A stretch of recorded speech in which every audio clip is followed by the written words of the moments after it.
Lord of Mysteries, From the Heavenly Lord's Spare Tire to the Red Priest by author Ba Ji Shou de Tuzu Lei. Chapter 376-410.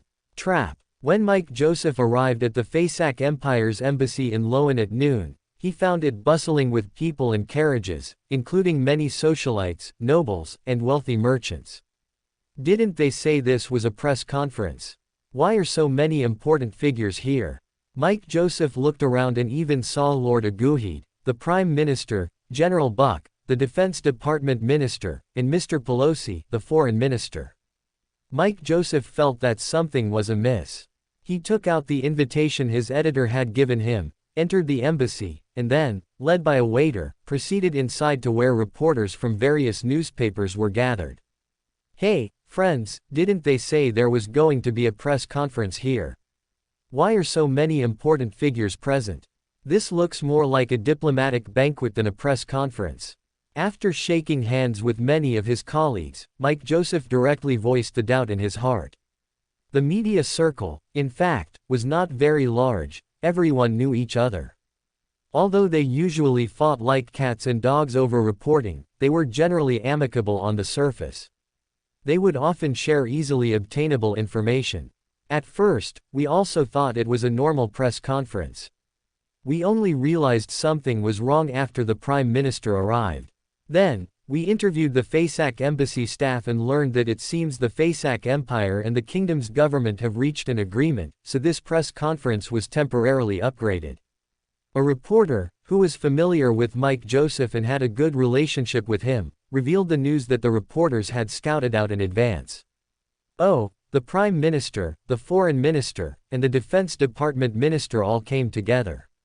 This means this agreement must be very important. Have you found out any details? As a journalist, Mike immediately realized that the agreement to be announced today was extremely important. This was big news. So, he eagerly sought more information, but the familiar reporter just looked at him and smiled without speaking. Mike Joseph slapped his head and also smiled, saying, "My apologies, I was being foolish. I owe you a favor, and I'll repay you next time."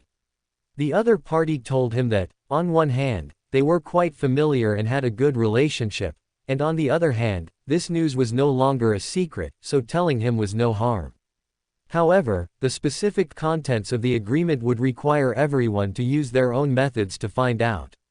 At this point, the two sides were competitors, wary of each other. Nevertheless, Mike Joseph still owed the other party a favor. Although the news the other party shared was no longer a secret, it prevented him from being completely clueless at the start and from wasting valuable time by repeatedly trying to gather information. Just then, a commotion erupted at the embassy entrance, drawing everyone's attention. Mike Joseph also followed the crowd's gaze and discovered that it was Earl Hall, the leader of the Conservative Party, who had arrived with his heir. Upon seeing this, Mike Joseph's heart swelled with joy. Some time ago, he had been commissioned by Earl Hall to investigate the impact of factory pollution on air and workers, which led to the establishment of the Air Pollution Control Committee. Therefore, he was able to speak with him. Seeing Earl Hall surrounded by a crowd with no opening, Mike thought for a moment, then, holding a glass of wine, approached Lord Hibbert, whom he also knew well. As long as he could get detailed information, asking anyone would be the same. Lord Hibbert was also deeply impressed by how Mike Joseph had compiled an irrefutable report in the shortest amount of time, making it impossible for opposing council members to openly refute it. Even his father, Earl Hall, had privately praised Mike Joseph's abilities, so he was quite willing to associate with him. Therefore, he was very pleased by Mike Joseph's initiative to inquire about the news, and he said in a low voice, "Actually, it's nothing much. The Foreign Ministry has been in contact with the Fasak Empire, hoping to ease the current atmosphere. After all, this year, not only did a significant war break out between the two countries in the southern continent, but there have also been continuous frictions at sea. All along, the demands of both sides have been far apart, making it impossible to reach an agreement. However, this morning, the Fasak Empire suddenly announced its willingness to set aside disputes with the kingdom over the Aoun Island issue and develop it jointly. So, today, not only will my father attend the subsequent banquet, but His Majesty will also send a prince to participate. Mike Joseph looked at Lord Hibbert in astonishment. This news was a bit too shocking, making him wonder if Lord Hibbert was dreaming. In the mid-5th epoch, the Loan Kingdom fought 3 far-reaching wars, the first of which was the famous 20 Years' War. The Loan Kingdom and the Fasak Empire spent an entire generation fighting over Sunia Island, but ultimately and unexpectedly lost to the Fasak Empire in a naval battle. They were forced to sign a truce agreement, admitting defeat, completely losing Sunia Island, and almost never recovered. Since then, the Loan Kingdom has never again laid claim to Sunia Island. Aoun Island is not within the scope of Sunia Island, so it was naturally not ceded and has always been Loan Kingdom territory. However, Aoun Island's geographical location is very important. It is an excellent springboard for monitoring and attacking Sunia Island. During the negotiation of the truce agreement, the Fasak Empire had demanded that the Loan Kingdom cede this island, but the Loan Kingdom stubbornly refused to budge. But unexpectedly, a week after the truce agreement was signed, the Fasak Empire directly sent troops to occupy the island. At that time, the Loan Kingdom was already exhausted from fighting, and the truce agreement had been signed. Everyone, from top to bottom, no longer wanted to fight. The war weariness was strong. So, the Loan Kingdom could only protest diplomatically, tacitly accepting this fact. Later, the Loan Kingdom, by virtue of the White Rose War, defeated the Intis Kingdom and recovered. It then began endless disputes with the Fasak Empire over Aoun Island, with conflicts continuing to this day. Therefore, the Fasak Empire's sudden concession on Aoun Island, even if it was just a tiny one, was a big deal. It should be known that Aoun Island is still in the hands of the Fasak Empire, and they have always claimed that, geographically speaking, Aoun Island is part of Sunia Island, and after the 20 Years' War truce agreement was signed, it became Fasak Empire territory. The Fasak Empire has always recognized strength the most and is the most greedy for land. When have they ever made concessions on land issues without being defeated? So it was no wonder that Mike Joseph's first reaction upon hearing this was to wonder if Lord Hibbert was dreaming. Lord Hibbert looked at Mike, who was dumbfounded and disbelieving, and fully understood his surprise. Because when he heard about this today, he was even more surprised than Mike Joseph, and so was his father, Earl Hall. After a secret meeting within the kingdom, everyone could only attribute this matter to the excellent performance of the Ironclad during the sea frictions between the two sides, which had shocked the Fasak Empire. Otherwise, there would be no way to explain why the Fasak Empire would suddenly make concessions. Finally, it was King George III who made the decision, inviting everyone to attend the Fasak Embassy press conference this noon, to solidify this matter in front of everyone, making it impossible for the Fasak Empire to deny it again. This is why the Backland celebrities gathered at the Fasak Embassy. And this time, the Fasak Empire seemed genuinely sincere, even raising both hands in agreement with the Loan Kingdom's decision, not at all blaming the Loan Kingdom's sudden attack. If this is truly the case, then it's a great boon for the kingdom. Mike Joseph, being a seasoned reporter who had seen many storms, calmed his inner turmoil in the shortest time and said excitedly. It was no wonder Mike Joseph was so excited. The 20 Years' War was an eternal pain in the hearts of all Loan people, still unhealed, and it was also the starting point of the endless struggle between the Loan Kingdom and the Fasak Empire. Although it is not a complete recovery of Aoun Island, any progress on this matter will greatly invigorate the Loan Kingdom and bring a glimmer of solace to the troubled Backland, especially during this special period. Just then, the welcoming attendants outside successively led several heavyweight political figures into the main hall of the embassy. They included Earl Robert Horne, Duke Charles Negan, and a series of other important figures. Their arrival made the entire embassy hall even livelier, and the Fasak ambassador also appeared at this moment, hosting the distinguished guests. Both sides engaged in enthusiastic conversations, all beaming with joy, the atmosphere harmonious, chatting and laughing, deeply affectionate. An uninformed person might even think that long-lost relatives had reunited. And the arrival of His Royal Highness, the First Prince, representing George III, pushed the atmosphere here to a climax. After a round of pleasantries, everyone got down to business. The FASAC ambassador, leading members of the secret negotiation team, and His Royal Highness the First Prince, together with His Excellency Mr. Pelosi, the Foreign Minister, jointly presided over the press conference. Mike Joseph also hastily bid farewell to Hibbert to rush for the best photo angles, as he would be in trouble if he didn't get good shots. After the reporters had taken their positions and everyone had quieted down, the FASAC ambassador first spoke about the main content of today's press conference. He stated that the FASAC Empire, in order to maintain good neighborly relations with the Loan Kingdom, had voluntarily taken a step back, willing to set aside disputes with the Loan Kingdom over the Aeon Island issue and develop it jointly.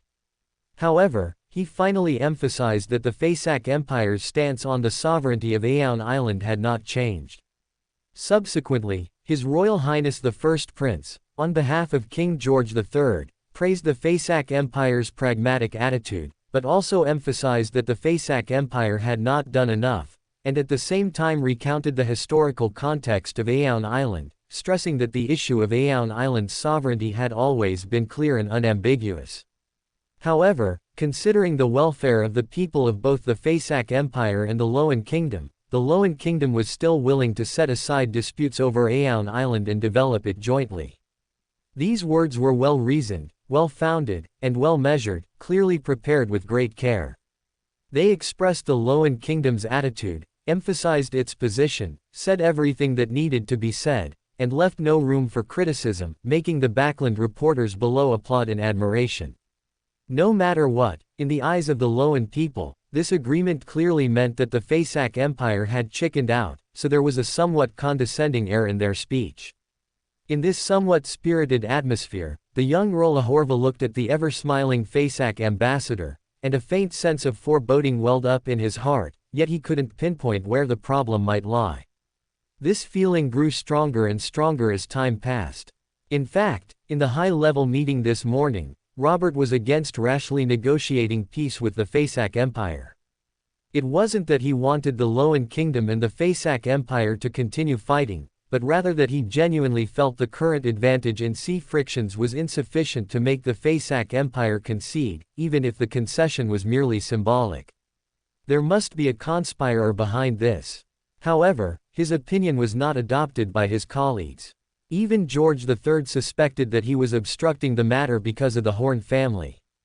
Under suspicion and unable to articulate what exactly the FASAC Empire's conspirer was, he could only remain silent and cast an abstention vote. But he still couldn't let go of the matter. After careful consideration, he decided to visit the FASAC embassy to see if he could uncover the conspirer behind it. As soon as Robert thought of this, he couldn't help but secretly curse Avon. Why did he take the new recruits out for training at this time, leaving him unable to find anyone to discuss with? In Robert's eyes, Avon was a genius of the hunter pathway, and also a born conspirer. Whether it was using Lanrius to help the military clear accounts and help the Horn family gain deeper control of Tingen City, or navigating various forces, dancing on several eggs, and still dancing steadily, or that he helped him bring in Bernadette, a powerful external aid, and designed to eliminate Bach Einhorn, a sequence 3 feet war bishop, all without exception confirmed this point.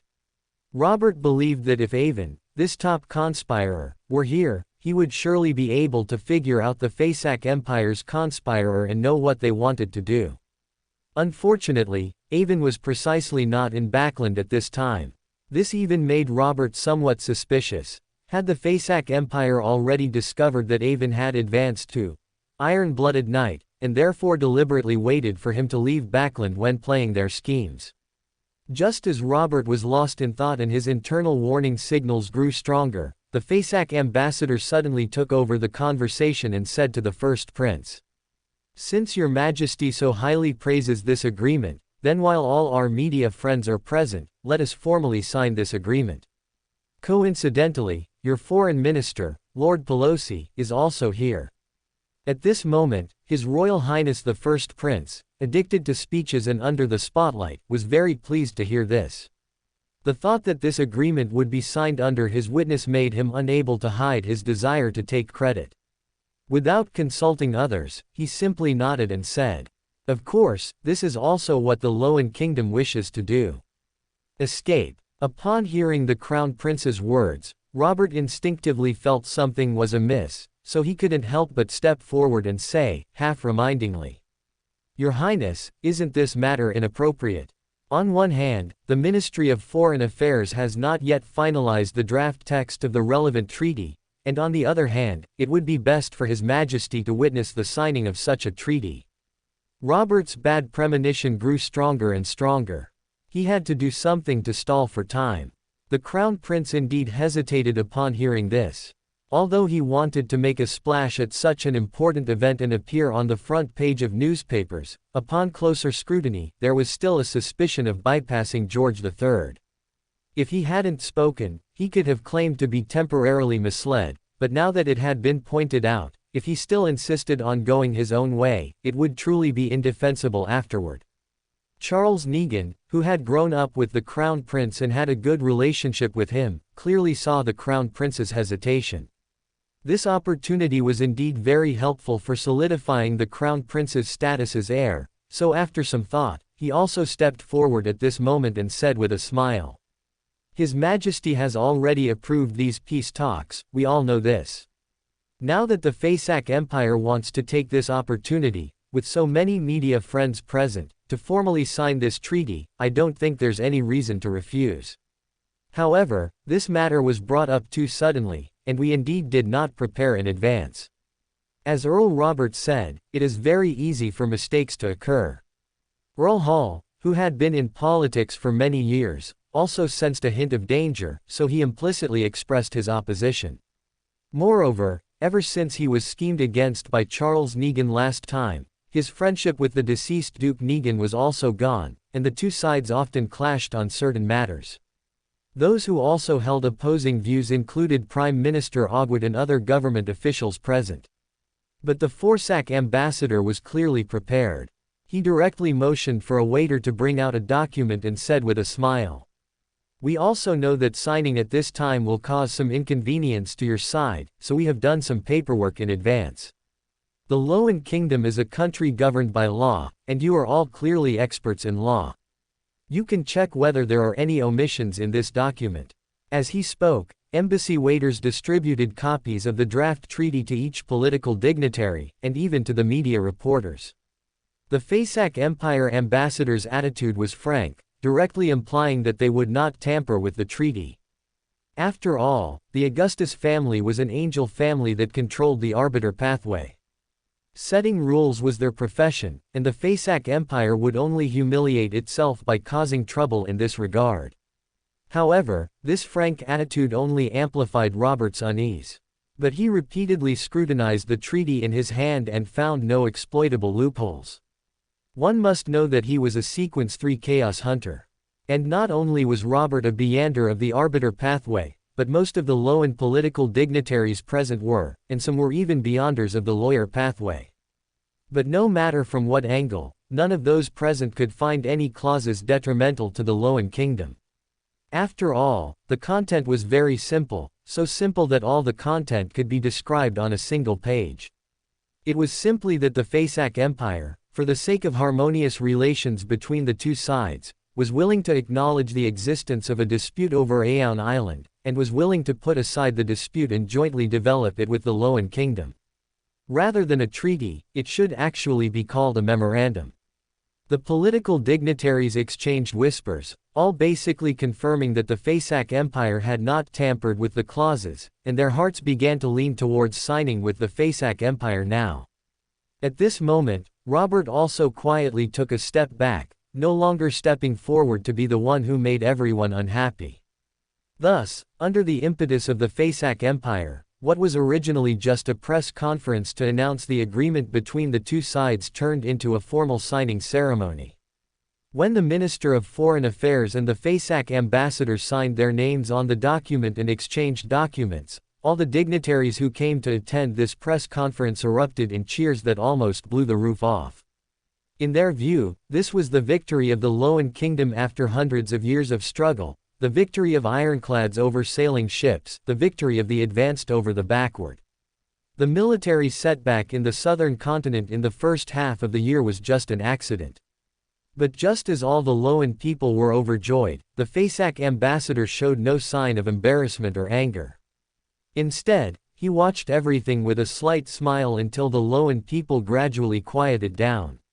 Then he stepped back to the center, took out another document, and said with a smile, "Our Majesty genuinely wishes to develop friendly relations with the Loan Kingdom and personally pushed for the negotiations regarding Aeon Island. Furthermore, upon hearing that Backland was experiencing a plague and lacked medicine, he specifically instructed the government to inventory relevant stocks and is willing to provide free aid to the people of Backland, so they may recover their health soon. This is the aid list we have drafted. Please keep it, Your Highness, and pass it on to His Majesty George III.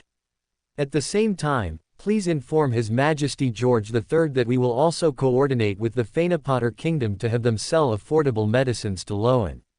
This is also a gesture of goodwill from our Fasak Empire to improve relations between our two countries."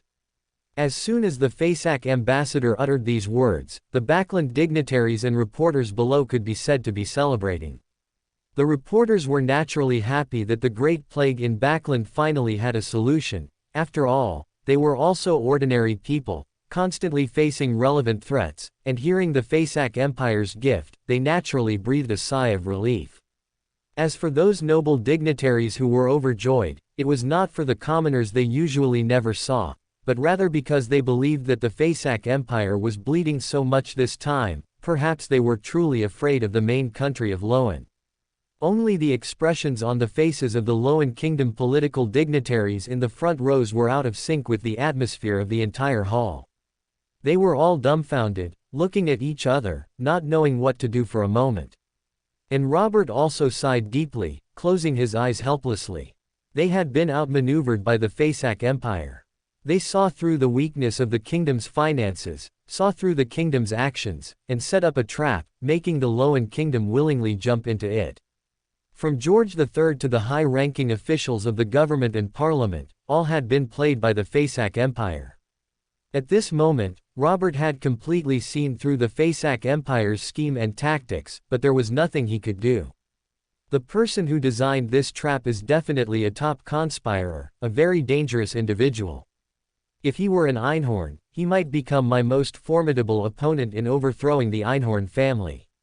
Robert's mind was not even on the predicament the Loan Kingdom was about to face. After all, that was something George III should worry about, and it was not his turn to be anxious.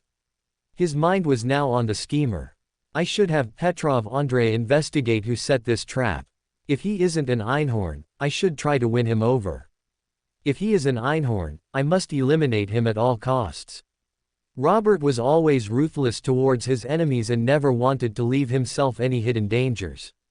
And if anyone was most embarrassed right now, it was none other than His Royal Highness the Crown Prince. Facing the aid list presented by the Fasak ambassador, he was neither able to accept it nor refuse it, only able to stand there stiffly and awkwardly. Although his intelligence was not as good as Earl Hall's or Robert's, he had, after all, grown up in the royal family and was accustomed to schemes and intrigues. Coupled with the fact that he was also a participant in this plan to plunder the people's wealth, he also understood the Fasak Empire's conspiracy. At the same time, he also realized what a great disaster he had caused by insisting on signing the treaty immediately.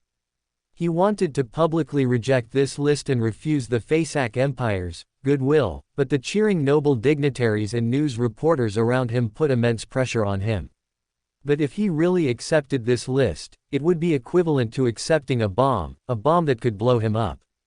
So, under everyone's gaze, the Crown Prince could only cast a hopeful look at Charles Negan, who had grown up with him. But this time, Charles Negan pretended not to see him and remained silent. The Crown Prince's ability to push for the on-site signing earlier was partly due to his efforts, and he would certainly be held accountable for it in the future. How could he possibly speak up again? Prime Minister Ogwood and Earl Hall, on the other hand, had not approved of the Crown Prince's actions from the start. They also saw that the power of this list was enough to blow up a group of people. At this moment, they would certainly not share the blame for the Crown Prince. So, they all looked down at their noses, not looking at the Crown Prince, but instead thinking about how to deal with His Majesty's reprimand afterward. Why does His Royal Highness the Prince not accept the goodwill of the Faesac Empire? Does he look down on the Faesac Empire? After enjoying the constantly changing expressions of the Loan Kingdom's high-ranking officials, the Faesac ambassador, when the cheers of the Loan people subsided slightly, asked sharply, attracting everyone's attention.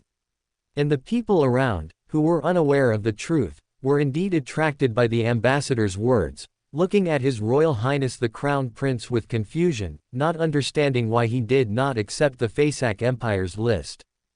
Feeling the gazes around him converge on him, the Crown Prince became even more nervous, his heart in a fierce struggle, sweating profusely.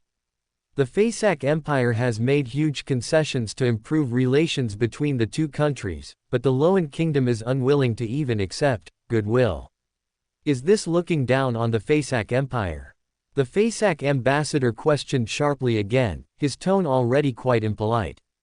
The people who didn't know the truth once again looked at the Crown Prince with questioning gazes, even beginning to whisper and point. And the Crown Prince, feeling the strange gazes of the people, felt even greater pressure, but he was speechless, only able to stand there stiffly and awkwardly, not saying a word. Your Royal Highness the Prince, with your current behavior, am I to assume that the Loan Kingdom actually has no intention of improving relations with the Faesac Empire, and that your previous negotiations with the Empire were all a farce to toy with the Empire? The Faesac ambassador's voice rose again, his tone extremely angry.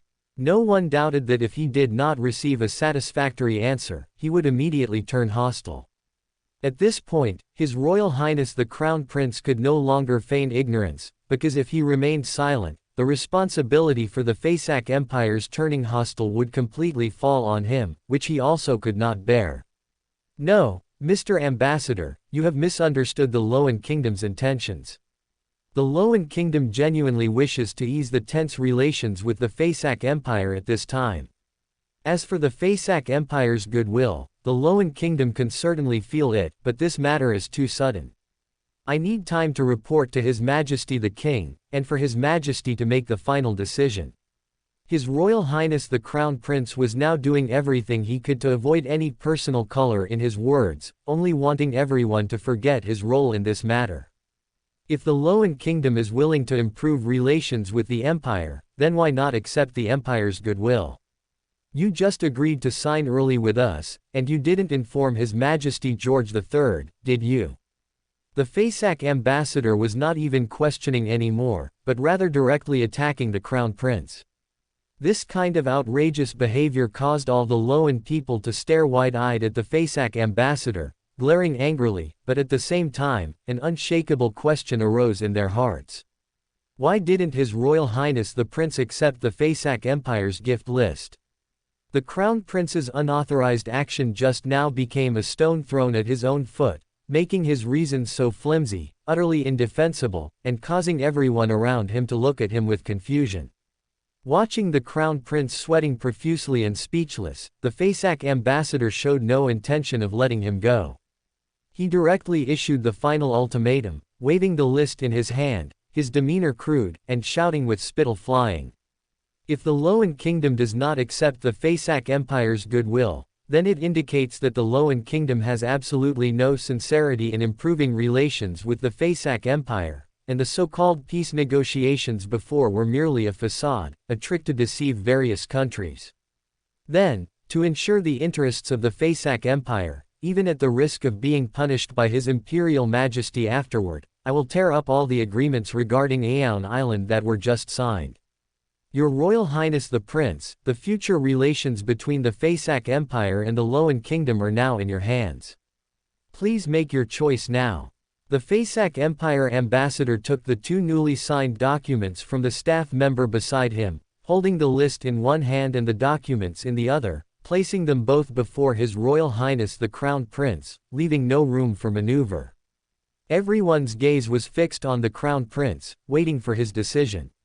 No one stepped forward to help him out, because those who understood the inside story only wanted him to bear all the blame, and those who didn't understand the inside story wished they could snatch the list from the FASAC ambassador's hand and shove it into his. Under everyone's gaze, the Crown Prince's body finally swayed. Just as everyone was waiting for his next move, they didn't expect him to close his eyes and fall backward very naturally. Robert, with quick eyes and hands, quickly supported him and then shouted, "Make way! His Royal Highness the Crown Prince has fainted. Clear a path, quickly send him to the hospital." In the confusion, people cleared a path, and Robert took the Crown Prince and fled.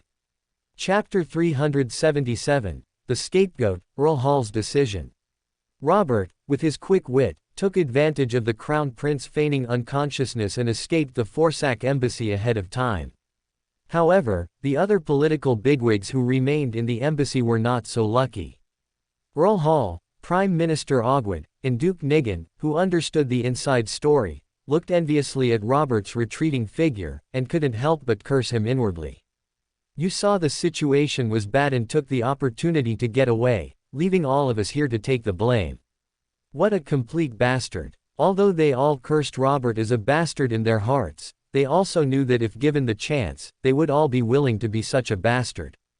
It was just a pity that their reactions were not as quick as Robert's, and they missed the perfect opportunity to escape. After internally cursing Robert's escape, the bigwigs present began to ponder how to clean up this mess, at least to prevent any blood from splashing onto themselves. Finally, everyone's gaze fell on Prime Minister Ogwood, who held the highest position present, hoping that this big shot would make a decision for everyone, and ideally take all the blame. At this moment, Prime Minister Ogwood became the focus of everyone's attention in the embassy. The problem that the Crown Prince had just faced now fell to him, an old politician, to resolve. After the Crown Prince fainted, the FASAC ambassador did not stop him from leaving, but he also did not give up his aggressive stance. Again, a newly signed document in one hand and a list of medical supplies provided by the FASAC Empire to the LotM Kingdom in the other were extended to Prime Minister Ogwood, forcing him to decide the direction of relations between the two countries. The noble elites and reporters from various newspapers attending the press conference were not fools either. They had already sensed that something was amiss and that there was an inside story they didn't know. Everyone stopped whispering and nervously watched the two parties on stage, carefully scrutinizing them, wanting to uncover the truth. Even the flashes from the cameras, which had been constant, became less frequent. Everyone waited to see Prime Minister Ogwood's reaction. At this moment, Prime Minister Ogwood's predicament was even worse than the Crown Prince's just now, because no matter what, the Crown Prince still had the bloodline of Augustus, while he was truly just a subject. If the Crown Prince still had the authority to decide such major national affairs, then he, as a mere prime minister who was pushed forward, simply had no power to decide this matter. So, it seemed that Prime Minister Ogwood was faced with two choices: accept the FASAC Empire's aid list, or reject the FASAC Empire's aid list. In reality, he never had a choice. He could only reject the FASAC Empire's kindness, and take full responsibility for the FASAC Empire's tearing up of the previous agreement, willingly enduring the curses of all LotM people, and bearing responsibility for all subsequent provocations by the FASAC Empire. From a young age, Prime Minister Ogwood knew he couldn't inherit the resources of the Nigan Duke's mansion, so he actively participated in politics when he was young, immersing himself in the political arena for decades. He finally climbed to his current position with great difficulty, but now he was about to lose it all in one fell swoop, unable even to feign unconsciousness. How could he be willing? But what good was being unwilling? He also had children, and a family legacy. Taking all the blame would still earn him some gratitude and some favors, otherwise, he would truly have nothing. So, even with immense reluctance in his heart, he could only speak with difficulty. Thank the FASAC Empire for its concern for the people of Backland during the epidemic, but the LotM Kingdom has abundant national strength, comprehensive material reserves, and ample preparation and experience in epidemic control, so it does not require any assistance from the Fasak Empire. Since he had already decided to take all the blame, Prime Minister Ogwood simply spoke definitively, directly rejecting the Fasak Empire's goodwill, and leaving no room for further negotiation. And just as Prime Minister Ogwood expected, as soon as he spoke, all the Backland elites present, some journalists with a sense of justice, such as Mike Joseph and others, disregarded the occasion and began to curse loudly. Even some nobles who had lost relatives due to the epidemic glared at Prime Minister Ogwood, wishing they could devour him alive. They completely failed to understand why Prime Minister Ogwood would refuse the Fasak Empire's aid. Was this the time to maintain so-called national dignity? Furthermore, since the Fasak Empire acknowledged a sovereignty dispute over Aeon Island, it was clear that the Loan Kingdom had gained an advantage. Accepting the Fasak Empire's aid at this time would not cause any loss of face, so what was the harm in accepting it? Some hot-headed reporters even wanted to disregard the occasion and go up to hit Prime Minister Ogwood, but they were held back by bodyguards. The Forsak ambassador, hearing this, narrowed his eyes, slightly opened his mouth, his teeth gleaming coldly, and let out a laugh. Prime Minister Ogwood has already decided to reject the Fasak Empire's goodwill. I understand this correctly, yes. Prime Minister Ogwood had already spoken, leaving no room for retraction, so he was no longer as conflicted as before. Instead, he became more composed, staring directly at the Forsak ambassador who had been acting all day, without saying a word. The Forsak ambassador, having confirmed Prime Minister Ogwood's meaning, laughed heartily, directly tearing all the documents in his hand to shreds on the spot, and then tossed them into the air. Then, amidst the showering paper, he loudly declared to the stunned and bewildered Backland elites and newspaper reporters below. My country holds great sincerity and wishes to establish good neighborly, friendly, harmonious, and stable bilateral relations with the Loan Kingdom, in order to resolve disputes between the two countries in various international affairs. To achieve this goal, His Majesty the Emperor even braved immense criticism to advance the dispute concerning Aeon Island. However, the Loan Kingdom government views the Fasak Empire's friendliness as weakness, and its aid as nothing, brazenly rejecting the Fasak Empire's goodwill. Since this is the case, the Fasak Empire will not lose its national dignity by making continuous concessions to the Loan Kingdom. I can only solemnly declare here that the Fasak Empire absolutely does not recognize the sovereignty dispute over Aeon Island. Aeon Island is an inseparable part of the Fasak Empire. It was in the past, it is now, and it will be even more so in the future. At the same time, the medical supplies that the Fasak Empire had previously prepared to donate will no longer be handed over to the Loan Kingdom government, but will be transported to the embassy here, and we will distribute them free of charge to the Backland citizens who come to collect medicine. After all, the Backland citizens suffering from the plague are innocent. They should not be deprived of their chance to live by the stupidity and prejudice of politicians. Please, media friends, report my words today truthfully, so that more citizens know where they can get medicine, and let the politicians around me know what the power of justice is. Thank you all for attending the Fasak Embassy press conference today. Thank you. The Forsak ambassador delivered a lengthy, pre-prepared speech to the people below, shifting all responsibility for the Aeon Island incident onto the Loan Kingdom government, emphasizing the Fasak Empire's sympathy and support for the suffering people of Backland, and subtly criticizing the Loan Kingdom government's inaction during the epidemic. His words resonated with many people, and after his speech, not a few couldn't help but cheer loudly for him, even disregarding their own positions and applauding. Meanwhile, the high-ranking officials of the Loan government, led by Ogwood, had already collectively left the embassy and headed for Sodrak Palace while the ambassador was giving his speech. On the way to Sodrak Palace, Rohal specifically got into Prime Minister Ogwood's carriage. The two political bigwigs, who had been in politics together, fought for many years, and cooperated for many years, were speechless. Finally, Prime Minister Ogwood, who had visibly aged a lot, was the first to speak, breaking the unspoken tension in the carriage. Having been in politics for so many years, I never expected to stumble so badly at this age. Indeed, the world is full of uncertainties. Earl Hall also sighed deeply. Today's events had also shocked him. He likewise hadn't expected things to escalate to this point. A prime minister of his caliber was utterly powerless in such an incident, forced to willingly take the blame. This made him, who had weathered decades of political storms, now terrified. If he were in the prime minister's position, he realized he wouldn't have had a better choice either. Actually, everyone knows your difficulties, and His Majesty knows even more. If you had His Majesty's strong support, you might not have failed to weather this incident. Earl Hall said words he himself didn't believe, his voice strained. As expected, Prime Minister Ogwood chuckled, saying somewhat audaciously, "You and I both know His Majesty's true nature.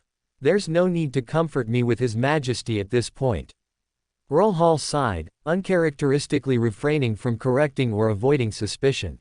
Instead, Prime Minister Ogwood looked at the somewhat uneasy Earl Hall and said, "To outsiders, we appear lofty and infinitely glorious, but only we ourselves know the true taste of it.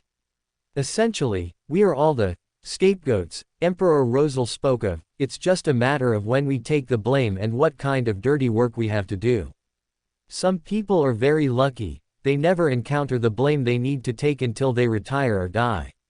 But more people bear the blame that doesn't belong to them early on, and their political careers, or even their lives, end prematurely. I've lived for so many years and reached the position of Prime Minister. Although I'm a bit unwilling, at least I won't lose my life because of this. In this light, perhaps this incident is also my good fortune, allowing me to withdraw unscathed. Here, I also want to remind you, you are not young anymore. Whether you stay or retire, you should start considering it in advance." Prime Minister Ogwood saw Earl Hall's unease and uncertainty, assuming that seeing his own predicament today had made him consider retirement.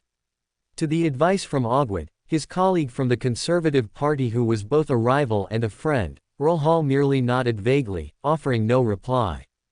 In fact, Prime Minister Ogwood underestimated Earl Hall a little. Earl Hall was not contemplating retirement because of today's events, but rather he suddenly realized that the evolution of the world's situation might be beyond everyone's imagination. Having personally experienced the aggressive stance of the Fasak Empire today, and recalling the turbulent situation in Backland and even the Loan Kingdom over the past year, Earl Hall, with his keen insight honed by years of navigating political storms, sensed something unusual. Whether it was the Southern Continent War in the first half of the year, or the several assassinations and blockades that occurred in Backland in the second half, the underlying reasons for these events actually transcended simple political categories. They were clearly being guided by Beyonder powers. Although this is an era where the extraordinary is not overt, Beyonder powers have actually never been far from people. Even Earl Hall's biggest label in politics is the secular spokesperson for the Church of the Night Goddess. However, never before has the entire national situation been so heavily influenced by various Beyonder powers, leaving no room for people like him to intervene. The say of ordinary politicians in national affairs is being weakened, and Beyonder powers are coming to the forefront. This was the conclusion Earl Hall suddenly reached after experiencing today's events. It was this conclusion that made him realize that the operating logic of the future world had changed. The future world situation would inevitably see Beyonders step into the limelight, while ordinary politicians like him would recede into the background. Although they wouldn't completely withdraw from the stage of history, their influence would be greatly diminished. This reality made Earl Hall pick up a fleeting thought he once had, to change his heir. Earl Hall had always adhered to the philosophy of stability and order, so he knew that his eldest son was not a perfect heir, and he had never thought of changing his heir. But he was also an open-minded person who was willing to actively embrace change, so he had once deliberately maintained his support for his second son, Alfred, on one hand to put pressure on his eldest son, and on the other hand to fulfill his responsibility as a father to cultivate excellent children. However, the last time Hibbert's actions were caught out, causing him to suffer a great loss against Charles Nigan, finally made Earl Hall consider changing his heir for the first time. But both Hibbert and Alfred were his sons, and he loved them equally. Moreover, the cost of changing an heir was too high. All aspects had to be carefully considered. If not handled well, the previously harmonious family atmosphere would be completely gone. So, after a moment of hesitation, Earl Hall suppressed this thought. However, today's events and the newly recognized situation made Earl Hall's buried thought resurface, and it could no longer be suppressed. As the secular spokesperson for the Church of the Night Goddess, Earl Hall knew many things that ordinary politicians did not. For example, the young Earl Ahorva was actually a demigod. When he first learned this news, Earl Hall almost dropped his jaw. Now, thinking about it, if Prime Minister Ogwood were a demigod, even if he took all the blame, he would surely be able to withdraw unscathed, even completely unharmed, from this crisis. Thinking of his second son, who was rumored to be close to advancing to Sequence 5 in the southern continent, and recalling this second son's relationship with Robert, Earl Hall silently made up his mind in the carriage. Chapter 378, Putting on a Show, Fighting for Funds. When Prime Minister Ogwood and his entourage entered the council hall, led by palace attendants, they were not surprised to see His Royal Highness the First Prince, who had feigned fainting at the Forsac embassy, Robert Horn, who had pretended to take the First Prince to the hospital, and the teacup shattered into pieces on the floor. At this moment, George III had regained his composure, with no trace of anger on his face, but even so, it made the political bigwigs who had just braved the bitter cold feel a chill creep down their collars, causing them to shiver involuntarily. The hastily arrived ministers silently lined up in 2 rows, bowed to His Majesty seated on the throne, and then quietly awaited George III's statement. Since His Royal Highness the First Prince and Earl Robert had arrived earlier, it meant they had already explained the situation to George III in advance. And on the way to the palace, Prime Minister Ogwood had already dispatched his personal servant to report the subsequent developments to the palace. Therefore, His Majesty should have all the information now, and it was only up to George III to decide how to proceed. Go Winton, as the First Prince, you failed to bravely shoulder your responsibilities when you should have, instead choosing a cowardly escape. You have disappointed me greatly. After glancing at the ministers standing before his throne, George III first began to reprimand his son. Upon hearing this, Crown Prince Gowinton was even more terrified and quickly stepped forward, wanting to explain, but George III raised his hand to stop him. No more words. I sentence you to 3 months of house arrest at the estate outside the city. You are not to leave without my command. Go now. Isn't that the same treatment Edsac received before? Crown Prince Gowinton still wanted to argue, but looking up and seeing his father's icy gaze, he swallowed the words he wanted to say, and could only leave the council hall under the guidance of the palace attendants. Those present were not surprised by this, and Robert even sneered inwardly. George III would certainly punish Crown Prince Gowinton to give Prime Minister Ogwood, who had voluntarily taken the blame, an explanation. Otherwise, it would be too disheartening. However, this punishment was a bit too light. From this alone, George III's punishment of the Crown Prince was merely a formality to appease Prime Minister Ogwood. In truth, he secretly admired the Crown Prince's decision at the time. After all, from the perspective of the royal family, the Crown Prince feigning a faint was the best choice for dealing with a sudden, difficult situation. If the Crown Prince had truly been made to bear the responsibility for a fallout with the Fasak Empire, it would have been a major blow to the royal family's image. Now, not only had he avoided the awkwardness of making a decision on the spot, but he had also extricated the royal family from this matter. Every time George III thought of this, he felt a sense of relief. I have heard about what happened at the Forsac embassy afterward. Prime Minister, you truly worked hard. After dealing with the Crown Prince, George III quickly expressed his gratitude to Prime Minister Ogwood, who had taken the biggest blame. Mr. Prime Minister, there is no need to worry. No matter how big the problem, the royal family will always share the burden with you and will not leave you isolated and helpless. Prime Minister Ogwood did not believe a single word of George III's statement. If George III truly wanted to help him share the pressure, he should have let the Crown Prince share the blame with him, instead of placing the Crown Prince under house arrest. While it seemed like a punishment for the Crown Prince, it actually completely removed him from this storm. Although he had long known what kind of person George III was, at this moment, Ogwood still found it hard to suppress the sorrow in his heart and resolved to find an opportunity to resign. However, thinking of his descendants, he repeatedly expressed his gratitude to George III. After the two performed a show of harmonious monarch and minister, they moved on to the main topic. Now everything is clear. The Faisak Empire saw through our financial problems. Their previous secret negotiations with us were all to set a trap, and we foolishly walked right into it. Now tell me, how should we handle the aftermath? As soon as George III finished speaking, Charles Nigan, who had not attended many imperial conferences and was eager to show himself, was the first to speak. We should have the press censor's office keep a close eye on all newspapers, large and small, and strictly forbid them from reporting today's events. It's still early, so we should be able to prevent tonight's evening papers from reporting on this matter. Charles Nigan had not even finished speaking when Earl Hall, standing in front of him, shook his head and said, "That's impossible. First, we can't prevent the spread of such news, and second, the Faisak Empire won't just stand by and watch us block the news. To scheme against the kingdom, they must have formulated a very meticulous plan. Their press conference was precisely to spread the news, and they must have prepared for us to try and cut off the information flow. Moreover, even if we truly block the official news, we cannot stop so many mouths. By then, who knows what kind of rumors this news will turn into? Why are there so many conspiracy theories and palace secrets? It is because there is no accurate and convincing explanation for the news. Sometimes, ignoring major negative news will certainly cause greater losses."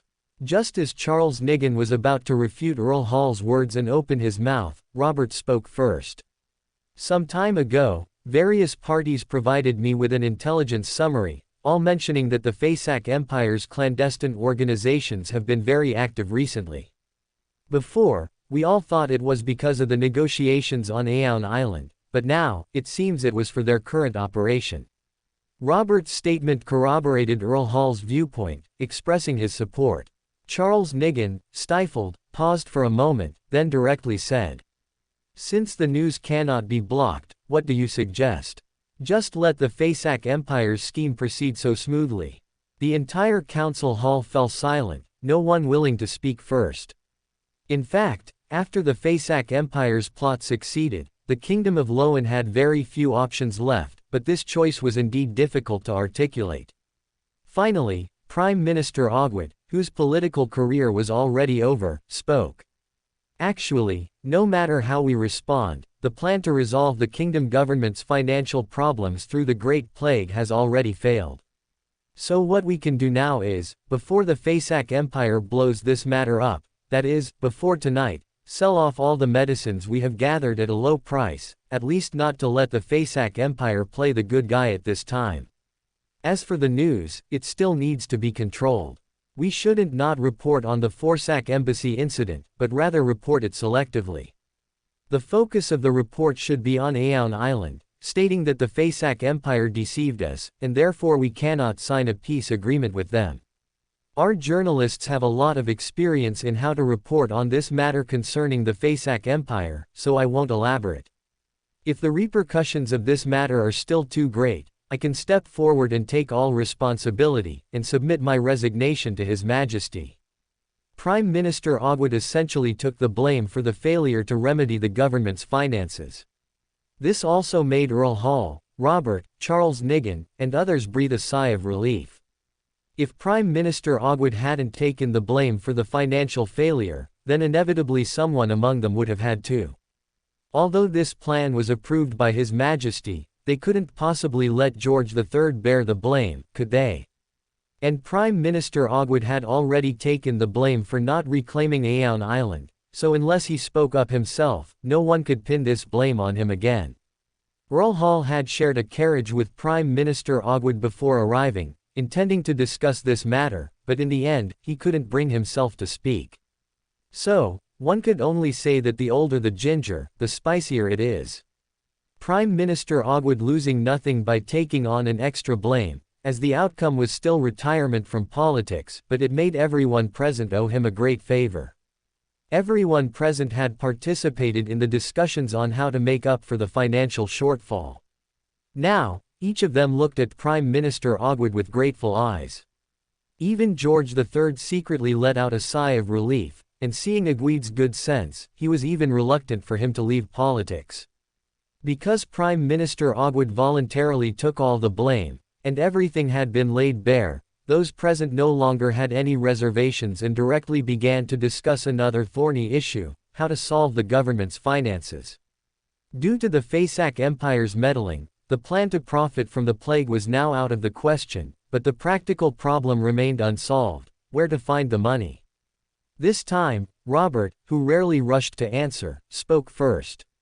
This year, intelligence agencies have been streamlining their organizations and cutting redundancies, saving a large amount of funds. Coupled with the recent split of Military Intelligence Section 9 and the resulting instability, further tightening of funds in this area should not occur. As for military expenditures, they cannot be cut either. On one hand, judging from the Faisak Empire's actions today, they will not let go of the opportunity presented by the Kingdom of Lowen's financial problems to give us breathing room. Therefore, it is highly likely that in addition to hindering us in trade, they will also exert military pressure on us. Especially since we refused to sign a peace agreement with them today, giving them a pretext.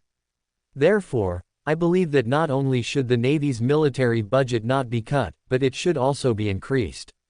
However, due to the Lanrius case, the corruption at Pritt's shipyard was exposed, and the construction cost of ironclads can be reduced, so I will not ask for additional military funds for the Navy. In addition, by His Majesty's command, the Strategic Support Force is about to be fully established, and the Secret Air Force is also a huge money pit, but these two armies are related to the future strategic position of the Kingdom of Lowen, so they also cannot be cut. As for the army, it was the main force fighting the Faisak Empire in the southern continent in the first half of the year, suffering very heavy casualties, and related pensions cannot be reduced, otherwise, no one will be willing to serve His Majesty loyally in the future. Therefore, in summary, there is no room for further reduction in next year's military expenditure. Once the kingdom's finances ran into problems, the only options were to increase revenue and cut expenses. Using the Great Plague to plunder wealth was their original plan to increase revenue, but now that it had failed due to the unexpected factor of the Faisak Empire, the option of cutting expenses would naturally be put on the table. As the chairman of the Military Intelligence and Intelligence Committee, Robert had a responsibility to secure disposable funds for his subordinate agencies. This not only concerned the expenditures of intelligence agencies and the army but also his own influence. If Robert could secure enough funds for the coming year, he would be like a father to the army and intelligence agencies. If he couldn't, then whether Robert's words would carry weight in the future would depend on how much respect his subordinates showed him. Earl Robert is right. Intelligence agencies and military expenditures cannot be cut, especially at this time. As soon as Robert finished speaking, George III immediately nodded in agreement, giving no one else a chance to object. This was also the advantage Robert gained by using Crown Prince Gowinton's fainting as an opportunity to arrive at the palace early. He had already communicated with George III in advance. At the Faisak embassy, he had already realized that the plan to plunder civilian wealth was no longer feasible, but he didn't want the funds he had painstakingly secured for next year to be discounted, so he could only seize the opportunity to leave others behind and have a small meeting with George III. George III also realized that after the Faisak Empire saw through the Kingdom of Lowen's true situation, they would not stop. Furthermore, both the Strategic Support Force and the new Air Force construction were part of his military reforms, involving his apotheosis ritual, so he was happy to see Robert fight for funds. Seeing George III and Robert acting in concert, perfectly coordinated, Earl Hall immediately understood that they had already reached an agreement beforehand. Robert's mention of this matter was merely to inform them, not to solicit their opinions. He could only inwardly curse, "Little fox," before quickly speaking. The Government Employee Recruitment Act is nearing its end, and the first batch of employees who passed the examination are about to enter government departments. Their related benefits have already been publicly announced. If we suddenly renege at this time, it is highly likely to trigger a strong backlash, and it cannot even be ruled out that successful candidates will lose confidence and eventually give up. If such a situation truly occurs, it would be a heavy blow to the credibility of the kingdom government, and our efforts over the past 6 months could all go to waste. The Government Employee Recruitment Act was a policy pushed by all parties in Loan's political arena. If this policy ran into problems, then the Kingdom of Loan would completely become a laughingstock. Moreover, this matter was also related to George III's apotheosis ritual, so George III immediately nodded after hearing it, indicating that this expenditure could not be cut either. When Robert and Earl Hall successively stated that the areas they were responsible for could not have their funding cut, the other ministers present became somewhat anxious. If these two major expenses couldn't be cut, then where would the cuts come from? So, disregarding their dignity and status, they all spoke up, explaining the importance of their subordinate agencies, hoping that the funds they could obtain would not be reduced. Chapter 379, A Joint Act, Robert's Proposal. Because Robert and Earl Hall reacted quickly and first determined that military spending and government employee salaries, the two major expenditures, could not be cut, no matter how the smartest minds in Loan Kingdom calculated, they could not solve the huge financial deficit. And because no matter how they calculated, it was a loss, the ministers of various departments also understood the urgency of the matter. If they didn't act now, they would only be able to drink the northwest wind next year. So, for a time, the royal palace's council hall became a mess. All the ministers shouted themselves hoarse, presenting facts and reasoning, and even nearly came to blows, all just to get one more penny. After several hours of contention, Prime Minister Ogwood finally compiled a list of expenses and submitted it to George III. George III didn't look at the thick list, only asking one question: how much money is needed to cover the shortfall? If the Loan Kingdom government could bridge next year's financial gap through frugality, they wouldn't have to pin their hopes on plundering the people's wealth. So George III simply asked how much money was still needed.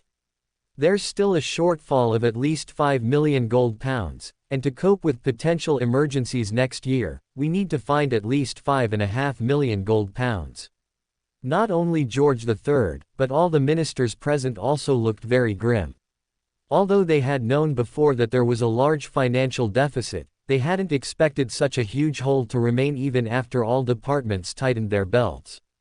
George III rubbed his temples, a headache forming, and looked at his subjects below, saying, "You all speak up. Where should we find so much money?" 5.5 million gold pounds didn't sound like much. Several of the bigwigs present were worth more than 1 million gold pounds, but that referred to their shares. They rarely had so much liquid capital in hand. Now, to find 5.5 million gold pounds in cash out of thin air all at once, that was no small feat.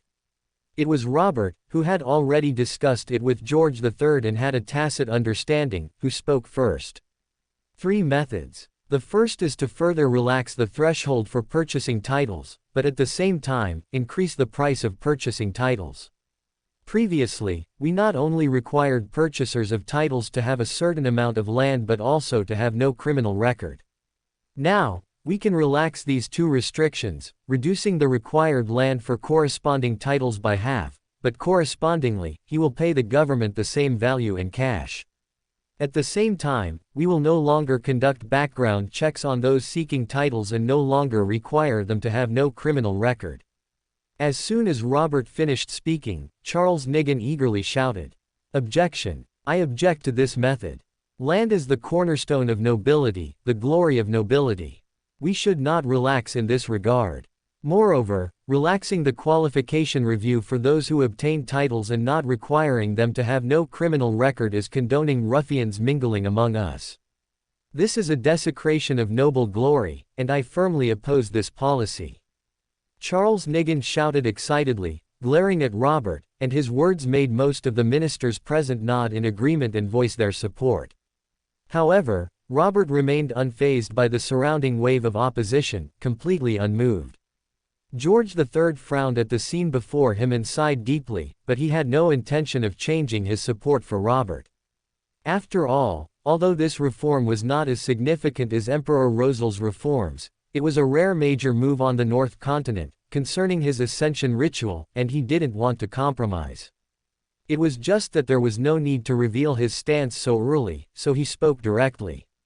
"All right, what we need to do now is find a way to get 5 million gold pounds. We need everyone to brainstorm and come up with ideas. Some ideas are feasible, some are not. We'll discuss them later. Earl Robert, please continue with the other two methods." Hearing George III's words, the old nobles led by Charles Nigan finally quieted down, stopping their passionate attacks on Robert, but they still glared fiercely at Robert. Robert, however, chose to ignore their gazes, and this indifferent attitude further enraged these old nobles. In fact, most people understood that since the door was opened for purchasing land and seeking titles with money, such a thing would happen sooner or later. It was just that they didn't expect someone to propose expanding the loophole so quickly, especially since after expanding the loophole, they would not only fail to benefit from it but would suffer heavy losses. The requirement for corresponding land when seeking a title was a preventive measure taken by Duke Nigan during his lifetime, facing the rapidly growing urban bourgeoisie and the increasingly declining old nobility. On the one hand, it allowed the nobles, who controlled most of the country's land, to temporarily escape land devaluation and even artificially increase land value. On the other hand, it was to divide the urban bourgeoisie who were gathering and wanted to voice their opinions. After all, to obtain a title and vast amounts of land, one needed to purchase it from the old nobles. At this time, the old nobles who controlled the land could make the big capitalists who could afford the price bleed heavily and offer a pledge of allegiance. This was an overt strategy that both weakened opponents and strengthened oneself. Many people took advantage of Duke Nigan's measure to sell their increasingly devalued land at high prices, not only escaping debt crises but also easily manipulating the big capitalists who were eager to join their circle. This was also why Duke Nigan had such prestige during his lifetime and why George III was so wary of him.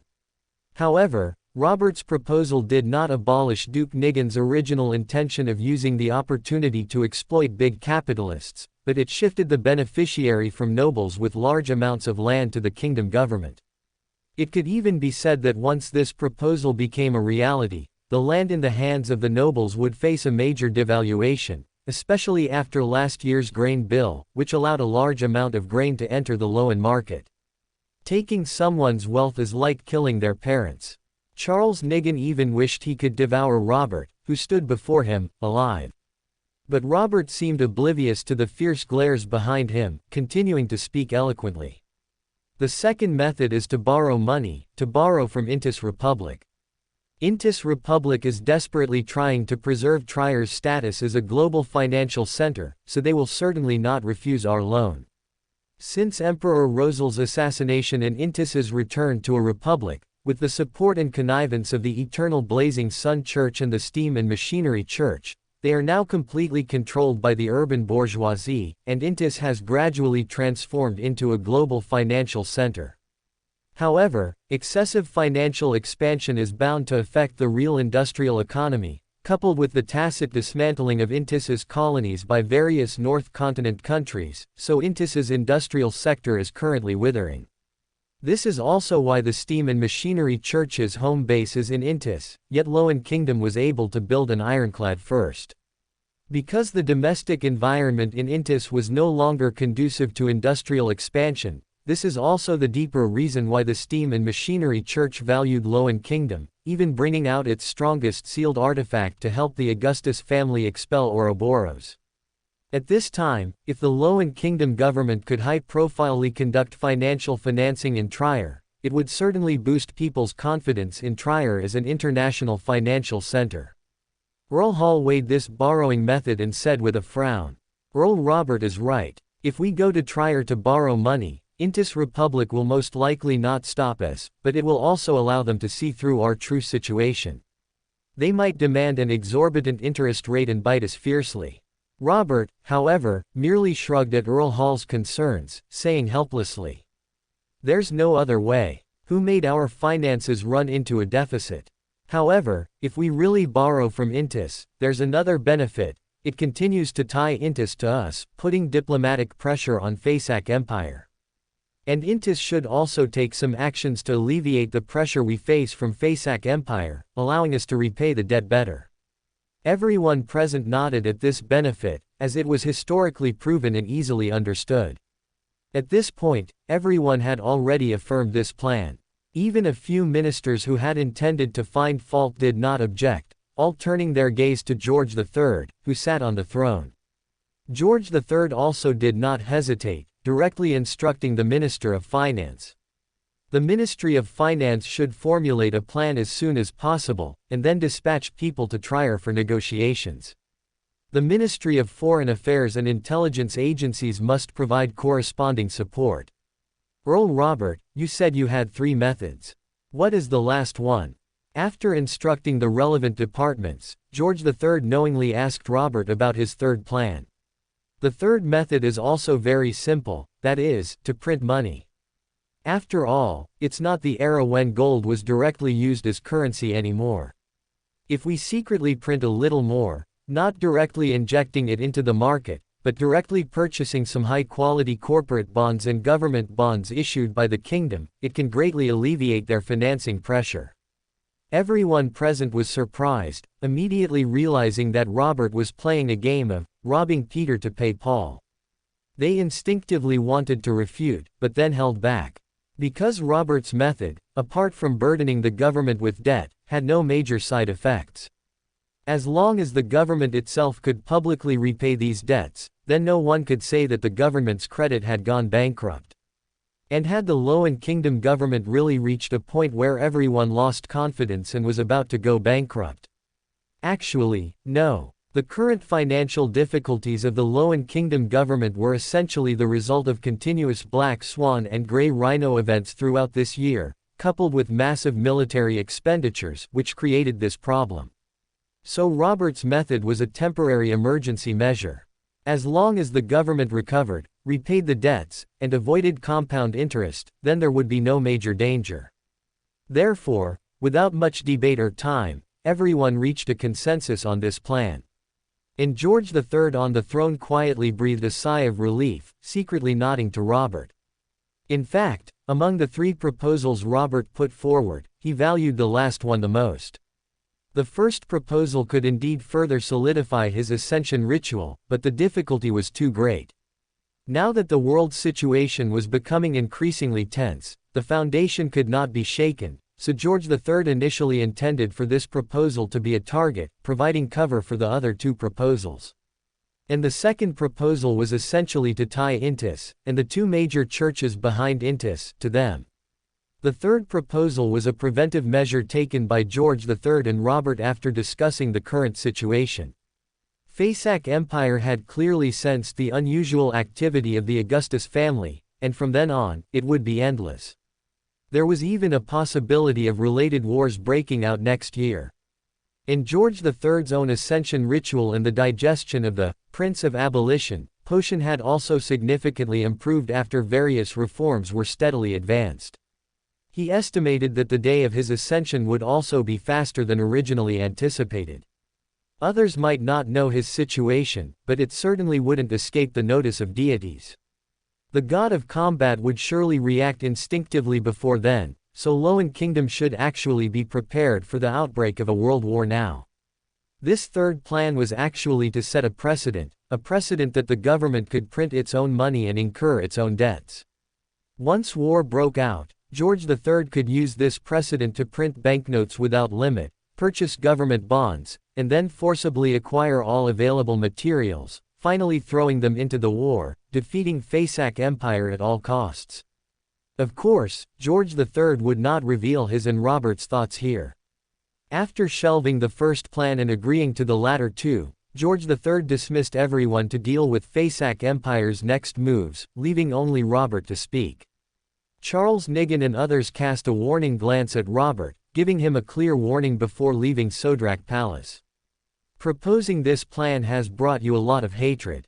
You've really worked hard. George III naturally understood what kind of animosity Robert had just incurred, so as soon as the others left, he appeased Robert. After all, by having Robert propose this plan, he also intended to divide Robert's current momentum, making Robert rely more on his support. For His Majesty's grand plan, it's no hardship. Robert didn't care if he offended those old nobles, as their aspirations were not on the same level, but he also took the opportunity to express his loyalty to George III. As expected, George III was very pleased to hear his declaration and chatted with him for a good while. After a while, Robert suppressed his impatience and said to George III, "Your Majesty, facing Fasak Empire's provocations, we cannot continue to respond so passively. There's no such thing as guarding against thieves every day. Avon's strategic support force is almost formed. I propose that Avon use the opportunity of external training to teach Fasak Empire a lesson. Welcome to Fanfic Audiobook, your go-to place for immersive audiobooks. If you enjoy the content, don't forget to like the video and subscribe to our channel for more amazing stories. And please support the author by link in description." Earl Hall approaches. George III didn't hesitate much regarding Robert's suggestion. After all, his year-long forbearance towards the Fasak Empire had not been successful. Instead, it had revealed the Augustus family's recent unusual activities and the future strategies of the LotM Kingdom to the Fasak Empire, making the Fasak Empire even more reckless. If he didn't teach the Fasak Empire a lesson, they would eventually ride roughshod over the LotM Kingdom. In fact, even if Robert hadn't said anything, George III was already preparing to cause some trouble for the Fasak Empire. Bach Einhorn's infiltration of Backland is clearly aimed at you two brothers, which indicates that the Einhorn family has noticed the threat you pose. Behind this, I don't know how many eyes are watching you two. Under such circumstances, sending your brother overseas to execute a mission, wouldn't that alert the enemy? Moreover, I heard that Avon is currently only a Sequence 5 Beander. Given the Fasak Empire's emphasis on you, it's not out of the question that he could be ambushed by a demigod as soon as he reaches the open sea. Even if we equip him with a 1-level sealed artifact, it would be difficult to guarantee his safety. George III, who had already received a report from Duchess Georgina last week, knew that Avon had recovered his demigod strength. His current concern for Avon's strength was actually a subtle way of probing whether Robert had discovered that his brother had become his own man. Robert, fully aware of George III's probing, had already prepared for it. He smiled and said, "You don't need to worry about this. Recently, through Ms. Amanda of the Sanguine, I obtained a rather practical mystical item. This mystical item is a pair of bracelets. Avon and I each have one. As long as one of us activates it, a portal connecting both sides can be formed, allowing me to support Avon at any time." Avon had already reported to Robert about George III's desire to investigate whether he had established a corresponding secret organization through him. After careful consideration, Robert felt that it was unrealistic to completely hide his connections. So, after discussing with Ms. Amanda, he decided to openly reveal the Horn family's cooperation with the Sanguine in establishing a hospital. And after Robert exposed this layer of cooperation, he clearly felt that George III valued and trusted him even more. "Oh, it seems your plan this time is quite ambitious. You're even preparing to have Avon personally act as the bait." Robert acquiring such a mystical item capable of rapid support in advance, and then proposing that Avon openly go overseas for training, clearly indicated his intention to escalate matters. However, Robert's scheme seemed a bit too obvious this way. Would those seasoned conspirators of the Fasak Empire fall for it? But George III, after a moment's thought, understood that Robert was using an open strategy against a covert scheme. "Good, I approve of your actions. You will be fully in charge, and I will have people provide you with certain assistance." George III readily entrusted Robert with the full authority for this mission to provoke the Fasak Empire.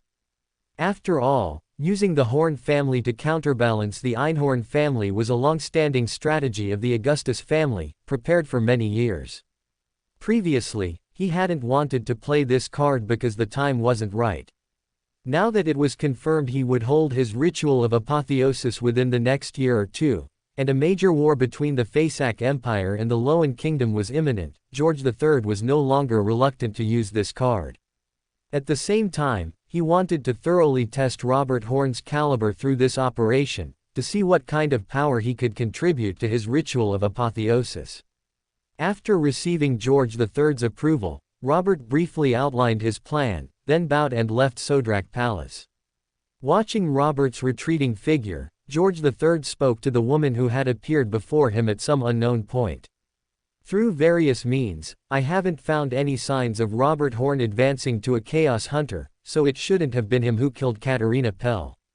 Then I must have guessed wrong. I will now shift my direction and investigate others to give the Demonist sect an explanation. The woman, dressed in luxurious clothes, standing before George III, bowed and said. She was George III's new white glove, Duchess Georgina. Besides taking over from the deceased Prince Grovel to continue building the secret mausoleum, she also had to investigate the truth behind the Backland riot. This included, but was not limited to, the stronghold of Fortress Dawn in Backland, the deaths of 2 demonesses from the Demonist sect, and the identity of the Black Emperor. After an in-depth investigation of the entire incident, Duchess Georgina proposed that Bernadette, the Black Emperor, and the person who killed the 2 demonesses might belong to the same organization. Moreover, judging by the swiftness and precision of their actions, it couldn't be ruled out that their side had someone planted among the enemy.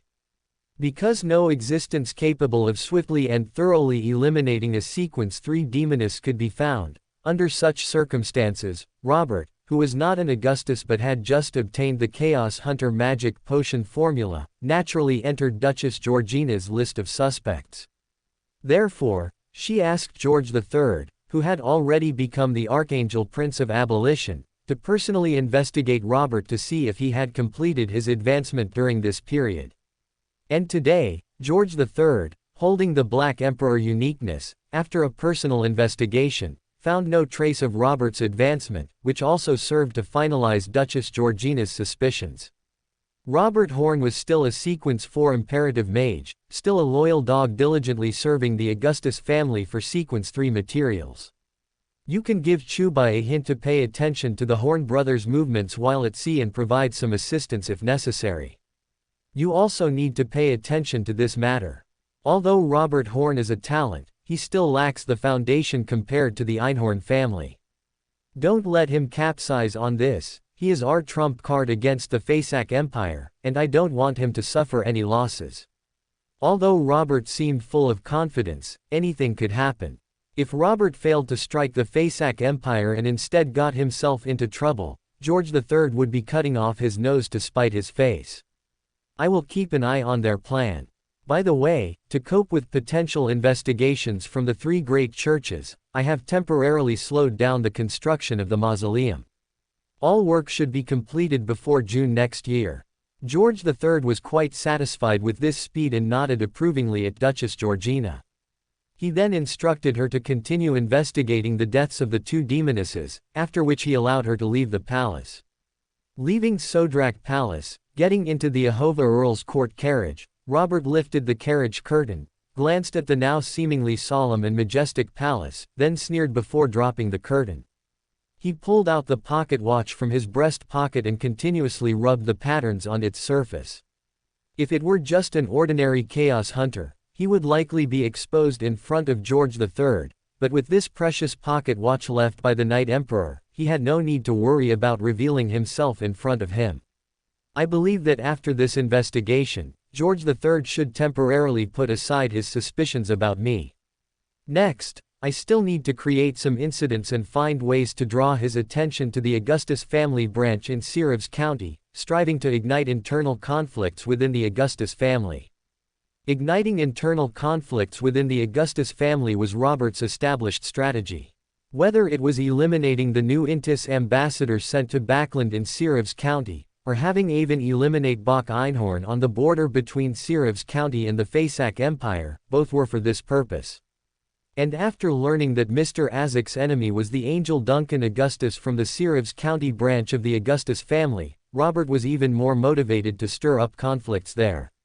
Once no enemies are found within Backland, George III will inevitably cast his suspicious gaze internally within the Augustus family. At that point, with just a little push, their conflicts are bound to erupt. In Robert's mind, the Einhorn family of the Fasak Empire was the primary enemy, while the Augustus family was a secondary enemy that could temporarily cooperate but not be fully trusted. Periodically stirring up conflicts between the primary and secondary enemies, and planting some landmines within the secondary enemy, was Robert's current approach. In fact, among the three countermeasures Robert had just proposed to George III to alleviate financial pressure, the first was a genuine solution, a true reform measure that could even enhance George III's ritual of apotheosis. The second was to help the Loan Kingdom hold on to the Intis Republic, unifying the front to the greatest extent against the Fasak Empire. And the third concealed Robert's thoughts on preparing for the post-war situation, and it was also what he most wanted to induce George III to do. George III only thought that once the war began, he would plunder resources and fill the war's enormous pit through unlimited bond issuance and unlimited money printing.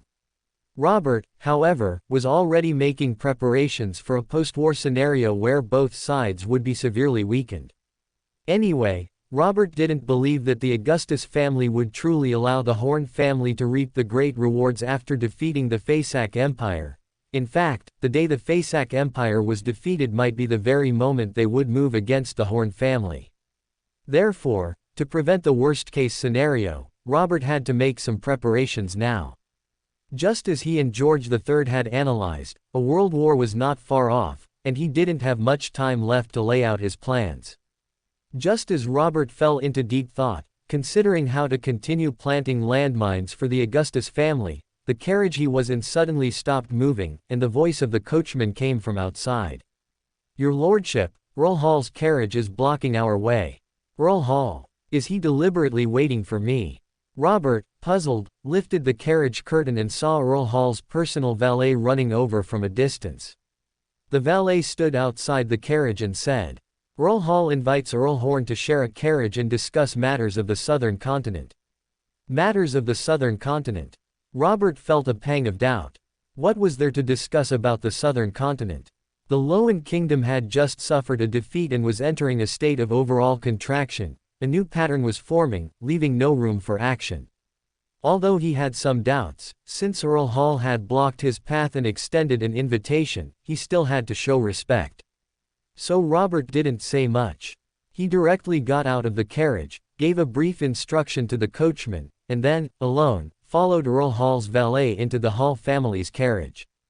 After they were seated, Earl Hall only briefly asked a few questions about George III keeping Robert behind, then went straight to the point, stating with certainty, "I previously heard from Archbishop Anthony that Earl Horn has successfully advanced to a demigod.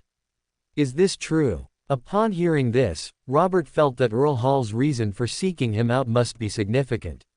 He narrowed his eyes, staring intently at Earl Hall. Earl Hall, facing Robert's scrutinizing gaze, maintained a faint smile and remained silent. Earl Hall's confidence stemmed from the Church of the Night Goddess, so he wasn't afraid of Robert at all. At the same time, he was observing whether Robert would be forthcoming after he revealed this matter. If he couldn't even manage that much honesty, then the subsequent conversation would be unnecessary. "Thanks to His Majesty's great convenience, I fortunately successfully advanced to a demigod last year." Many of Robert's collaborations with Earl Hall had been pleasant, so he was willing to reveal some less important secrets. Earl Hall was very satisfied with Robert's honesty and, without further ado, went straight to the point. "You are currently the chairman of the Military and Intelligence Committee, and all officer promotions must pass through your approval. I have a son named Alfred. He wrote to me a few days ago, saying that he recently achieved some military merits, and the army has already sent his promotion report back home. Robert had a sudden realization and felt he had guessed Earl Hall's intention, so he smiled and said, "I have already seen Alfred's promotion report and have handed it over to my subordinates for review. Once this process is complete, I will sign it immediately." Robert initially thought Earl Hall would gladly accept his goodwill, but to his surprise, he didn't care about this promotion and instead shook his head, saying, "I stopped Earl Horn's carriage and revealed your advancement to a demigod not for this so-called promotion. Earl Horn, becoming a demigod at such a young age, is clearly one of those people who are said to have the talent to quickly master magic potions, and you have seen Alfred's promotion report. So I want to inquire from you whether Alfred, like you, possesses the talent for quickly mastering magic potions. After all, given Alfred's service record, he shouldn't have been promoted to army colonel so quickly." Robert somewhat understood Earl Hall's purpose. After thinking for a moment, he still cautiously said, "Alfred indeed has some talent in controlling magic potions, His Majesty is also aware of this." Earl Hall seemed relieved, unable to hide his joy. After a long while, he solemnly said to Robert, "As Alfred's father, I ask that you, just as His Majesty granted you great convenience, also grant Alfred great convenience." Chapter 381, Avon and Audrey to marry. Earl Hall humbled himself before Robert. This was not only because Robert's demigod status had been revealed, making it impossible to treat him as an ordinary person, but also because his request was extremely significant, beyond the reach of ordinary money and power. Given his status and position, even if his son became a Sequence 5 Beander, it would have very limited use for him. Although Earl Hall himself was only a Sequence 6 Beander, the energy he could mobilize was incomparable to 10 Sequence 5 Beyonders. He could easily pave the way for his son's promotion to Sequence 5. Therefore, his request could only be for Robert to help Alfred with his promotion to a demigod, which was precisely something he couldn't do himself. Earl Hall's request puts me in a difficult position. After all, even I only crossed that threshold with His Majesty's grace. How can I help Alfred with this matter? Robert was actually tempted to support Alfred, but he couldn't agree so easily. Although Earl Hall had cooperated pleasantly with him in the past, the price for such matters still needed to be negotiated in advance. Earl Hall also hadn't expected to easily gain Robert's promise, but he still caught a hint from Robert's words. The phrase, "puts me in a difficult position," in the ears of a politician like him, could be translated into another meaning: this matter is difficult, and it will cost more. Just this hint was enough to make Earl Hall ecstatic. After all, it was a chance to advance to a demigod. As long as the door to the transaction wasn't sealed shut, the price was secondary. "I can fully cooperate with your reform measures in the future, as long as they don't affect the interests of the Church of the Night Goddess." Earl Hall directly offered his biggest bargaining chip, without the back and forth and negotiations Robert had imagined. This, in turn, stunned Robert, leaving him momentarily frozen. Alfred has good control over the potion and plenty of time to prepare for his promotion to a demigod. You actually don't need to be in such a hurry. Although Robert greatly desired Earl Hall's assistance, Earl Hall's easy offer of such generous terms still raised doubts in his mind. Why was Earl Hall in such a hurry? Only if he was truly desperate would he throw all his chips into the matter without hesitation. Earl Hall's eyes gleamed, and the usual genial smile was gone from his chubby face as he looked at Robert and said, "The essence of this world is still dominated by the Beander world. The previous retreat of the Transcendent was merely a facade, an order established by the deities in the fifth epoch. Although I am not a demigod like Earl Horn, standing at the pinnacle of the Beander world, and cannot accurately perceive the development of events.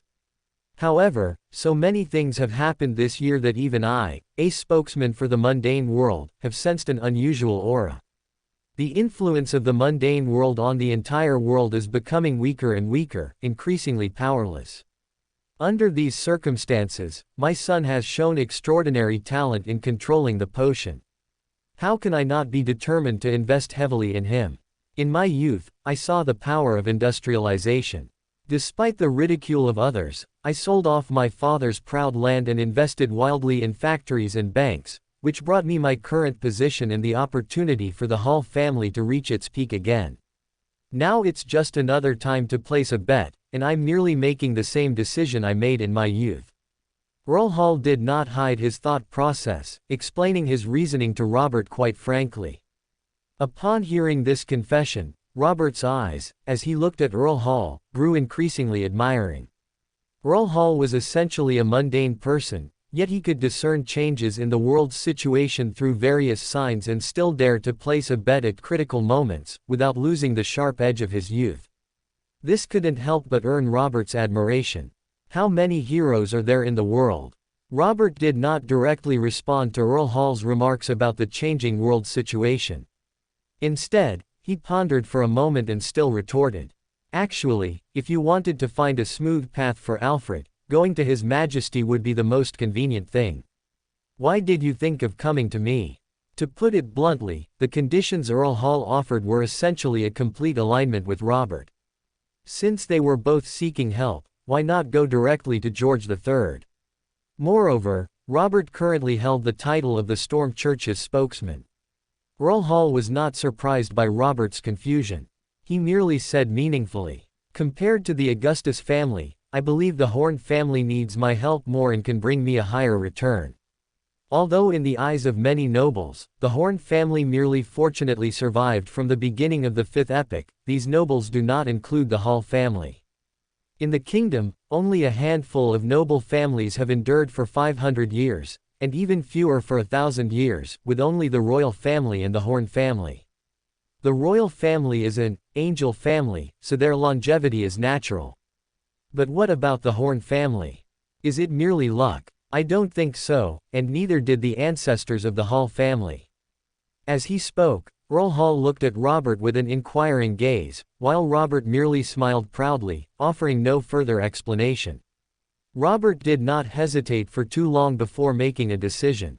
Although a demigod-level Beander characteristic was extremely precious, Earl Hall's full support was equally important to him. If you want Alfred to get a piece of the pie in the coming tide, then sending him to the southern continent is not a good option, nor is it conducive to his control over the potion. How about this? After Military Intelligence Section 9 is split, Jonas will have a very hard time setting up Section 8 and will need someone to help him. Alfred's qualifications and military achievements are already sufficient. After his promotion procedures are completed, he will serve as the Deputy Director of Military Intelligence Section 8, assisting Jonas in forming the 8th section. How does this arrangement sound to you? That would be excellent. Thank you, Robert, for your consideration. Earl Hall was overjoyed upon hearing Robert's arrangement. This meant Robert had agreed to his terms and was beginning to make preparations. And amidst his joy, Earl Hall also secretly breathed a sigh of relief. The gap between the Beander world and the mundane world was too vast. Before Robert's approval, Earl Hall wasn't sure if his bargaining chips could secure Alfred's chance for promotion, yet he had no greater chips left. At the same time, Earl Hall once again marveled at Robert's influence and was shocked by Robert's confidence. In Robert's eyes, the stakes Earl Hall placed were heavy, and his courage was great. In Earl Hall's eyes, Robert's speed in agreeing was also very fast, taking almost no time at all. This constantly refreshed his assessment of the Horn family. What was so special about the Horn family? Were they also a Beander family that had been passed down from the Fourth Epoch? Just as Earl Hall was lost in thought, Robert suddenly smiled and said, "I heard Miss Audrey will announce her coming of age at the New Year's gathering at the end of the year." Earl Hall composed himself, his heart stirring as he vaguely guessed Robert's meaning. He said somewhat cautiously, "That's right. Her Royal Highness the Queen will lead Audrey's debut then." Upon hearing this, the smile on Robert's face became even more pronounced. "Your Excellency, the Earl, you have met my younger brother. He is also a rare young talent in the Loan Kingdom. How about he serves as a flower knight for Miss Audrey then?" At a noble lady's coming-of-age ball, parents often arranged for a flower knight to help ward off the advances and dance invitations of some libertines. This role was usually filled by her elder brother or a close male relative, rarely by a male without a blood relation. And once such a situation occurred, it was generally a public declaration that the noble lady and her flower knight were already engaged. Earl Hall hadn't expected Robert to suddenly involve his most beloved daughter, so he was hesitant for a moment. But his political instincts quickly led him to weigh the pros and cons of the matter in his mind. In Earl Hall's mind, Eowyn Horn was undoubtedly an excellent marriage prospect, not only because he came from the Horn family and was Robert Horn's younger brother, but also because Eowyn himself was an extremely outstanding individual. Ever since Eowyn came to Backland and appeared at a banquet held by his family, Earl Hall had already noticed this very eloquent young man, and at that time, a certain thought had already stirred within him. Eowyn's subsequent performance garnered the attention of the entire Backland upper class. Whether it was his becoming the Deputy Director of Military Intelligence Section 9 in just 2 months, or his proposal to establish the Strategic Support Force and Strategic Air Force, it truly told everyone that while Robert's support was indispensable for his achievements, his own abilities were equally significant. However, after Eowyn gained such prominence, Earl Hall's thoughts of this nature diminished. Because the two Horn family brothers' upward momentum during this period was too fierce, so much so that Earl Hall wanted to deliberately appear somewhat distant from them, to avoid being implicated in stumbling. But he hadn't expected to hear such a proposal from Robert today. And at this moment, Earl Hall was not worried about the Horn brothers' excessive prominence, but rather concerned that his closeness to the Horn brothers, both politically and familially, might attract the jealousy of George III. Political closeness could be explained by similar political ideologies, but familial closeness would very easily arouse the suspicion of those with ulterior motives. After all, he and Robert were backed by the two major churches of the Lowen Kingdom. Earl Hall expressed his concerns to Robert, but unexpectedly, Robert burst into laughter and said, "So, Earl Hall, you are to become my main opponent in obstructing the continued advancement of my reforms. Only if our two families begin to oppose each other politically can our private relationship become closer." Many question marks appeared above Earl Hall's head as he looked at Robert in astonishment, completely failing to understand what Robert meant. In his eyes, Robert had always been the most radical reformist in Lowen politics, even falling out with Duke Nigan over it. He should be seeking support from all sides and striving to push through reforms. This was also the reason why Earl Hall wanted to exchange his support for Alfred's opportunity to advance to a demigod. But after Robert agreed to his terms, he actually asked him to stand on his opposite side and oppose him. What kind of logic was this? Moreover, if that were the case, what reason would he have to agree to help Alfred? Earl Hall was momentarily confused by Robert, his mind filled with questions. But Robert did not explain to Earl Hall, nor could he explain to him. Robert rose to power in Lowen politics as a reformist. This was partly due to his own political ideology leaning towards reform, and the need to enact far-reaching laws to complete his promotion ritual. But his loyalty to George III and the Augustus family was also an important factor. However, when he learned of the Augustus family's prohibition on the Horn family, the origin of the Horn family, and George III's desire to become the Black Emperor, and forever suppress him, his original loyalist ideology vanished. Instead, he viewed the Augustus family and George III as great enemies, doing everything in his power to thwart their plans. The reason he still served as George III's chief reformist general was, on the one hand, because recent reform measures, such as the establishment of the Strategic Support Force and the Strategic Air Force, were highly advantageous for countering the Fasak Empire and also beneficial for the Horn family to control an army. On the other hand, it was to continue to infiltrate the core of George III's faction, thereby obtaining crucial intelligence that could deliver a fatal blow at a critical moment. And correspondingly, Robert also did not want any reforms other than those beneficial to himself to proceed smoothly. Robert was well aware that George III's decades of subtle transformation of the Lowen Kingdom had already met the requirements of the Black Emperor ritual. He would complete all preparations and initiate the godhood process within the next 1 or 2 years, and the general trend was irreversible. But he still hoped to delay it for even a minute, if possible. The longer the delay, the more fully prepared he would be, and the smoother his future plans would unfold. Therefore, Robert's agreement to Earl Hall's request was not at all to advance George III's reforms, but for future strategic planning. Under these circumstances, the first thing Robert had to do was to prevent Earl Hall from aligning with his political actions. Instead, there should be disputes, letting everyone know that the two sides had conflicts. As for their conflicts, the union of Avon and Miss Audrey would be the result of free love, absolutely not due to their behind-the-scenes matchmaking. At the same time, Robert also wanted to use the marriage of Avon and Audrey to secretly and completely bind the Horn family and the Hall family, which also served as a reassurance for Earl Hall, so that he wouldn't be suspicious due to Robert's confusing behavior without understanding anything. Earl Hall deliberated repeatedly, but in the end, family interests and the prospect of Alfred's promotion to a demigod outweighed everything. He said in a deep voice, "Then let it be so." Robert, in turn, smiled and nodded, satisfied. Chapter 382. Alice contacts the Faceac Empire. After Robert and Earl Hall had initially agreed on their future course of action, the carriage carrying the two of them stopped outside the Ahorva Earl's court. But Robert was slow to alight, attracting the attention of other passing nobles, while the butler who came to greet them could only lead a long line of servants waiting at the door.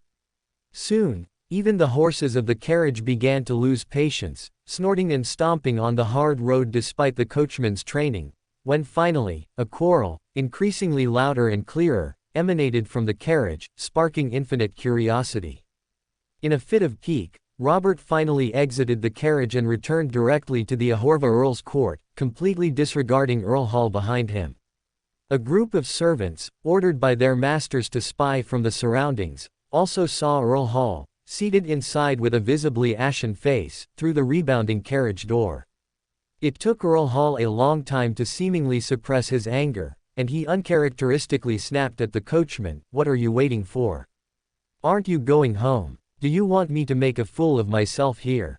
The coachman, whose legs were trembling, disregarded everything else, scrambled to the front, and quickly drove the carriage away from the spot, heading towards Earl Hall's residence not far away.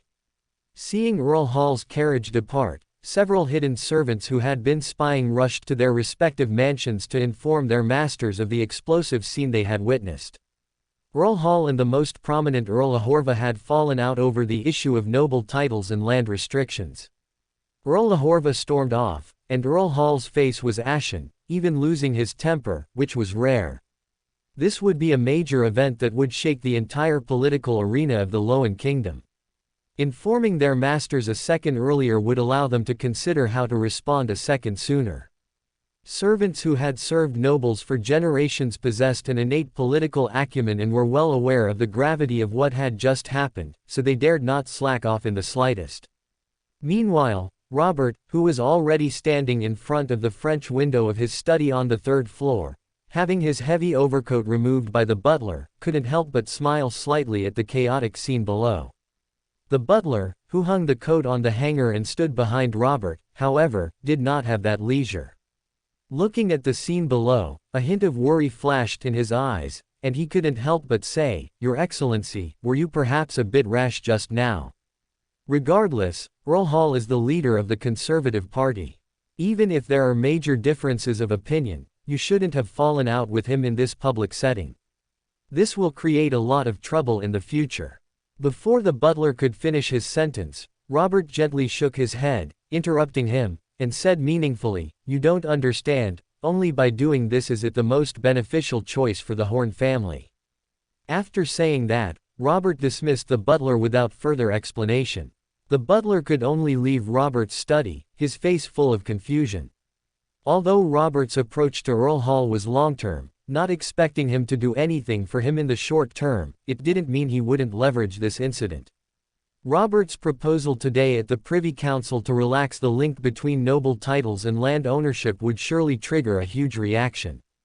As soon as this news spread, big factory owners, big capitalists, and capable but disinherited noble scions who desired noble titles would surely converge on him. Conversely, established nobles with large landholdings, or newly ennobled individuals who had just boarded the train and wanted to weld the doors shut, would also gather to oppose this policy. This group of people highly aligned with the power base of the late Duke Nigan. After Duke Nigan's death, some of them regrouped under Charles Nigan, some pledged allegiance to Prime Minister Ogwyd, and some turned to Earl Hall, with only a very few shifting their allegiance to Robert. This was not because Robert was young, but because Robert's political inclinations diverged too much from theirs. Many more people are currently fighting individually, or even seeking to band together for warmth, cautiously observing the attitudes of the various big figures. Since Charles Nigan was outmaneuvered by Avon, who used Lord Hibbert's scandal to force Earl Hall to make significant concessions and secure the Parliament's Budget Committee, his influence has greatly increased. Many people said he had the demeanor of Duke Nigan, and thus chose to support and pledge allegiance to Charles Nigan. Earl Hall, however, suffered a significant loss of prestige due to this incident. Many people, unaware of the truth, said he was old and could not withstand the sharp edge of the younger generation. His political influence has declined rather than increased during this period. Since Robert had already confirmed that Earl Hall would become his supporter, he could not sit idly by and allow such a thing to happen. Prime Minister Ogwyd, due to the Fasak Empire's machinations this time, would most likely have to resign in the coming days, and his departure would leave behind a considerable political force.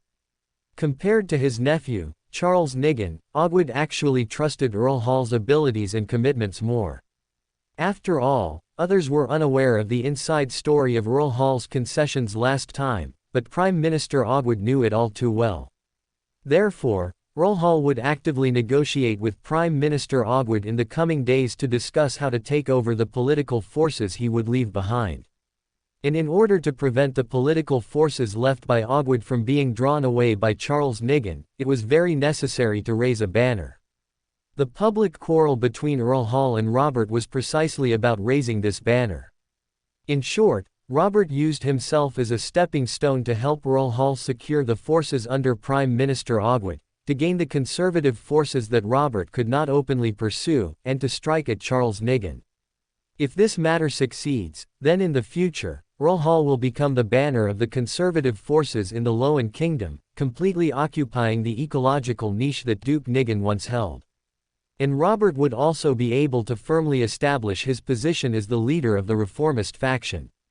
In the future, the two sides could appear to be at daggers drawn on the surface, but in reality, they would fight a tacit battle that no one would notice. For Robert, the future political struggle in the Lowen Kingdom would be a boring game of his left hand fighting his right, while secretly hollowing out George III and even the Augustus family. Theoretically, as long as the Augustus family's Beander strength remained intact, they could overturn the table and start over at any time. But after a world-class war, how could the Augustus family, as a major belligerent and even the eye of the storm, remain unscathed and unharmed? Even if they were adept at self-preservation, they couldn't withstand Robert secretly lending a hand to his kinsman from over 1,000 years ago. And once the Augustus family's strength was damaged to a certain extent, Robert would have a much larger scope for manipulation. Robert's eyes were deep and profound, a faint, cold smile playing on his lips as he watched the sun gradually set. Although he had received news that the Fasak Empire had begun to act, Klein was still not at leisure.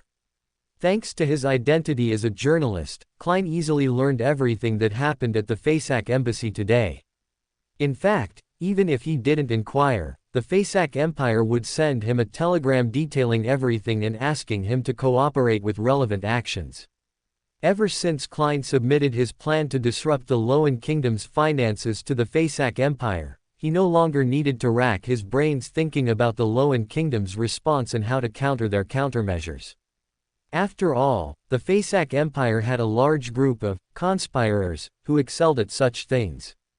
In the Fasak Empire's projections, no matter how the Lowen Kingdom government planned to resolve this crisis, the first step would always involve news censorship. Only through news censorship, temporarily suppressing the events at the Fasak embassy, could they gain more time to adjust their strategy. The Faesac Empire naturally did not want the Loan Kingdom to catch its breath, nor did it want to give them time to respond. So, they had long ago requested Alice to mobilize her subordinates to find a secret printing spot in Backland and prepare all the necessary printing materials. Klein's task tonight was to meet with people from the Faesac Empire and obtain the relevant printing plates. In truth, Klein no longer wanted to continue cooperating with the Faesac Empire. Because he not only learned everything that happened at the Faesac Embassy through his journalist identity, but also, through his colleague Michael Joseph after joining, he inquired about the internal decisions of the Loan Kingdom and learned that George III and the Loan Kingdom government had already conceded, coordinating to sell off their drugs at low prices. At this point, the purpose of all Klein's actions had been achieved. Continuing to help the Faesac Empire, distributing flyers, and inciting public anger would, on the contrary, be aiding and abetting evil. Klein was forced to cooperate with the Faesac Empire only to leverage its power to pressure the Loan Kingdom government and force George III to yield. He did not want to become their accomplice in bringing chaos to the Loan Kingdom. From this perspective, Klein also underestimated the speed at which George III and the Loan Kingdom government would surrender. Originally, Klein had estimated that the Faesac Empire and the Loan Kingdom would contend for at least a few days before the Loan Kingdom would meekly surrender. Their surrender was so swift that it left Klein in a dilemma, unsure how to conclude the matter. If Klein carried out the Faesac Empire's mission, it would trigger a new round of major riots in Backland, leading to a bloodbath. But if he didn't carry out the Faesac Empire's mission, then the identity of Alice Einhorn that Avon had given him might be exposed, and he would be letting Avon's trust down too much. Through this period of understanding, Klein was too clear about how precious the identity of Alice Einhorn was. It could almost be described as invaluable. If this identity were exposed in his hands, he would have no face to meet Avon again. It was in this extreme dilemma that Klein could only decide to take things one step at a time, first meeting with the people from the Faesac Empire. After Klein returned home, he opened his secret wardrobe, rested his chin in thought, and then chose a neutral, tight-fitting outfit, wearing a flaxen hood, wrapped in a thick scarf, and donning a pair of black knee-high leather boots, looking dashing and heroic. With his face buried in the thick scarf, Klein glanced at the full-length mirror, felt there were no issues, and then left the apartment. He hailed a carriage on the street and headed towards Empress Borough. Backland at this time was no different from a few days ago. The weather remained cold, and helpless, groaning people lay everywhere. Judging from their clothes, they had all been living respectable lives just days before, but in merely a few days, they had fallen from the clouds into hell. Things will get better in the next few days. Klein retracted his gaze, silently chanting in his heart. As the carriage moved forward, the streets became wider, the number of homeless people on the streets decreased, and even some normal human activity appeared. This situation was even more prevalent in Empress Borough. Looking at the brightly lit shopping streets and the coming and going carriages, Klein even thought he had crossed time and space, arriving in another metropolis, and that the scene he was seeing was a dream. Soon, Klein snapped out of the scene before him. After paying the coachman, he walked towards his destination, the Count's Café. As Klein walked, his face hidden beneath the scarf became softer and softer, and his figure beneath the tight-fitting clothes became more slender, making him appear quite tall. Soon, Klein arrived at the Count's Café and reported a private room number, which he had just learned via telegram, along with the accompanying password, to the approaching waiter. The waiter, without a word, led Klein to a secluded private room, then exited without asking any further questions. Klein surveyed his surroundings, then removed the scarf from his neck, and performed a divination to confirm that the room had no surveillance and that this meeting would be safe. Soon, the private room door opened again, and a man wearing a mask adorned with many mysterious symbols entered. The man didn't speak after entering. Instead, he openly scrutinized Klein, his naked gaze making Klein feel a wave of nausea and causing goosebumps to erupt on his skin.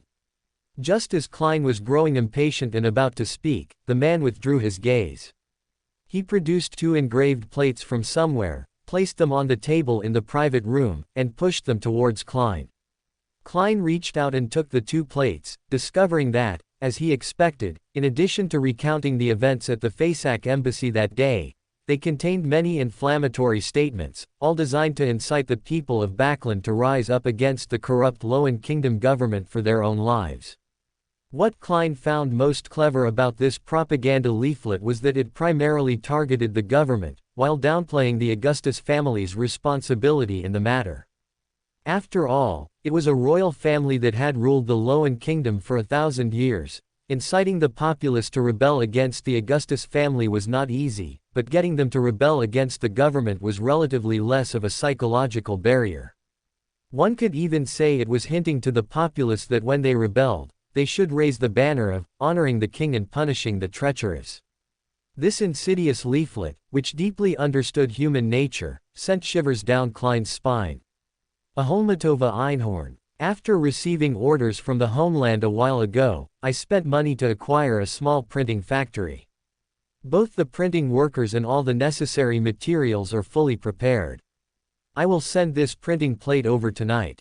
It is expected that the printing will be completed by tomorrow afternoon, and the flyers can be distributed to the people of Bakland by evening. However, when I took over the Empire's covert forces, the organization's strength had already been severely damaged by Military Intelligence Section 9. So, even if I distribute these flyers, I no longer have the ability to organize another riot. To role-play as Alice Einhorn, Klein had reluctantly acted as a loyal dog of the Fasak Empire during this period, doing whatever he was told. Therefore, Klein completed the acquisition of a printing factory without any discount, as he didn't have to pay for it himself. However, Klein didn't genuinely want to help the Fasak Empire cause chaos in Bakland, so he spoke first, intending to shut up the person who came. Moreover, Klein spoke with great confidence because the covert forces under Alice Einhorn had indeed suffered heavy losses a few months prior, swept away by Avon. The man opposite smiled faintly, not caring about Alice's words, and said leisurely, "You are a meritorious official of the Empire. It can be said that your contributions are indispensable in allowing the Empire to occupy its current advantageous position. The Empire sees all your contributions and will not abandon you easily. Besides printing a large number of flyers and escalating conflicts within the Loan Kingdom, your current task is only to collect intelligence on how the Loan Kingdom responds. You don't need to do anything else." Klein was puzzled by this, but he quickly expressed his loyalty to the Empire and his gratitude for his superior's understanding of his situation. Afterward, Klein thought about it and felt that the Loan Kingdom's high-level responses were not difficult intelligence to gather, as evidenced by how easily he could inquire about it from Maxim. Joseph. And it is rare for an intelligence organization of one country, embedded in another, to have all its power concentrated in one person's hands, especially when that person is in an enemy country. So, it's not guaranteed that the Fasak Empire wouldn't obtain relevant intelligence through other channels. If he didn't proactively report it, it would, firstly, affect Alice's image as shrewd and capable, and secondly, it could cause unnecessary suspicion. Therefore, Klein recounted everything he had learned today. And as expected, the man in front of him was not surprised at all by what Klein said, only praising Alice's speed in gathering intelligence once more. Klein felt very strange about the man's attitude. It seemed as if he had been observing him from beginning to end, and meeting him to hand over the printing plate seemed like an incidental matter. Klein felt it was better to leave early to avoid being seen through. After all, a faceless, no matter how powerful, was only a sequence 6.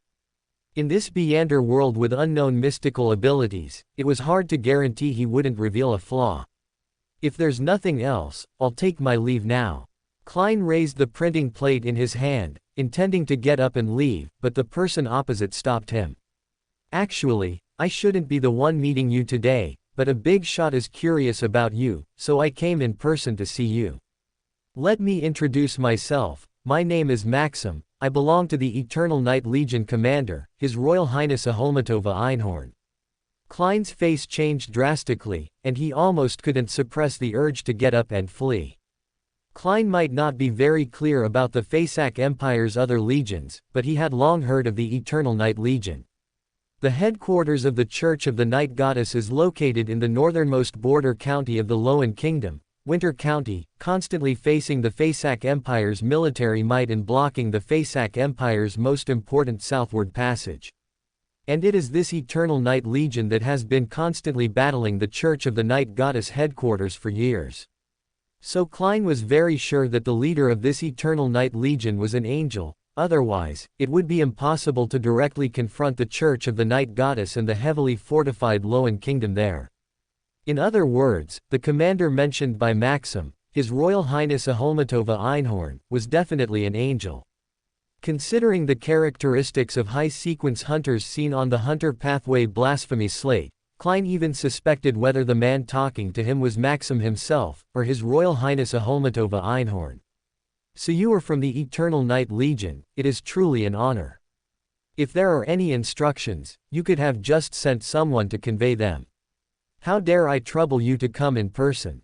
Although Klein was greatly shaken, the abilities brought by Faceless still prevented him from losing his composure on the spot, and he said with trepidation, "You are worthy of me coming in person. After all, you are a genius who became a Sequence 6 demoness of pleasure in just 3 years, so it's only right that His Royal Highness values you." The archive created by Petrov Andrei for Alice began 3 years ago, so the Fasak Empire's current understanding of Alice Einhorn is that she is a genius deeply versed in the role-playing method of the demoness pathway. Klein secretly cursed Avon in his heart for making Petrov Andrei create such a conspicuous archive, attracting the attention of an angel. However, on second thought, he himself was a Beander who was about to finish digesting the Sequence 6 potion in less than 4 months. Considering Avon's promotion speed, he then felt that this archive wasn't too outlandish. "You flatter me, sir. It is all due to the Empire's cultivation and the convenience provided by Sir Petrov Andrei that Alice is who she is today. I will never forget this."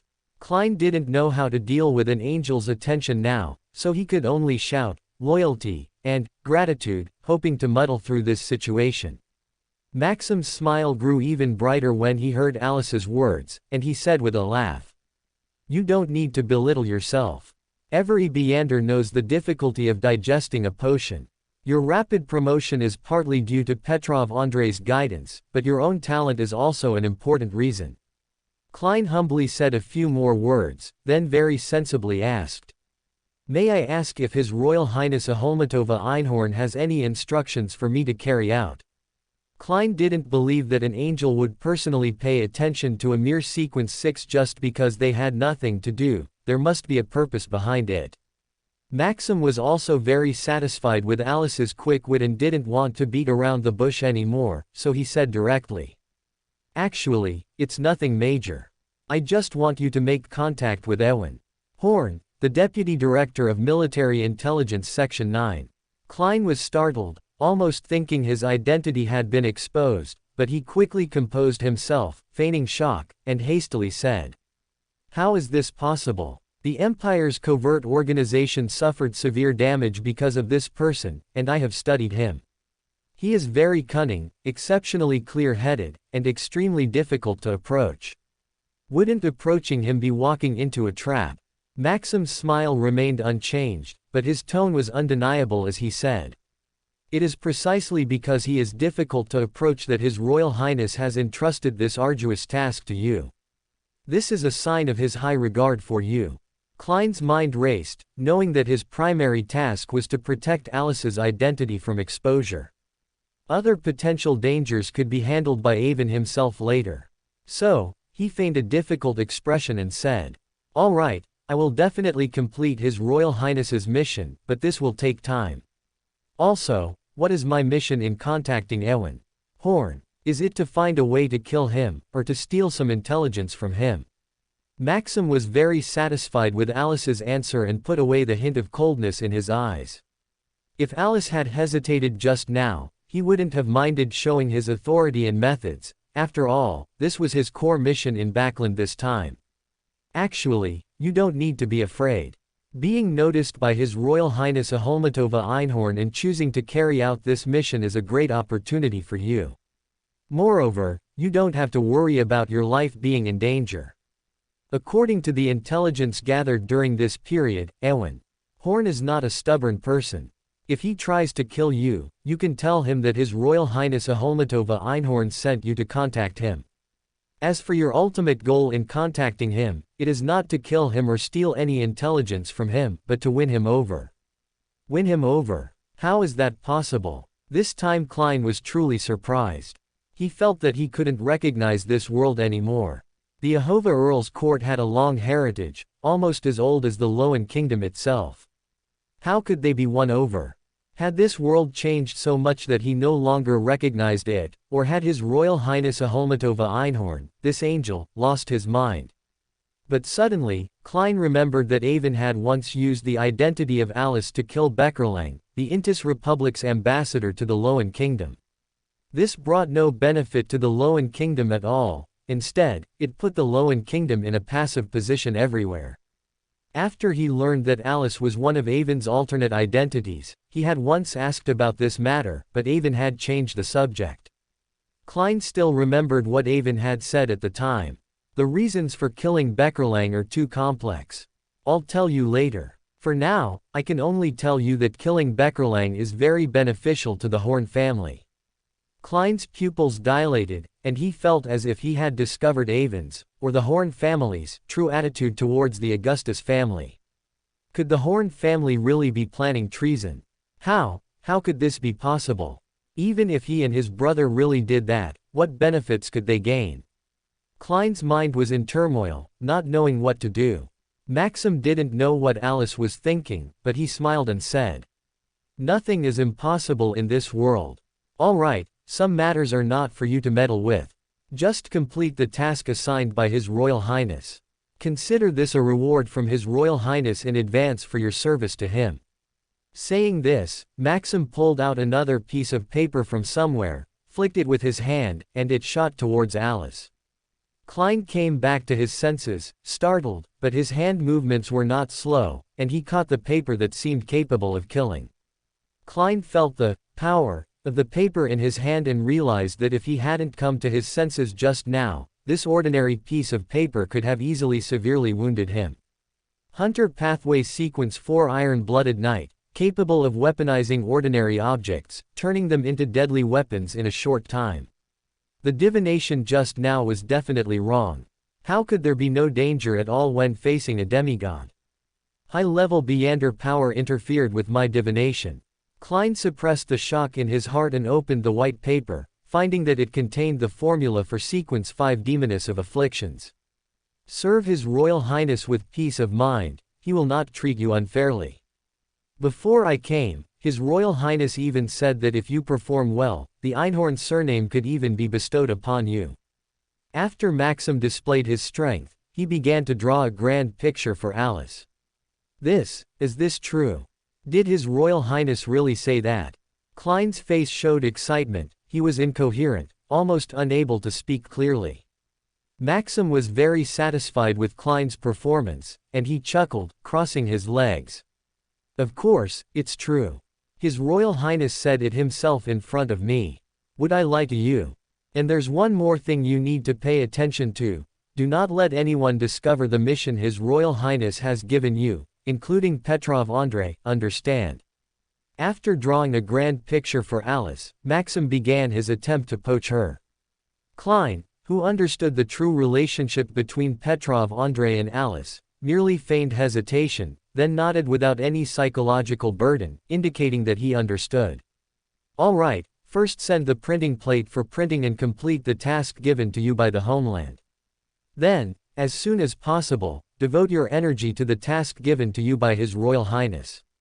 Seeing that his objective had been achieved, Maxim allowed Alice to leave the private room. Actually, if the timing hadn't been wrong, he would have truly wanted to sample Alice's taste. Maxim licked his lips, feeling a bit regretful. After all, Alice, dressed in neutral attire, looked quite valiant and suited his aesthetic. And no matter when, a demoness is always the best bed partner. No rush, there will be other opportunities in the future. Maxim collected his thoughts, knelt on one knee, and recited a reverent name. Lord of the War Fog, symbol of changing weather, totem of storms and lightning, great His Royal Highness Aholmatova Einhorn. The matter you entrusted to me has been handled. Alice Martha has accepted the mission to contact Ewan Horn, and I have told her your reverent name. And I will also look for an opportunity to contact Robert Horn soon. After reciting this content 3 times, a majestic voice echoed in Maxim's ear. Understood. When you contact Robert Horn, do not let the Augustus family perceive it, and even more so, do not let the Knight Church perceive it. Yes, I will strictly follow your instructions. Chapter 384, Einhorn's Ambition. After Klein left the cafe, he hailed another carriage and had it quickly take him away from Empress Borough, only getting off in Hilton District. He then frequently changed his disguise and took various forms of transportation, only slightly calming his mind after arriving in East Borough. But he still hadn't completely relaxed his guard. Instead, he went to a safe house, took 4 steps counterclockwise, and ascended above the gray fog. Using his physical body, which was in the real world, to observe his surroundings, he confirmed that no one was monitoring him. Only then did Klein truly breathe a sigh of relief. That was really close. It's fortunate that Maxim still has some self-control. Otherwise, not only might I not have escaped today, but the identity of Alice Einhorn would definitely have been exposed. Klein was all too familiar with Maxim's undisguised gaze. In the past week, he had seen too many similar looks. It was also because of these experiences that he had trained himself to suppress the disgust in his heart and continue the act just now. Alice Einhorn's identity must be returned to Avon. Whether it's the upcoming interactions with Maxim or the tasks assigned by Aholmatova Einhorn, it's already beyond what Klein can handle. Thinking of this, Klein returned to reality, adopted a praying posture, and, as the world asked Mr. Fool to relay what had happened today. He then ascended to the gray fog again and projected the scene of his prayer into the red star symbolizing Avon. After completing all this, Klein sat upright in Mr. Fool's seat, his hand resting on the bronze table, tapping it continuously, pondering the questions he hadn't had time to consider earlier. What exactly is going on with the Horn family? What reason could an angel have to believe they might betray the Lowen Kingdom and want to win them over and incite them to revolt? Even now, Klein still couldn't understand or grasp the thoughts of the angel named Aholmatova Einhorn. Yet Klein wouldn't doubt that the other party could be mistaken. After all, the term angel sometimes represented everything. At the same time, some of Avon's earlier vague remarks provided corroboration for this line of thought. The Horn family must have a secret, and a big one at that. Klein felt it was necessary to reacquaint himself with Ahova Earl's court and the Horn family afterward. Let's see if Avon will tell me later. If he doesn't want to, it's best not to delve into it in person. Klein was very adept at handling the boundaries of friendship. Since the printing plate still needed to be sent out, Klein didn't linger on the gray fog. He changed his appearance again and walked towards the printing factory he had acquired. Although he no longer wanted to work for the Fasak Empire, before returning the identity of Alice to Avon, Klein still had to maintain the persona of this identity and couldn't make any mistakes. Walking on the desolate streets, looking at the dead bodies piled by the roadside, Klein still felt bad, but he was no longer as depressed as before. After all, he had learned from various sources that his plan had succeeded. At the latest, in just 2 days, the Lowen Kingdom government would definitely release its hoarded medicinal materials and implement strict epidemic prevention measures. The most difficult days were finally over, and Klein was filled with pride about this. However, the thought of George III, that despicable person, still being king, and even a king about to complete the Black Emperor advancement ritual, made him feel that the future of the Lowen Kingdom was shrouded in darkness. Having lived 2 lives, Klein didn't believe that someone like George III, after becoming a god, could truly bring blessings to the Lowen Kingdom. On the contrary, he would certainly become the source of world turmoil. Yet, facing such a situation, Klein wanted to stop it but felt powerless. Soon, Klein transformed into Alice, and arrived at the printing factory, handing the printing plate to a Faceac Empire operative guarding the place. He then arranged the relevant matters for distributing these flyers tomorrow, emphasizing, "Actually, the Empire's goal has already been achieved. Distributing flyers to stir up the situation is merely icing on the cake, no longer a mandatory task. So, everyone must prioritize their own safety and not try to show off, understood?" Klein originally intended for these words to make these Faceac intelligence personnel just go through the motions. He didn't want his arrangements to cause any accidents, so he assigned tasks to the Faceac Empire intelligence personnel in a caring manner. However, he didn't expect that due to Alice Einhorn's princess identity, the success of their operations during this period, and Avon's previous influence, they were deeply moved by Klein's words. They didn't take his "act carefully" instruction to heart. Instead, they expressed their determination with full confidence and high morale. "Please rest assured, Your Royal Highness, we will certainly live up to the Empire's trust, complete the tasks given by the Empire 100%, and contribute our strength to the Empire's final conquest of LotM." A senior Faceac Empire intelligence officer, less than 1.7 meters tall, looked up and solemnly assured Klein. It was evident that this intelligence officer, who had been heavily discriminated against in the Faceac Empire due to his height, already regarded Alice as his ladder to promotion, his mind filled with thoughts of achieving merits for the Empire, for His Majesty the Emperor. Other Faceac intelligence personnel also roared in low voices, their faces filled with reverence. Klein felt utterly speechless. He hadn't said anything sarcastic, yet this group of people had interpreted everything as sarcasm. But he was constrained by his identity from further persuasion, and a hint of worry couldn't help but arise in his heart.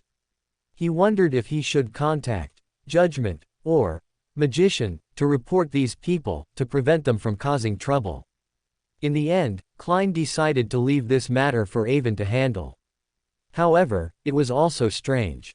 Klein had originally thought that after he informed Avon about Aholmatova Einhorn, Avon would arrange to meet him on the Grey Fog as quickly as possible. But there had been no movement until now, and he didn't know what was happening with Avon. After feigning praise for his subordinates who wanted to improve, Klein left the printing factory, preparing to return to his apartment to rest. After a day of commotion, he was already very tired, especially having to rush to East Borough late at night to arrange the relevant tasks. By the time Klein returned to his apartment, it was already the early hours of the next day. But before entering the apartment, he still forced himself to stay alert, found a hidden corner, and once again entered the Grey Fog to check the apartment's situation. This was a rule Klein had set for himself after being ambushed by Avon last time. After all, the scene of being ambushed by Avon last time, utterly powerless to resist, was still vivid in his memory. Klein did not want to experience that despair a second time. Moreover, ever since he had seen Avon last time, Klein already understood that George III regarded him as a major hidden danger. Being targeted by a great angel, no amount of caution was too much. It was originally just a routine check, but this routine check sent a shiver down Klein's spine again, because he found that someone had entered his home again. But Klein quickly stabilized his emotions again, and after a closer look, he couldn't help but want to curse. Because the person who appeared in his apartment was none other than Avon, who had not contacted him for so long. Still trying to scare me. Klein was a little annoyed, but then he felt relieved when he remembered that Avon was a hunter. A hunter, if he didn't play a few pranks and didn't cause some mischief, he wouldn't be like a hunter anymore. And Avon happened to be a qualified hunter. Klein had originally thought of pulling Avon's astral body onto the Grey Fog, then entering the apartment in reality to turn the tables on Avon. But after thinking about it, that would greatly affect Mr. Fool's prestige, and he also didn't have any other effective means to approach a demigod without being discovered by him. So in the end, Klein could only abandon this plan and honestly took out his key to enter the apartment. Compared to last time, Klein completely gave up resisting, allowing Avon to bind him with spider silk and hang him in the air. This, instead, made Avon feel bored. After directing the spider silk to lower Klein to the ground, he jumped down from the French window reflecting the moonlight, and said, "Not bad. After last time, you've become a bit more vigilant. Is it a gift from Mr. Fool? After being made such a fool of by you last time, do you think I'd fall into the same trap twice? Also, aren't you too bored? How old are you, still playing such childish games? Or are you reminiscing about your childhood?" Klein evaded the question of how he could detect Avon's movements, and instead retorted to Avon's ambush, mocking his behavior as too childish. But he didn't expect Avon not to blush from his sarcasm. Instead, he said earnestly, "Every time I think of the desperate expression you showed after being scared last time, I feel that playing these childhood games with you is a very interesting thing." Klein was momentarily choked with anger, his face flushed red, glaring at Avon. If it weren't for the fact that he knew the power gap between himself and Avon, he would definitely have started a fight with Avon. Finally, Avon smiled and helped Klein sit down, then offered him a pre-brewed coffee and said, "All right, no more jokes.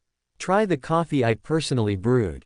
I rushed back overnight. Now, quickly tell me what exactly happened." Avon had actually rushed back urgently from the naval training base in Pritz Harbor after receiving a telegram from Robert. Along the way, he also learned about Aholmatova Einhorn's matter, so he decided not to see Robert first, but instead went to Klein's apartment to wait for him. To be honest, Aholmatova Einhorn seeking Alice to approach him and incite him to revolt also gave Avon a huge fright. But after careful thought, he felt it was quite reasonable. The Horn family previously had no high-sequence Beyonders, and most of the successive patriarchs were ordinary people. Having been passed down for dozens of generations, none had personally experienced the betrayal of that year. Therefore, the current leaders of the Horn family might not have any empathy with their ancestors. They might even believe that the old Earl of the Horn family targeted the Einhorn family during his lifetime only because the Einhorn family exerted too much pressure, and he had to frantically stir up trouble for self-preservation. As long as the Einhorn family was willing to give the Horn family a little leeway and some security assurances, the Horn family might not be willing to be used as a pawn by the Augustus family.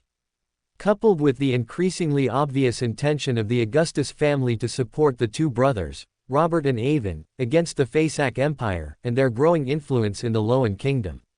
Therefore, in the eyes of some within the Einhorn family, Robert and Avon now had a certain united front value, and they couldn't help but want to make an attempt. If they could truly persuade Robert and Avon to betray them at a critical moment, it might deliver the most fatal blow to the Augustus family. It could be said to be a highly profitable venture. Klein was also very curious about the Horn family's affairs, and he didn't bother to be annoyed with Avon. He quickly recounted the meeting from a few hours ago, from beginning to end, in meticulous detail. Avon listened carefully to Klein's narration, his fingers tapping continuously on the dining table, clearly evaluating every word Klein said. Finally, Klein, parched from talking, drank coffee while looking at the contemplative Avon, and after a moment of hesitation, asked, "Why would Maxim think that you and your brother could be incited to revolt by them? Is it a false impression you deliberately gave them for intelligence work?" This was the only reasonable explanation Klein had come up with during this time. Avon's brother was already one of the dozen most powerful people in the Loan Kingdom. For such a high-ranking and influential person to be judged by an enemy nation as capable of being incited to revolt left Klein utterly perplexed. Avon, hearing this, snapped back to attention. He saw Klein cautiously awaiting his answer, smiled, and then frankly said, "This isn't really a major secret now, it's just that relatively few people know about it. The predecessor of the Horn family was the Einhorn family, and it was the most legitimate branch of the Einhorn family." Klein, hearing this for the first time, was dumbfounded. He could rack his brains and still wouldn't have thought in that direction, as the gap between these two families was simply too large. How is this possible? Does the Augustus family know? Are you a Trojan horse, arranged by the Einhorn family into the Loan Kingdom? No, That's not right. Your existence is clearly tacitly allowed or even supported by the Augustus family. Otherwise, historically, there wouldn't have been so many princesses marrying into the Earl's court. What exactly is going on? Klein was dumbfounded, blurting out everything he was thinking without filtering. Avon, on the other hand, calmly continued to refill Klein's cup. There's nothing impossible about it. In fact, if you think about it, you should know, without the maintenance of Beander powers, how could the Lowen Kingdom have a second family that has lasted for 1,000 years? With that, Avon gave Klein a brief introduction to the history of the Horn family. After all, these matters were not major secrets, and Furs and Zio already knew about them, so there was no harm in Klein knowing now as well. Chapter 385, Gehrman Sparrow Goes Online. After listening to Avon's introduction, Klein felt a little relieved. At the same time, he also understood why the two Horn family brothers would often actively participate in reforms and assist George III, even though they knew all his plans, while secretly contacting Bernadette and encouraging her to cause trouble for George III behind his back. These were many contradictory and neurotic behaviors. Even Klein now felt some sympathy for Robert and Avon's predicament. On one side, the Augustus family was using them as pawns, and they were constrained in everything. On the other side were their family's mortal enemies, who were trying every possible means to put them to death. If they didn't actively resist, they would be eternally damned. The Horn family was caught between two massive forces, struggling to maneuver, pulling in all directions. This fact made Klein, who had intended to persuade Avon, momentarily at a loss for words. After all, if the Einhorn family were truly willing to offer an opening to the Horn family, it might indeed allow the Horn family to escape their long-standing predicament. However, the condition for the Einhorn family to offer an opening would certainly be the Horn family's betrayal at a critical moment. On the surface, it seemed to be asking the Horn family to betray the Augustus family, but in essence, it was asking the Horn family to betray the entire Lowen Kingdom. All the consequences would be borne by the entire Lowen Kingdom, which was something Klein absolutely did not want to see. As Klein was somewhat at a loss for how to speak, Avon, seeing his thoughts, chuckled and then said, "You don't have to worry that my brother and I will actually agree to Einhorn's terms. Aholmatova Einhorn truly underestimates the Horn family, thinking that after so many years of decline and lacking a high-sequence Beander for a long time, the Horn family has already lost its desire for revenge. Does she think that if she just throws us a bone and expresses a little willingness to reconcile, we'll eagerly flock to them like pugs? That's simply a pipe dream." Avon was not lying. Others might not know, but he was all too clear about his own ambition, and even clearer about Robert's thoughts. Although the two had never explicitly stated it, their actions were all aimed at striking a fatal blow against the Eowyn Horn family. Peace talks. That was simply a joke. How could the conditions offered by the Einhorn family possibly be more generous than those of the entire Fasak Empire? Klein was indeed secretly relieved upon hearing this. As long as Avon and his brother did not betray the entire Lowen Kingdom, he could accept it. Then, regarding Aholmatova Einhorn's matter, I will no longer interfere. You must handle it carefully. In a confrontation involving an angel, Klein felt that it was completely beyond his current capabilities. As long as he confirmed that the Horn family would not defect, he very wisely decided not to participate in this matter and to extricate himself. Avon also did not want Klein to get involved, as it was, to some extent, their family's private matter. Moreover, there was actually a lot of room for maneuver in this matter. Indeed, neither Robert nor Avon could accept the Einhorn family's conditions and choose to compromise with them. But that didn't mean Robert and Avon couldn't take advantage of the opportunity to do some things. From the Horn family's perspective, they couldn't completely betray the Lowen Kingdom and let the Fasak Empire defeat the Lowen Kingdom, but at critical moments, they could still sell it out a bit. Even in special circumstances, they could even betray the other side. Still, the same old saying, in Robert's heart, the Einhorn family was the #1 enemy, and the Augustus family was the #2 enemy that could be temporarily united with. Most of the time, they had to actively cooperate with the number 2 enemy to strike at the number 1 enemy. But when the number 2 enemy gained power, it was not impossible to temporarily balance the number 2 enemy with the number 1 enemy.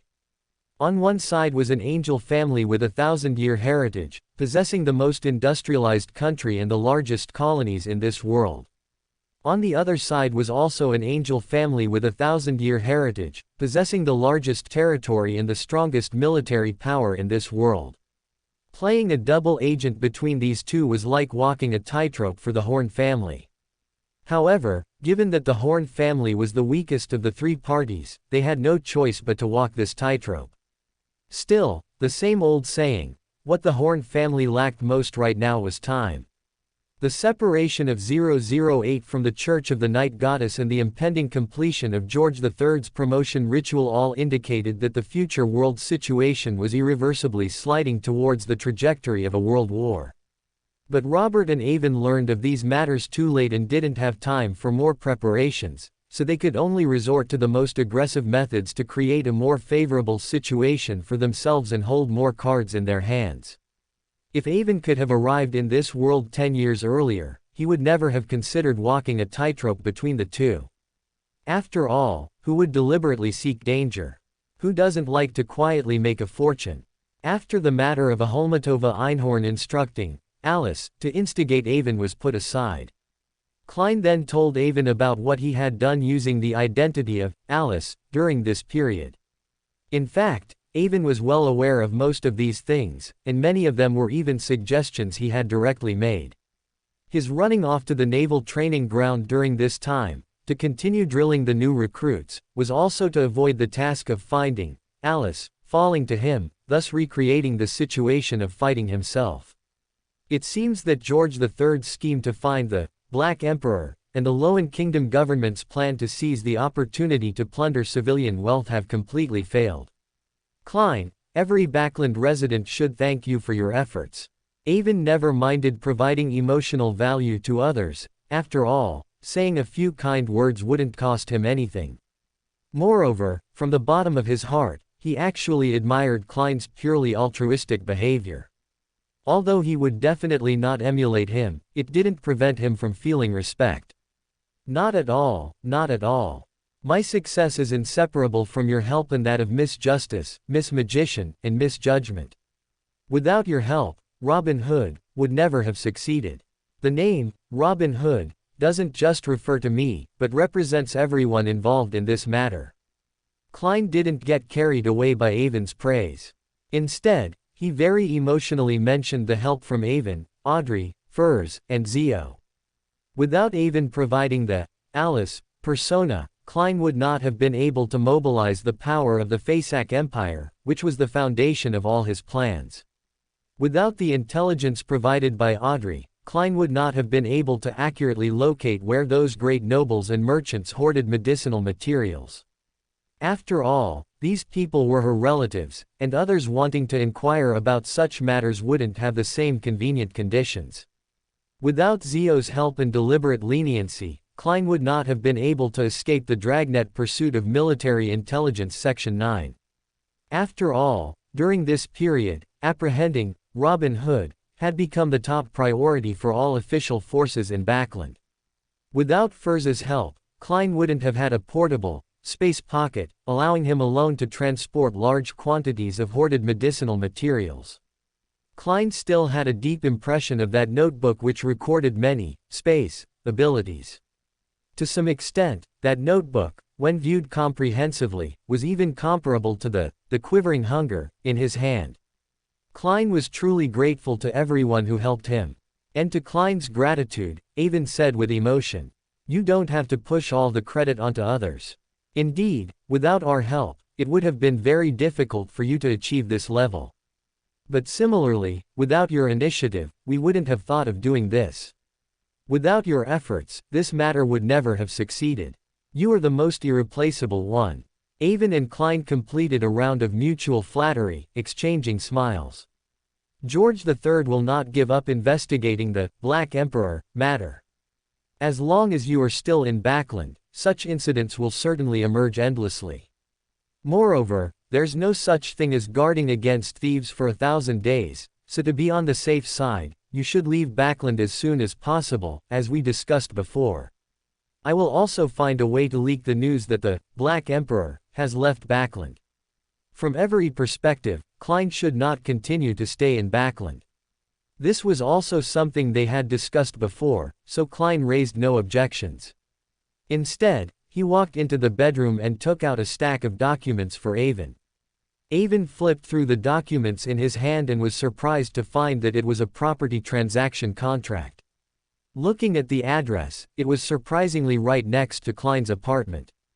This is the house of my landlord's family. To get through this crisis and to preserve hope for a future comeback, they chose to keep their stocks and sell their properties. I saw the price was relatively cheap, so I bought it. Now I'm entrusting it to you for safekeeping. If Benson can indeed get a government job in Backland and bring Melissa to live in Backland, then you will hand this house over to them. After all, you are nominally still managing some investments for Klein. Avon flipped through the documents in his hand. There was already a contract for Sherlock Moriarty to resell the property. As long as Avon signed his name, this property could be transferred to Avon's name. Afterwards, Avon could then transfer it to Benson and Melissa. Avon tapped the documents on the table and said with a smile, "You'll never change your habit of worrying too much. When Benson and Melissa come to Backland, as Klein's good friend, I will naturally fulfill my duties as host. Do you still need to worry about them having nowhere to stay here? All right, I will hand over that house to Benson then. Oh, by the way, this is the identification I prepared for you. You can paste your photo and fill in your name yourself." Avon had long prepared for Klein's departure from Backland, so he had already prepared the relevant items for him. Klein's upcoming sea voyage would definitely not be as low-key as his time in Backland. Without an identity document that could withstand scrutiny, it would be very easy for him to expose his identity and be tracked down. In the original story, Bernadette was supposed to provide him with this identity. Now that Bernadette was not present, Avon naturally had to provide it. Klein took the items Avon gave him, thought for a moment, and then took out a fountain pen and wrote his new name on it, Gehrman Sparrow. Avon knew why he chose that name at a glance, and simply smiled faintly before saying, "At the latest, after the new year, I will go overseas for military training. At that time, George III will certainly give me certain tasks. After all, this year, due to the Fasak Empire, the Loan Kingdom has been severely battered and is in a very bad state. If he doesn't do something, he won't be able to account for it domestically or internationally. So, I hope you can help me gather some intelligence about the Fasak Empire's Sonia fleet." Klein nodded in agreement with Avon's judgment, and inwardly believed that Avon being pushed to the forefront was also related to his own actions that had severely hurt George III this time. Feeling a bit guilty, he resolved to prepare the groundwork for Avon's upcoming sea voyage. "Besides intelligence on the Fasak Empire's navy, is there anything else I can do for you?" With Avon's keen perception, he naturally heard the hidden guilt in Klein's words and didn't intend to be polite, directly saying, "Besides the Fasak Empire's matters, you'd best get in touch with some pirate generals and help me collect some intelligence about pirate generals or pirate kings. George III certainly wants to cause some trouble for the Fasak Empire, but the Fasak Empire is too tough, with the risk of breaking teeth. So, it's not out of the question that he might have me target these great pirates. But these great pirates are not so easy to eradicate. If they were easy to eradicate, various countries wouldn't have delayed until now. So, I still need you to gather this kind of intelligence. If you can infiltrate them, that would be even better." Klein had never had a good impression of pirates. He saw reports almost daily about pirates brutally murdering passing merchants, often employing extremely cruel and inhumane methods. So, as long as it was something that could combat pirates and establish a safe and stable order, Klein was very willing to help. Moreover, his chosen name, Gehrman, carried the meaning of hunting evil. Fighting pirates is a great thing. I would do it even if you didn't ask. The current Klein had also tasted the benefits of leveraging national power for his own use. His almost completely digested faceless potion was clear proof. If, while fighting pirates, he could leverage the power of the Loan Kingdom and the Storm Church through Avon, he would surely achieve the best results. Besides that, when you enter the ocean, you will definitely pass by Bansi Island. If possible, I hope you can go ashore and investigate to see if there are any unexpected things there. Seeing Klein's readiness, Avon also kept adding more to his plate. Did you receive any news? Klein also sensed Avon's emphasis on Bansi Island. Actually, it's nothing much. I just recently heard a piece of news. The family stronghold of Medici, the king of angels under the true creator, is on that small island once called Binksea, and now known as Bansi. Medici is a king of angels of the war pathway. This matter might be related to my future advancement, so I hope you can help investigate it. Of course, there is a certain danger involved, so your safety is still paramount. Seeing Avon so serious, Klein's heart also tensed, and he nodded, saying, "Don't worry, I know what to do. I won't act recklessly." Chapter 386, Arrangements in the Abraham family's movements. When Avon left Klein's house, the distant sky was already faintly lit, and the cold streets had gained some human presence, as the entire city began to awaken. Perhaps because the evening newspaper yesterday reported news about the Loan Kingdom government cracking down on hoarding and profiteering, the faces of passers-by were no longer as dead gray as before, but had a different kind of glow. Avon knew this change was brought about by something called hope. Looking at all this, Avon's first thoughts were not pride or emotion. Instead, he considered that if someone could once again shatter the hope that had just been born in the hearts of the populace at this moment, it would surely ignite an unprecedented fury among them, a fury that might even turn the world upside down. It was precisely because of this thought that Avon once again confirmed that his heart had become harder than before.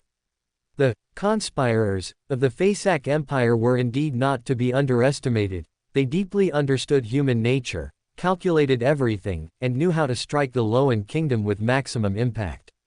Otherwise, they wouldn't have given the Loan Kingdom a chance to react. They would have prepared relevant measures in advance and detonated everything yesterday. Their instruction for Alice to spread related flyers the next day was precisely to let the bomb brew larger before lighting the fuse. Unfortunately, Avon wouldn't give them this opportunity. Avon's goal was to strike George III, prevent him from finding Klein, ensure the kingdom's financial problems remained unresolved, which would then trigger a new round of internal, self-inflicted reforms, thereby continuing to push changes in the world situation. However, with the formidable enemy, the Einhorn family, not yet eliminated, the Loan Kingdom and the Augustus family should not be further weakened, which would cause an imbalance of power between them. Now, it was time to bleed the Fasak Empire, which was also the reason Avon had been actively preparing for his sea voyage. So, after leaving Klein's house, Avon did not go to Robert's place immediately. Instead, he returned to the apartment where Furs and Zio lived. Because of the news revealed by the Loan Kingdom government yesterday, Military Intelligence Section 9 internally judged that the vigilante, Robin Hood, should cease his activities. Therefore, apart from essential personnel, most others had rotated to rest on schedule. After all, during this period, in order to catch Robin Hood and cope with the increasing pressure from above, almost all official beyonders had been working overtime. So, when Avon arrived at Furs and Zio's apartment, they opened the door for him with sleepy eyes. "Looking at you two, one might think you put in a lot of effort to catch Robin Hood." Avon plopped onto the sofa, looking at the two with messy hair, drooping eyelids, and faint traces of drool at the corners of their mouths, and couldn't help but say. Furs and Zio were sprawled crookedly on the sofa. Hearing Avon's teasing, they rubbed their faces and barely managed to regain some spirit. "Although we didn't put in any effort to catch Robin Hood, we have been running around these past few days trying not to catch Robin Hood. You ran away from Backland alone, dumped such a huge mess on us, and now you have the nerve to say that.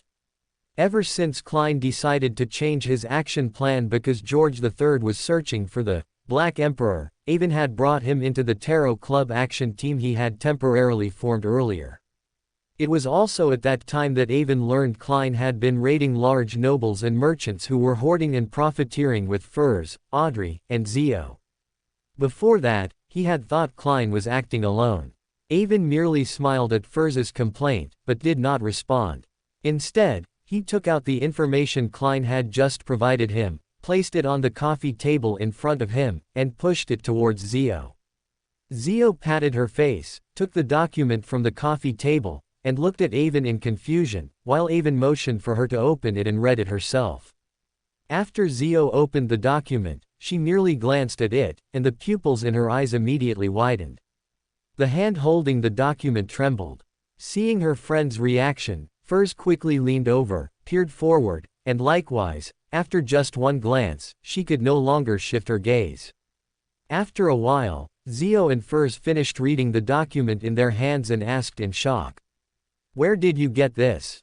Is the information inside real?" The document in Zio and Furs's hands was precisely the action plan for the Fasak Empire's behind-the-scenes meddling this time. Because the most important channel for drawing the Fasak Empire into Backland was Alice, Furs and the others did not need to coordinate, so they did not know what Klein and Avon had done behind the scenes before.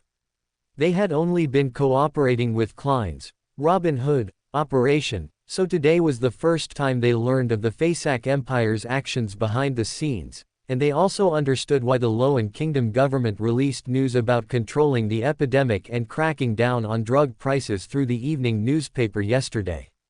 They had previously thought this was due to the success of the Robin Hood operation, which forced the LotM Kingdom government to surrender, and they had celebrated last night. Now it seemed that the Fasak Empire had played a crucial role in it. "You don't need to know where I got this intelligence, you just need to know that it is absolutely authentic. I am giving you this intelligence. You must round up all these Fasak Empire infiltrators, and ideally, capture Alice Einhorn alive. If you can catch her, it will greatly help the kingdom escape its current diplomatic predicament. This is a huge merit." Avon now increasingly valued the identity of Alice Einhorn, so he had to do everything possible to solidify this identity.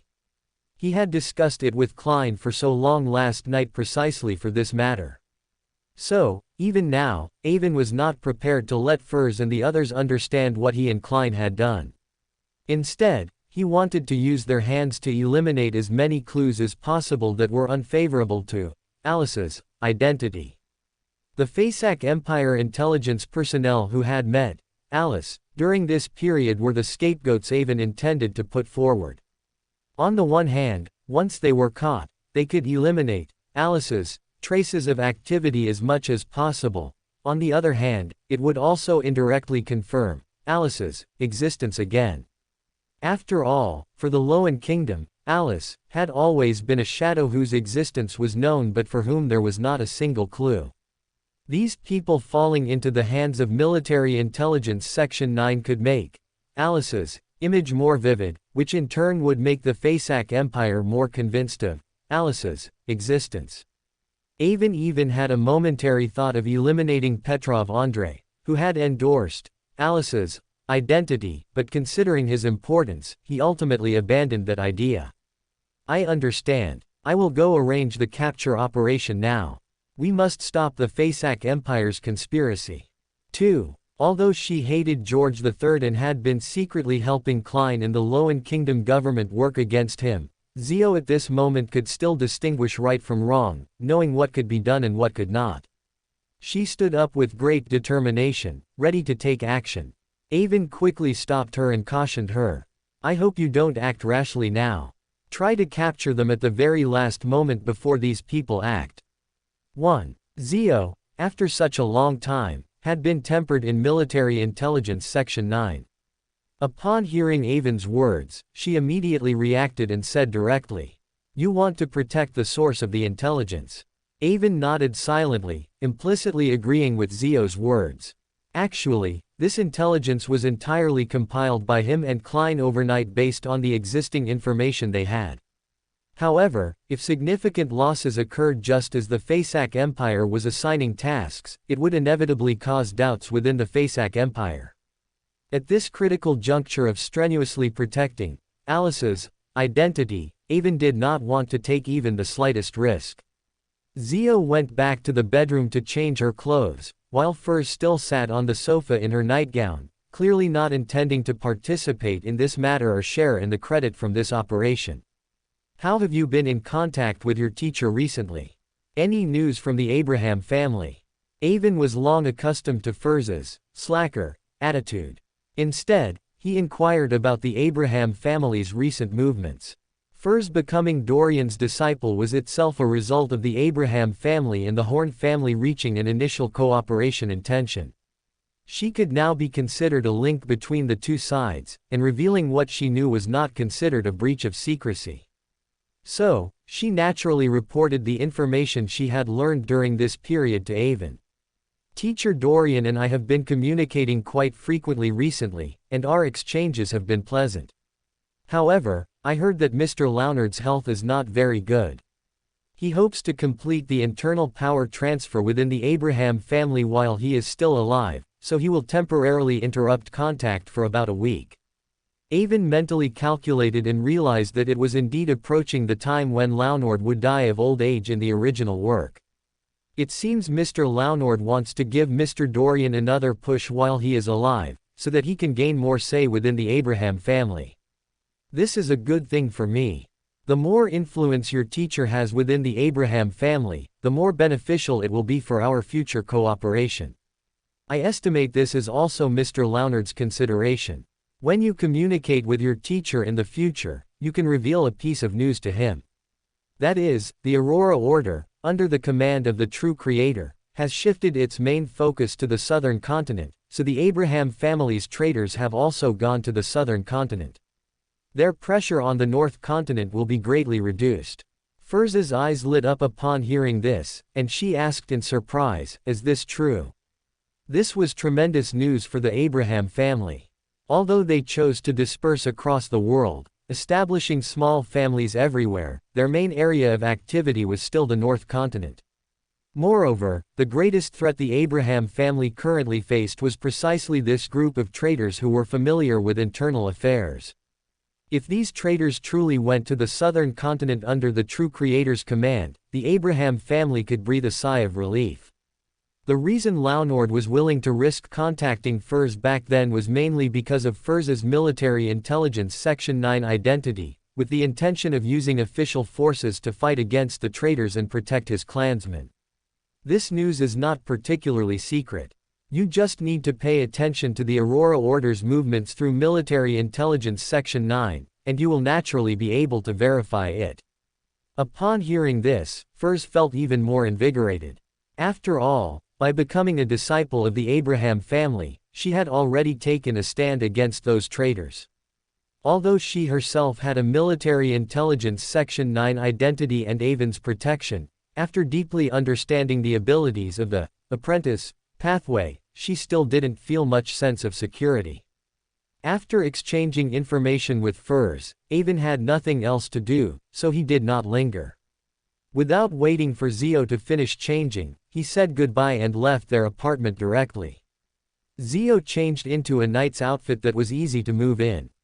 She glanced at the living room, where Avon was no longer present, knowing that Avon had left early. Without saying much, she remarked, "I'm going to be very busy today, I won't be back tonight." Furs nodded in understanding, then yawned, and as she walked towards the bedroom, she waved her hand and said, "Got it. Be careful when you're acting. That Faesac Empire princess isn't easy to deal with. Don't be careless." Seeing Furs's lack of ambition, only wanting to go back to the bedroom to catch up on sleep, Zio sighed helplessly, swallowed the words she wanted to say, merely said, "Got it," and then left the apartment. On the other side, Avon, having arranged everything, no longer delayed. He directly used the flames in the streetlights that were not yet extinguished and the ubiquitous glass along the street to quickly arrive at the Ahova Earl's court in Empress Borough. Because Avon had returned secretly this time, he did not enter through the main gate but appeared directly in Robert's study. And just as he entered the study, Robert, in his pajamas, also appeared in the study. "I thought you would be back last night. Why are you only arriving now? What were you doing?" Robert had waited for Avon for a long time last night but didn't expect Avon not to come. He was naturally curious about what had held Avon up. "I went to meet some of my subordinates and learned about the Fasak Empire's movements." Avon was very familiar with Robert's study and did not stand on ceremony. He directly pulled out Robert's treasured red wine, poured a glass for himself and Robert, and then said, "I've basically figured out the Fasak Empire's plan, but it's nothing major.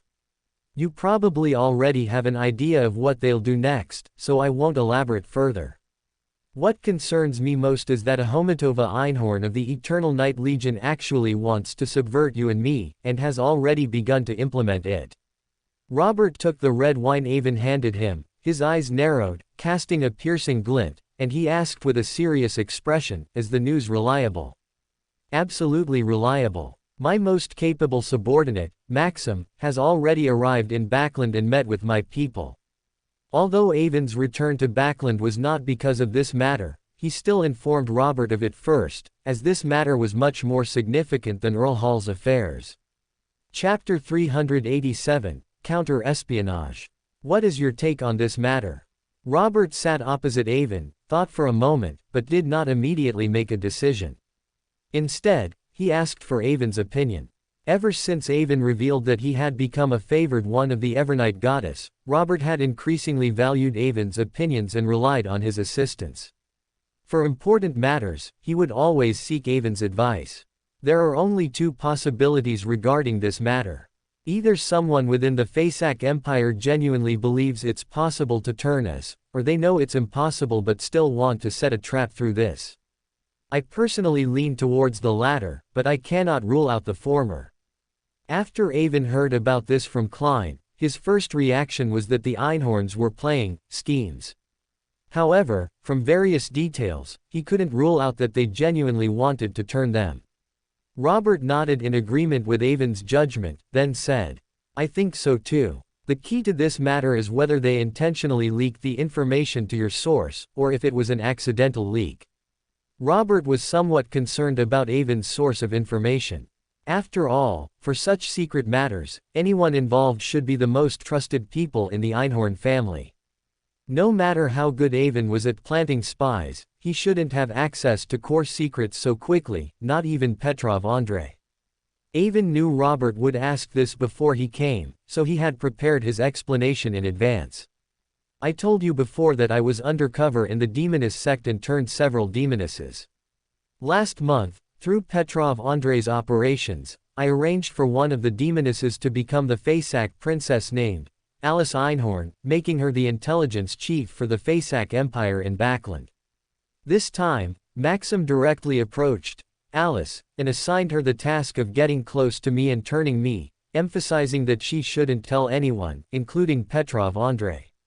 Robert already knew that Avon had demonesses under his command, as Beckerlang of the Intis embassy had been eliminated by a demoness. So, he easily accepted Avon's words and said with a smile, "Initially, I was somewhat displeased that the Evernight goddess had you infiltrate various secret organizations, but now it seems it has a great purpose. Without the chess piece you arranged, we might not have known what happened until the day they came knocking. If that's the case, your demoness should not have been exposed."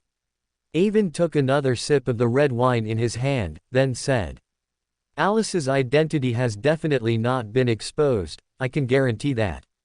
This is also why I cannot completely rule out the possibility that the Einhorns genuinely want to turn us.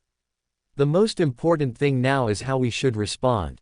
This matter was extremely complex and difficult to handle, one wrong step could lead to complete failure. This matter is an opportunity for us, a good opportunity to establish contact with the Einhorn family. If we can establish a certain connection with the Einhorn family, it will greatly help us in manipulating the situation. Our room for maneuver will be much larger, and plans that we previously dared not implement will become possible." Avon first analyzed the benefits of establishing contact with the Einhorn family. The benefits were so great that even knowing it was like walking a tightrope with enormous risks, Avon couldn't help but be tempted. But we cannot completely stake our chips on this matter not being exposed. I agree that pretending to be tempted by the Einhorn family's conditions and making contact with them is very beneficial for our future actions, but the risks involved are also huge. Just one point: once we are in the game, they could immediately sell us to the Augustus family, using the Augustus family's hand to eliminate us. This is absolutely possible. Robert, on the other hand, analyzed the enormous risks involved. This was not a disagreement between Robert and Avon, but rather a method they used when discussing problems. By taking different stances, analyzing the pros and cons of an issue, they could better understand the entire situation and make the best choice. Robert's words were very reasonable and highlighted the biggest difficulty in this matter. As long as there was secret contact between the two sides, it would be like mud on the Horn family's hands. Even if it wasn't actual dirt, it would be perceived as such. And the Horn family would completely lose the initiative in the entire matter, unable to control the direction of events. Once this matter was known to the Augustus family, it would be hard to guarantee their reaction. Even if the Augustus family ultimately had no major reaction, the trust between the two sides would drop to its lowest point, which was absolutely unacceptable to the Horn family. What you said is very reasonable, and judging from the fact that Ahomatova Einhorn is leading this attempt to turn us, there is definitely no consensus within the Einhorn family on this matter. Avon also agreed with Robert's analysis, while also providing a new perspective that corroborated Robert's concerns. If the matter of turning Robert and Avon was a consensus within the Einhorn family, then it would most likely be Dante Einhorn who sent people, not Ahomatova Einhorn who led it. In this world, no organization can achieve complete internal consensus. The Augustus family has branches with various different stances, and the Einhorn family would be no exception. So even if Ahomatova Einhorn genuinely intends to turn us, there's no guarantee that others within the Einhorn family won't interfere. Not to mention, Ahomatova Einhorn might also use this matter to completely cut off our retreat. After all, she is an angel-level conspirer, and we must be wary. Analyzing up to this point, the entire matter became very clear. Ahomatova Einhorn's desire to turn them had great benefits, but also uncontrollable risks. Looking at it this way, the whole situation seemed to be heading into a dead end. However, Avon had thought about it all night, and when he first discussed this with Robert, he wanted to push the matter forward, so he naturally wouldn't let it fall through. He had already devised a solution. Actually, there are two elements in this matter that we cannot control. One is the reaction from the Einhorn family, and the other is the reaction from the Augustus family. These two elements ultimately boil down to a trust issue, whether the Augustus family trusts the Horn family. As soon as Avon said this, Robert's eyes lit up. He straightened his back on the sofa, put his wine glass on the coffee table, and urged, "Keep going, I'm listening." Avon didn't keep him in suspense and immediately revealed the breakthrough he had thought about all night. There's absolutely nothing we can do to stop what the Einhorn family will do. But with the Augustus family, we still have room to maneuver. The reason we lose all initiative once we establish contact with Ahomatova Einhorn is precisely because it will make the Augustus family suspicious of us. Since that's the case, why don't we just repackage this matter and tell George III everything, letting him decide how we should proceed? What do you think? Robert felt as if a bell had rung in his head, a lightning bolt that cut through the fog surrounding him. That's right, since contacting the Einhorn family might arouse suspicion from the Augustus family, why not inform them in advance? Moreover, doing so would not only eliminate suspicion but also make the Augustus family trust him more. Besides that, Robert put himself in George III's shoes and realized that if he were George III, he wouldn't miss this once-in-a-lifetime opportunity. He might even encourage the Horn family to contact Ahomatova Einhorn. Because this could not only be a feint but also, at a critical moment, a channel to confuse the Fasak Empire. It could also be used for counter-espionage, sowing discord within the Einhorn family. Because Ahomatova Einhorn's position in the Fasak Empire was somewhat similar to Duncan Augustus's position in the Loan Kingdom. Robert even thought a layer deeper. If he were George III, he might even want to use the Fasak Empire's hand to deal with Duncan Augustus. After all, ever since the new Intis ambassador's special train was attacked in Sirivs County, George III had already considered getting rid of Duncan Augustus. And even if George III didn't think of this immediately, Robert would find a way to remind him later. After all, Duncan Augustus was also his target, and even Mr. Azek's target. In an instant, Robert had already pronounced Duncan Augustus's death sentence in his heart. With so many people wanting him dead, how could he not die? This method is feasible, but the subtlety of it is very difficult to grasp. Robert, having made up his mind, began to consider the operational issues. And what he said was very reasonable. If they were too quick to make contact with Maxim's attempt to turn them, it might arouse suspicion. Avon was also prepared for this question and said with a smile. So the opening cannot come from you, it must come from me. With the goddess's blessing, I am confident that I can conceal the fact that I have advanced to a demigod in front of him. And once an opening is made through me, but you resist, then Maxim is very likely to abandon the two-pronged approach and instead hope to break through to you through me. And I can also take the opportunity to make some unreasonable demands, make things difficult for them, and in turn, increase their trust in me. Actually, Avon had confidence in the City of Calamity, but there was no need to explain that to Robert. You want to use this opportunity to target the Sunia fleet. Robert's reaction was also very quick. He immediately realized what Avon wanted to do. Just as there were disputes over naval and army military spending within the Loan Kingdom, the Fasak Empire's army, although controlled by the Einhorn family, was not immune to such conflicts. In fact, because the highest authorities on both sides were angels, this contradiction became even sharper. After all, the hunter pathway is a war pathway, possessing the authority of gathering crowds. Whoever has a stronger army, relatively speaking, has stronger power. To some extent, hunters of the same sequence within the same faction are the biggest enemies.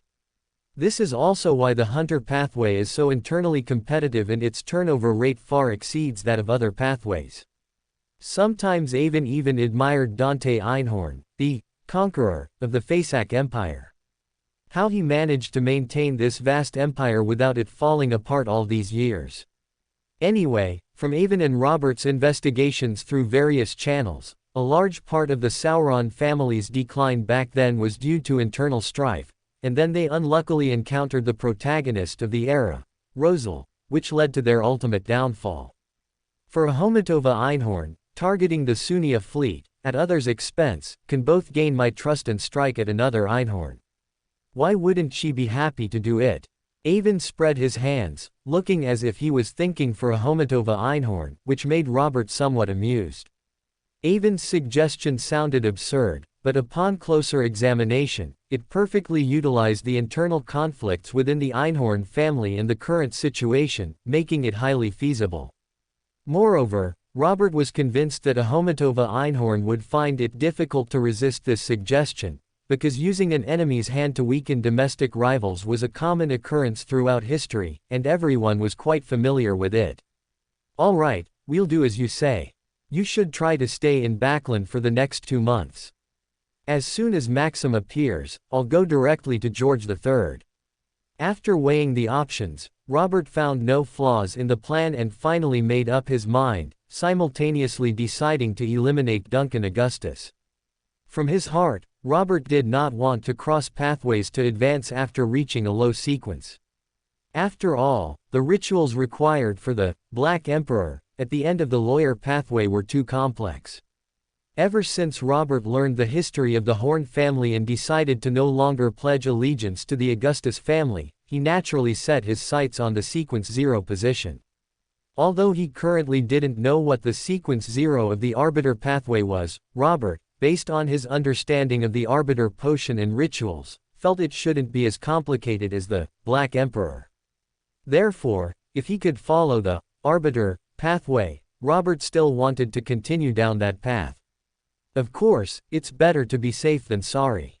Robert always prepared for both eventualities. His targeting of Duncan Augustus didn't prevent him from simultaneously preparing to target Nastor Solomon, the king of the Five Seas. After settling matters concerning the Faesac Empire with Robert, Avon proactively brought up the topic of Earl Hall. "I received your message. Why would Earl Hall suddenly lean towards us?" Robert picked up the wine bottle again, poured a glass for himself and Avon, and said with a smile, "Earl Hall has sharp insight.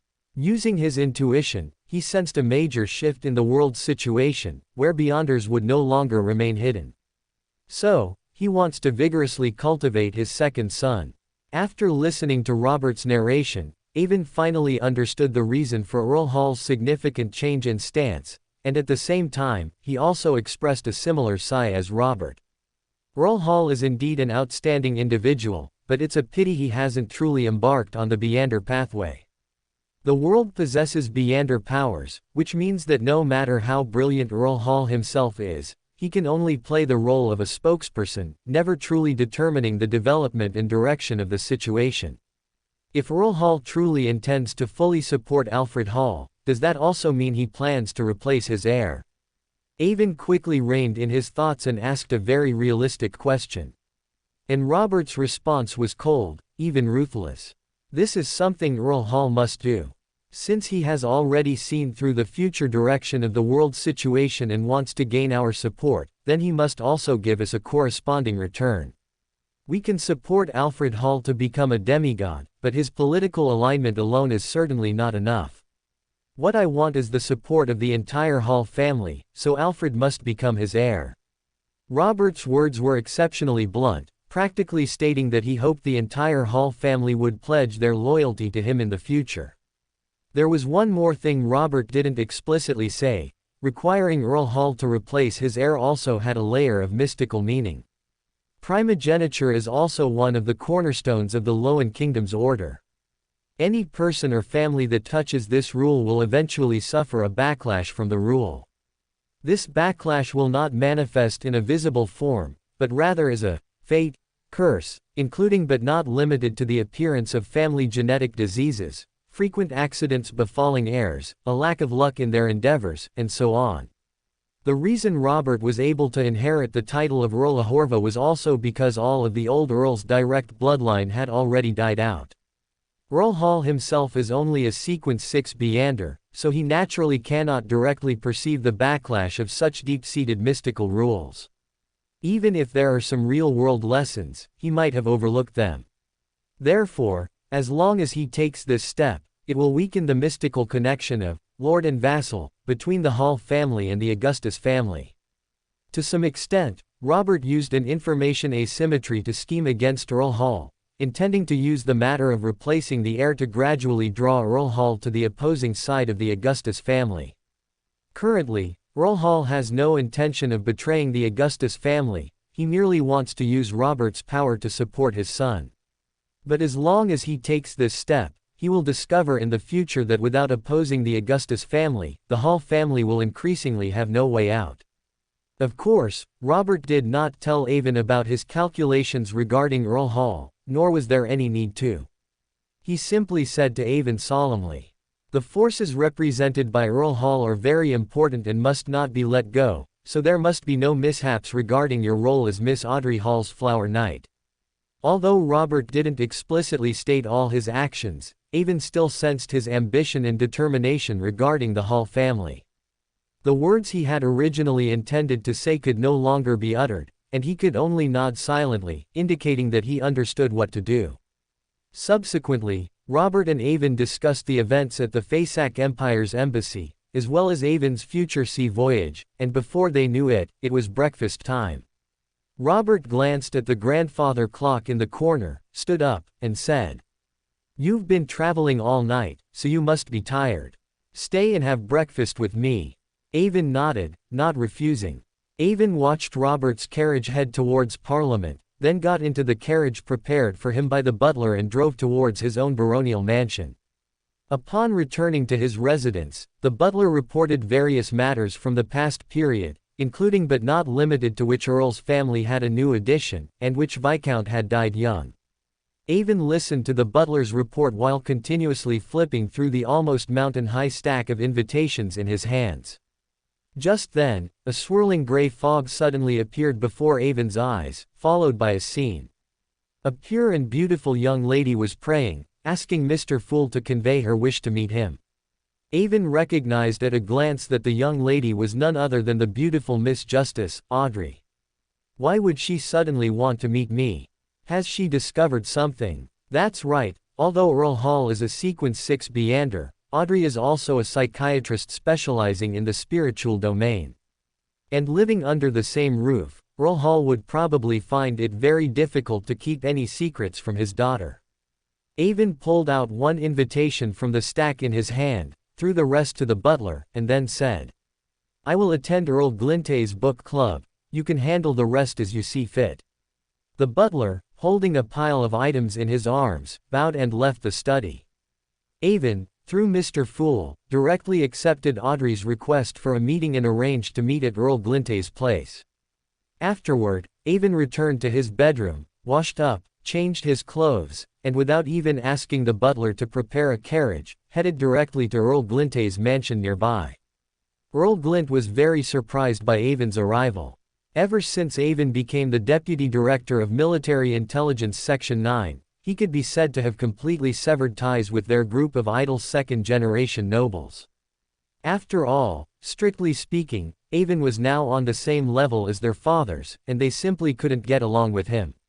Even they themselves knew this perfectly well. No one had long thought of trying to gauge Avon, this country bumpkin outsider. The two sides were simply not on the same level. Earl Glint sent Avon an invitation out of habit, never expecting Avon to actually come.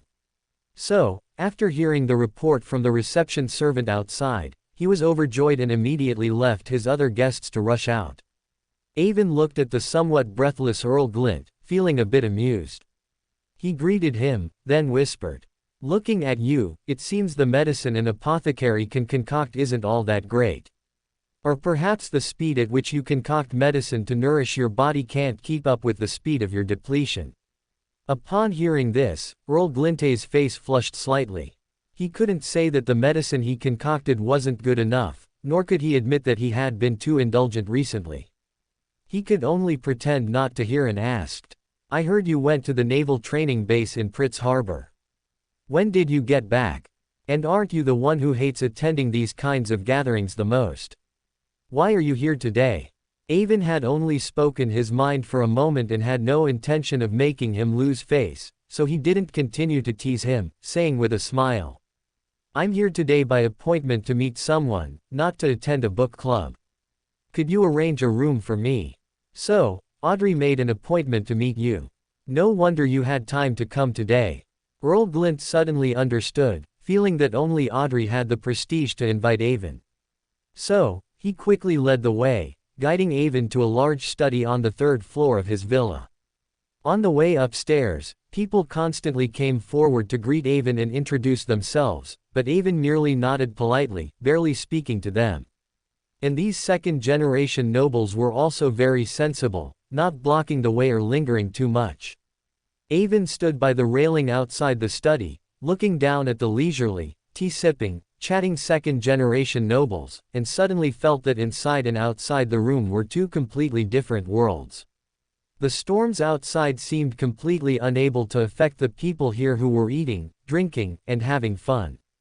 Whether it was the competition between the Fasak Empire and the Loan Kingdom, or the ordinary people of Backland struggling with the plague, it all seemed to have nothing to do with this place. This even made Avon feel that his busyness seemed utterly ridiculous. But Avon quickly came back to his senses, shaking his head with a smile, feeling that he was too attached to appearances. "What's wrong with me? Why am I suddenly so sentimental?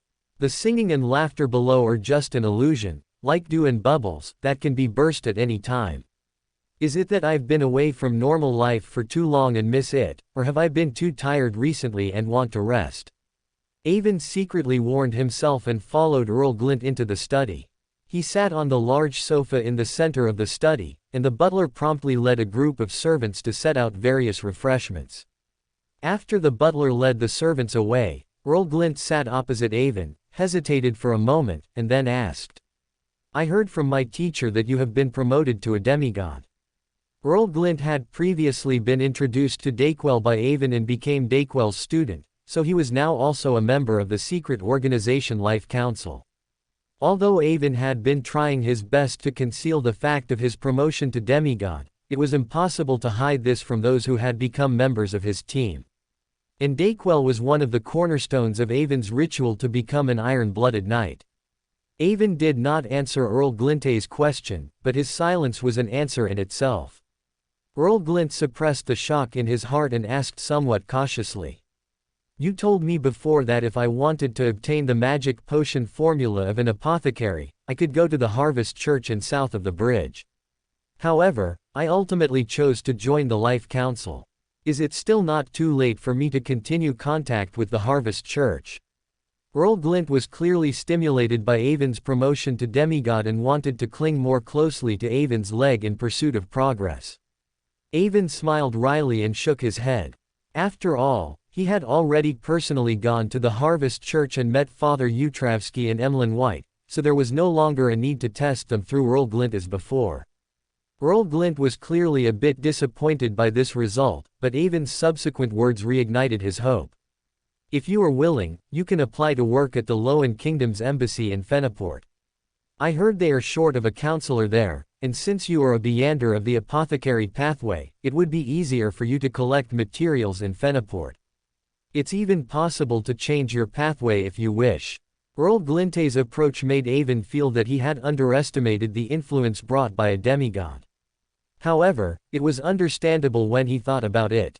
Earl Glint's ancestors were also ennobled through military merit, so there must have been Beyonders among them, and they might have even left behind a few words describing the terror of a demigod. Therefore, it was not difficult to understand why Earl Glint actively approached him after learning that he had become a demigod. It seemed Glint wasn't as lacking in ambition as he appeared on the surface. Avon felt that he had previously underestimated this first friend he had made since coming to Backland. Since his friend had ambition, Avon was happy to accept. It just so happened that due to Princess Oriana and the Earth Mother, he was keen to intervene in the affairs of the Fenipotter Kingdom and the Castile family, so he wanted to arrange for Earl Glint to go to Feniport, considering it a loose piece on the board. I'm a member of the Life Council, and I heard that diplomatic personnel sent abroad all have to go through Military Intelligence Section 9's review." Before Earl Glint could finish his sentence, he himself chuckled. The person in front of him was the Deputy Director of Military Intelligence Section 9, how could he possibly stumble on this matter? Moreover, Avon's brother also controlled the Council's Foreign Affairs Committee, so he wouldn't even need to pull strings to get that counselor position. What will I do in the Fenipotter Kingdom? Earl Glint believed that asking the boss's objective before doing anything was of paramount importance. Use your strengths, build good relationships, make friends everywhere, and do everything possible to understand the internal affairs of the Castile family, while also paying attention to the movements of the Church of the Earth Mother. In fact, Avon didn't expect Earl Glint to accomplish anything major. Sending him there was more about gathering intelligence and showing his attitude to the Earth Mother, who might have been observing Backland all along. The Horn family holds goodwill towards the Church of the Earth Mother and is willing to establish contact with the Church of the Earth Mother. I understand. I will definitely do a good job. Earl Glint didn't know Avon's thoughts, but judging from the tasks Avon gave him, he felt that Avon wasn't just casually dismissing him.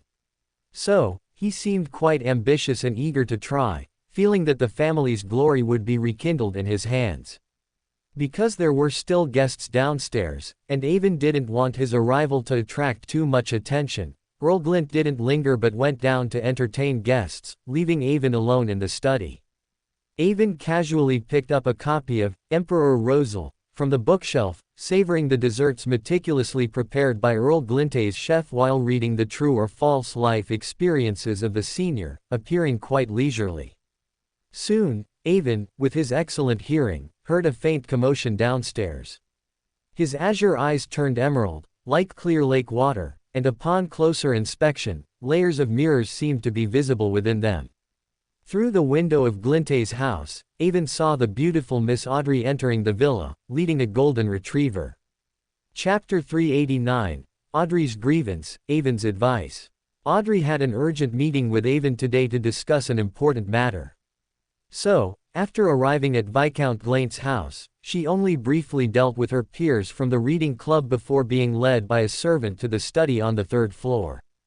This unusual behavior naturally attracted the attention of many, who gathered together and whispered. The study door opened, and a beautiful figure appeared at the entrance, causing Avon to involuntarily stand up to greet her. Although Avon had seen Audrey many times on various occasions, each meeting still left him momentarily stunned by her angelic beauty. She wore a white maiden's long dress, with an exquisite lace collar like a blooming flower, delicately and elegantly encircling her fair neck. The fitted, cinched waist-long dress accentuated her graceful figure, and the layered skirt spread out, gently swaying with her steps, like a blooming tulip. The intricate embroidery on the dress, with its delicate patterns, shimmered with a mysterious light under the sunlight streaming through the French windows. Avon, having been tempered by the demoness, was more immune to the effects of beauty than others, so after a brief moment of distraction, he quickly reacted, stepped forward, took Audrey's gloved hand, and lightly kissed it before saying, "Your beauty is like the most dazzling diamond, shining and brilliant." Audrey curtsied slightly, then smiled and said, "Thank you for your compliment." After both were seated, Audrey spoke to her personal maid, who had been following her, with an unquestionable tone. "I have something to discuss with Baron Avon. Annie, please excuse us for a moment." Annie was clearly influenced by Audrey's Beyonder power, as she did not object and obediently left the study, though she did not forget to give Avon a warning look as she departed. Avon chuckled at this, saying somewhat unfairly, "It seems my image in Miss Annie's mind isn't very good. Even when influenced by your power, she didn't forget to warn me." Audrey took a sip of the coffee in front of her, then pursed her lips and smiled, saying, "One can only say that you don't maintain your usual image very well, which has led to quite a few rumors about you in high society." Because she was already very familiar with Avon, Audrey spoke to him quite casually. And Avon's poor reputation in high society was also a fact. Because Avon had never considered marriage, coupled with his connection to Natasha, a famous old virgin, and for the sake of disguising himself, he had always presented himself as a philandering playboy. After casually teasing Avon about his image, Audrey quickly became serious and got to the point. "I urgently requested to see you today because my father seemed to have undergone a significant change after meeting your brother yesterday." "Do you know the specifics?" After Earl Hall returned to his mansion last night, Audrey, as his most intimate daughter and also a psychiatrist, immediately noticed the change in her father's mindset. Overall, it was an emotional shift, a mixture of guilt towards herself and her elder brother, intertwined with a resolute determination after making up his mind about something. This was an emotion Audrey had never felt from her father before, and although Earl Hall concealed it very well, not showing it at all, it still caused Audrey panic. Audrey had originally intended to sneak into her parents' room at night to deeply investigate her father's thoughts, but remembering the Church of the Night Goddess bodyguards stationed in their home, she wisely dismissed the idea. This morning, Audrey heard a lot of gossip among the servants from Susie, which mentioned that her father and Robert had met yesterday and parted on bad terms. So Audrey wondered if this incident was the cause of her father's abnormality yesterday, and thus urgently contacted Avon for a meeting. Avon looked at Audrey, hesitated for a moment, then nodded and said, "I know. Can you tell me what happened? I've never seen father so conflicted." Audrey's tone was somewhat anxious. Avon could even feel her inner restlessness. Woof woof. Before Avon could comfort Audrey, Susie, the golden retriever lying at her feet, raised her head and barked twice at Audrey. After Susie's comfort, Audrey quickly regained her composure, patted Susie, and then apologized to Avon, saying, "I'm sorry, I lost my composure." "It's all right, it shows how much you care for your father." Avon always held those who valued their family in high regard, so he naturally didn't mind Audrey's small lapse. Firstly, Earl Hall and Robert falling out in front of outsiders was not a genuine falling out. On the contrary, they reached a cooperation, so they were deliberately putting on a show for outsiders. Avon had already guessed why Audrey was looking for him, and since he also had some things he wanted to discuss with Audrey, he did not hide anything he knew. The root of this cooperation is that your father, through the events that have occurred in Backland this year, has perceived a major change in the Beyonder world. He believes that Beyonder powers will come to the forefront in the future, and figures like him, who are church representatives and important people in the eyes of ordinary citizens, will lose their influence. Therefore, for the future development of the Hall family, he hopes my brother can support your second brother, Alfred, in becoming a demigod. Audrey was stunned for a long time after hearing Avon's narration. She had not expected this to be the reason. The drastic change in the world's situation was something Audrey, who regularly attended the tarot club and knew many secrets, naturally felt deeply. However, she had not expected her father to perceive it in advance based on his own intuition, without listening to the holy words of the fool.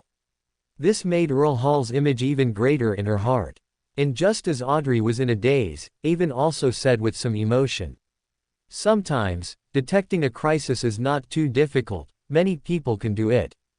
But after detecting a crisis, to be able to make a swift decision, quickly adapt to the changes of the times, is not something everyone can do. From this perspective, your father is indeed a rare talent in this world." Because Avon had various cheats and the soothsayer ability from Lord of the Mysteries in his mind, he looked down on others a little. But precisely because he knew the future development of the situation, he understood how rare Earl Hall's decision was. If not for various conditions not allowing it, Avon even had the idea of bringing him into his team. Facing Avon's praise, Audrey involuntarily straightened her back and raised her long, swan-like neck. But then Audrey remembered her father's complex emotions, and combining them with the information she had just received from Avon, her originally radiant, fair complexion immediately turned unusually pale. As a psychiatrist, Audrey knew very well what kind of person her father was. As long as it was a goal her father set, he would definitely strive for perfection, doing it to the extreme at all costs. Since her father had already determined that Beyonders would lead the world in the future, and would spare no effort to cultivate her second brother Alfred, he would certainly make way for her elder brother Hibbert. At this moment, Audrey completely understood why her father's gaze towards her elder brother was filled with guilt. "Will Earl Robert quickly transfer my second brother back to Backland?" Audrey evidently realized that Alfred inheriting the Hall family was probably also an unspoken agreement between Robert and her father. Only in this way could Robert's support for Alfred yield the greatest return. Avon inwardly praised Audrey's keenness, nodded, confirming her guess, and at the same time licked his lips, saying somewhat sheepishly, "Actually, their tacit understanding isn't just about your second brother becoming the heir of the Hall family, they also agreed that I would be your escort knight at the New Year's Eve ball." Audrey's eyes widened at the news, looking at Avon in disbelief, and even Susie, the golden retriever who had been lying on the floor, raised her head in shock to look at Avon. Meeting Audrey's gaze, Avon felt even more embarrassed, spread his hands, and said somewhat innocently, "I didn't know about this beforehand. If I had known, I would have stopped it." On this point, Avon was not lying. He did not deny his good feelings for Audrey. After all, Audrey not only possessed astounding beauty but also many wonderful qualities. But beautiful things need to be nurtured and cherished. It was precisely because Avon had good feelings for Audrey that he very self-awarely kept a certain distance from her. Avon had vaguely sensed that he, bearing the City of Calamity, was a huge source of instability. Anyone who got too close to him would be passively drawn into various incidents and could easily get hurt. To put it in layman's terms, those whose fate was not strong enough would sooner or later be cursed to death by him. So, although Avon could not act for the time being due to Robert's plan, he had already decided that he would find an opportunity to break off this connection with Audrey sooner or later. "You don't need to worry about this matter. The development of the situation may exceed everyone's imagination, and there is still plenty of time to maneuver. I will find an opportunity to dissolve the agreement they reached sooner or later. Avon earnestly and solemnly promised Audrey. Audrey, sitting opposite, was almost dumbfounded. When she first learned that the agreement between her father and Earl Robert contained content related to her, Audrey was first filled with annoyance. Audrey finally understood why her father also felt guilty towards her. After all, she was being used as a bargaining chip, and her mother's and her own opinions had not even been consulted. But immediately, facing Avon sitting opposite, a sense of shyness welled up in Audrey's heart. From her heart, Audrey didn't dislike Avon as her other half, as she believed she understood Avon quite well. And Avon himself was the most outstanding among those of her age group she had encountered. As for Avon's philandering reputation, she didn't take it seriously. After all, even her father, a universally acknowledged good man, had several illegitimate children outside. In this regard, Audrey was quite open-minded.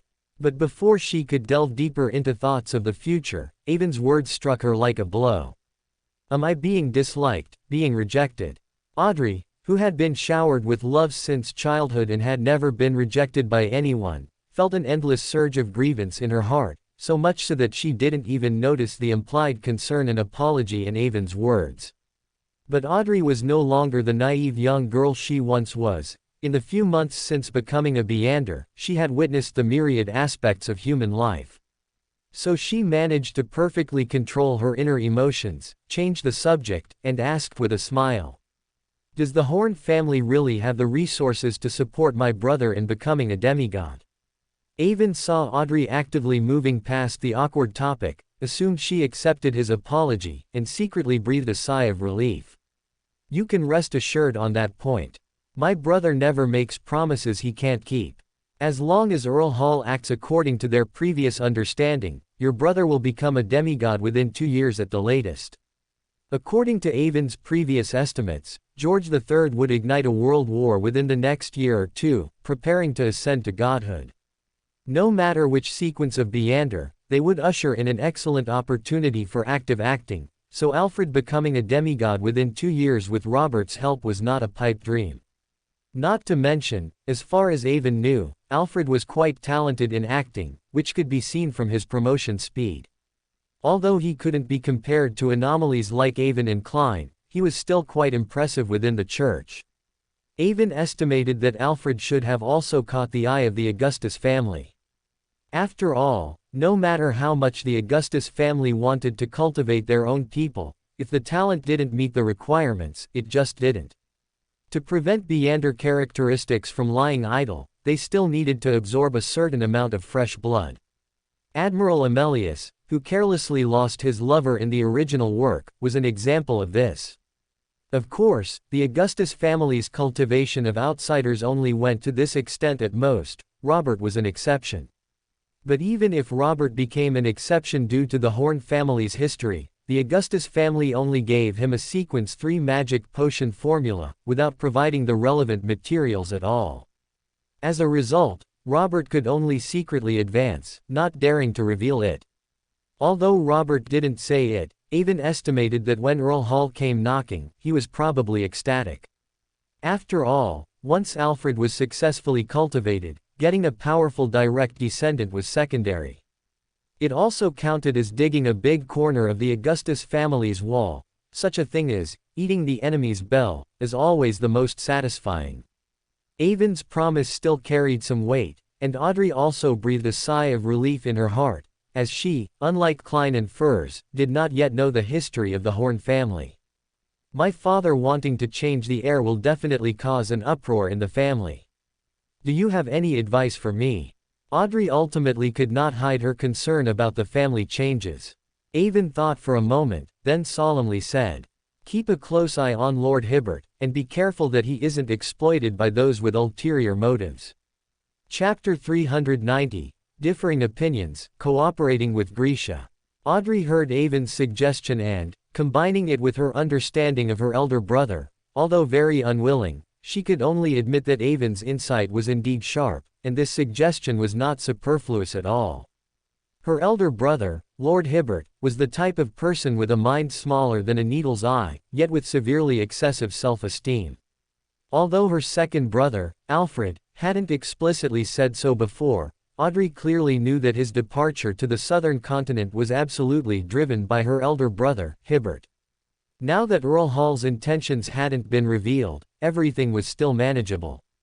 But once Alfred was transferred back to Backland from the southern continent, and Hibbert gradually recognized the truth, he would absolutely not sit idly by and admit defeat. And coupled with her elder brother's not-so-intelligent brain, he was very likely to be used by bad people. Having experienced many things, Audrey was no longer the carefree noble young lady she once was. She had fully realized the omnipresent dangers of this world and the darkness and viciousness of human hearts. Especially after personally experiencing the Robin Hood operation, gaining a deeper understanding of the kingdom government's policies, and realizing the catastrophic consequences brought by relevant policies, Audrey was no longer naive. She was convinced that if cracks appeared in the Hall family's internal fortress, countless flies would come seeking the scent, and this was something Audrey would absolutely not allow. In just an instant, Audrey made up her mind. She must keep an eye on her brother to prevent extreme events. Isn't this one of my two initial intentions for becoming a Beander? To protect my family and eliminate hidden dangers.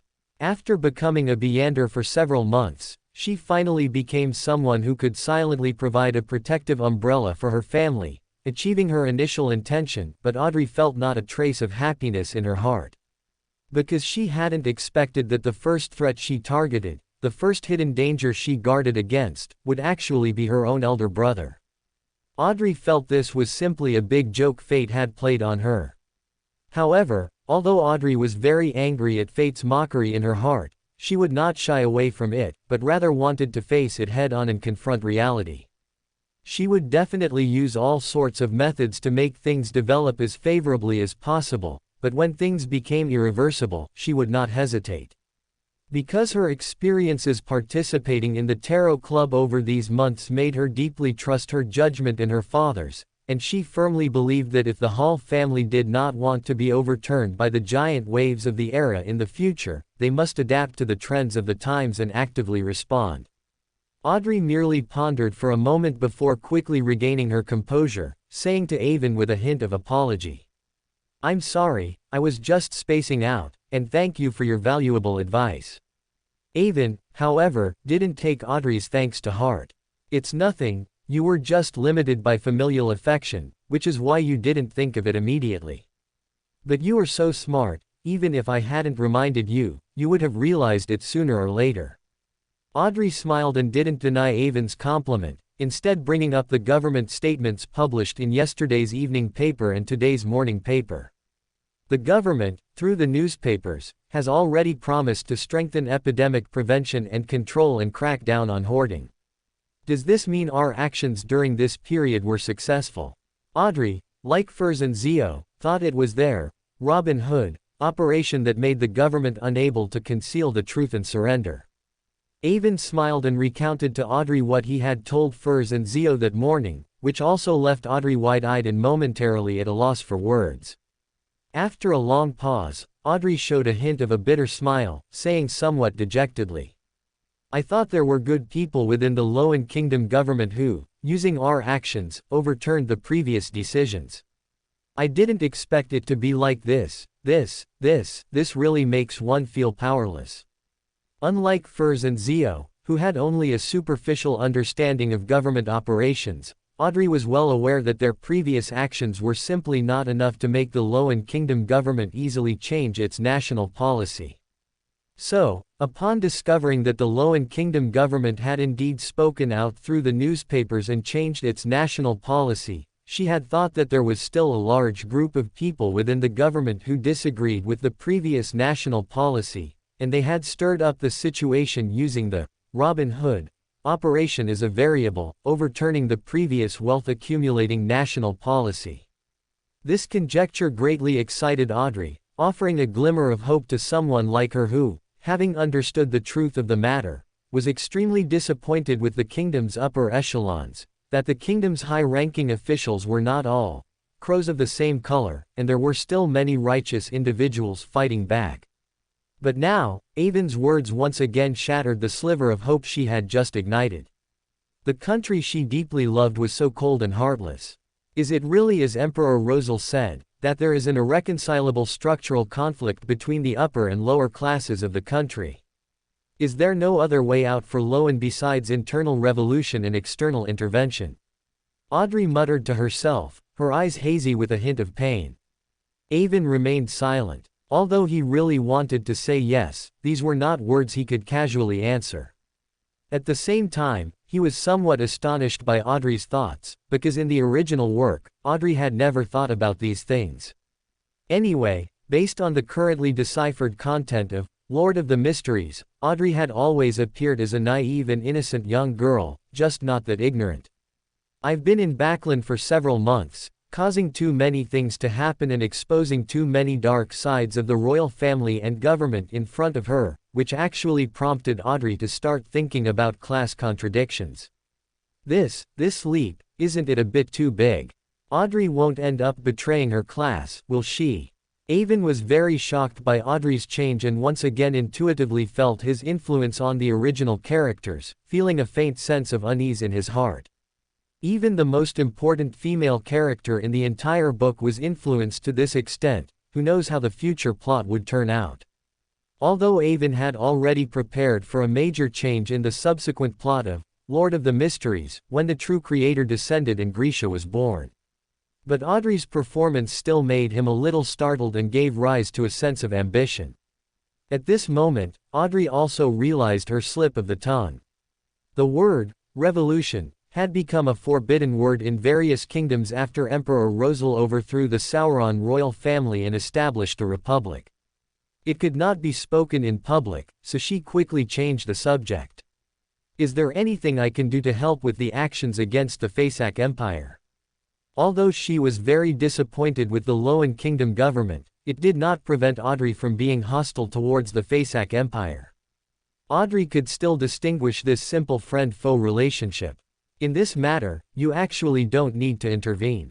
You should trust the officials of the kingdom government. They have been fighting the Fasak Empire for many years.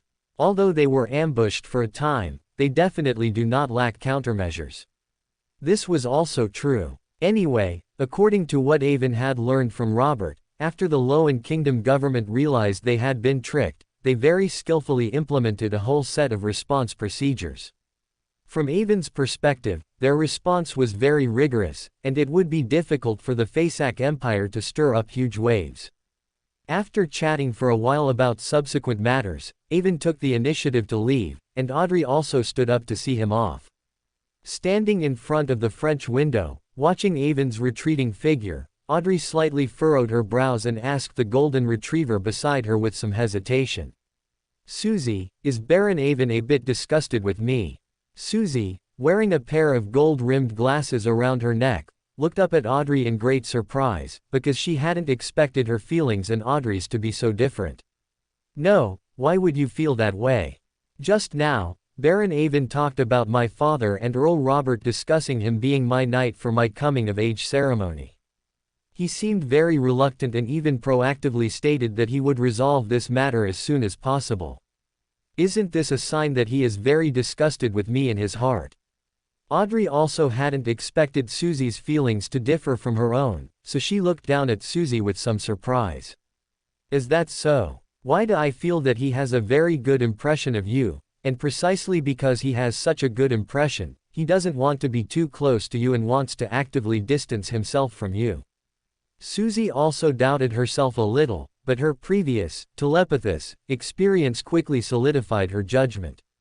The psychiatrist Audrey and the telepathist Susie looked at each other, neither backing down, both firmly believing their own judgment was correct. Over the past few days, the world's situation had developed dazzlingly and overwhelmingly. First, the Fasak Empire suddenly expressed goodwill towards the LotM Kingdom to develop bilateral relations, willing to set aside the sovereignty dispute over Aeon Island and develop friendly neighborly relations with the LotM Kingdom. This news truly startled countries around the world. Was this still the Fasak Empire that upheld the principle of, what I seize is mine? What exactly happened between the Faesak Empire and the Loan Kingdom? Would this significant shift by the Faesak Empire indicate that the world situation would move towards détente? Would the world order undergo a major change as a result? Just as intelligence officers from various countries were fully mobilizing their covert forces in Backland to gather relevant information. The news that the Loan Kingdom's embassy in Forsac rejected the Faesak Empire's goodwill spread throughout the North Continent. This bombshell news instantly spread across the globe via telegraph. And because the Loan Kingdom had blocked the news, governments around the world knew what had happened earlier than the citizens of Backland. But then the Loan Kingdom government issued a statement, saying that the Faesak Empire had deceived them. Prime Minister Ogwood delivered an impassioned speech in Parliament, denouncing the Faesak Empire's perfidy and declaring that the kingdom would definitely defeat the Faesak Empire with its own sword and reclaim Aeon Island. Then, a large number of rumors appeared in Backland, claiming that the Loan Kingdom government refused the Faesak Empire's aid because they wanted to use the plague to kill workers, to punish the large worker riots from the previous period. This illogical and untrustworthy rumor caused a huge reaction among Backland workers, almost leading to a second Backland riot. It was only because the Backland military police were experienced and had made preparations in advance that they nipped this riot in the bud. In addition, the Loan Kingdom government took this opportunity to once again deploy the army into the city, strongly control the epidemic, and also crack down on medicine merchants who were hoarding, stabilizing medicine prices, thus fulfilling its promises. So, this upheaval ultimately did not escalate in Backland. However, the political scene in the Loan Kingdom was not so calm. Prime Minister Ogwood became the final scapegoat, proactively submitting his resignation on the grounds of ineffective epidemic prevention. Moreover, although the domestic situation in the Loan Kingdom had somewhat subsided, the Faesak Empire did not give up, or rather, they had never expected to achieve anything significant within the Loan Kingdom. After the situation in Backland calmed down, the Faesak Empire immediately launched military provocations from both land and sea borders simultaneously. Because the Loan Kingdom refused the Faesak Empire's aid, the Faesak Empire gained an unprecedented moral advantage. They even unilaterally tore up the agreement concerning Aeon Island, yet it did not provoke any diplomatic questions. Other countries in the world even showed subtle support for the Faesak Empire. After all, the Loan Kingdom still hadn't provided a reasonable explanation to the world, only repeatedly making empty and cliched statements about the Faesak Empire lacking sincerity in negotiations. In short, in this confrontation, the Loan Kingdom lost a great deal diplomatically and could only play dead. This was just a loss in the diplomatic sphere. Due to the Faesak Empire's military actions, the situation on both the land and sea borders of the Loan Kingdom suddenly escalated, with constant friction between the two sides, and even several close calls. The worsening border situation also affected internal trade in the Loan Kingdom, further exacerbating the Loan Kingdom's financial woes.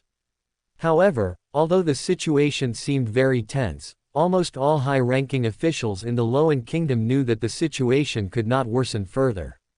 Because although the Faesak Empire's objective was very clear, they didn't genuinely want to attack the Loan Kingdom, but merely wanted to tie it down, preventing the Loan Kingdom government from solving its financial problems, weakening the Loan Kingdom at the lowest possible cost. This situation, however, was completely unacceptable to the Loan Kingdom. Therefore, the strategy of using small-scale wars to inflict pain on the Faesak Empire and break its boil the frog slowly tactic officially entered the agenda of the Loan Kingdom government. To minimize interference when taking action, the Loan Kingdom sent its new foreign minister and finance minister to Intis to discuss the issuance of Loan national bonds in Intis. Meanwhile, an organization called the Salvation Army suddenly appeared in the southern continent and began extensive activities, directly targeting the notorious cult, the Rose School of Thought. Normally, such an event would arouse great interest among the North Continent countries, leading to active intervention. However, the struggle between the Loan Kingdom and the Faesak Empire attracted the attention of all countries on the North Continent, so much so that the conflict between the Salvation Army and the Rose School of Thought truly became the first war in the southern continent without North Continent involvement since the opening of the Raging Sea shipping lane. This counts as me tying down all the North Continent countries for Grisha. Now, who can still say I'm not a qualified Beander of the true creator? Avon looked at the newspaper in his hand, flicked it with his finger, and said proudly. Chapter 391, Unlucky Danitz. Previously, Grisha handed over the Aurora Order, excluding its core members, to Avon, leaving him with a complete secret organization. The condition was for Avon to influence the Loan Kingdom as much as possible and not interfere with matters in the southern continent. He even wanted Avon to influence the actions of other North Continent countries by influencing the Loan Kingdom. This was practically a blatant instruction for Avon to cause major trouble, and Avon, in order to take over the assets left by the Aurora Order, could only reluctantly agree to this request. Subsequently, assisting Klein in the Robin Hood operation was forced by circumstances, but it didn't prevent Avon from seeing an opportunity to spark tension in the North Continent. I've done such a big thing, providing so much support for Grisha's actions in the southern continent. How can just one Aurora Order be enough? Should I proactively pray to the true creator and ask for more? Avon, somewhat complacent, wanted to ask for more benefits, but when he thought of the true creator's occasional crazy acts, he wisely suppressed this thought. Judging from the information gathered from various sources, since Grisha's birth, the true creator's activity frequency has indeed decreased, but when he goes mad, he is still a standard evil god. Unless absolutely necessary, Avon still didn't want too much contact with the true creator. Even if he wanted benefits, he would wait until he saw Grisha. Just then, Avon's spirituality was touched. He turned to look at a nearby desk and found a letter on it that he hadn't seen before. Avon walked over and saw that it was signed by the mysterious Queen Bernadette. Even after advancing to a demigod, I still couldn't detect the whereabouts of Lady Bernadette's messenger. In terms of confidentiality alone, her messenger has achieved the ultimate. Thinking of this, Avon considered that he should also start thinking about a messenger. In the past, Avon had not sought a messenger from the mystical arts because it wasn't that he couldn't find one. After all, he wasn't merely a hunter, with almost no mystical power. Rather, it was because, bearing the mysterious city, he was very worried that he would be noticed by high-level beings in the spirit world, just like Klein. Reincarnation was an example. In the spirit world, not all high-level creatures would abide by contracts and maintain goodwill like Reincarnation. It was only now that Avon believed he had some self-preservation ability that he dared to put this matter on the agenda. After opening the envelope with a letter opener, Avon discovered that besides Bernadette's letter, there were also several pages of Rosal's diary and a letter for Klein. Avon finished reading Bernadette's letter and then understood that because she couldn't set foot in Backland to speak with Klein, and Klein hadn't contacted her through a messenger, the messenger hadn't left him a corresponding mark. This meant Bernadette could only continue to relay letters through Avon's channel. Avon suddenly realized, even without opening Bernadette's letter to Klein, he understood that Bernadette wanted to negotiate with the fool using these 2 pages of Rosal's diary. She really isn't avoiding me. That's right, she doesn't know that I can also decipher Rosal's diary. Avon looked at Rosal's diary in his hand, chuckled, and then leisurely began to read it. But after only 2 glances, Avon put down the 2 pages of the diary because they contained content he had already seen in the original, Lord of the Mysteries. It was roughly about Emperor Rosal discovering the differences in his younger children, Zeratul visiting to give an ominous prophecy to his 3 children, and Rosal seeking to transfer to the adjacent pathway sequence 1, the Knowledge Emperor. Some of this even included content Avon had previously submitted to Klein. I guess Klein will be somewhat disappointed when he gets these pages of the diary. Avon couldn't help but show a mischievous smile when he thought of Klein's potential disappointment. However, Bernadette miscalculated. I can't give these things to Klein now. Klein officially set sail yesterday. But fortunately, I am also a member of the Tarot Club, so I can give these things to Mr. Fool. And what's the difference between giving them to Mr. Fool and giving them to Klein? Without wasting any time, Avon had the Amen on his finger take out the necessary items and began to set up the sacrificial ritual. To Avon, the Amen on his finger was almost like a spatial ring, a common item for male protagonists in almost all web novels. And because the Amen avatar's rank was high enough, even limited by strength, it could now steal something as large as a warship and hide it on its person. Watching the mythical sacrificial door open, sending the offerings to the ethereal gray fog above, then closing and disappearing, Avon didn't leave. Instead, he sat back down in a newly bought rocking chair, closed his eyes, and leisurely rocked, resting. In fact, Avon was so leisurely at home today precisely to attend the weekly tarot club gathering. If it weren't for the fact that he couldn't openly equate the Fool with Klein, his sacrificial act just now would have been entirely superfluous. He should have given it directly to Mr. Fool at the tarot club. Perhaps it was fate with the white agate, but even though Klein set sail a month and a half early, he still boarded this ship, just like in the original story. The captain was also the same, Quartermaster Elvin Carr, who had just retired from the Navy. Because he needed to make a clean break from his previous identity, and still needed to act to digest the last bit of the faceless Leander characteristic that hadn't been digested, plus he was preparing to hunt pirates on this voyage. So Klein still chose the persona of a cold, stern, and madman. Recalling how Captain Elvin had specifically sought him out just now, subtly warning him not to cause trouble during his first voyage after just joining, Klein felt a bit proud of his successful disguise. Captain Elvin shouldn't be so wary of me. Instead, he should be wary of him. After all, this is a genuine pirate. Saying this, Klein looked at the silent man standing beside him. From his appearance, the man was around 30 years old, with yellowish-brown eyebrows that, if not looked at closely, could easily be mistaken for having been singed by fire.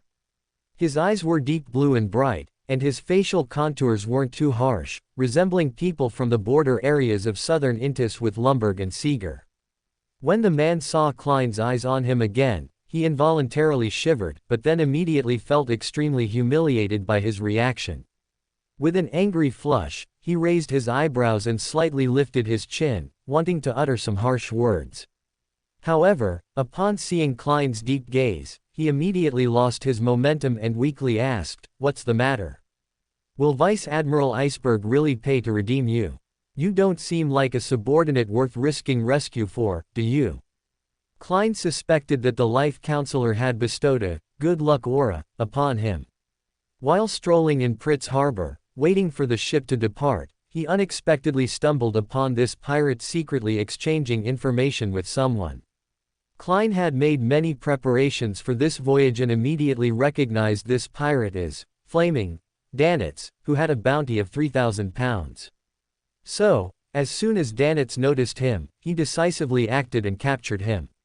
And just as Klein was hesitating whether to send him directly to the police station to collect the bounty, firing the first shot to establish Gehrman Sparrow's reputation, or to keep him as his guide for the voyage, Danitz realized that if he didn't do something, he might really lose his life. So, ignoring the onlookers who rushed over upon hearing the commotion, he shouted hoarsely, "I am Vice Admiral Iceberg's fourth quartermaster. My captain is willing to pay my ransom." Klein made a decision before the crowd gathered: keep Danitz and establish contact with Vice Admiral Iceberg Edwina Edwards. Subsequently, Klein discovered that Danitz also had a ticket for the White Rose, and it was for a first-class cabin, so he unceremoniously moved in. "Although I am not your opponent, I, Flaming Danitz, am a prominent figure in the ocean, not some random nobody. Furthermore, you can go and inquire yourself. My captain is famously protective of her crew, never abandoning any subordinate, and is very trustworthy. So, the captain will definitely pay my ransom. After all, 3,000 gold pounds isn't a large sum." If Klein had only questioned his strength, Danitz might have been indifferent, but when it involved the captain's character and his bond with the captain, no matter how much Danitz feared this madman, he had to argue. Yes, madman, was Danitz's assessment of Klein. He could never forget the feeling when the other party made a move. At that moment, he felt as if he was facing not a person, but a monster filled with hunger, coveting his flesh and soul. Klein glanced at Danitz, his tone cold and questioning. Who said £3,000? Your Beander characteristic should be worth at least £2,000, shouldn't it? Danitz froze in place, taking a long time to react. German Sparrow's ransom demand actually included his Beander characteristic. He couldn't help but retort. Don't go too far. Ransoms on the ocean have always been calculated based on the official bounty. What you're doing is breaking a long-standing custom. Aren't you afraid of causing public outrage? If calculated according to Klein's method, Edwina Edwards would have to pay at least 5,000 gold pounds for Danitz's ransom, which is almost the bounty for a Sequence 6 pirate, completely defying logic. These are not things a captive like you should be considering. What you should be considering is whether your captain will pay this bounty. And haven't you always been proud of Edwina Edwards' relationship with you crew members? This is also a great opportunity to test the true relationship between you. After speaking, Klein sent the sullen Danitz to the servants' quarters. Actually, Klein had no intention of extorting Vice Admiral Iceberg through Danitz. He merely wanted to use this opportunity to gauge Vice Admiral Iceberg's true character. In the archives of Military Intelligence Section 9, Vice Admiral Iceberg Edwina Edwards' backer was the Church of the God of Knowledge and Wisdom. Perhaps it was because of this background that Vice Admiral Iceberg did not act as unscrupulously as other pirates, belonging to the honor among thieves type. Klein's primary goal for this voyage was to find a mermaid, complete the ritual, and advance to Sequence 5 marionettist. Another goal was to scout ahead for Avon, assisting him in striking at the increasingly rampant pirates on the ocean as much as possible.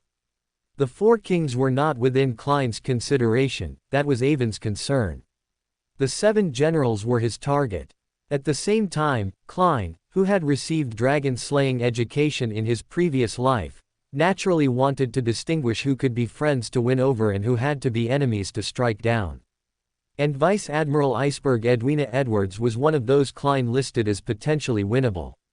But at the same time, Klein was not a person who blindly believed in static archives. He wouldn't truly judge a person based on what was recorded, as one can know a person's face but not their heart. Meeting Flaming Danitz was an accident, but Klein was very happy to utilize this accident. Just as Klein was planning his actions in his mind, he suddenly heard a prayer from the gray fog. After closing the door, Klein went above the gray fog and brought Avon's offerings to reality. It's a letter from Bernadette. She's a bit more impatient than I expected. Klein didn't contact Bernadette immediately after the Backland riot ended, partly due to the subsequent Robin Hood operation, and partly to bait Bernadette a bit. Only this way could it appear that Mr. Fool was not very eager to cooperate with her and obtain Rosal's diary. After Mr. Fool proved his abilities and stance, it was clear that Bernadette was the first to falter. After all, in her eyes, Mr. Fool was not only an ancient king of angels but also an important ally who could help her prevent George III from ascending to Black Emperor. With George III's preparations nearing completion, Bernadette was likely also seizing every moment to make all necessary preparations. Klein couldn't help but smile smugly, thinking that through one operation, he had successfully established Mr. Fool's prestige in front of an angel. However, this smile disappeared when he saw the diary pages attached by Bernadette. It's 2 pages of the diary I've already read. Klein, frustrated, tugged at his hair, but immediately remembered German Sparrow's current persona and quickly smoothed his messy hair. I can't let Bernadette provide me with content I've already seen. After all, the information she wants must also be heavyweight. Letting her exchange information using diary pages I've already read would be too much of a loss for me. Klein gritted his teeth, stomped his foot, and decided to write down all the diary pages he had read and give them to Bernadette. Anyway, Bernadette wouldn't understand the diary's content, and this would also prevent her from submitting duplicate content again. Klein acted on his thought, sat down at the desk in the luxurious cabin, and began to write. Chapter 392, The Moon is in Position. Klein's pen flew across the paper, and in a very short time, he wrote down all the Russell's diary he had read. Rubbing his somewhat sore wrist, Klein mocked himself for not having written Chinese characters for too long. This amount of writing would have been nothing in his previous life, but now it made his wrist ache. No, I can actually manifest what's in my mind directly onto paper through the power of the gray fog, can't I? As Klein capped his pen, he realized that he didn't have to write the diary in such a way, but could achieve all of this directly through a ritual. He paused, then slapped his head.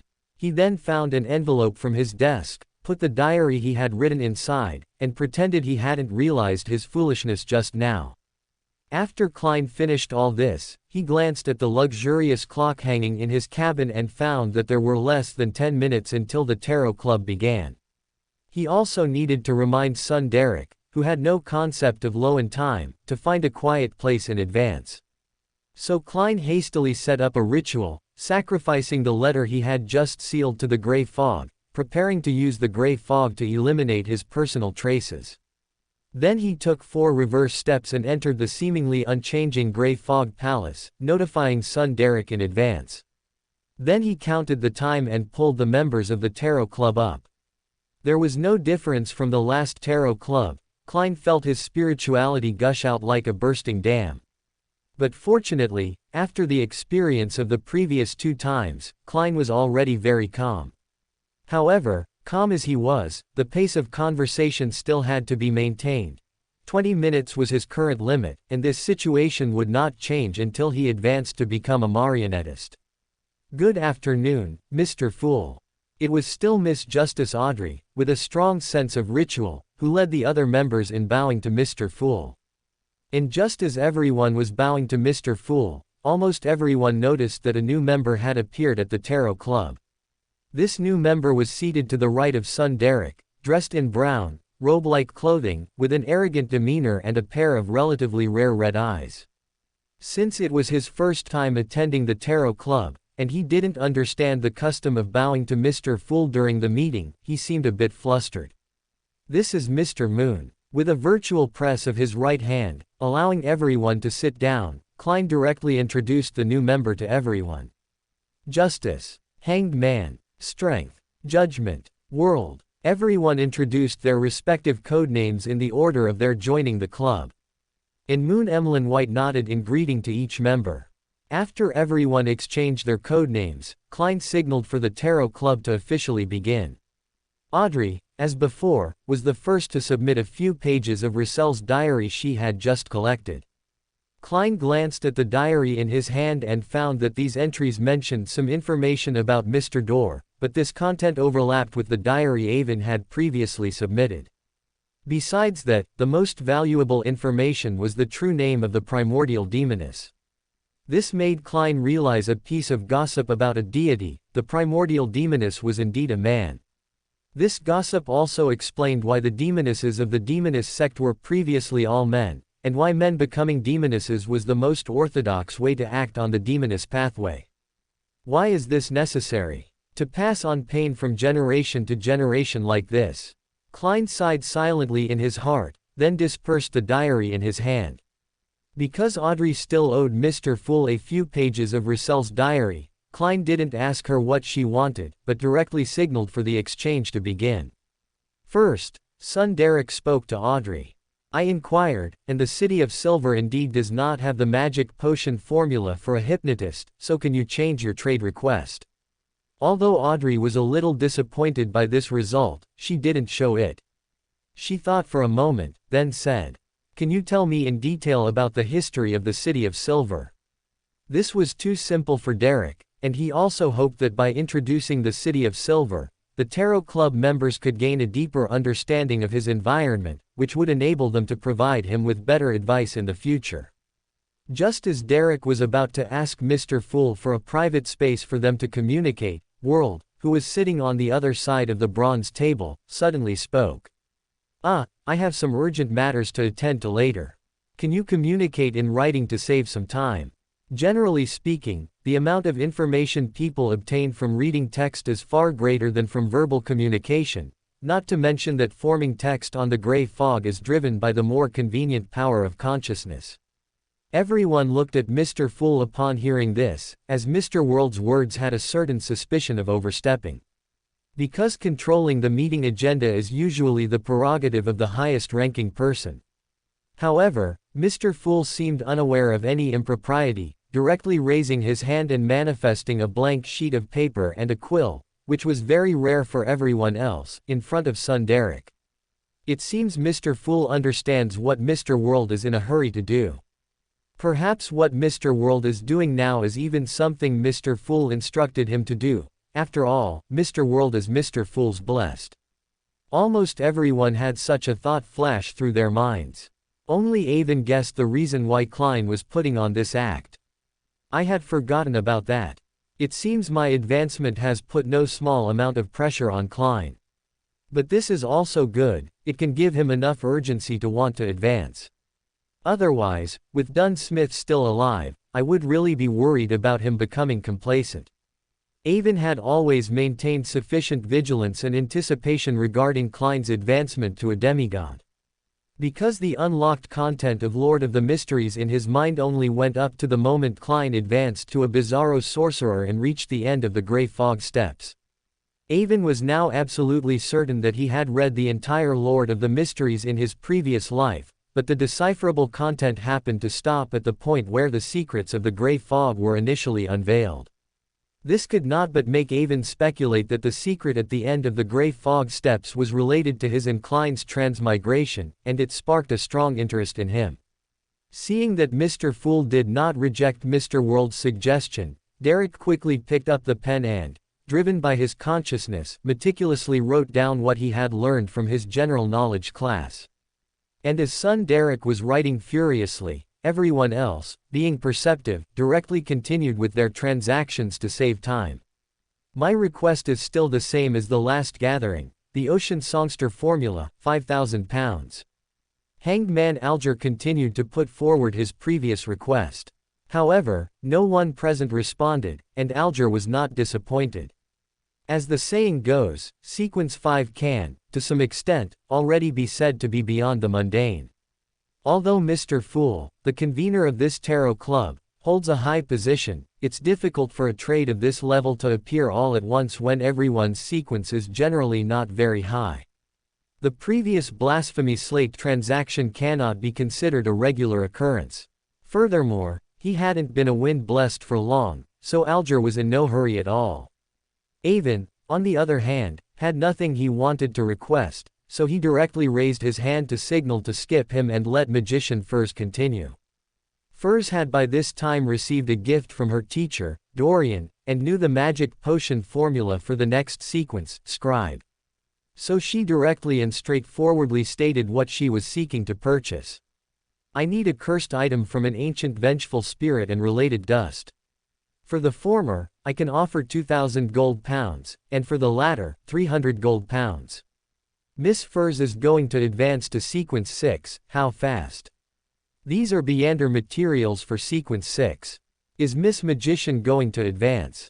How fast? Justice Audrey and Hanged Man Alger successively had similar thoughts flash through their minds. After all, Furs's previous requests for Sequence 7 materials were still vivid in their memories. However, compared to Audrey's happiness for her friend, Alger felt more bitterness. Because he recalled the difficulty of his previous advancements. Although Furs's sequence level was still lower than his, her advancement speed was clearly much faster than his. This also gave Alger, who had just relaxed a bit after his advancement to Wind Blessed, a renewed sense of urgency. In Moon Emlyn White, attending the Tarot Club for the first time, somewhat suspected that he had come to the wrong place. Because the current situation was different from what he had previously envisioned. He had been advised by Marquis Nibs, and guided by his ancestor, he actively chanted Mr. Fool's honorific name and voluntarily applied to join the Tarot Club. Before this, he had always thought he would join a secret salvation society, which must have many demigods, and he even didn't rule out the possibility of angels. He, a low Sequence 6, might even have been allowed to participate because Mr. Fool gave face to his ancestor. But judging only from the relevant transactions, except for strength and world, whose depths he couldn't see, it seemed that most people's strength was not as good as his own. This discovery made Emlyn White feel a bit disoriented for a moment. Because Moon looked around, without any concealment, causing everyone who had been silently observing him to simultaneously give him an evaluation of unsteady and inexperienced in their hearts. Mr. Moon is like an inexperienced child, completely failing to show the experience that matches his appearance. After everyone successively expressed that they would help Furs keep an eye out for the relevant materials. Judgment Zio also withdrew her gaze from secretly observing Mr. Moon, thought for a moment, and said, "I am seeking the magic potion formula for the Arbiter Pathway Sequence 5 Disciplinary Night, 5,000 gold pounds." Zio had finally completely digested the Inquisitor magic potion 2 days ago by interrogating the Fasak Empire's undercover agents. Then, under Furz's care, she consumed the magic potion that Avon had exchanged for her from Military Intelligence Section 9 long ago, successfully advancing to Sequence 6 Judge. Because once one reached the disciplinary night stage, the royal family might re-examine the relevant advancers. With Zio's identity as Mason Dill's daughter, it would be difficult not to be troubled by the Augustus family. Furthermore, most Beyonders in Military Intelligence Section 9 were on the Arbiter pathway, and the corresponding Beyonder materials were even more scarce. Even with Avon's help, it would be difficult to get in line at this level. So, for the sake of the future, Zio decided to seek the relevant formula and materials at the Tarot Club. Regarding Zio's request, setting aside others, Alger was the first to become impatient. The disciplinary night that Zio was seeking was the same sequence as his Ocean Songster, which also indicated that the lady who appeared to be the youngest at the Tarot Club was actually at the same level as him. That would be fine, but what shocked Alger the most was that Zio's pathway was also a pathway controlled by official forces. He had worked tirelessly in the Storm Church system for so many years, and only after joining the Tarot Club did his luck turn around. But what about Miss Judgment, who was so young? Could Miss Judgment also be a second-generation royal? Because of Avon, Alger easily thought in this direction. And the more he thought, the more certain he became. After all, this also explained why Strength and Judgment could know each other in reality. Just then, Alger's eyes swept across the three ladies opposite, and a bold idea popped into his mind. Could it be that Justice, Magician, and Judgment are all members of the royal family, or people closely related to the royal family? Did Mr. Fool choose them because he wanted to use them to divide the Augustus family from within?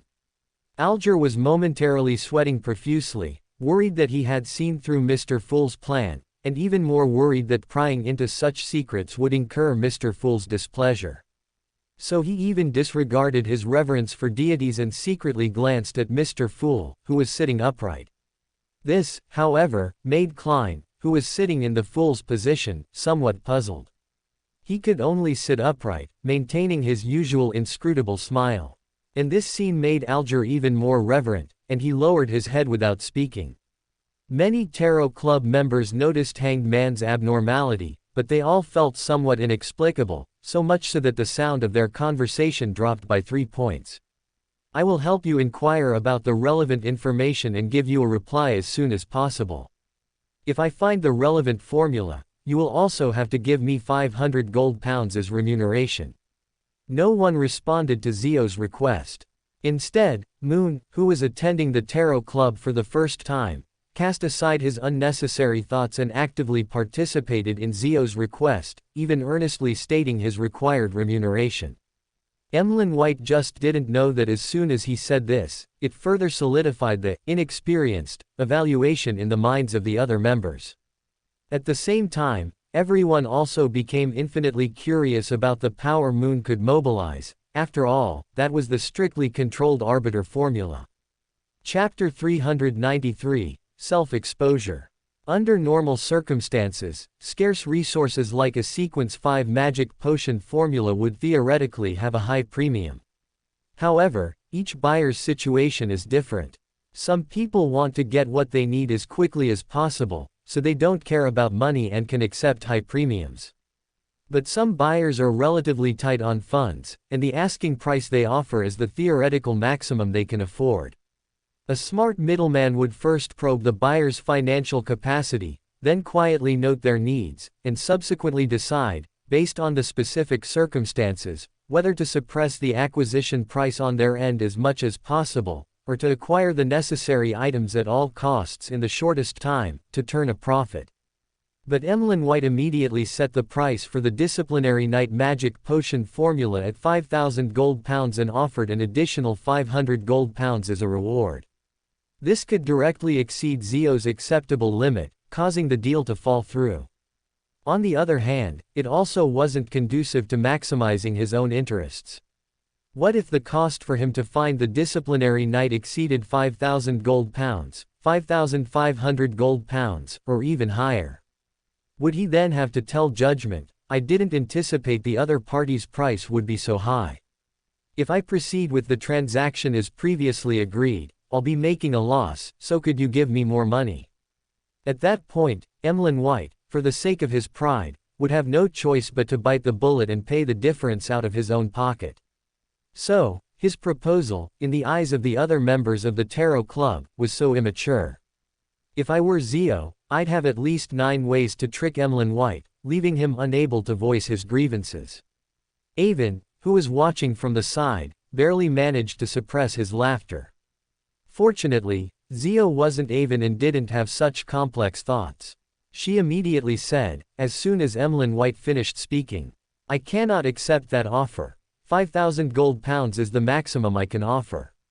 In fact, Zio couldn't even produce 5,000 gold pounds. Most of the 5,000 gold pounds she borrowed from the Abraham family through furs last time had been used to buy the living corpse and werewolf Beander characteristics from Klein, which she then submitted to Military Intelligence Section 9 and converted into merits. The reason she dared to quote a 5,000 gold pound acquisition price for the magic potion formula now was, on one hand, that as Avon systematically transferred power within Military Intelligence Section 9 to her, the grey income distributed internally by Military Intelligence Section 9 also increased, reaching about £30 per week. Coupled with her salary, her weekly income reached about £50. On the other hand, the expansion of her power allowed her to reach into more places. Last week, she helped the Abraham family rescue a clan member who was accidentally arrested by the police. She didn't even have to appear in person, her subordinates handled everything. After witnessing her capabilities, Dorian also had the idea of strongly supporting Zio, so he conveyed a message to Zio through furs, increasing her credit limit. In short, Zio's prospects made Dorian more willing to invest in her and lend her more money. Although she had a generous investor, Zio, who was used to living frugally, was unwilling to incur too much debt. 5,000 gold pounds was her psychological bottom line, set by referencing Hanged Man Alger's offer. After all, although troublesome, her promotion within the Military Intelligence Section 9 system was not blocked, which was also her confidence. Emlyn White was taken aback by Zio's words, but he was a smart person after all and quickly realized his previous misstep. He immediately raised his head and said, "I know your bottom price now. I'll keep an eye out for relevant formulas for you." He spoke as if his previous offer was merely a test of Zio's bottom price. At this point, everyone in the Tarot Club had already equated Emlyn White with son Derek, so no one exposed his words. In fact, the others didn't know that Emlyn White genuinely had confidence in helping Zio find the disciplinary knight formula. Because the leader of the Sanguine, Blood Moon Queen Ornia, married Knight Emperor of the Trentusost Empire, forming an alliance between the two sides. Thus, the Sanguine internally possessed some arbiter pathway formulas, including that of the disciplinary knight. Since Lord Nibs said I am the savior foretold in his dream, it's only natural for the clan to give me some support. Although Emlyn White acted immaturely at times, it didn't mean he was a fool or that his actions lacked purpose. The reason he was so eager to trade with Judgment was not only to actively integrate into the Tarot Club through this matter but also to test the elders within the Sanguine through this matter. Emlyn White was aware of the Augustus family's control over the Arbiter pathway and Lawyer pathway magic potion formulas, so he also wanted to use this opportunity to pose a moderate challenge to the elders within the clan. He wanted to use this method to subtly get back at Marquis Nibs for his previous half-seductive persuasion. Indeed, after joining the Tarot Club, Emlyn White gradually came to realize that Marquis Nibs's previous actions had a hint of using him as a test subject. This made Emlyn White, who had always trusted his clan elders, quite unhappy. Moreover, besides this, Emlyn also had the intention of probing Judgment's identity. The Sanguine had their own intelligence network, and a Sequence 5 disciplinary knight was enough to draw their attention. Once Miss Judgment successfully advances, I will have a high chance of finding out her true identity. Through assisting Father Utravsky and Sherlock Moriarty in their battle of wits with various official forces over the past week, Emlyn White had also learned how to achieve his goals indirectly. Do you know where I can find the blood essence of a Sequence 5 artificial vampire? I can buy it at a high price. Emlyn White had long decided on the first item he wanted to trade after joining the Tarot Club. As soon as he said this, everyone's gaze turned to Mr. World, who sat at the other end of the bronze table. Because at last week's gathering, it was Mr. World who obtained the blood essence of a Sequence 6 vampire from Mr. Hanged Man. 2 Tarot Club meetings were skipped in between, and I had previously mentioned Emlyn White's advancement was due to Sherlock Moriarty. Now, Mr. Moon is seeking the blood essence of a Sequence 5 vampire. Does this mean the blood essence Mr. World sought was for Mr. Moon? Mr. World and Mr. Moon are very likely acquainted in reality, and Mr. Moon might even have been introduced to Mr. Fool by Mr. World, and then brought into the Tarot Club by Mr. Fool. Wait, vampire blood essence. Is Mr. Moon a legendary vampire? For a moment, all members of the Tarot Club turned their gazes to the somewhat bewildered Emlyn White and to Klein, who was smiling bitterly in his heart. Sanguine. Is Mr. Moon the legendary Sanguine? It feels like a character from a storybook has walked into reality. Justice Audrey's eyes sparkled as she stared at Emlyn. And Magician Furs, beside her, had even brighter, more spirited eyes. She wasn't just staring at Mr. Moon, she was looking back and forth between Mr. World Klein and Mr. Tower Avon. Clearly, she had already concocted countless plots for the three of them in her mind. In judgment, Zio looked at the opposite side with an even more scrutinizing gaze. If Mr. World and Mr. Moon know each other in reality, then Mr. Moon is very likely active in Backland as well, especially since the renowned Black Emperor and Robin Hood have always been in Backland. If that's the case, then I need to be careful not to have my identity easily exposed by Mr. Moon. Wait, the clothes he's wearing look very much like the robes worn by religious figures. Brown robes, Church of the Earth Mother. South of the Bridge. Red eyes. Emlyn White. During the period when Robin Hood was active, the Church of the Earth Mother in South of the Bridge was exceptionally active, widely distributing treated medicine to the public.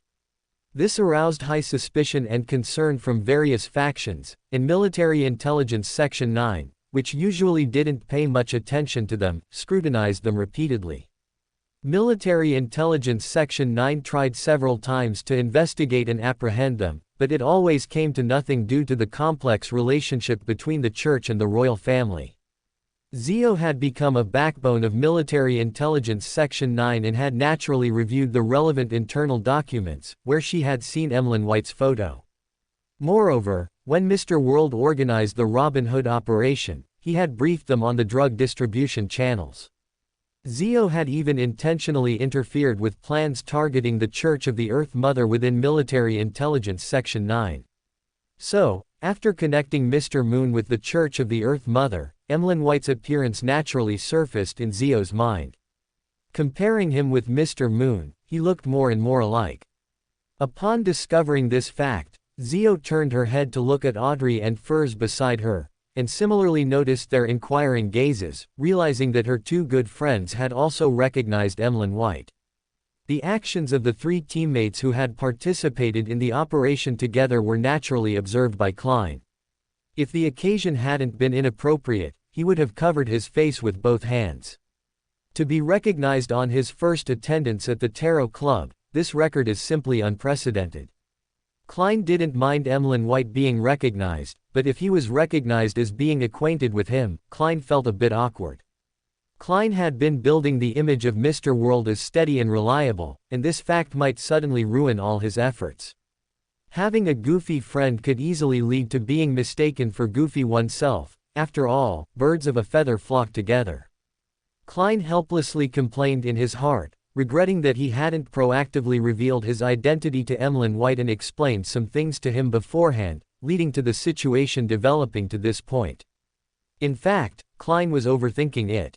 Audrey and the others did not doubt Mr. World's persona because of Emlyn White's inexperience. They were all immersed in Mr. Fool's grand scheme, now. The tarot club's reach simultaneously extended to the Sanguine and the Church of the Earth Mother. What exactly did Mr. Fool intend to achieve with the tarot club? Did Mr. Fool intend to sweep all forces into his net in the future? Would members of various major churches, perhaps even high-ranking ones, appear at the tarot club in the future? Audrey and the others shivered involuntarily at the thought of this future, then dared not think further, as they were currently still within Mr. Fool's divine kingdom. Hanged Man Alger was not unfamiliar with the Sanguine at all, so he wasn't concerned about Mr. Moon's self-exposure. Instead, his attention also turned to Mr. Fool's deeper meaning. As for son Derek's reaction, it was even more direct. He kept scrutinizing Mr. Moon beside him, from top to bottom. After all, he had seen the vampires hunted by the City of Silver, who moved like the wind, were covered in pus, and had an indescribable smell. So he was very curious about normal vampires. As for Avon, he had no reaction at all. He was more focused on thinking about Lilith, who had facilitated Emlyn White's joining the tarot club a month and a half earlier. Meeting the various gazes, Emlyn White also knew he had misspoken and instinctively wanted to shrink his head. But then he remembered how he had always been proud of his Sanguine identity, so he raised his chin, which he had just leveled, and said with an arrogant tone. "You're not wrong, I am a pure Sanguine Baron. Our City of Silver has the Beander characteristic of a Sequence 5 vampire." Derek, who had finally finished transcribing the general knowledge textbook, handed his work to Justice Audrey while responding to Emlyn White's words. Emlyn White was indeed attracted by his words. He turned to look at Derek, who was half a head taller than him, and excitedly asked, "Is what you said true?" "Of course, I never lie." Derek had also come to understand the scarcity of Beander materials in the outside world through repeated transactions, realizing that the monsters lurking around the City of Silver were precious resources that were hard to come by in the outside world. It's just that the relevant vampire Beander characteristic is contaminated, and it needs purification to be used. Because the City of Silver did not have the magic potion formula for the vampire pathway, the vampires they hunted, apart from being food, were not of much use. Derek didn't know if the City of Silver had used a divine sealed artifact to purify the contamination within, so he emphasized this to Emlyn in advance. Emlyn White was stunned by the news, then said dismissively, "That's nothing. I can find someone to handle the contamination. What do you need to give me a Sequence 5 blood essence?" In Emlyn's eyes, there was no contamination that the Sanguine Elders couldn't clear, so he didn't take Derek's mention of contamination seriously. "I hope to obtain a Sequence 5 Beander characteristic from the Sun pathway." Derek now also needed to pave the way for his future, even though he currently didn't have the magic potion formula for the Sun pathway's Sequence 5. Chapter 394, The Struggle Between the Secret Order and the Hermit Order of Fate. "I understand. I'll help you inquire about the corresponding Beander characteristic," Emlyn White said with some difficulty. Although he was quite confident in the Sanguine's internal collection, he still felt it was very likely that it wouldn't contain the Beander characteristic Derek was looking for. On one hand, items of the Sun pathway were strictly controlled by the Eternal Blazing Sun Church and rarely circulated outside. On the other hand, the Sanguine were eager to avoid the sphere of influence of the Eternal Blazing Sun Church, so their related collections were naturally even scarcer. "I have a Sequence 5 Priest of Light Beander characteristic from the Sun pathway."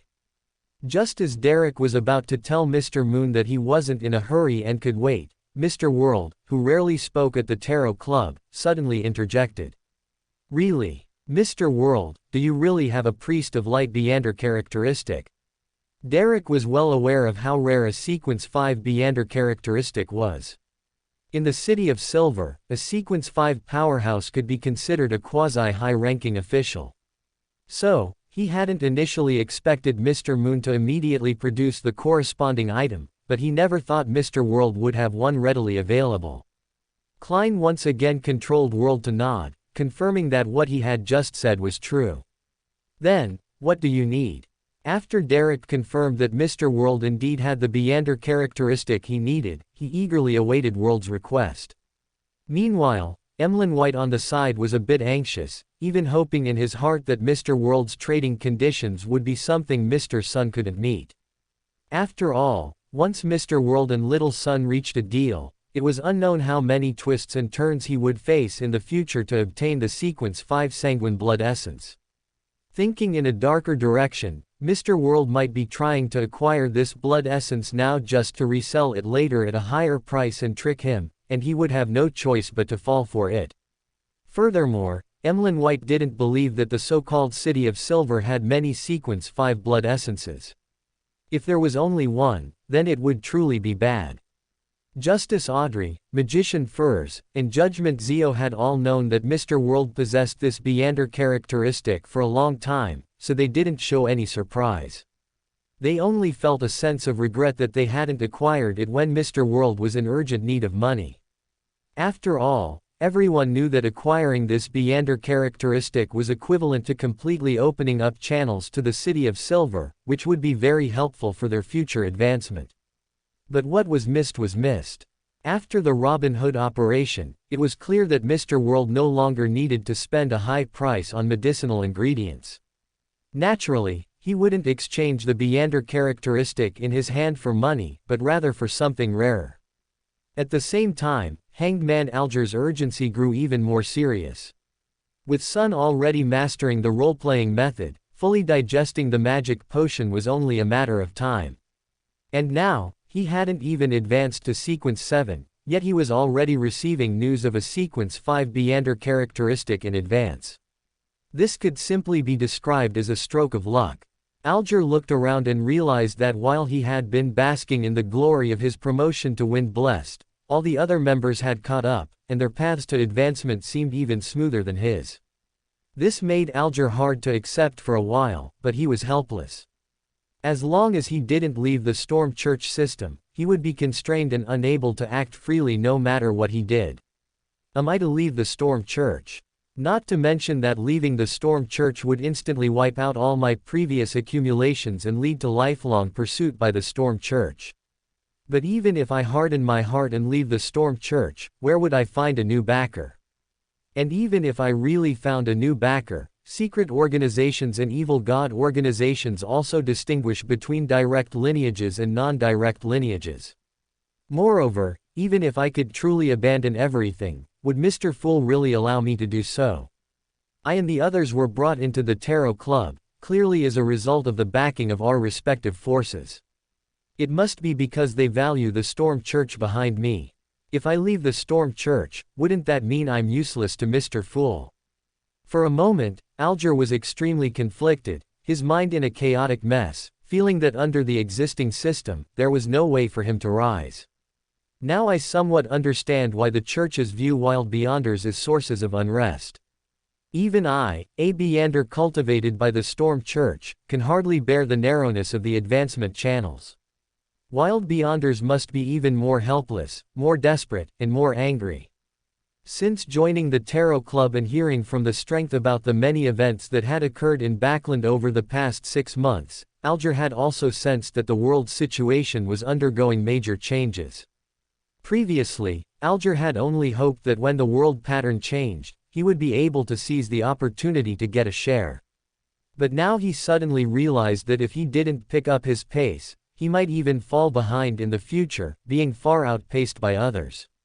This was unacceptable to Alger, who had always aspired to become a great figure. No, I can't just follow the routine anymore. I must find a way to break this deadlock. Just as Alger was racking his brain for a way to break the deadlock, Klein also stated the trading requirement he had already decided on. I need information on the Swindler magic potion formula for the Seer pathway, sequence 4. Klein's advancement to marionettist was imminent, and it was time to consider becoming a demigod.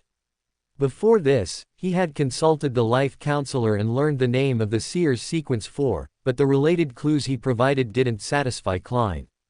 As soon as Mr. World Klein finished speaking, everyone in the Tarot Club was invigorated.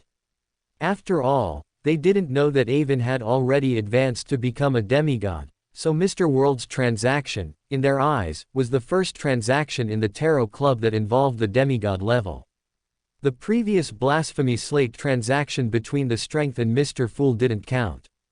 This also meant that the Tarot Club's development was entering a new phase. Son Derek smiled bitterly and shook his head, saying, "Our City of Silver only has the Demon Hunter magic potion formula for the Giant Pathway, sequence 4.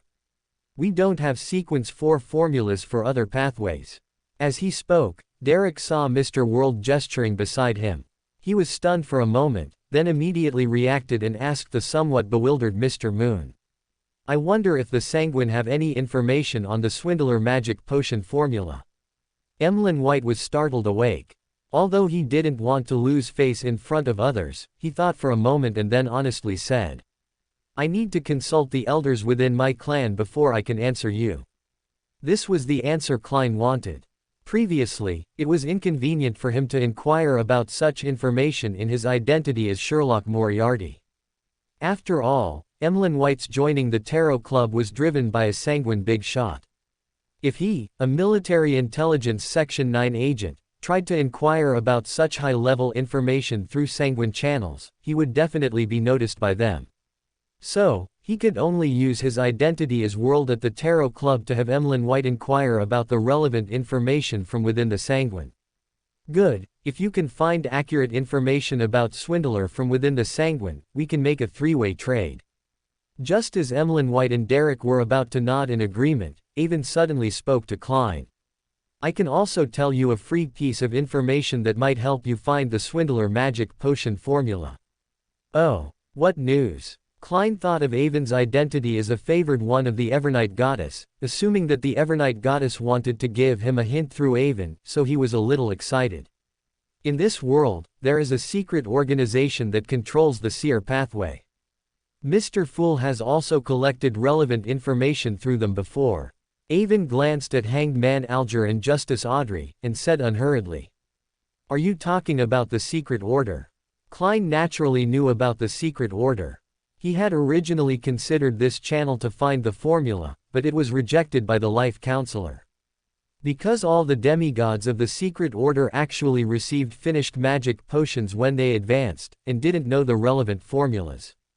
And Zeratul, the only one who knew the formula, was said by the life counselor to have lost control and gone mad.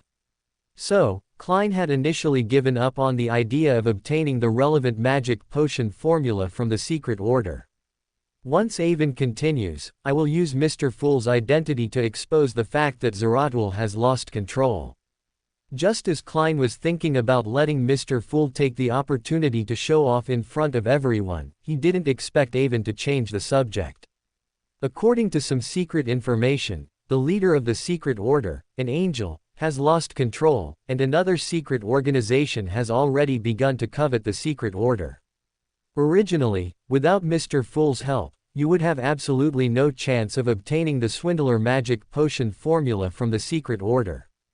But now that there's a secret organization targeting and coveting the Secret Order, this gives you a great opportunity. Avon's words attracted the attention of all the Tarot Club members.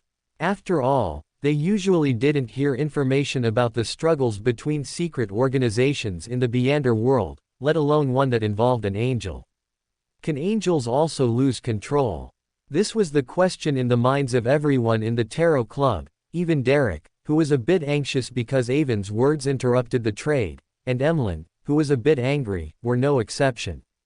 Klein was equally shocked by Avon's news, but unlike others who were shocked by Zeratul's loss of control, he was shocked that a secret organization actually dared to target the Secret Order. Even if Zeratul had lost control now, the Secret Order still essentially controlled a part of the Intis Republic's 8th Bureau. To some extent, it could be considered a semi-official organization, and it was certainly not something any random secret organization could target. And why did Avon suddenly bring this up at the Tarot Club? Is he really just giving me a channel to find the swindler magic potion formula? No, if it were just that, he could have contacted me after leaving the Tarot Club to inform me. There's no need to interrupt my three-way trade with Mr. Sun and Emlyn. Klein was utterly bewildered by Avon's sudden interjection. It wasn't that he had no ideas about Avon's purpose, on the contrary, he had too many ideas and couldn't decide which one was correct at the moment. Avon had too many identities. Which identity he used to bring up this news was crucial in determining his intention. If he brought it up as a friend, then he was simply giving relevant advice to a friend. If he brought it up as a favored one of the Evernight Goddess, then it meant the Evernight Goddess hoped he would exert effort in the direction of the Secret Order. If he brought it up as the Deputy Director of Military Intelligence Section 9, he wanted to use Klein's hand to interfere in the affairs of the Intis Republic's 8th Bureau. It was precisely because there were too many conjectures that Klein couldn't see what Avon was trying to do. But at this moment, he couldn't let the Tarot Club fall silent. Which organization wants to covet the Secret Order? The neighboring pathways to the Seer Pathway are the Marauder Pathway and the Apprentice Pathway, and the secret organization that wants to covet the Secret Order is an organization founded by a group of thieves of fate, called the Hermit Order of Fate. Hermit Order of Fate. Without mentioning the reactions of the other members of the Tarot Club, Klein suddenly thought of Lanrius, who was a swindler who caused a major disaster and ultimately led to the true creator's descent. He also recalled that in Tingen, Avon had once asked him to use Leonard's secret to discern Lanrius's deception. Not only that, he also remembered that Leonard had a soft spot for a sealed artifact called Vessel Thief in Tingen, and liked to use this sealed artifact when performing missions. Is Leonard backed by a powerhouse of the Marauder Pathway, and is this powerhouse even a member of the Hermit Order of Fate? Klein decided to find a way to verify this conjecture after the Tarot Club ended. At the same time, he also somewhat understood Avon's intention in mentioning this matter. He was informing Mr. Fool, and Mr. Fool's favored one of this news in his capacity as a Tarot Club member. In Avon's eyes, Mr. Fool was very likely the King of Angels of the Antigonus family, and should be very interested in matters of the same and neighboring pathways. So, he wanted to show his loyalty to Mr. Fool through this matter. No, he might be showing loyalty, but it doesn't rule out that he's still testing Mr. Fool's identity. Is he testing whether Mr. Fool is the out-of-control Zeratul? Does he suspect that Zeratul's loss of control is a ruse? Numerous thoughts flashed through Klein's mind, and he silently sighed, feeling that dealing with Avon was truly exhausting, and he could easily expose himself if he wasn't careful. I understand. Thank you for the information. I will pay attention to the struggle between them. Klein thanked Avon for the information, then turned to Derek and Emlyn, who were looking at him eagerly, and said, "As long as Mr. Moon can gather more information from the Sanguine, I am still willing to proceed with a three-way trade." Derek and Emlyn White both breathed a sigh of relief upon hearing this. After Klein finished speaking, he controlled World to look at Hanged Man Alger, then said, "I've been out at sea recently and need some information. I hope to meet you in person." Chapter 395 Alger's Excitement. Klein had a lot of things to do on this trip to the sea, searching for mermaids, hunting pirates, and helping Avon investigate the movements of the Fasak Empire's Sonia Sea Navy. If he were alone, it would be difficult to cover all bases. If he could have a reliable and trustworthy person to help him, it would be much easier. Moreover, his experience in Backland had given Klein much inspiration, making him realize that teamwork often triumphs over working alone. In this situation, Mr. Hanged Man, a veteran of the Tarot Club, an official member of the Storm Church, and an experienced pirate, was an excellent choice for cooperation. As long as Mr. Hanged Man still held reverence for the Fool, there would be no need to worry about him betraying Klein. His dual identity could also bring Klein a wider range of information and provide multi-dimensional assistance. Therefore, before attending this Tarot Club meeting, Klein had already decided to meet Mr. Hanged Man offline. Hanged Man Alger was startled by Klein's sudden request, but then a wave of ecstasy surged within him. He had just been lamenting the narrowness of his path to advancement, even contemplating leaving the Storm Church. On one hand, it was because the Storm Church was indeed difficult to fool. Following the normal pathway, there was almost no possibility of advancing to a demigod. On the other hand, it was also because Mr. Fool had always been so aloof, only interested in Emperor Rosel's diaries and major events in Backland. Coupled with his long stay at sea, his interactions with the Fool's favored ones were not as frequent as those of Justice, Magician, or Judgment, which made him feel as if he had always been on the periphery of the Tarot Club. But now that the world had declared his arrival at sea and expressed a desire for some help, wasn't this a heaven-sent opportunity for him? Judging from the Backland incident and the world's status as a favored one, wherever the world is active, it must be the direction Mr. Fool's gaze is fixed. At the same time, Alger suddenly thought of something that seemed unrelated to the world's voyage. That was, in another month, it would be time for Mr. Power to go to sea and conduct the transaction with him regarding the ghost ship. Mr. Power and Mr. World are almost simultaneously going to the sea. This cannot be a coincidence. After all, Emperor Rosel once had a famous saying, "All coincidences in the world are inevitable connections that have not yet been discovered." Alger had always deeply agreed with this statement and held it as a guiding principle. After becoming a Beyander and coming into contact with various mysterious powers, he became even more convinced. Perhaps a major event similar to what happened in Backland will occur at sea. This is both danger and opportunity. If I can play a role in Mr. Fool's major affairs, perhaps in the future I can directly obtain the Ocean Songster magic potion formula, and the corresponding Beyander materials are also possible. Even a sequence 4 magic potion formula might not be an extravagant hope.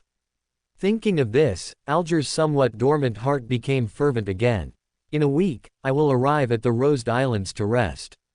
I usually stay for a few days in their capital, Byam. The Sonia Morning Post and the News are popular there. After you arrive, you can publish a "Seeking Brother Sansom" advertisement for 3 days, and then you can take a tarot card to the Docklands, to the Hurricane Bar on Sour Lemon Street, and wait. I will also carry a tarot card, with the Hanged Man as the top card. Alger readily informed the world of his main bar activities, which surprised Klein, who had thought the Hanged Man would be reluctant to meet offline. Their conversation also attracted the attention of the other members of the Tarot Club, especially Audrey and the others who had participated in the Robin Hood operation. Like Alger, they realized that the sea might undergo some changes due to the arrival of Mr. World. At the same time, as Backlanders, they couldn't help but breathe a sigh of relief. Mr. World's departure from Backland also symbolized that Mr. Fool's gaze had temporarily left Backland. This also meant that the situation in Backland had entered a period of relative calm. Various forces might still be in flux, preventing a new round of conflict, but no major problems would erupt in the short term.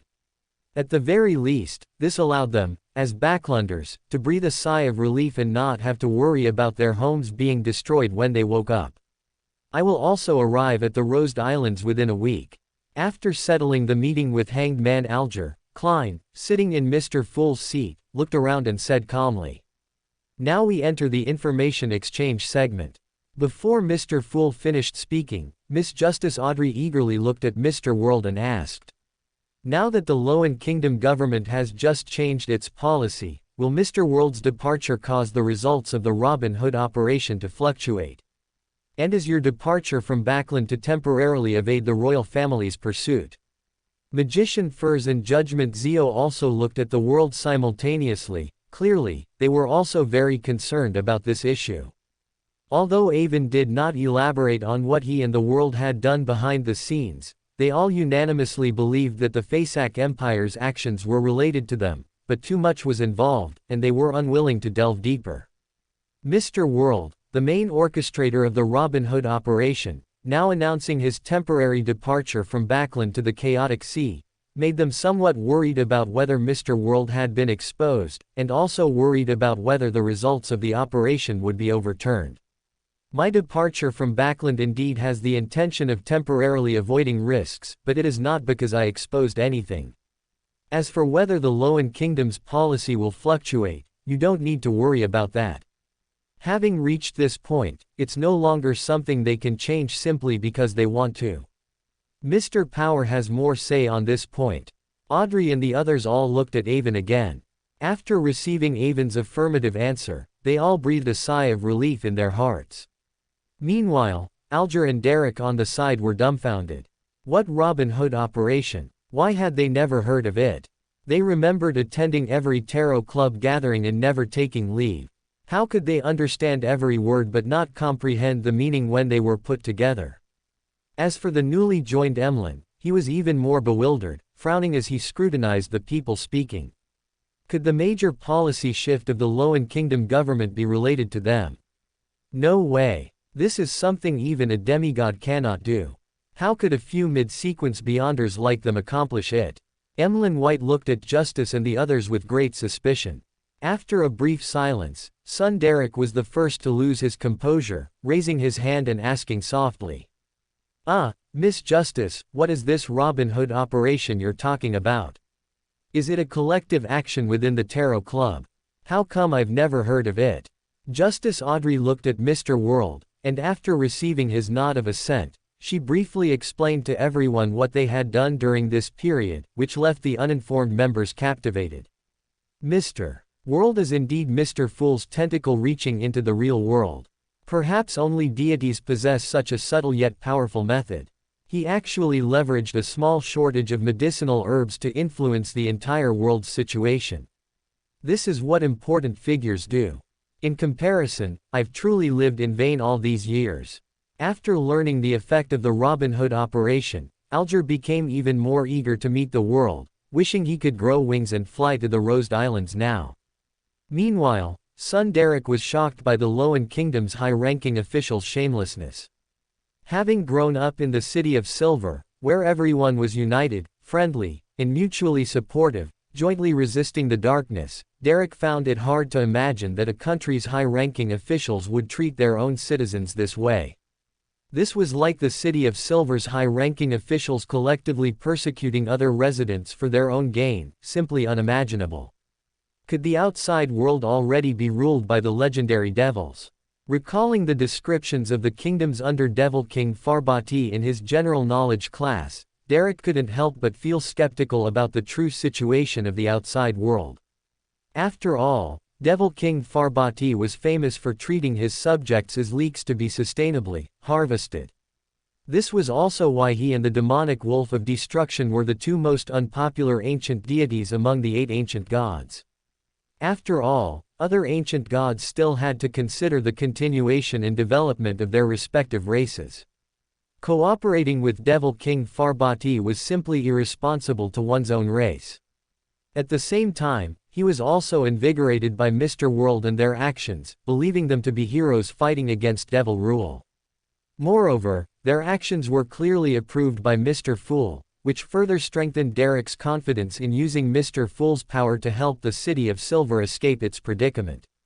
Emlyn White, after hearing Justice's description, was even more dumbfounded, his mouth wide open, staring directly at Klein, his lips trembling, but ultimately unable to utter a single word. Although he didn't know the name, Robin Hood, operation, he had personally participated in this operation, so Mr. World's identity could be said to be clearly revealed. He was Sherlock Moriarty, who had been cooperating with him to distribute medicine to the poor during this period. Once he figured this out, Emlyn somewhat understood why he was able to join the Tarot Club so easily. Ancestor Lilith's influence must have played a role, but Sherlock Moriarty's factor was certainly indispensable. Because of Mr. Moon's expression, everyone in the Tarot Club realized that Mr. Moon actually didn't know Mr. World's identity in reality, so they all looked at the two of them with an expression of anticipating a good show. To their disappointment, however, Mr. Moon, who had just seemed rather immature, quickly stabilized his emotions after a brief moment of excitement, withdrew his surprised gaze, and remained silent, keeping his eyes downcast. This disappointed everyone present. They had been wondering if Mr. Moon would accidentally blurt out Mr. World's name. After all, he and Mr. Power were probably the only two who had met Mr. World in reality and knew his true identity. Klein also breathed a sigh of relief in his heart. He had just been worried that Emlyn would blurt out the name, Sherlock Moriarty. As for Emlyn recognizing him, Klein didn't mind. When Audrey asked if he could share the details of the Robin Hood operation, he knew after agreeing that his identity wouldn't be hidden from Emlyn. And he was no longer willing to hide it from Emlyn now, as the two had forged a deep friendship during the operation, and their relationship was somewhat different from that with others. Seeing that there was no entertainment to be had, everyone withdrew their gazes. Alger then shared some matters from the sea, mostly about who found a pirate's hidden treasure or which passenger ship was robbed by pirates, with nothing too attention-grabbing. Oh, by the way, according to unreliable rumors, Vice Admiral Iceberg recently found the key to the Death's treasure from a sunken ship, but it's most likely false. Alger concluded his remarks with a rumor that sounded very fake. However, this made Avon and Klein's expressions shift, though neither spoke. Avon felt that this key, closely related to the Giant's Court, had appeared too coincidentally, almost without any attempt to conceal it. Klein, on the other hand, thought of Mr. Azek, who was the son of Death. It seems after the Tarot Club, I'll need to properly interrogate Danitz. Just as Klein was thinking about how to extract information from Danitz, Audrey curiously asked about the treasure legends of the sea. Alger generously shared the 6 widely rumored treasures of the sea. Whether it was the legendary Death's treasure, the distant Solomon's treasure, or the most real Laurel treasure, all captivated the members of the Tarot Club, making them wish they could transform into adventurers and set sail to ride the waves and make a name for themselves. As everyone fell into contemplation, Avon suddenly spoke. The legend of the Fountain of Immortality is a trap set by King of Undying Agalito, specifically to lure those who don't know the truth. Why do you say that, Mr. Power? The ladies present were quite interested in the legendary Fountain of Immortality that was said to grant eternal youth, but before they could continue their fantasies, Avon directly shattered their illusions. Because the Fountain of Immortality is actually the pus exuded from the corpse of a demoness pathway sequence 3 feet demoness of Undying, which can be used as an auxiliary material for advancing to a demoness of Undying. King of Undying Agalito is a demigod of the devil pathway. How could he use the water from the Fountain of Immortality to maintain his appearance? If he drank the water from the Fountain of Immortality, he would have lost control long ago. Avon had completely captivated Helen's mother, Christina, and naturally had already obtained the complete demoness of Undying magic potion formula. Pus from a corpse, how disgusting. The ladies of the Tarot Club simultaneously felt a wave of disgust, completely abandoning all thoughts of the Fountain of Immortality. Chapter 396, Lovia's Movements. The ladies of the Tarot Club were disappointed and disgusted by the truth of the Fountain of Immortality. Klein also discreetly used his spirit vision to observe Avon's astral body. Although his astral body was concealed by the mysterious city, I could still vaguely see that there was no imbalance within his body. In other words, Avon still advanced through 2 pathways, and not just becoming an iron-blooded knight as I had previously guessed. If that's the case, then where did the materials for Avon's advancement to a demigod demoness come from? This is a question worth pondering. If his materials came from the Church of the Night Goddess or some Beander factions, then that would be understandable. But if his advancement materials came from the Beander characteristic of a demigod demoness, then this Beander characteristic is very likely to have come from the 2 demonesses who unexpectedly died in Backland. In that case, I can basically confirm that the mysterious powerhouse who acted against those 2 demonesses was his brother, Earl Robert. As expected of someone who can contend for the blasphemy slate with an angel like Bernadette, it seems I need to raise my assessment of the Horn family. The further Klein advanced, the more clearly he felt the gap between sequence and sequence, demigods and angels were definitely not the same thing. However, this is also good. With powerhouses like Avon's brother and Bernadette interfering, George III's plan will not easily succeed. Regarding George III, our interests can be considered to completely overlap. As for whether the Horn family will stab the Augustus family in the back, I don't need to worry about it at all. As long as they don't affect the overall interests of the Lowen Kingdom and harm the unarmed populace, that's fine. Klein's heart was now filled with resentment towards George III, and he had no good feelings for the Augustus family.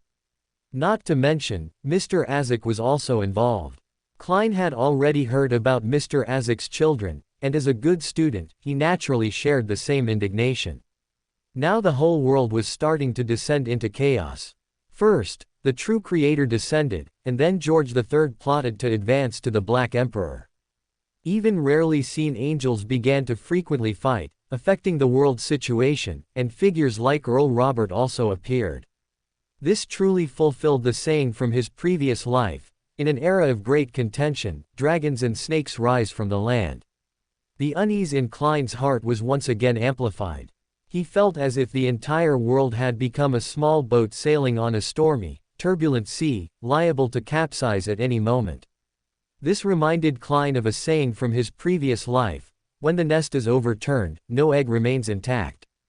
Thinking of the defenseless commoners of Backland, the jumpers falling from the sky in Tingen, the lovely and respectable colleagues of the Nighthawks, and Benson and Melissa who had given warmth to him, a transmigrator, Klein silently clenched his fists. The other members of the Tarot Club, of course, did not notice the fool's unusual state, so the previous discussion continued.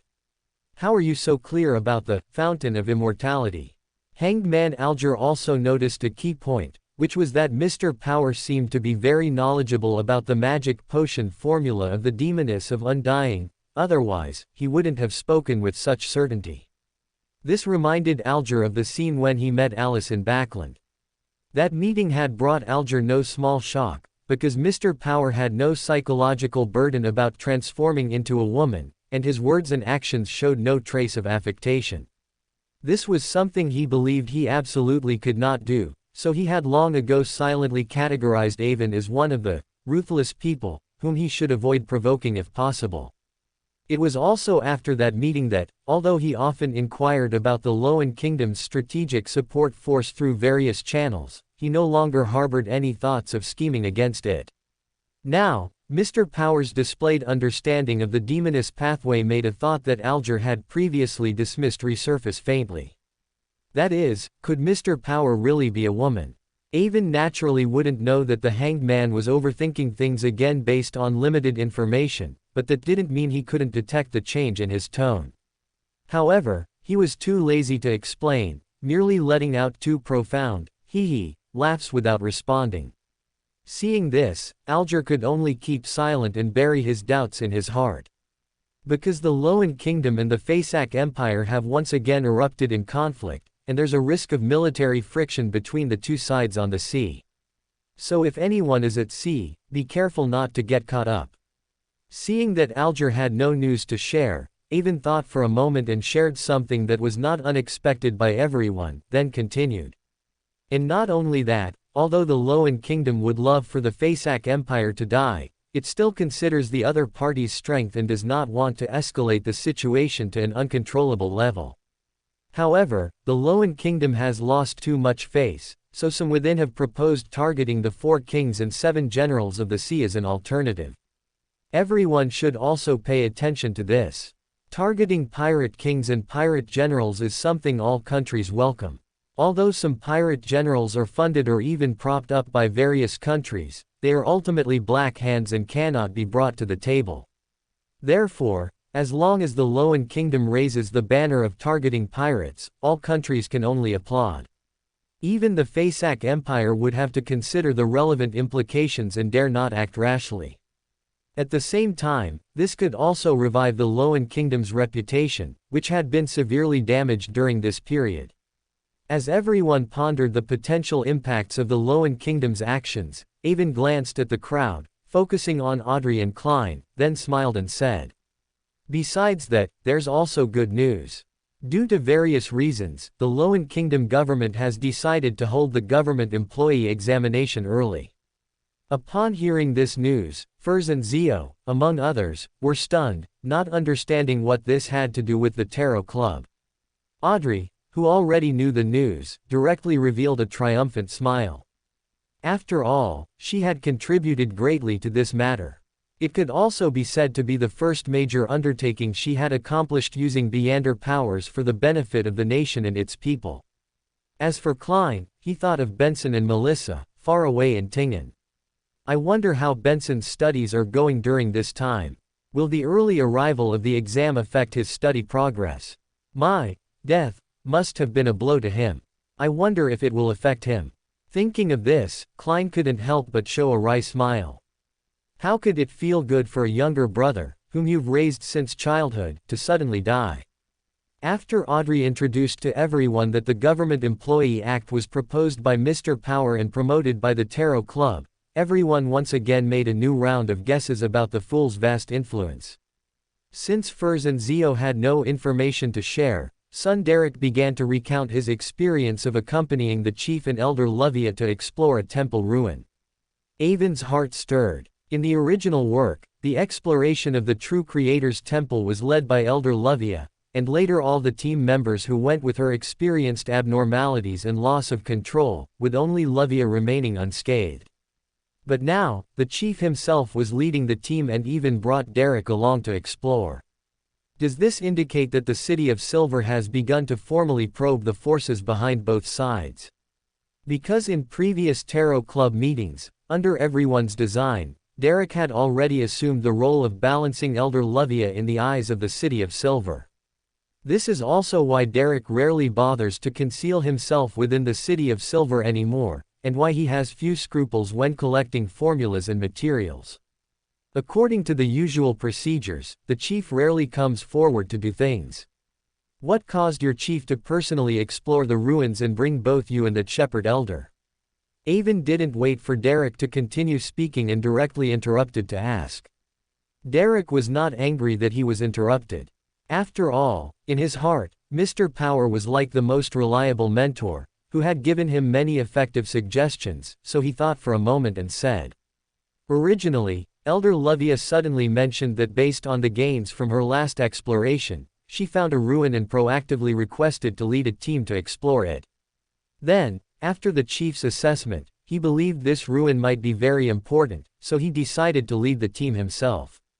He also thought that I, a Beyonder of the Sun Pathway, might play a significant role, so he asked me to come along.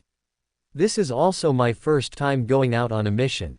When son Derek said this, quick-witted individuals like Alger, Klein, and Zio had already reacted. This was a carefully planned operation by Elder Lovia, aimed at probing the forces behind Derek. This is an operation planned by Elder Lovia, and its target is you, Mr. Sun.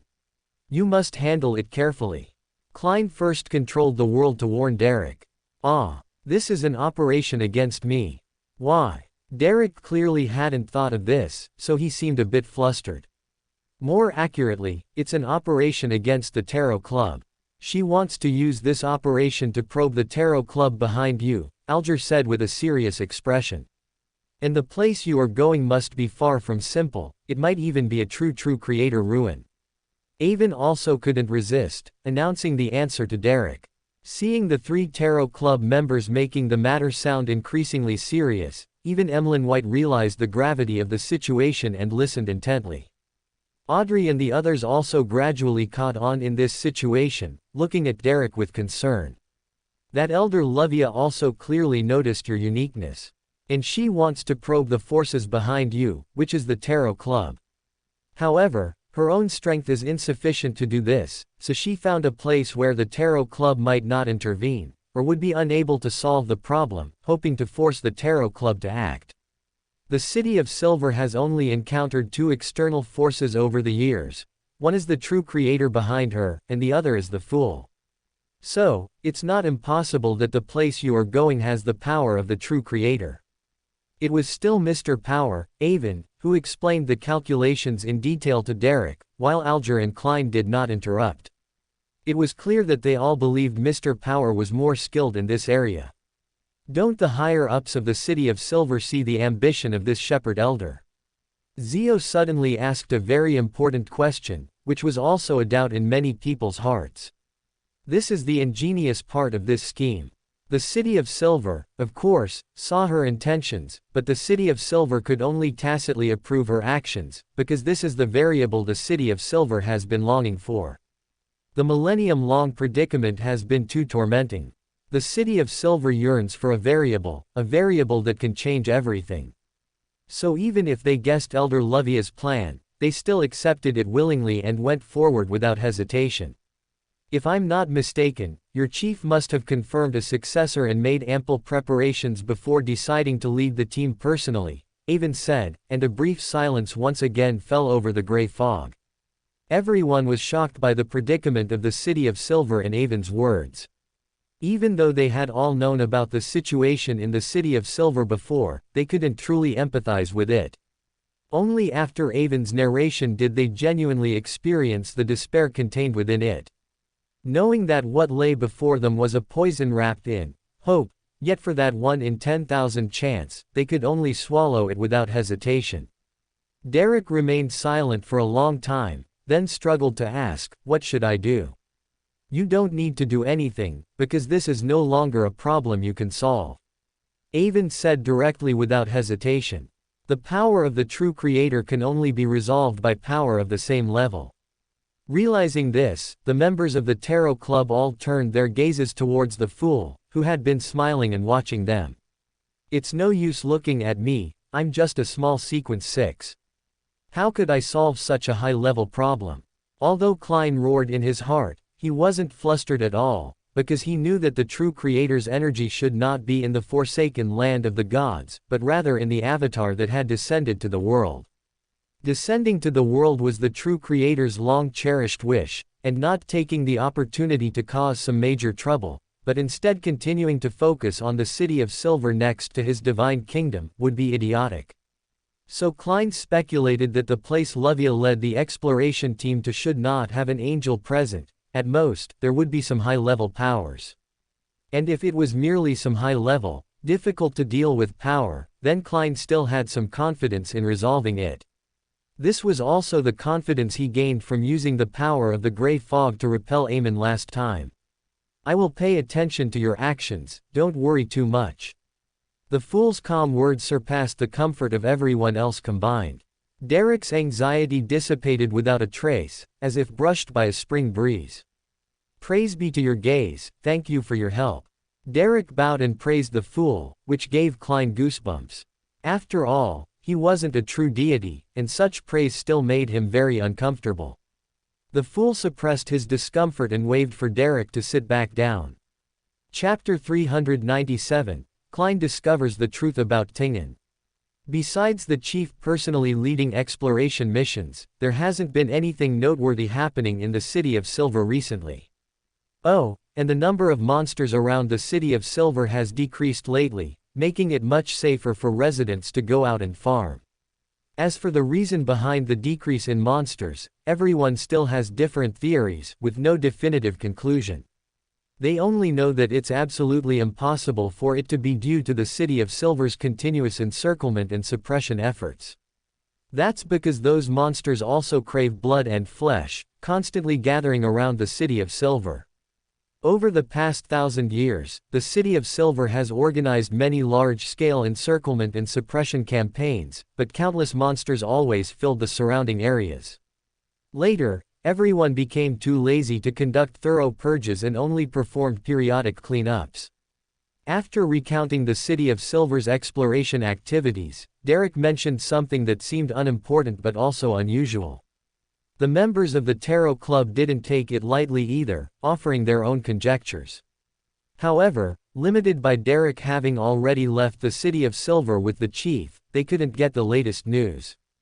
Thus, these speculations were somewhat vague and unsystematic, lacking supporting evidence. In any case, you mustn't underestimate this matter. The first thing you should do upon returning to the City of Silver is to inquire about such things. The Amon's avatar left behind was just eliminated by Mr. Fool, and then something like this happened around the City of Silver. This seems unusual no matter how you look at it. Hanged Man Alger, fearing that Derek might not take this matter seriously, specifically emphasized it. Since he had already decided to tie himself more deeply to the Tarot Club, and Mr. Fool was so concerned about the City of Silver, Alger also wanted to actively participate and offer advice. Thank you for the reminder, I understand. Derek was grateful to everyone who thought of him in the City of Silver. Because Furs and Zio had no news to share, and Emlyn White, attending the Tarot Club for the first time, didn't want to say much. Coupled with Klein already feeling his spirituality on the verge of exhaustion, he directly announced the end of the Tarot Club. Back in reality, Klein lay weakly on the large bed in his cabin, feeling dizzy and his eyelids heavy. He couldn't help but mock himself. I still overestimated myself. If I hadn't given a heads up through the world, and the members hadn't consciously saved time, I definitely wouldn't have made it through this Tarot Club. Klein had still underestimated the pressure brought by Emlyn White joining the Tarot Club. My top priority right now isn't so-called intelligence gathering or establishing connections with various factions, but rather to quickly find a mermaid to complete my advancement. This situation cannot continue, or I'll be exposed sooner or later. According to the information from Military Intelligence Section 9, Vice Admiral Iceberg Edwina Edwards has the Church of the God of Knowledge and Wisdom as her background. She should be a Sequence 5 Mysticism Magister of the Reader Pathway. This pathway is known for its extensive knowledge and knows many secrets and information that ordinary Beyonders do not. When I meet her, I'll see if I can inquire about the whereabouts of mermaids from her. The exhaustion of his spirituality brought extreme fatigue. Although Klein's mind was filled with complex thoughts, he unknowingly fell asleep. After an unknown period, Klein was awakened by a violent knocking at the door. Stop knocking, I get it. Klein glanced around, realizing it was completely dark outside. He impatiently shouted at Danitz, who was knocking. After washing up in the small bathroom that came with the bedroom, Klein opened the door. What's wrong with you? You look like you haven't slept in several nights. What were you doing in the cabin? Danitz asked curiously, looking at the tired Klein. That's not something a captive should know. If it were Klein, he would probably have made an excuse to brush it off, but he was Gehrman Sparrow at this moment, and his established persona meant he couldn't speak nicely, so he could only retort sharply. You, cough, cough, cough, cough. Danitz was choked, instinctively wanting to retort, but remembering Gehrman's strength, he could only hold back. He quickly swallowed the words he was about to blurt out, then glared fiercely at the person in front of him, constantly steeling himself mentally. When I advance in the future and find a good magical weapon, I will definitely avenge today's humiliation. I heard you found a key related to the Death God's treasure. Is that true? Klein didn't know that Danitz had already planned 800 ways for him to die in his mind, but even if he did, he wouldn't care. Instead, he asked a question that made Danitz tremble with fear.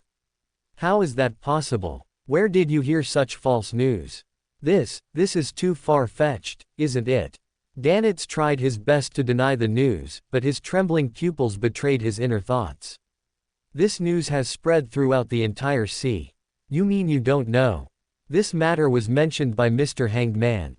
Given his Storm Church background, it was impossible for him to have deep connections with Vice Admiral Iceberg, who had the Church of the God of Knowledge and Wisdom as her background, and his status among pirates also wouldn't allow for it. So, the fact that he knew this news indicated that it was no longer a big secret on the sea. Bullshit, there must be a traitor on board. I need to inform the captain as soon as possible and tell him to be careful. Danitz wasn't worried about the so-called Death God's treasure rumor at all. What he was worried about was why, not long after they salvaged that giant key, the related news had already spread. Just as Danitz was trembling with fear, Klein asked again, "What exactly did you find? Even if it's a rumor, there should be a basic fact to it for it to be believable." Danitz came back to his senses and scrutinized Klein, deciding that he wasn't an unreasonable person. This could be seen from how he had shown mercy and hadn't directly handed him over to the police. And more importantly, this guy's strength was good. If he could be brought in as an external helper, he should be able to relieve a lot of pressure on the captain, right? Thinking this, Danitz smiled and explained. Actually, we didn't find much. During an adventure half a month ago, we found a sunken ship. From it, we got a huge black iron key that was definitely not for human use. It's just that someone spread the news, and it even became the key to the Death God's treasure. That's too outrageous. As he spoke, Danitz didn't forget to probe Klein, asking somewhat casually. You don't believe that it's really the key to the Death God's treasure, do you? Klein glanced at Danitz and said expressionlessly. If what you say is true, then this key absolutely cannot be the so-called key to the Death God's treasure. A key is merely a revelation, a symbol, not a thing in the shape of a key. If there truly is a Death God's treasure, then this key is more likely to represent a certain characteristic, a certain bloodline, or a specific descendant. At this point, Klein thought of Azek. Because according to his interpretation, Azek perfectly fit all the indications. Death God's treasure. If there truly was a Death God's treasure, then the Evernight goddess and the god of combat should be the most concerned about it. Mr. Azek being the son of death is an already confirmed fact. And if he really is the key to the Death God's treasure, then has the Evernight goddess discovered his existence? Klein suddenly felt a chill run down his spine, feeling as if the entire world had suddenly become a giant net, encompassing everything around him. The true creator's descent, the whereabouts of Death's son, the destination of sealed artifact 008, the unknown things on Avon and me, and everything else that affects the world's situation, all of it began in a small Tingan city. Klein didn't dare to assume that the Evernight goddess hadn't discovered Azek, as the level of the things on him in Avon was far higher than that of angels, a fact he had long confirmed. If the Evernight goddess had discovered Azek long ago, then did that mean everything in Tingan had fallen into her eyes all along? If that were the case, then why tolerate Ince Zangwill's recklessness, why tolerate Lanrius's deception, and why stand by and watch the true creator descend? Klein couldn't hide his anger and confusion towards the Evernight goddess.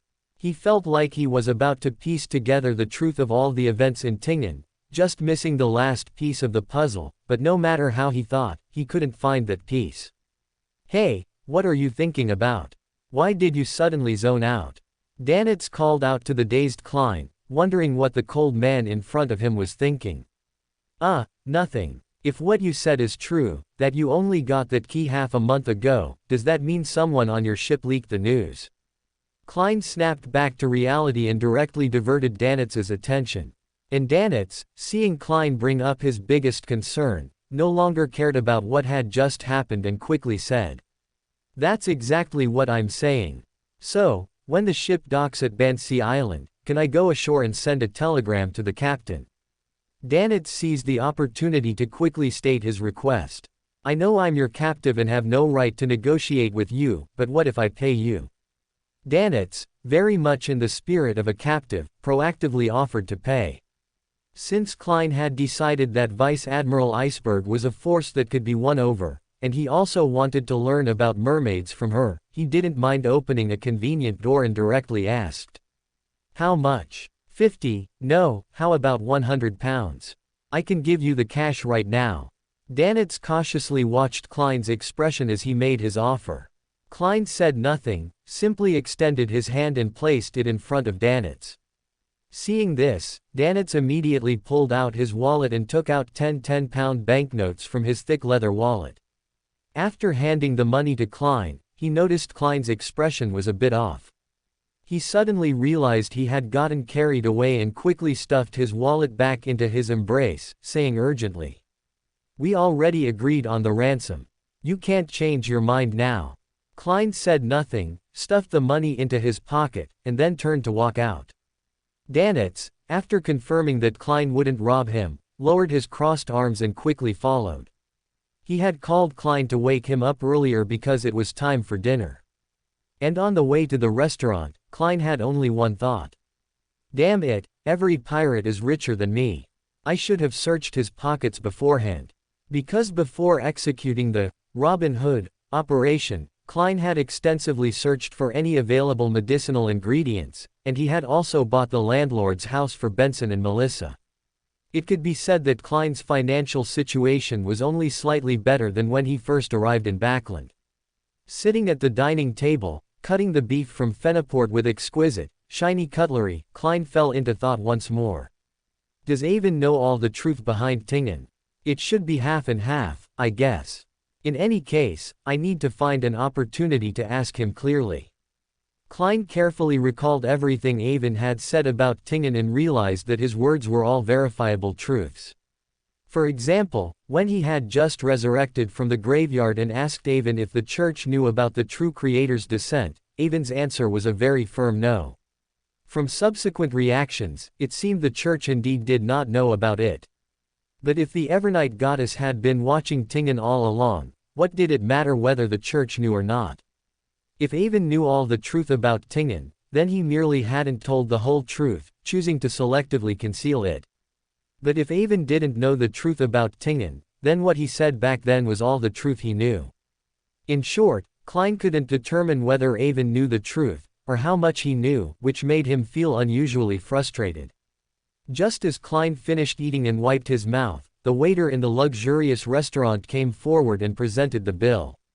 Klein didn't even look at it, directly telling the waiter to hand it to Danitz across from him. Danitz dazedly took the bill and cast a questioning look at Klein.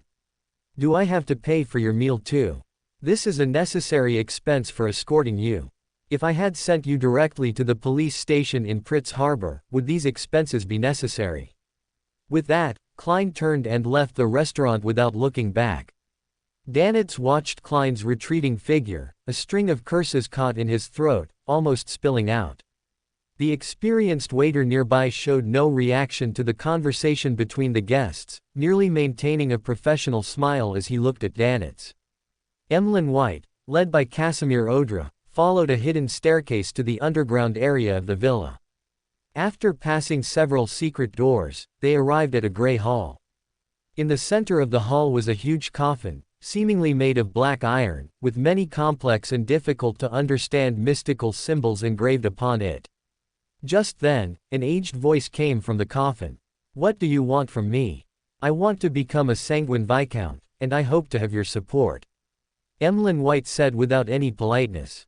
My eyes are uncomfortable. I feel a bit uncomfortable with my eyes, so I'm going to the hospital. I'm shamelessly asking for a day off.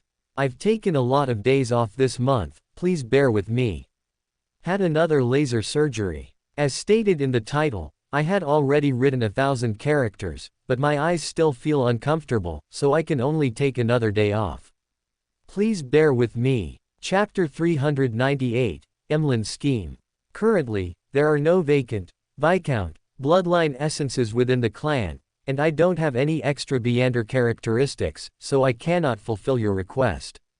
Marquis Nyybs hadn't expected Emlyn White to suddenly make this request. He initially wanted to directly refuse, but he had previously promised some compensation when he used Emlyn to chant the fool's honorific name, so he could only patiently explain. In the original story, Emlyn White was just an ordinary sanguine, a commoner among the sanguine. Marquis Nyybs could have used him to chant the fool's honorific name without offering compensation. However, at this moment, Emlyn White had already become a genuine sanguine baron through his own efforts. According to the internal rules of the sanguine, he had already established his own branch, so after using Emlyn White, he had to give him some compensation. Even in this human-dominated world, the sanguine, united against outsiders, still had internal class divisions. It was just that due to the size of the sanguine population, the sanguine high-ranking members and the lowest-ranking sanguine were somewhat closer, unlike humans, where the barriers between upper and lower classes were airtight and as solid as a rock. I know the situation within the clan, and I have no intention of making things difficult for your excellency, Marquis. Through a friend, I found the whereabouts of a Viscount, bloodline essence, but the asking price is also not low, so I can only come to you for help. Emlyn White was very clear about the internal situation of the sanguine. His lineage had been sanguine commoners for over 1,000 years, and he was the first baron. This fact alone showed how scarce resources were within the sanguine. To some extent, the sanguine internal system was even more competitive than human nobility. After all, humans could choose from 22 Beander pathways, while sanguine members could only stick to one path to the end. Theoretically, they could also advance across pathways, but only at the sequence 4 stage, which was a problem most sanguine would never have to consider in their lifetime. Upon hearing this, Viscount Casimir, who was standing nearby, couldn't help but turn his head and continuously scrutinize Emlyn White, as if seeing him for the first time. That Emlyn White could become a baron without clan support was surprising, but still within an acceptable range. But for him to find a Viscount bloodline essence in such a short time was beyond what could be described as luck. It should be known that the sanguine spared no effort in collecting bloodline essences. Any bloodline essences available on the market or exchangeable from various organizations had long been completely scoured by them. This also led to sanguine bloodline essences being priceless, with no market value. Almost all humans who could become vampires had their Beander characteristics originate from a living sanguine. Therefore, the sanguine's pursuit of artificial vampires was also relentless. In short, Emlyn White finding a Viscount's bloodline essence was good news for the sanguine, but what it revealed behind the scenes was also extraordinary. Marquis Nyybs, a demigod, remained silent for a moment, and the underground secret chamber instantly fell into an awkward silence. Facing this eerie silence, Emlyn White recalled Sherlock Moriarty's demeanor and simply stood there with a faint smile, also saying nothing. After a long time, so long that Viscount Casimir was somewhat at a loss, a burst of laughter came from the huge and exquisite coffin again. It seems Emlyn has met some very good, very powerful friends who can help him find a Viscount's bloodline essence. This is also great news for a sanguine. Even if you don't say anything, the clan will fully assist you. Tell me, what do they want? Emlyn White pretended not to hear the hints in Marquis Nyyb's words and just smiled, saying, "They want to get some clues about the Bizarro Sorcerer magic potion formula." As soon as these words were spoken, the underground hall fell silent again. Viscount Casimir looked bewildered, not knowing what a Bizarro Sorcerer was. Marquis Nyybs, however, was confused by this information. As an old antique who had lived for over 1,000 years, Marquis Nyybs naturally knew which pathway the Bizarro Sorcerer sequence belonged to. Moreover, because he was the sanguine closest to an angel, controlling all sanguine power in the LotM kingdom, and one of the true leaders of the sanguine, he knew even more that the peak of the seer pathway was the Fool.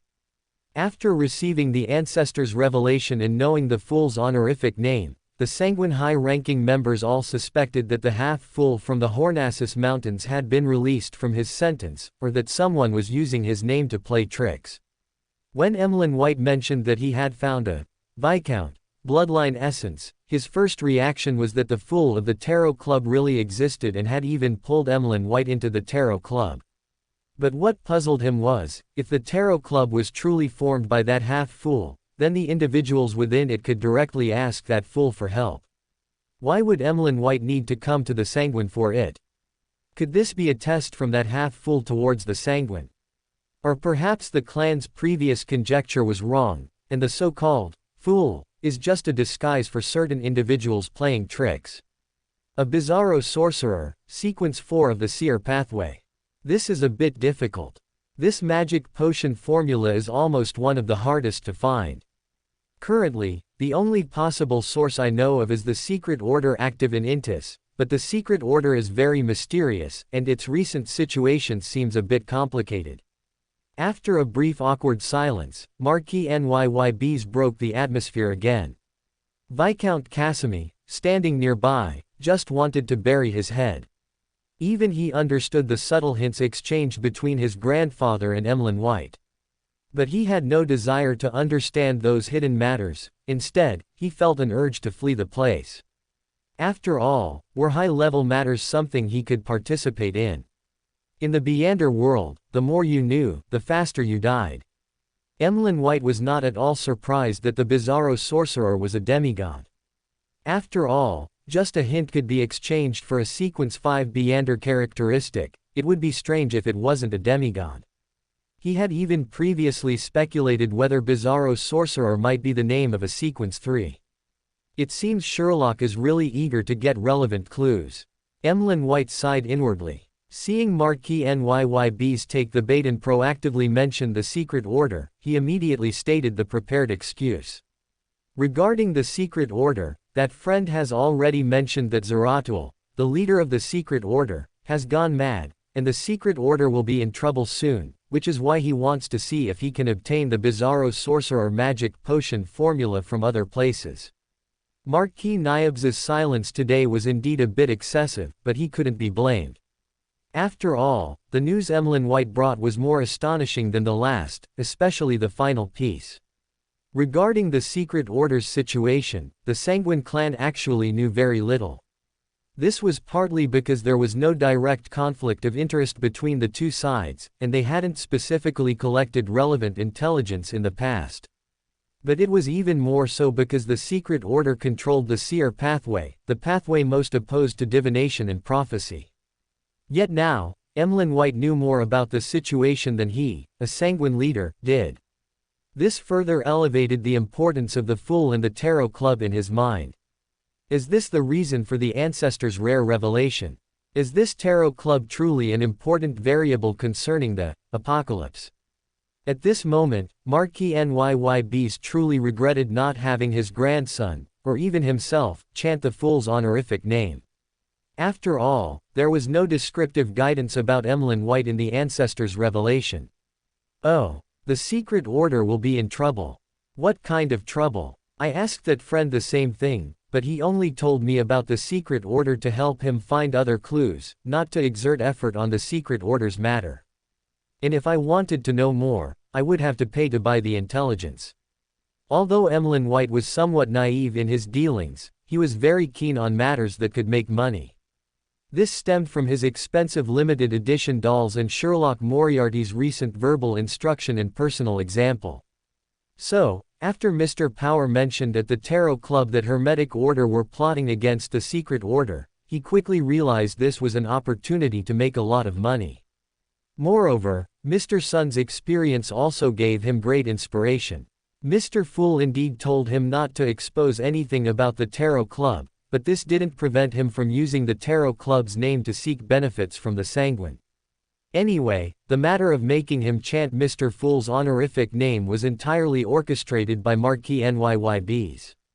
So he would show some performance that would give Marquis Nyyb's something to expect, allowing him to complete a series of mental elaborations, and thus, in order to continue fulfilling the ancestors' revelation and explore more information, give him more support and resources. Furthermore, Emlyn White wasn't afraid of being outsmarted by Marquis Nyyb's in a battle of wits. After all, judging from how the Tarot Club members advised Sun, they should also be very willing to help him with ideas. This was also the most important thing he learned from attending the Tarot Club this time. It doesn't matter if you're not smart enough, just find smart enough brains to use for yourself. Behind Sun are the resources of the so-called City of Silver. The Sanguine resources behind me cannot be worse than his. The other members of the Tarot Club should know this. And I can use this intelligence, which is unrelated to the Tarot Club itself, to raise the Tarot Club's profile to the greatest extent and demand a higher price from Marquis Nyyb's. Emlyn White couldn't help but applaud his own scheme in his heart. This intelligence, how much money does your friend want? Marquis Nyyb's felt something was off, but he couldn't figure out what exactly was wrong. However, since the conversation had reached this point, he couldn't back down. 10,000 gold pounds. Emlyn White gritted his teeth and gave an exorbitant price. But Marquis Nyyb's didn't hesitate or bargain as he had imagined. Instead, he said directly. "All right, Casimir will write you a check when you leave. Get this news as soon as possible." At Marquis Nyyb's level, he no longer cared about worldly money. If it weren't for fear of the Augustus family causing trouble, he could directly go to a bank vault and move money. He just wanted to know this intelligence now, and then through this intelligence, analyze the Fool and the Tarot Club he formed from various aspects. Viscount Casimir, standing nearby, showed a bitter face upon hearing this. His grandfather didn't manage the household, so he didn't know the cost of living. He was the head steward of the Audrari family. He not only had to maintain the family business but also provide relief and assistance to some sanguine members within the LotM kingdom who were spending money and in debt. So, although countless amounts of money passed through his hands every day, having to produce 10,000 gold pounds in cash all at once made him feel quite constrained. Emlyn White was also stunned. With only one thought in his mind, he asked for too little. This fact almost made him lose his composure on the spot, wishing he could beat his chest and curse himself. I still have too little experience. Is this the style of important figures? They treat money like dirt, willing to spend any amount to achieve their goals. Emlyn White looked at the coffin in front of him with extreme envy, filled with the lament of, a true man should be like this. I also need to work hard to advance, quickly become an earl, marquis, or even a duke, so I can experience the feeling of spending money like water. Just as Emlyn White was still lost in endless reverie, Marquis Nyybs in the coffin said, I cannot provide more intelligence about the bizarro sorcerer. Are there other ways to obtain that Viscount's bloodline essence? Emlyn White snapped back to reality, almost asking if the clan had the Beander characteristic of a priest of light. But then he thought that if he bypassed Sherlock Moriarty, it would be unfair to his friend, he should at least tell him first. So he immediately changed his words. I don't know. I will ask as soon as possible. Although Emlyn White's digestion of the potions professor pathway was very fast due to continuously teaching herbal knowledge to Church of the Earth Mother believers and constantly formulating better recipes based on available materials, it wouldn't be completely digested in just 1 month. So he wasn't in a hurry to immediately obtain the Sequence 5 Scarlet Scholar Beander characteristic. As long as he knew that Sun had the relevant bloodline essence, getting his hands on it was only a matter of time. Is that so? Then ask quickly. The clan is very eager to know the details. Emlyn White naturally agreed repeatedly. Besides this matter, do you have anything else to discuss here? Marquis Nyybs felt he had spoken too much today, which was not good for his health, and wanted to dismiss him. But Emlyn White actually did have other things to ask. I also made a friend who wants to obtain the Arbiter Pathway Sequence 5 Disciplinary Night Magic Potion Formula. I wonder if the clan can provide it, and how much it would cost.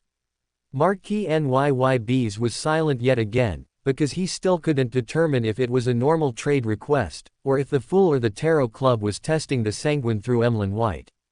Chapter 399, Old Habits Die Hard. After a long while, Marquis Nyybs finally completed his assessment and said with a measured tone.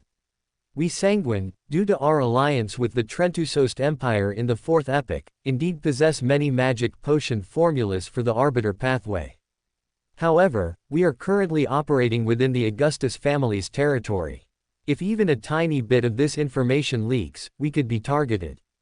Therefore, the clan cannot agree to your friend's request. However, you can also inform him that the sanguine have the relevant materials. If he can find a way to obtain the corresponding formula himself and offer a price that cannot be refused, then a transaction with him is not impossible. Marquis Nyybs, after deep thought, felt it was necessary to respond to this potential probe from the so-called Mr. Fool. However, he could not easily offend the Augustus family. To oppose them on their home ground would be courting death. So, he ultimately chose a relatively compromised solution. He rejected the highly sensitive magic potion formula transaction but kept open the channel for future material transactions. Emlyn White heard the Marquis Nyybs's dilemma and secretly felt pleased with his ingenious design.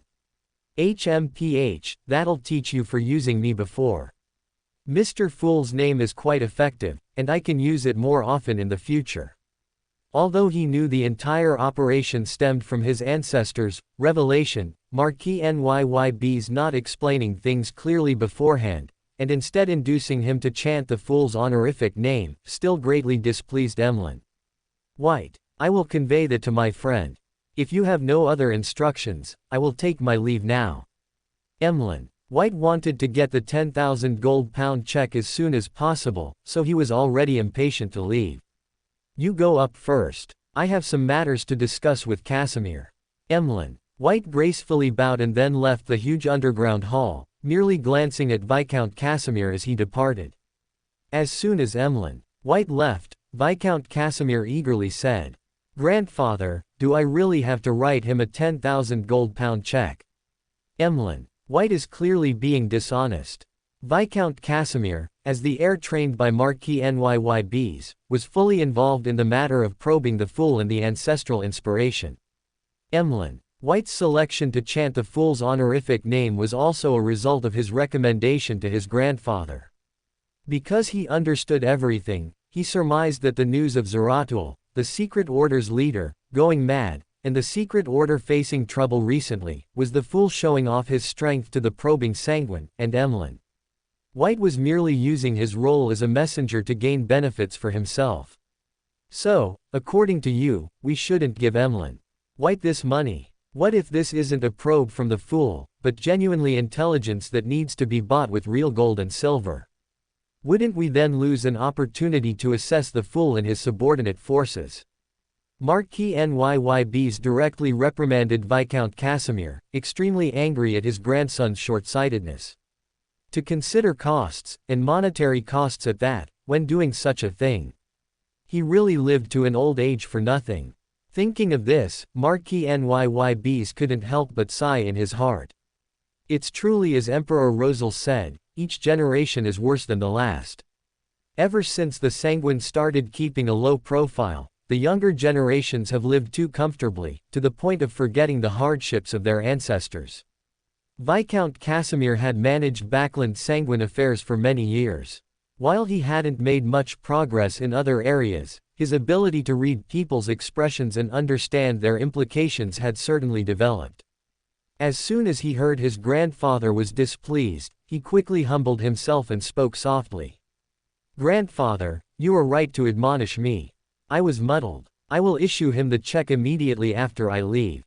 However, Casimir didn't know that hearing his words made Marquis Nyybs's blood pressure rise even higher. He didn't even dare to stick to his own opinion, immediately backing down at the first sign of anger. He was truly a promising one. Marquis Nyybs originally wanted to lash out, but in the end, he could only sigh. One cannot teach another. Even if he got angry, Casimir might not even understand why he was angry, so what use would that anger be?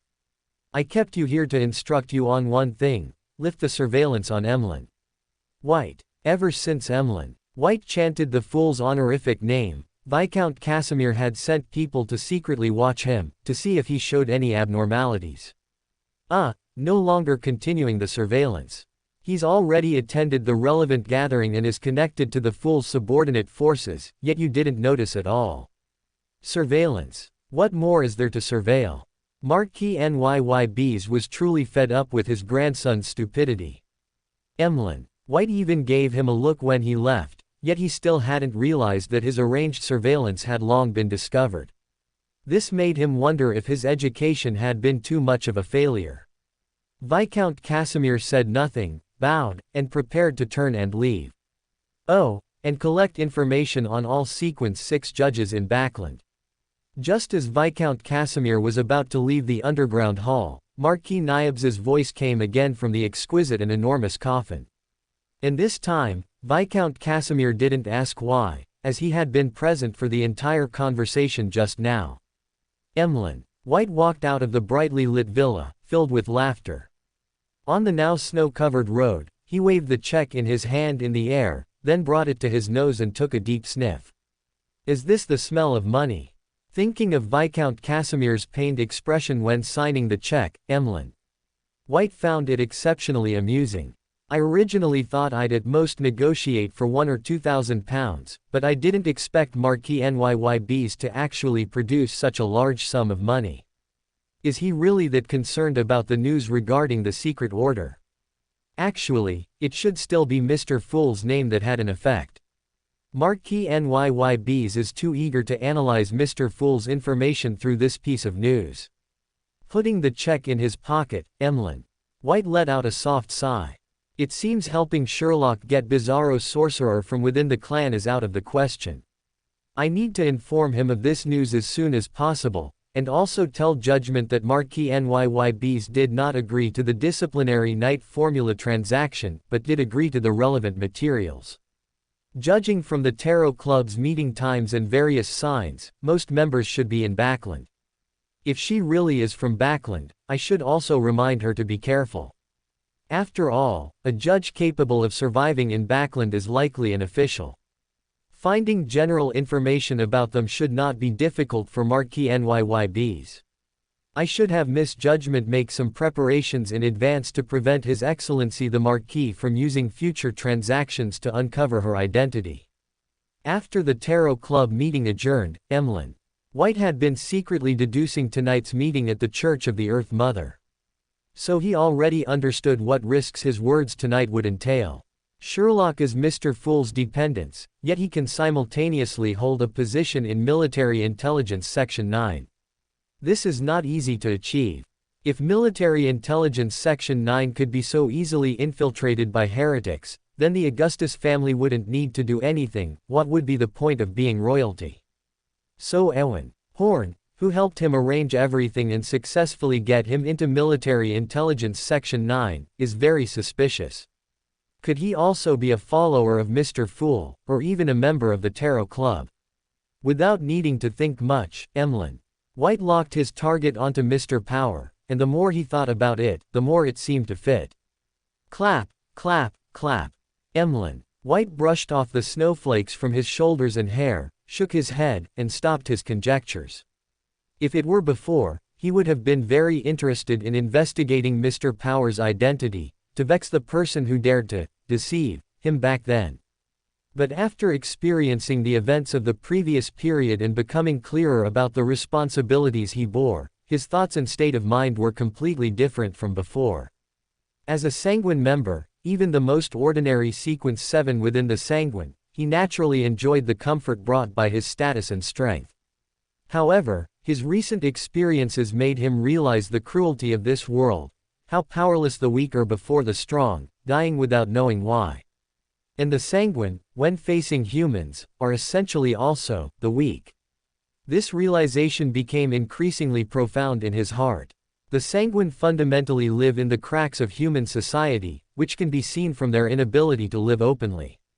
So now, he only wanted to quickly improve his strength, to become the savior in his ancestors' prophecy, and save his clan at the critical moment.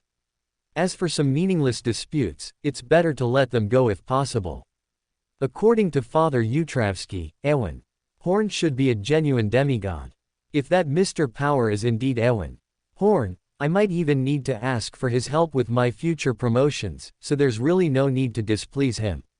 After making his decision, Emlyn White felt as if his entire being had sublimated, feeling that he had truly endured too much humiliation and burden for the future of the Sanguine. Just then, Emlyn White unconsciously turned into a rather upscale-looking shop. The shop sign read, Dracula Pawnshop. As soon as he entered the shop, the hanging bell rang. And the crisp sound of the bell not only summoned the shop owner but also startled Emlyn White, who had been lost in thought and hadn't come back to his senses. How did I end up here? This was a place Emlyn White couldn't bear to recall, a place he would detour around whenever he came near recently. As Emlyn White was musing, a well-dressed gentleman with golden hair and red eyes appeared, smiling gently at him. Isn't this little White? Why are you here today? Have you gathered enough money to redeem your pawn, or are you short on cash again and need to pawn something? Emlyn White looked at the person before him, an exceptionally conflicted expression on his face. He wanted to step away, but he couldn't move his feet at all. And the golden-haired gentleman was not in a hurry, just quietly watching him with a flawless smile. Emlyn White struggled for a long time, but still couldn't resist the impulse in his heart. He pulled out the check he had just received, still warm in his hand, and said, I want to redeem my pawn early.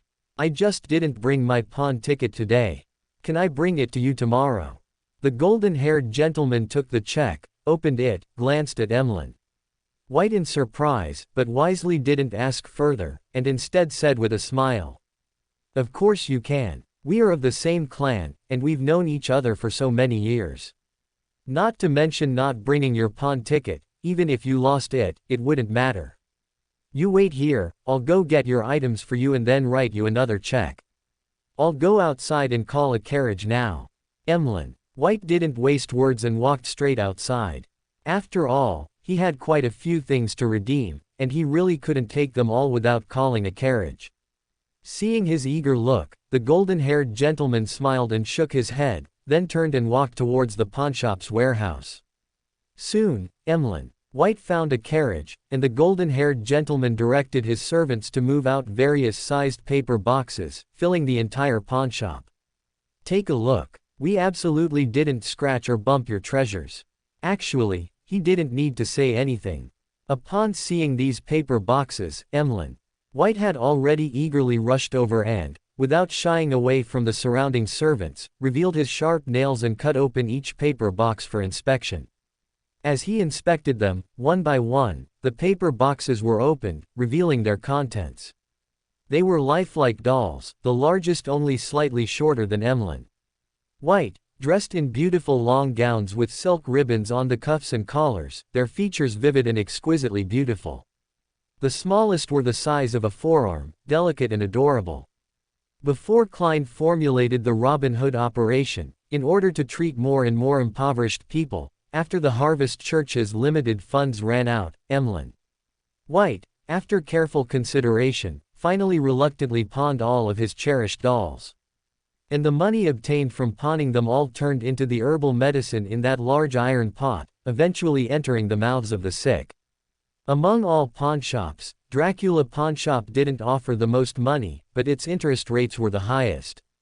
Emlyn White chose this black-hearted fellow clansman's pawnshop entirely because it accepted pawn redemption periods of up to 100 years, giving him a chance to reclaim his beloved items.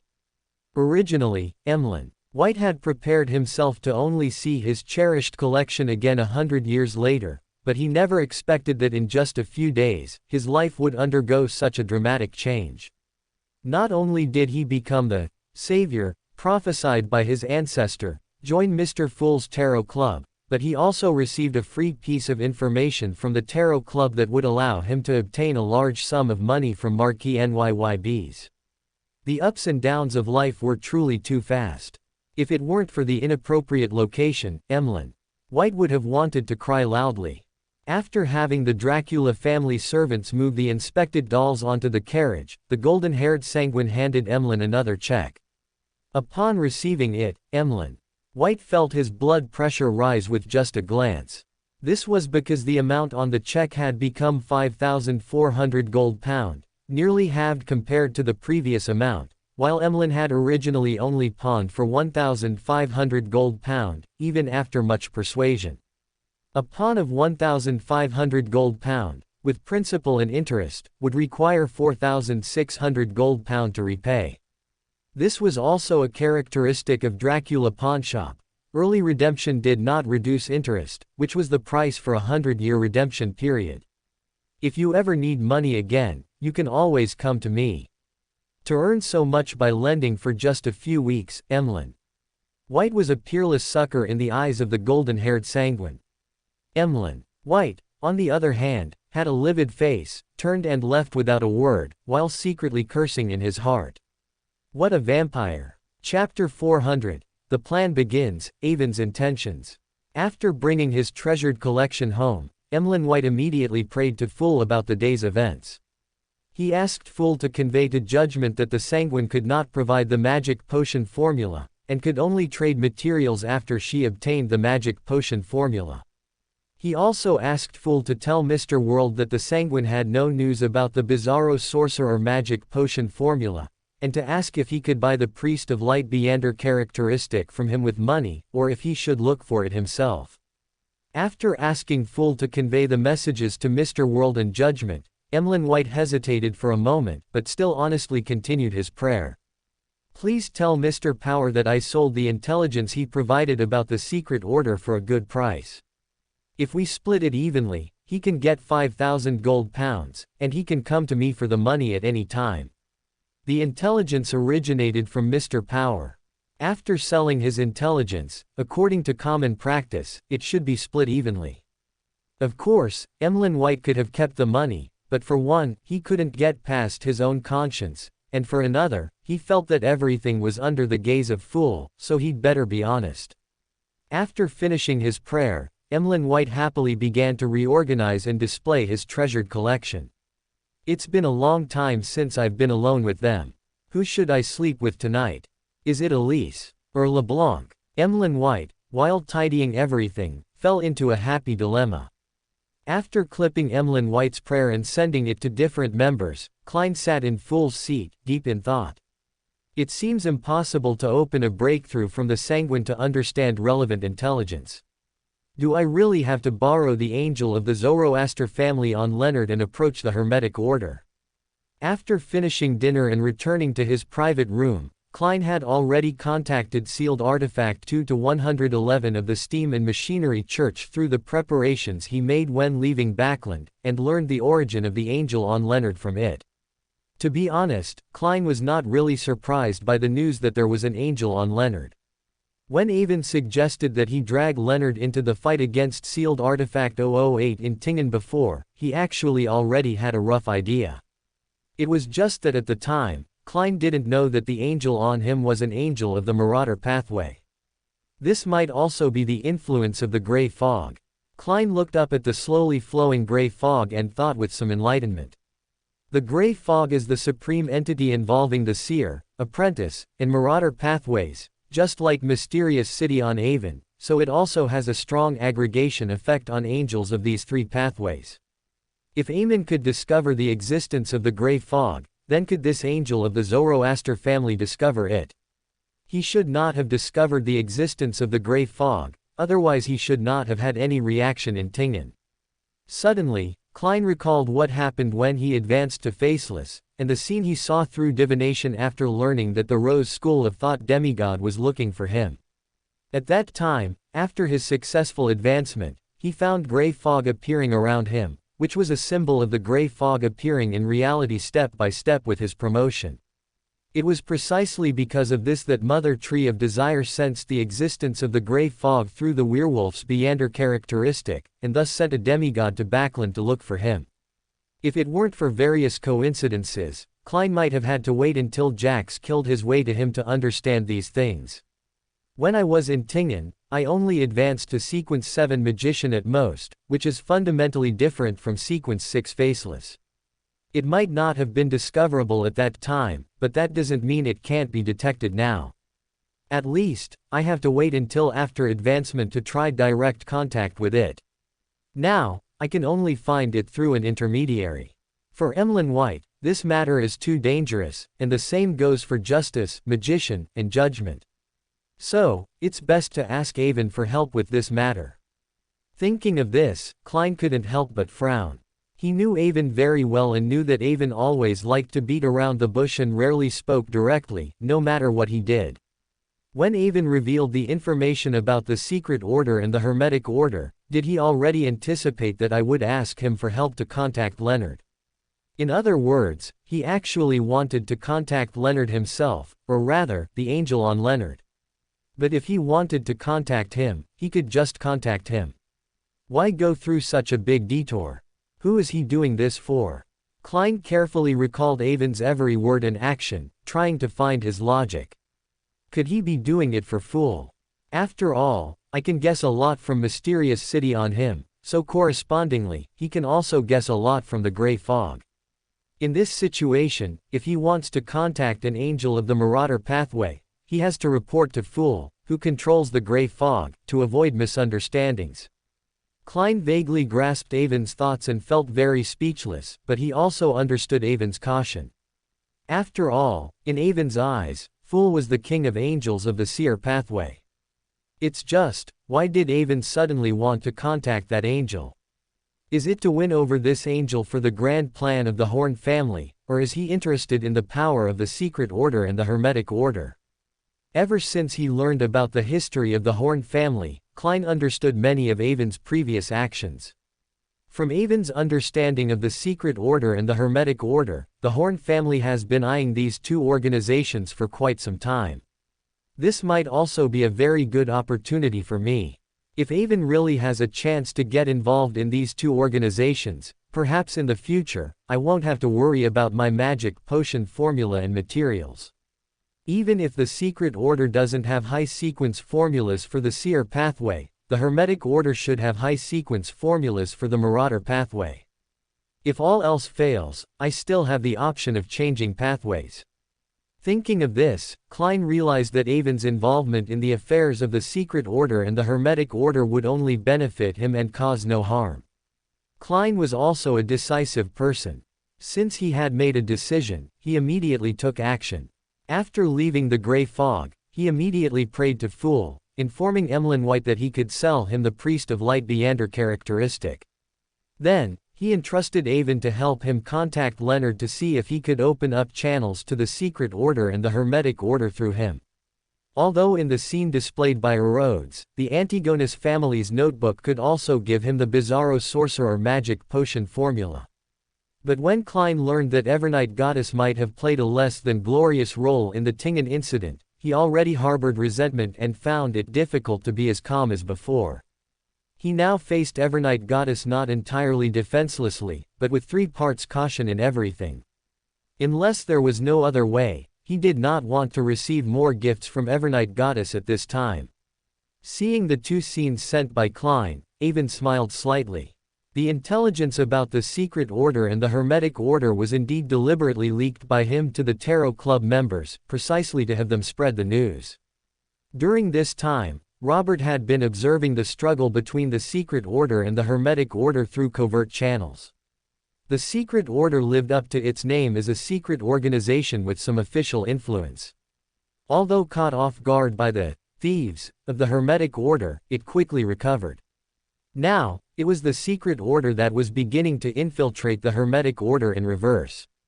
This incident perfectly illustrated what it means to try to steal a chicken and lose the rice. And Avon's reason for wanting to leak this matter through the Tarot Club was very simple: he wanted to stir up the waters. As long as any force suddenly turns its attention to the conflict between these two sides, things can develop in an uncontrollable direction, which can also bring opportunities to fish in troubled waters. He's quite smart, not trying to monopolize the money. Regarding Emlyn White's sharing of the money, Avon merely smiled slightly and didn't care. In fact, Avon would have preferred Emlyn White to keep the money, as that would mean he had a weakness in his hands, which could become a card to play at a critical moment. As for Klein entrusting him to contact Leonard, this was, of course, also Avon's design. However, Klein's guess was a bit off. He thought Avon's main target should be Zoroaster, but in fact, he was contacting both Zoroaster and Leonard. Klein thought Avon was worried about Fool's reaction, which was why he put on such a show. In reality, Fool had no intimidating power over Avon. Instead, he wanted to use Zoroaster to conceal his true intention of directly contacting Leonard. Due to Klein's faster magic potion digestion progress than in the original novel, and Audrey's significant change in thinking, Avon believed that the future plot development would increasingly deviate from the original, and the butterfly effect would become stronger and stronger. This also meant that Klein's revenge against Ince Zangwill might be brought forward. The secret sealed within half a volume of Lord of the Mysteries in his mind might also be unsealed earlier. To cope with potential changes, Avon decided to quickly bring Dunn Smith, Daly Simone, and Leonard Mitchell into his army. Avon had already begun preparing for the relevant work. Within the army, there was a special position, the army chaplain, responsible for regulating the crew's faith and leading them in daily prayers. The new army Avon was training actually belonged to a new branch of the military, and correspondingly, the rank of the army chaplain would not be low. While it was impossible to equip army chaplains of the senior deacon level like large legions and fleets, the level of a Red Gloves squad leader and members was acceptable. According to past practice, troops with warships were generally dispatched with army chaplains by the Storm Church, but this situation was slightly special this time. On the one hand, it was because Avon, the army builder, and most of the soldiers were followers of Evernight Goddess. On the other hand, the Augustus family was also secretly promoting this matter to counterbalance the Storm Church's influence in the Navy. This matter would yield results within the next month, and Avon wanted to completely bring in Dunn Smith's Red Gloves squad. Still, the first time on the Grey Fog left Avon with lingering fear, so he wanted to bring as many people as possible that Klein valued to his side, creating his own protective layer. Not only these former colleagues of Klein, but after Benson and Melissa arrived in Backland, Avon would also bring them into his faction through various means. This was the contingency plan Avon had designed when he was in Tingnan. However, there was another problem here. Once Leonard officially became a member of his army, the existence of Zoroaster would inevitably be exposed, because Iron-Blooded Knight could form a mystical connection with his subordinate army. Under normal circumstances, even a war bishop or weather warlock would not be able to detect the parasitism of a Sequence 1 King of Angels. But Avon was not an ordinary hunter, he was a hunter who possessed City of Calamity. This also meant that once Leonard officially formed a mystical connection with Avon, both sides would detect each other's abnormalities. At that time, the exposure of City of Calamity would be a minor issue. Zoroaster being scared away by City of Calamity would be the major issue. So, Avon also needed to use this conflict between the Secret Order and the Hermetic Order to some extent to lay his cards on the table with Zoroaster. As Avon was pondering how to approach Leonard and the old man on him, the clock in the corner of the room chimed. Avon checked the time, stood up again, walked to the huge full-length mirror, looked himself up and down, found no problems, then put on a black mesh veil, and turned to disappear from the spot. That's right, Avon was in Alice's form at this moment. He had received a contact notification from Maxim of the Fasak Empire tonight. As the situation between the Fasak Empire and the Loan Kingdom became increasingly tense, this Iron-Blooded Knight had been urging Alice all week to take action as soon as possible. However, Avon had been delaying, citing that he hadn't found a suitable opportunity. This obviously displeased him, so he decided to meet Alice tonight. And Avon was waiting for this. The upcoming meeting would determine what means he would use to deal with a Homitova Einhorn. In Avon's mind, it would actually be best to be able to transform Maxim into a servant of City of Calamity.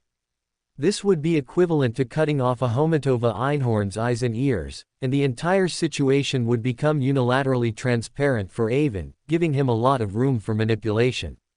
It's just that although Avon was very confident in the rank of City of Calamity, he was not very confident in being able to fool a weather warlock.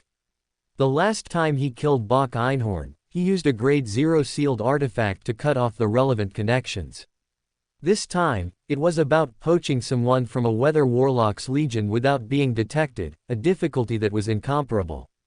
Chapter 401, Twilight Vice Admiral. Backland, Empress Burrow, Earl Cafe. Avon, thanks to his prior reconnaissance, skillfully made his way to the private room where Klein had met him last time. As soon as he entered the private room, Avon's spirituality wildly warned him. Just as he subconsciously wanted to strike and block, he had a thought and gave up on defending, even actively removing his body's steel transformation. A flash of fire passed, and Maxim appeared before Avon. Avon only felt a heavy blow to his abdomen, as if his internal organs were about to shatter. He was sent flying backward, crashing into the wall inside the private room, causing spiderweb-like cracks to instantly appear on the wall. Avon spat out a mouthful of blood and, without even time to wipe his mouth, reached out and shouted, "Lord Maxim, it's me." But Avon was met with a flying kick, sending him to the side and directly shattering the large grandfather clock in the corner of the private room. Avon also felt several of his ribs break. "Of course I know it's you. Those 2 blows are punishment for your slow action." Maxim sat grandly on the sofa in the private room, looking down at Avon, who was still lying there spitting blood. As he spoke, he threw a small medicine bottle.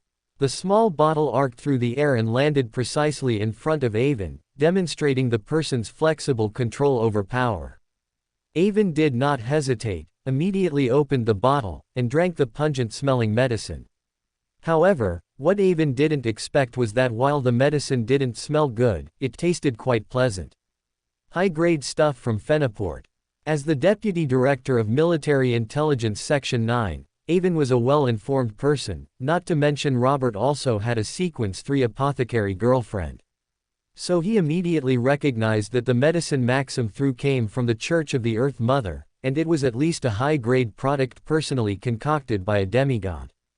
The Fenipotter Kingdom, for well-known reasons, was not industrially developed, but it was a major agricultural and medicinal country.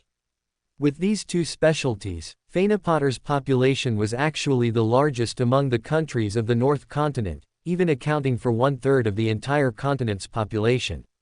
Avon drank the medicine in one gulp and immediately felt his broken bones begin to reconnect and his internal organs being repaired. "Thank you, General, for sparing my life." He was beaten, and he still had to thank the other person for sparing his life. If it weren't for his plan, Avon would definitely make the person in front of him understand why flowers are so red. However, through the two collisions just now, Avon also knew that even with the blessing of the City of Calamity, he couldn't silently capture a subordinate of a weather warlock. And forcibly capturing the opponent would not only alert the enemy but also risk exposing the existence of the City of Calamity. So Avon could only abandon his most advantageous plan and choose Plan B. "Tell me why you were slow to act." Maxim narrowed his eyes, staring intently at the wolf-like Alice, as if he would end her life directly if he didn't get a satisfactory answer.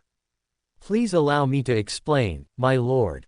The reason for my slow action, besides Eowyn Horn's secretive movements and difficulty in approaching him, is also because I made an astonishing discovery." HMPH. What discovery? Maxim obviously didn't believe that Alice could have any major discovery, only feeling that she was like his subordinate who failed to complete a task, trying to find excuses to shirk responsibility. Therefore, he decided that if Alice couldn't give a clear explanation, he would give her a good beating. Alice pretended not to see the cold light in Maxim's eyes and quickly said, "When I was investigating Eowyn Horn's connections, I found that he has deep ties with the Demonist sect. All the hidden agents of the Demonist sect in the Lowen Kingdom are serving him."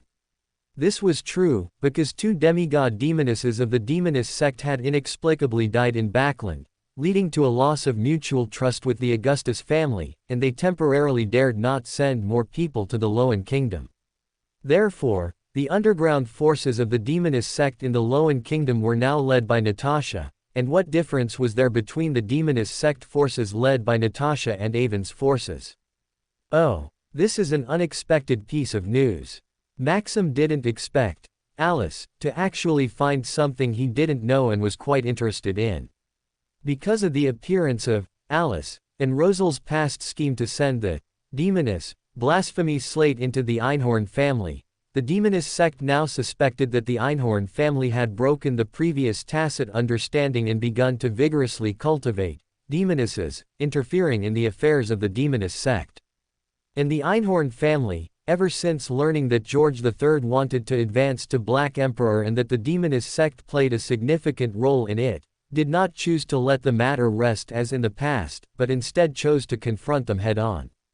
The reason why Street Milam City, the capital of the Fasak Empire, had been filled with spies during this period was due to this.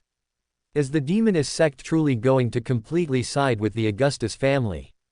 In the internal assessment of the Einhorn family, it was clear that the Demonist sect helping the Augustus family was for the conqueror Beander characteristic in the Augustus family's hands. But now, they had discovered that the Demonist sect was also interfering in the Horn family's affairs, which was somewhat beyond their expectations. Exchanging the Conqueror Beander characteristic for the Demonist sect's support for George III's advancement to Black Emperor is a fair trade. But if they interfered in the Horn family's affairs, it would mean a complete and unending war with the Einhorn family.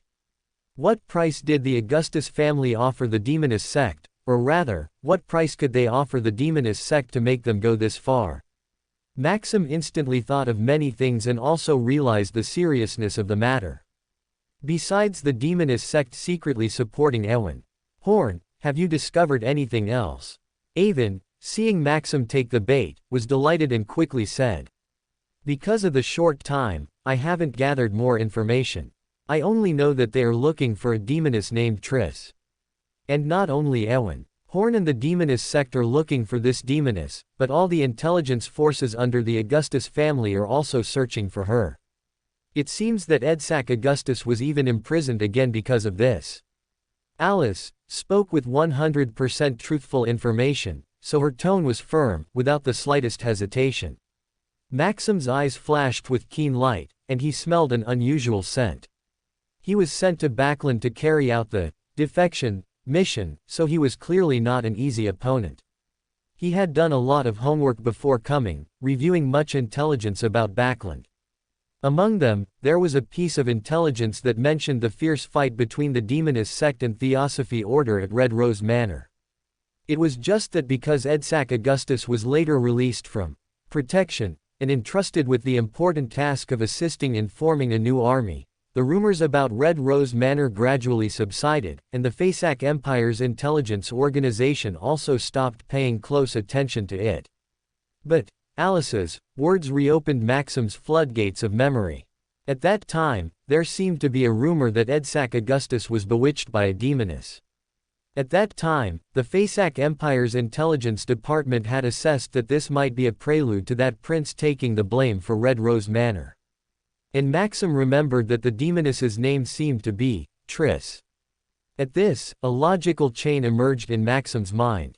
The demoness sect secretly supported the Horn family because the Augustus family offered a high price beyond the conqueror characteristic. And this high price was very likely related to the sensitive Red Rose Manor incident. Theosophy Order and the Aurora Order discovered this, leading to a fierce reaction from the demoness sect, who even disregarded their secretive identities and directly fought outside Red Rose Manor. Because two demigod demonesses of the demoness sect unexpectedly fell in Backland, the situation changed greatly, leading to Edsac Augustus being imprisoned again. This might be an opportunity to sow discord between the demoness sect and the Augustus family. That demoness named Triss is a key. In Maxim's mind, the importance of finding Triss even rose to par with the defection mission. I cannot place all my hopes on finding Triss. I also need to find a channel to contact the Aurora Order to see if I can understand the inside story through them. Thinking of this, Maxim showed a pleasant smile and said to Alice, standing opposite him, "You did well. This is indeed a very important piece of news. Please sit." Alice seemed to breathe a sigh of relief, tremblingly and cautiously sitting on the sofa in front of Maxim's side, and then said, "I also stumbled upon it while investigating Ewan Horn's surroundings. It was truly a stroke of luck." You're quite sensible." While Alice was speaking, Maxim was also observing her mental state. If Alice dared to show even a hint of dissatisfaction about what had just happened, then no matter how strong her abilities were, Maxim would eliminate her. It's not scary to have resentment in your heart, what's scary is that you don't even bother to pretend. If that were the case, how could he expect her to work well for him? But Alice's current performance actually made Maxim genuinely feel a desire to cherish her talent. Besides this matter, tell me how you plan to approach Ewan Horn. Maxim had also been looking for opportunities to approach Robert during this period, but progress was slow, which was the biggest reason for his great anger towards Alice. Alice feigned a look of relief and then began to describe her plan. After summarizing various pieces of information, I feel that Ewan Horn is a pure egoist. Don't let his reputation for being a philanderer in Backland deceive you. I believe this is mostly a disguise to conceal his relationship with the demoness sect. After all, the disguised identity of the demoness he is in contact with, named Natasha, is a socialite in Backland's upper class. Therefore, trying to approach him through beauty or emotional contact is useless. In his eyes, there is only utility, only useful and useless distinctions. So I must become a useful person to him to approach him and test his true attitude. Maxim listened carefully to Alice's analysis and felt that her analysis was very close to the situation he had understood before. So how do you plan to approach him? I plan to approach him as Alice Einhorn. You want to directly approach him with your true identity. Are you that confident in your judgment? You should know that if you misjudge even a little, you will die without a burial place, and I won't be able to save you. Although he knew this fake princess was unusual before coming to the Loan Kingdom, her courage to put herself in danger still made Maxim look at her with high regard. I believe in my judgment, and for the Empire's interests, what do my personal gains and losses matter? Pledging loyalty costs nothing, and Avon had indeed coveted the Fasak Empire for a long time, loving the Fasak Empire more than many others. Hunters who could advance to demigods had all been tested by time, steeped in the jar of conspiracies, and had seen too much human wickedness. So, Alice's declaration, heard by Maxim, felt somewhat uncomfortable, especially since he didn't detect any pretense in it. All right, since you insist, then proceed with your plan. You probably don't want to meet Eowyn Horn empty-handed, do you? Tell me, what kind of support do you need the Empire to give you? Maxim suppressed his discomfort and proactively offered to provide Alice with support. Avon had already considered this and said without hesitation, Twilight Vice Admiral, Bratov Ivan. Maxim laughed heartily at the words, only stopping after a while, then looked at Alice with even greater appreciation, and said cheerfully, Good, I'll have someone send you the relevant information in 2 days. And Alice repeatedly thanked Maxim, thanking him for his support of her work. However, in his heart, he was not at all surprised by Maxim's generosity. Because although Twilight Vice Admiral Bratov Ivan was single-handedly supported by the Fasak Empire to plunder Loan Kingdom merchant ships and disrupt relevant shipping lanes as a black glove, his backer was the Fasak Empire's navy, not the army represented by the Eternal Night Legion. In other words, offering Bratov Ivan as a gift was, for a Homitova Einhorn behind Maxim, being generous with other people's resources. This was also a major reason why a Homitova Einhorn wanted to contact the Horn family. He also wanted to use the Horn family to rebalance the disparity between him and the Einhorn Angel of the Sonia Sea Navy. Besides that, are there any other requests? Maxim was in a great mood because of Alice's plan, so he was also very straightforward. There's one more thing, can the Empire expedite the confirmation of my identity? Otherwise, if it's exposed, it will be very detrimental to my dealings with Eowyn Horn. This was the ultimate goal of Avon's elaborate performance today. Chapter 402, A Homitova Einhorn's Instructions. A Homitova Einhorn sending Maxim to subvert the Horn family was a golden opportunity for Avon. An opportunity to completely whitewash Alice Einhorn's identity. After advancing to a witch and gaining the ability to transform into a female body, Avon had deliberately cultivated a female identity and tried every means to expose this identity to the world. If he hadn't had this idea, he wouldn't have publicly appeared at the farewell dinner for the former Intis ambassador, Beckland, leaving a deep impression on all the guests present, when he killed him.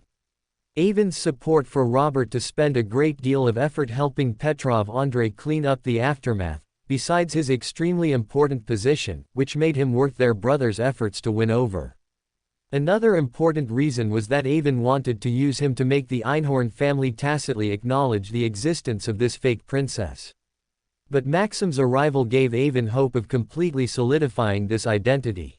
There was no better proof than the endorsement of an Einhorn family angel. Although the pie Maxim drew was fake, once eaten, it would become real. Maxim, upon hearing Alice's request, felt somewhat relieved. This was more like it, there was no such thing as absolute loyalty. People could betray everything else, but they wouldn't betray themselves. This was good, as such people were more reassuring to use. Those who sought nothing else and harbored great righteousness were difficult to control, especially when one had ulterior motives. A slight misstep could lead to a backlash. Maxim was not an Einhorn, yet he could become an iron-blooded knight. This was entirely because he was a Homitova Einhorn's glove for dirty work. In the Fasak Empire army, his publicly known strength only reached sequence 5, Harvester. While doing dirty work for a Homitova Einhorn, Maxim had seen too much of humanity's darkness, so he had long stopped believing in pure individuals. Thus, when he discovered that Alice was an extremely ambitious person, he actually breathed a sigh of relief. I cannot decide on this request, but I will report this matter to my superior. From my understanding of Madame Homitova, she should seriously consider this matter. Of course, if you can achieve new merits, the greater the possibility that my superior will agree. Due to the Einhorn family's 1,000-year rule, their descendants were numerous, and many had even fallen into commoner status, having long lost the Einhorn surname.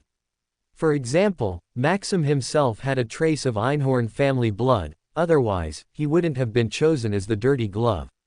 And high-ranking members within the Einhorn family, either to form loyal armies or for the Iron-Blooded Knight's advancement ritual, were very willing to accept excellent fallen nobles who had long lost ties, even recognizing favored individuals as adopted sons or adopted daughters, on the basis of their shared bloodline. Many even gave their lovers the title of adopted daughter to facilitate their entry into the army. Therefore, although Maxim had not asked for instructions, in his eyes, if Alice truly made great contributions in subverting the Horn family and investigating the demonist sect's movements, then a Homitova Einhorn was very likely to adopt her as her adopted daughter. Upon hearing Maxim drawing another pie, Alice sneered inwardly but did not show it, instead pressing, "Does my superior have any other instructions?" "That's right. Besides your current mission to approach Ewan Horn, I also need to assign you the task of investigating the whereabouts of the demoness named Triss. As long as you can find this demoness, I am absolutely confident that the great Madame Homitova Einhorn will adopt you as her adopted daughter." Maxim still wanted to conquer Robert Horn's side, and his direct search for Triss would be too conspicuous, potentially leading to more harm than good. So, he had already added the task of finding Triss to Alice's responsibilities. This way, if Alice didn't find Triss, it would be due to her lack of ability, but if she did find Triss, it would be a testament to his discernment. And Alice, upon hearing the new task, accepted it directly with a look of determination, without any hesitation. As for Maxim's petty thoughts, she didn't care at all. After all, in her eyes, Maxim was already a dead man. With a few more tugs, she could directly eliminate this middleman and communicate directly with a Homitova Einhorn. Regarding Alice's attitude, Maxim nodded in agreement, then thought for a moment, pulled out a dark red, almost black crystal with green light flickering on its surface from somewhere unknown, and threw it directly to Alice. Alice hurriedly caught the flying object, then looked at the person in front of her with surprise. "I always reward merit and punish mistakes. You brought the latest developments of the demonist sect, which is very important, so this Beander characteristic of the demoness of afflictions is your reward." This Beander characteristic was actually something a Homitova Einhorn had Maxim bring to win over Alice. After all, Alice was essentially snatched from Petrov Andrei, who had cultivated her. To expect her to serve wholeheartedly, authority was important, but corresponding favors were equally indispensable. At the same time, allowing Alice to advance to Sequence 5, Demoness of Afflictions, would also facilitate her approach to Ewan Horn. Although Ewan Horn was publicly known as a Sequence 6 conspirer, anyone who believed such public information was a fool. So, it was imperative for Alice to make contact with Ewan Horn after completing her advancement. And after Maxim arrived in Backland, he played a small trick. He granted the magic potion formula and the Beander characteristic separately, splitting one reward into two to gain double loyalty. As Maxim expected, Alice was very excited to receive the Beander characteristic, expressing her gratitude and loyalty to Maxim, apparently having completely forgotten the previous reprimand. After discussing the next course of action with Alice, Maxim sent her away. After Alice Left, Maxim took out some materials, performed some anti-divination measures, and then knelt and prayed. Lord of War Fog, symbol of weather change, totem of storms and lightning, Your Highness, the great Ahomatova Einhorn. Your subordinate has found a channel to approach Robert Horn and is gradually getting closer to him. I believe it won't be long, perhaps within a month, before I can make direct contact with him. Alice. Martha has also completed her investigation of Ewan Horn. She believes Ewan Horn is a mercenary individual who won't act without seeing concrete benefits. He must be moved by actual exchanges of interest. Therefore, Alice. Martha hopes to use Twilight Vice Admiral Bratov Ivan as a meeting gift for direct contact. And to dispel Ewan Horn's concerns, Alice. Martha hopes to make contact with him in the name of Einhorn, and hopes to receive your endorsement. At the same time, while investigating Ewan Horn, Alice. Martha discovered that he has close ties with the Demonist sect in secret. All the Demonist sect's hidden pieces in the Loan Kingdom are at his disposal. Your subordinate believes this phenomenon is highly unusual and very likely a tactic of the Augustus family against the Einhorn family. Moreover, the Augustus family is also using all its power to search for a demoness named Triss. This demoness appeared in the Red Rose Manor incident a few months ago. So I have also given Alice. Martha the order to find the demoness Triss. Maxim made a prayer lasting over 10 minutes before he finished reporting everything he wanted to. Not long after he finished praying, a majestic voice echoed in his ears. The Sonia Empire Navy has already formulated a plan targeting the Biam archipelago. Therefore, you must establish contact with Robert Horn within 1 month. Whether you can subvert him is not the key, whether you can gain mutual trust is the key. Only with a basis of trust can there be a possibility of mutual utilization. Agree to Alice. Martha's plan and permit her to act in the name of Einhorn. Fully search for the existence of Triss. Intelligence from secret channels indicates that both the Demonist sect and Theosophy order attach great importance to this demoness. Tell Alice. Martha that if she can successfully complete these 2 tasks, I will adopt her as my adopted daughter. I obey your teachings. Maxim listened, then bowed his head respectfully.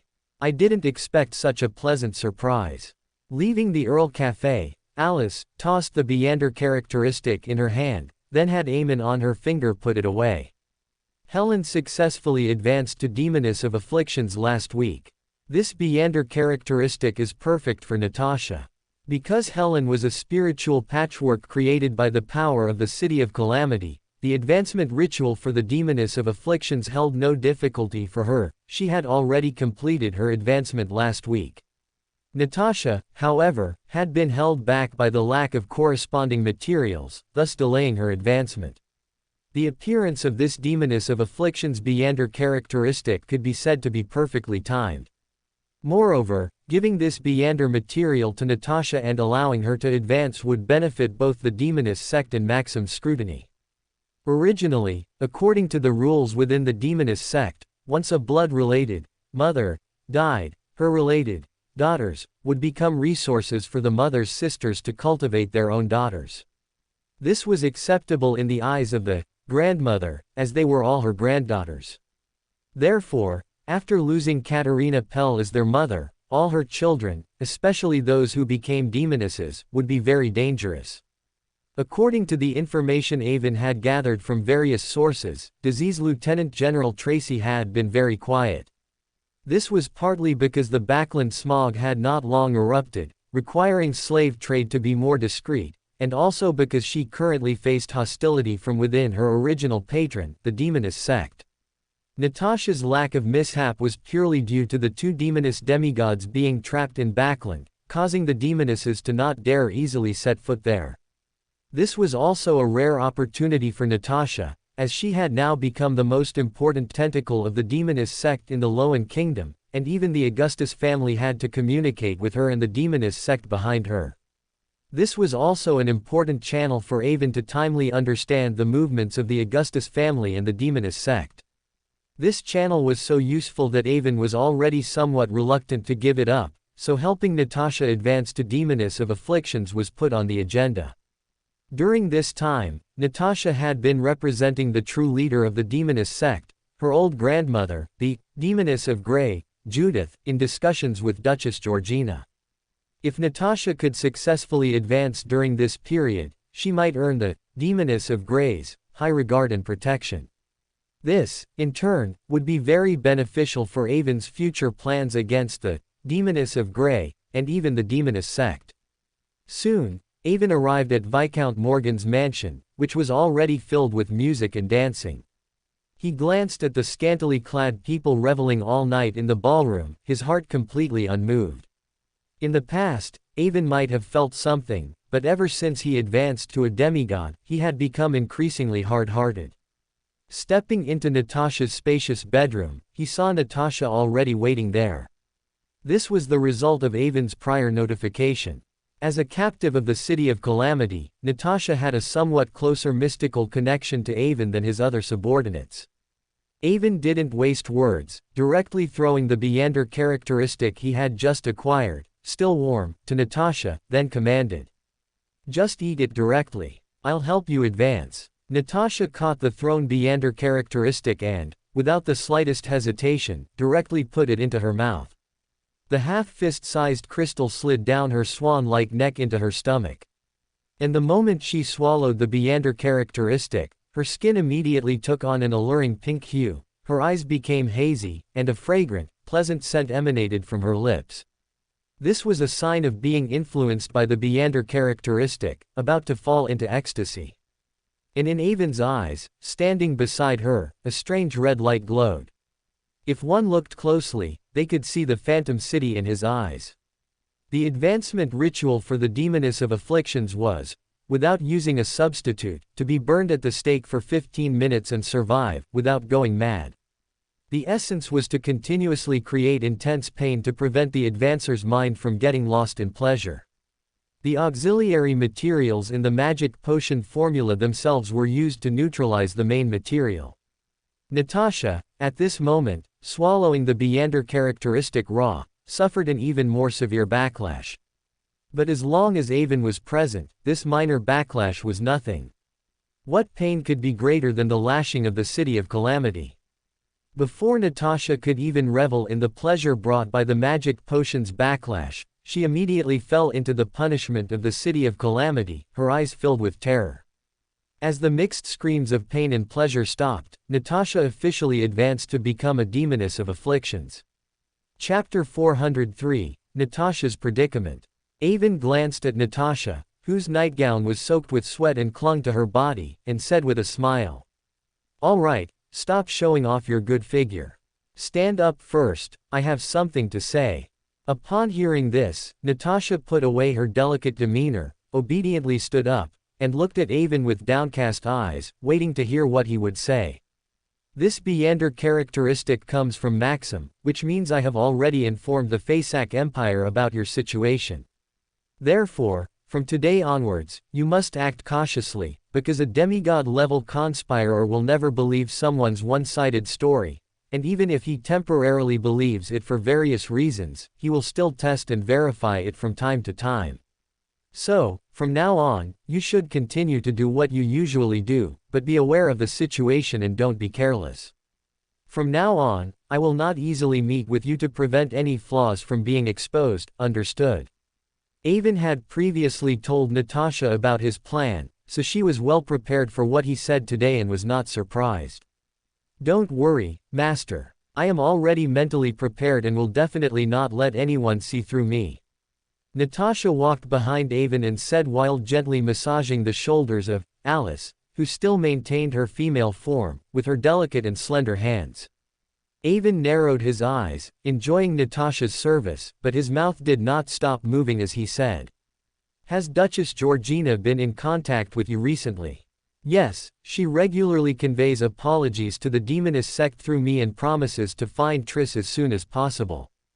However, she has also repeatedly emphasized that Triss, possessing the divinity of the primordial demoness, is not easy to find, so she hopes the demoness sect can send more people to Backland. Demonesses themselves are very difficult to capture, and Triss, who possesses the divinity of the primordial demoness, is even harder to catch." It seems the Augustus family is eager to mend relations with the Demonist sect. While it's true that Triss is hard to find, urging the Demonist sect to send more people to Backland so soon after the search began also shows their eagerness. Is it because of the deteriorating relationship with the Faesac Empire that the Augustus family is eager to find another party to help contain them? Because the Loan Kingdom has never given a reasonable explanation to the outside world for rejecting the Faesac Empire's goodwill, the Loan Kingdom is very passive on the diplomatic front, and other countries friendly with the Loan Kingdom are unwilling to intervene at this time. Moreover, those so-called allies may not be without the intention of using this opportunity to let the Faesac Empire and the Loan Kingdom suffer mutual losses. In addition, the Loan Kingdom's internal decision to counter the Faesac Empire with effective military action makes it not unimaginable that the Augustus family would want to obtain all possible assistance. The Demonist sect itself is an ally of the Augustus family, and also an opponent of the Einhorn family of the Faesac Empire through adjacent pathways. It can be said to be a natural ally for the Loan Kingdom against the Faesac Empire, but the relationship between these allies has fractured due to two demonesses who mysteriously died during the Backland riots. So, how did the Demonist sect respond? Did they still insist that the Augustus family hand over the murderers who killed Panatia and Katerina Pell before sending people to Backland? Due to their suspicion of the Augustus family, the Demonist sect has always demanded that the Augustus family at least find the murderers before they would be willing to send more people to Backland. However, if the Augustus family could find the murderers, they would have already taken action to eliminate the disruptive opponents, let alone wait until now. At this point, their only clue was Bernadette, the mysterious queen, who killed Prince Grovel in front of everyone during the Backland riots. However, the mysterious queen is already an Earth Angel and far away from the Loan Kingdom, plus she displayed the Pale Death and two powerful sealed artifacts. Therefore, trying to extract relevant information from her can basically be said to be a pipe dream. Even the powerful Demonist sect, after evaluation, felt that the hope was slim, so they could only continue to pressure the Augustus family for an explanation. My personal feeling is that although the Demonist sect has not yet relented, their tone is much softer than before. I think it might be because Triss has not been found for so long. Natasha leaned close to Avon's ear and whispered, while also gently brushing Avon's back with her ample bosom. However, her usual trick, which had always worked, failed today. Avon did not fondle her as usual, but maintained the appearance of Alice completely unmoved. This is also within expectations. After all, the cost of both sides breaking up is too great. Two demonesses cannot compare to a sequence 1 conqueror Beander characteristic and a primordial demoness descent vessel. I estimate that after the Augustus family provides some compensation, the Demonist sect might go along with the flow and re-enter Backland to continue the subsequent transaction. If that's truly the case, then the situation will be very unfavorable for you. You have already lost the protection of Katerina Pell. The only reason you haven't been ambushed by other demonesses during this time is purely because you serve as the messenger between the Demoness of Grey and the Augustus family. Once they reconcile, you, the messenger, will lose your value, and your fate can be imagined. Natasha was clearly aware of her predicament, but she did not show a trace of fear because of Avon's words. After all, she was essentially a captive of the City of Calamity. Her current body was truly just a husk. Even if this husk died, she would at most be re-imprisoned in the cage, as before. And she was confident that based on her performance during this period, Avon would not keep her in the City of Calamity for too long, and she would eventually return to the real world. Therefore, she would not easily give up this husk, but her attitude towards potential dangers was basically to ignore them and let nature take its course. Avon, however, obviously did not think so. He was unwilling to have his chess piece planted in the Demonist sect eliminated so quickly, not to mention that he had just helped Natasha get promoted. Have you contacted Disease Lieutenant General Tracy during this time? Avon did not immediately offer advice to Natasha, but instead asked about the task he had previously given her. I've already made contact. I was just about to report to you. He is also living in fear, not daring to stop collecting slaves rashly, yet worried about being found out. So he was somewhat surprised and pleased when I contacted him. Good then, quickly explain your predicament to him and have him look for an opportunity to act against Twilight Vice Admiral. Don't seek to achieve great achievements, but make a big fuss. Chapter 404, The State and Influence of the Primordial Demoness. Natasha was a bit confused by Avon's words, and Avon didn't explain it to her. Actually, the reason Avon made this arrangement was simple: he believed Maxim would secretly investigate Natasha. Although Maxim was a member of the Eternal Night Legion and had the concealment of the angel Ahomatova Einhorn, Avon believed he couldn't hide from the primordial demoness's eldest son, the Grey Witch Judith, the actual controller of the demoness sect. As the head of the demoness sect, Avon felt that she should be like the Pope of the Orthodox Church, capable of exerting power beyond the Sequence 2 level, and he shouldn't view her as an ordinary angel. Natasha was currently the communication channel between the Grey Witch and the Augustus family, so the Grey Witch would definitely be highly vigilant of everything and everyone appearing around Natasha. Avon dared to appear before Natasha, partly because he believed in the suppression of Beyonders of the same pathway by the City of Calamity, preventing the Grey Witch from detecting his abnormality. On the other hand, he himself had actually received the endorsement of the Augustus family. Even the Grey Witch probably wouldn't expect Avon to play tricks in the Augustus family's stronghold.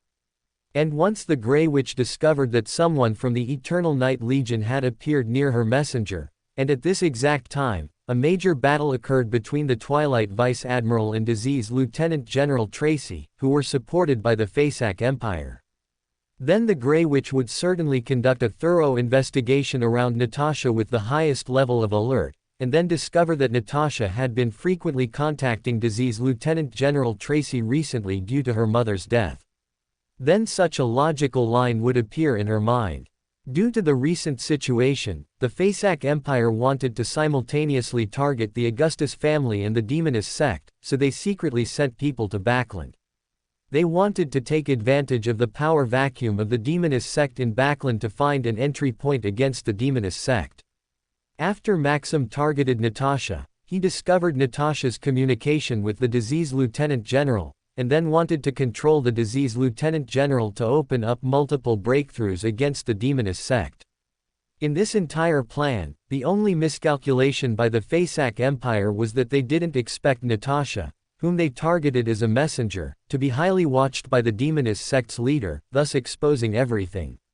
Once the Grey Witch confirmed this fact, Natasha and Disease Lieutenant General Tracis' value in her eyes would skyrocket. After all, this was a good opportunity to ambush the Faceac Empire. Although the Demoness's abilities are strange and they are good at resurrection, when it comes to playing mind games, they are not necessarily better than those hunters who have no mystical abilities and can only use their brains. Therefore, the Demoness sect often had more losses than victories in their contests with the Einhorn family. However, Demonesses are indeed very good at resurrection, and are very difficult to kill, so they haven't suffered too many losses in the past. So, if there was an opportunity to severely harm the Faceac Empire, the Grey Witch would definitely not give up this chance. Correspondingly, Natasha and Disease Lieutenant General Tracy would receive her protection. At least no one within the Demoness sect would dare to plot against them at this time. Of course, Avon would not explain any of this to Natasha, because knowing that Maxim might be watching her was enough. If she knew that doing so also had the purpose of guiding the Grey Witch, it would be difficult for her not to show flaws, it would be more deceptive to let her truly know nothing. And doing this also had another benefit: it could give Avon a good opportunity to make a move. After all, the Twilight Vice Admiral was a welcome gift from the Faceac Empire to Ewan. Horn. Thinking of this, a slight smile appeared on Avon's lips. This made Natasha, who had been secretly observing him, feel a sense of awe and even a hint of fear. Is it because of my appearance that Master isn't interested in me? Natasha had been using her old flirtatious tricks to tempt Avon, but Avon not only remained unmoved, he hadn't even changed back to his male form. As the master of the City of Calamity and having already preempted the War Bishop's mind-linking ability, Avin naturally noticed Natasha's thoughts beside him at the first instant. He could only smile bitterly, not because he had suddenly become a monk and no longer pursued women, but because he was currently exploring how to role-play the ageless demoness. However, during the exploration process, he suddenly realized that it was a very dangerous thing for him to feel lust for a woman while in a female body. The reason was very simple. Avin suddenly realized that since the primordial demoness had not lost control and gone mad, that also meant that he had maintained his male identity in his heart and was essentially attracted to women. If Avin hadn't wanted to open a passage to the City of Calamity in the forsaken land of the gods and frequently enter the City of Calamity, he might not have even realized what was wrong with himself at the time. Even after realizing the problem, Avin now constantly replayed everything that had happened before. The vast faith provided by believers can serve as an anchor for the gods to maintain their humanity, but at the same time, the faith of believers is also a form of pollution. This is also the fundamental reason why the symbol of a deity transforms from an anthropomorphic idol into a mystical symbol. At the same time, high-sequence beyonders can influence ordinary beyonders through beyonder characteristics. So, under such a deduction, would a god standing at the top of a sequence produce a bottom-up influence on the corresponding top-level matters? This was the question Avin had been pondering these past few days, and it was also the reason he had always faced Natasha in the guise of Alice. At the same time, this was also Avin's way of testing himself with beauty and exercising his willpower. This matter was also a warning to Avin, a warning about the primordial demoness. Is the primordial demoness truly in a state of slumber and healing now? More than 1,000 years have passed since the Pale disaster at the end of the Fourth Epoch. That's a long enough time. No one can give a definite answer regarding the current situation of the primordial demoness, not even a god. If Avin were in the position of the primordial demoness, he would constantly show weakness to his enemies, trying to downplay other gods' attention to him, and then make a big move at a critical moment. After giving Natasha his instructions, Avin disappeared again, leaving the Viscount Morgan's manor, which was filled with laughter. Since Triss had become the focus of all parties again tonight, he also had to go and see Triss overnight to make the relevant arrangements. Chapter 405, Triss's Decision. After Avin left Viscount Morgan's manor, he did not go directly to Triss. After all, he was still in women's clothing, in the guise of Alice. In front of Triss, Avin had always presented himself as Mr. Z, a worshipper of the true creator. The advantage of doing this was to keep Triss in awe, preventing her from acting on her own and thus escaping his control. Avin quickly traveled through the mirror world to his safe house in Sherwood Borough. After changing out of the women's clothes, Avin used the makeup remover he got from Klein to clean off the light makeup on his face. Looking up at his face, covered in water droplets in the mirror, Avin suddenly felt as if he was starting to not recognize himself. When did I start to get used to the identity of Alice? After a long while, Avin shook his head, somewhat annoyed. He had accepted the existence of Alice too readily. So readily that he was starting to lose track of whether he identified more with Avin or Alice. The transition between these two identities felt too natural for him. Is this an inevitable change brought about by advancing in two pathways, or is it an inevitable result of being influenced by the City of Calamity? Or perhaps, I have already been corrupted by the City of Calamity. What does this even mean? If having a connection with the City of Calamity means being corrupted, then what about Klein? Does he also count as being corrupted? Avin carefully recalled the various events that had occurred during this period and felt that his changes began after becoming a demigod. Is this a change brought by divinity? But it doesn't seem to align with the descriptions of divinity in books, nor with the statements from the Church and Robert. If the descriptions of divinity stated that beyonders would become increasingly non-human, then the changes divinity brought to Avin made him seem increasingly human. Avin racked his brain but couldn't figure out what was going on. He even once speculated that it might be related to the primordial demoness, but ultimately rejected this idea. The reason for rejecting this speculation was simple: if the primordial demoness could truly influence the City of Calamity, and even Avon through the City of Calamity, then he might as well give up.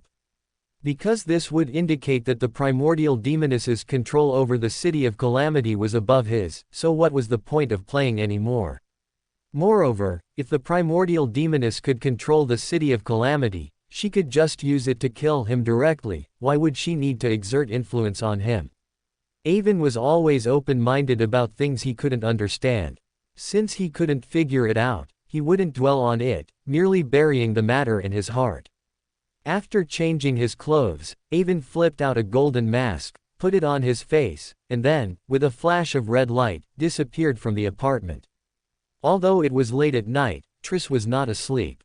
Instead, she sat in front of her dressing table, staring blankly at herself in the mirror, lost in thought, with only the gas lamp burning quietly. Triss was worried about Edsac Augustus's safety. During this time, Triss was not always hiding in the safe house provided by Avon. She often went out and even occasionally left evidence that she was still in Backland. This was, of course, very dangerous for her, but she had no choice but to do so to protect Edsac Augustus. When that mysterious angel destroyed the sapphire ring the demoness sect had placed on Triss's hand, allowing her to escape the demoness sect's surveillance. Triss had suggested that Edsac Augustus flee with her, but it ultimately didn't happen because Edsac Augustus persuaded her. Edsac Augustus believed that if they completely broke free from the Augustus family's control, their value to the Aurora Order would drop to its lowest point. Moreover, without any backing, they would be at the mercy of the Aurora Order, completely powerless to resist. So, after a brief consideration, they decided that Triss would escape and defect to the Aurora Order, while Edsac Augustus would remain in the Augustus family. This way, the two of them could act as internal and external support for each other. As long as the Augustus family still had the idea of finding Triss through Edsac Augustus's connection, then they would not abandon Edsac Augustus. As long as the Aurora Order still had the idea of influencing Edsac Augustus through Triss, then the Aurora Order would not easily give up on Triss. Therefore, Triss had to go out from time to time, following the plan discussed with Edsac Augustus, to prove that they could influence each other, making the Augustus family and the Aurora Order hesitant to act. It could be said that their actions achieved good results. From the information Triss had gathered so far, Edsac Augustus's movements were not completely restricted, there were just many more people monitoring him. However, the Aurora Order's attitude confused Triss. Because ever since she escaped and obtained this safe house, she had never seen Mr. Z again, let alone been given any tasks. This abnormal phenomenon did not surprise Triss, instead, it made her wary. After all, the Aurora Order's reputation was truly terrible. They always regarded human lives as expendable, and as long as they could achieve their goals, they would not care about the lives of their followers. Her, a vessel for the primordial demoness's descent and an important chess piece to influence Edsac Augustus, sitting idle here, felt abnormal no matter how she thought about it. And in Triss's recent recitations of the true creator's honorific name, she had not felt the gaze from the deity as she usually did. This even made Triss can't help it to think some strange things. What are you thinking? Just as Triss was in a daze in the safe house, a voice suddenly came from behind her. This voice made Triss's hair stand on end, because she hadn't felt any warning from the spider silk she had set up. In the Beyonder world, sometimes, discovery means destruction. The enemy had managed to get behind her silently, which was absolutely fatal for an assassin.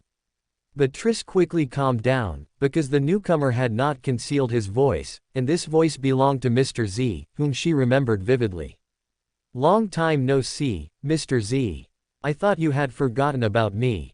Triss turned around and saw that it was indeed Mr. Z, her contact in the Aurora Order.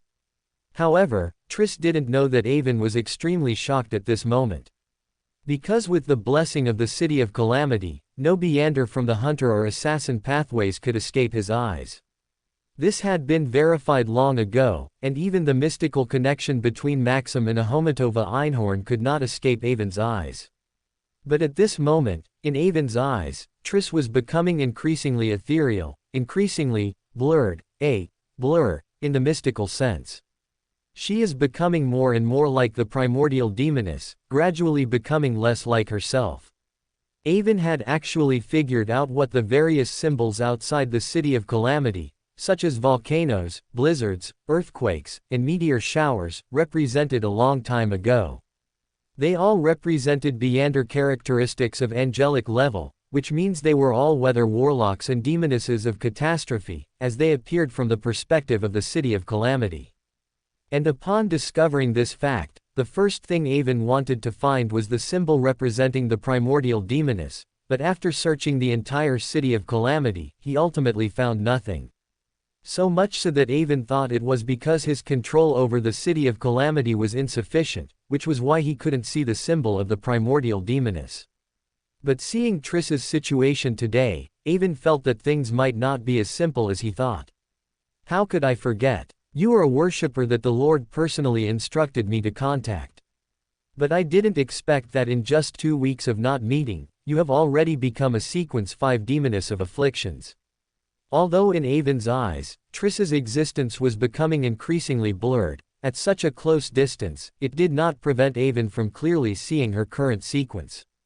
Triss smiled bitterly and said with some helplessness, "I only attended 2 gatherings and was very lucky to buy all the materials. The Aurora Order has secretly established several mystical gatherings. You should know how low the probability of such a situation occurring is. No matter the pathway, Sequence 5 materials are exceptionally rare. An average person might attend gatherings for several years and still not necessarily see an item of this level, let alone find all the materials they need in just 2 gatherings. Unless Ouroboros or the Life Counselor personally bestowed, good luck. Triss's situation could only be explained by the law of Beander characteristic convergence. Triss's weight had undergone a significant change. Could it be that the sapphire ring being destroyed by the Evernight goddess's vessel, while severing the demoness sect's control over Triss, did not halt Triss's transformation into the primordial demoness? Avon recalled Klein's second return to Backland in Lord of the Mysteries, when he met Triss in the sewers, and couldn't help but frown. It seems your process of transforming into a vessel for the primordial demoness did not cease with the destruction of the sapphire ring. But then again, how could a deity's influence be so easily removed? So, I want to advance to Iron-Blooded Knight as soon as possible. What do you think? Seeing that Avon was receptive, Triss quickly stated her request. She wanted to advance through a different pathway to see if she could escape her current predicament. At the same time, this was also a test of the Aurora Order's, or rather the true creator's, attitude towards her. Avon looked deeply at Triss.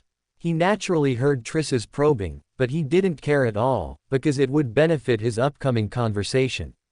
Of course, I can even give you the magic potion formula for Iron-Blooded Knight right now. But the problem is, where do you plan to find the Beander characteristic of an Iron-Blooded Knight? Corresponding to the demoness's longevity is the hunter's short lifespan.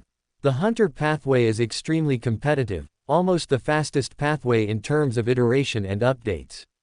This also means that there are almost no corresponding Beander materials of high sequence in existence for the hunter pathway. All Beander materials have long been harvested and transformed into Beander characteristics by generations of hunters. And because the death rate of hunters is too high, coupled with the fact that all organizations attach great importance to the effectiveness of sealed artifacts from the hunter pathway, this also leads to all high-sequence Beander characteristics of the hunter pathway being in the hands of various official organizations. The Iron and Blood Cross Order is the only secret organization that possesses high-sequence hunters, but according to Avon's investigations during this period, it can be basically confirmed that there are no spare Beander characteristics left within it. To become a high-sequence hunter, one can only advance using Beander characteristics, but the reality is that high-sequence Beander characteristics of the hunter pathway are extremely difficult to obtain. Avon also obtained Bonaparte's Fortitude, and completed his advancement by defrauding the Loan Kingdom.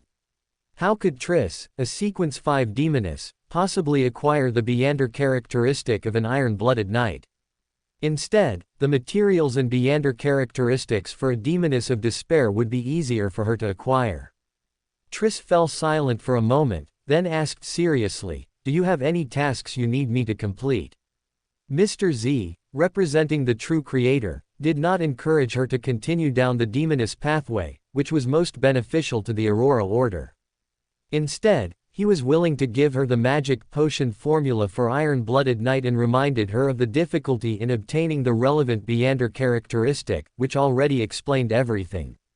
Avon's smile grew even wider, but Triss couldn't see it through the golden mask. "There is an excellent opportunity now that might allow you to obtain the Beander characteristic of an Iron-Blooded Knight." "What is it?" Natasha became increasingly cautious, but still couldn't help but continue listening. "Now, besides the Demoness sect and the Augustus family, the Faceac Empire has also joined the search for you. They want to use you to disrupt the plans of the Augustus family and the Demoness sect. If you are confident, I can convey a message to them through secret channels. However, to obtain a Beander characteristic of an Iron-Blooded Knight from them, you will have to demonstrate your value to them. Which means, the fact that you are a vessel for the primordial demoness will no longer be a secret." Triss fell silent, her eyes filled with struggle. This matter carried great risks, but it was a potential way out. "Then, when conveying the message to the Faceac Empire, can I do so under the name of the Aurora Order?" Triss was still reluctant to give up this method that could potentially change her situation, determined to give it a try, but she still wanted to be prepared. The simplest way would be for the Aurora Order to publicly stand up and back her, making it easier to deter the Einhorn family.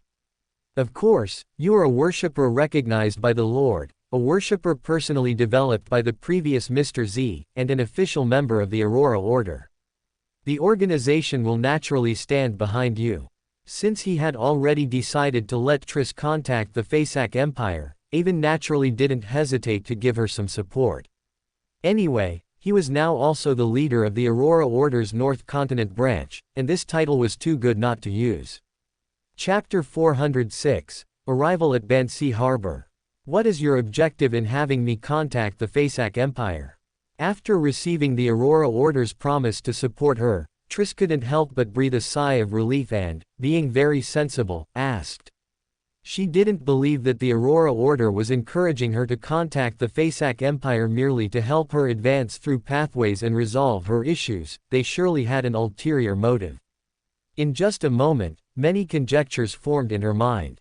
Hearing Triss's words, Avon's smile grew wider. He liked straightforward people like her. Communication was too smooth, with no need for superfluous words.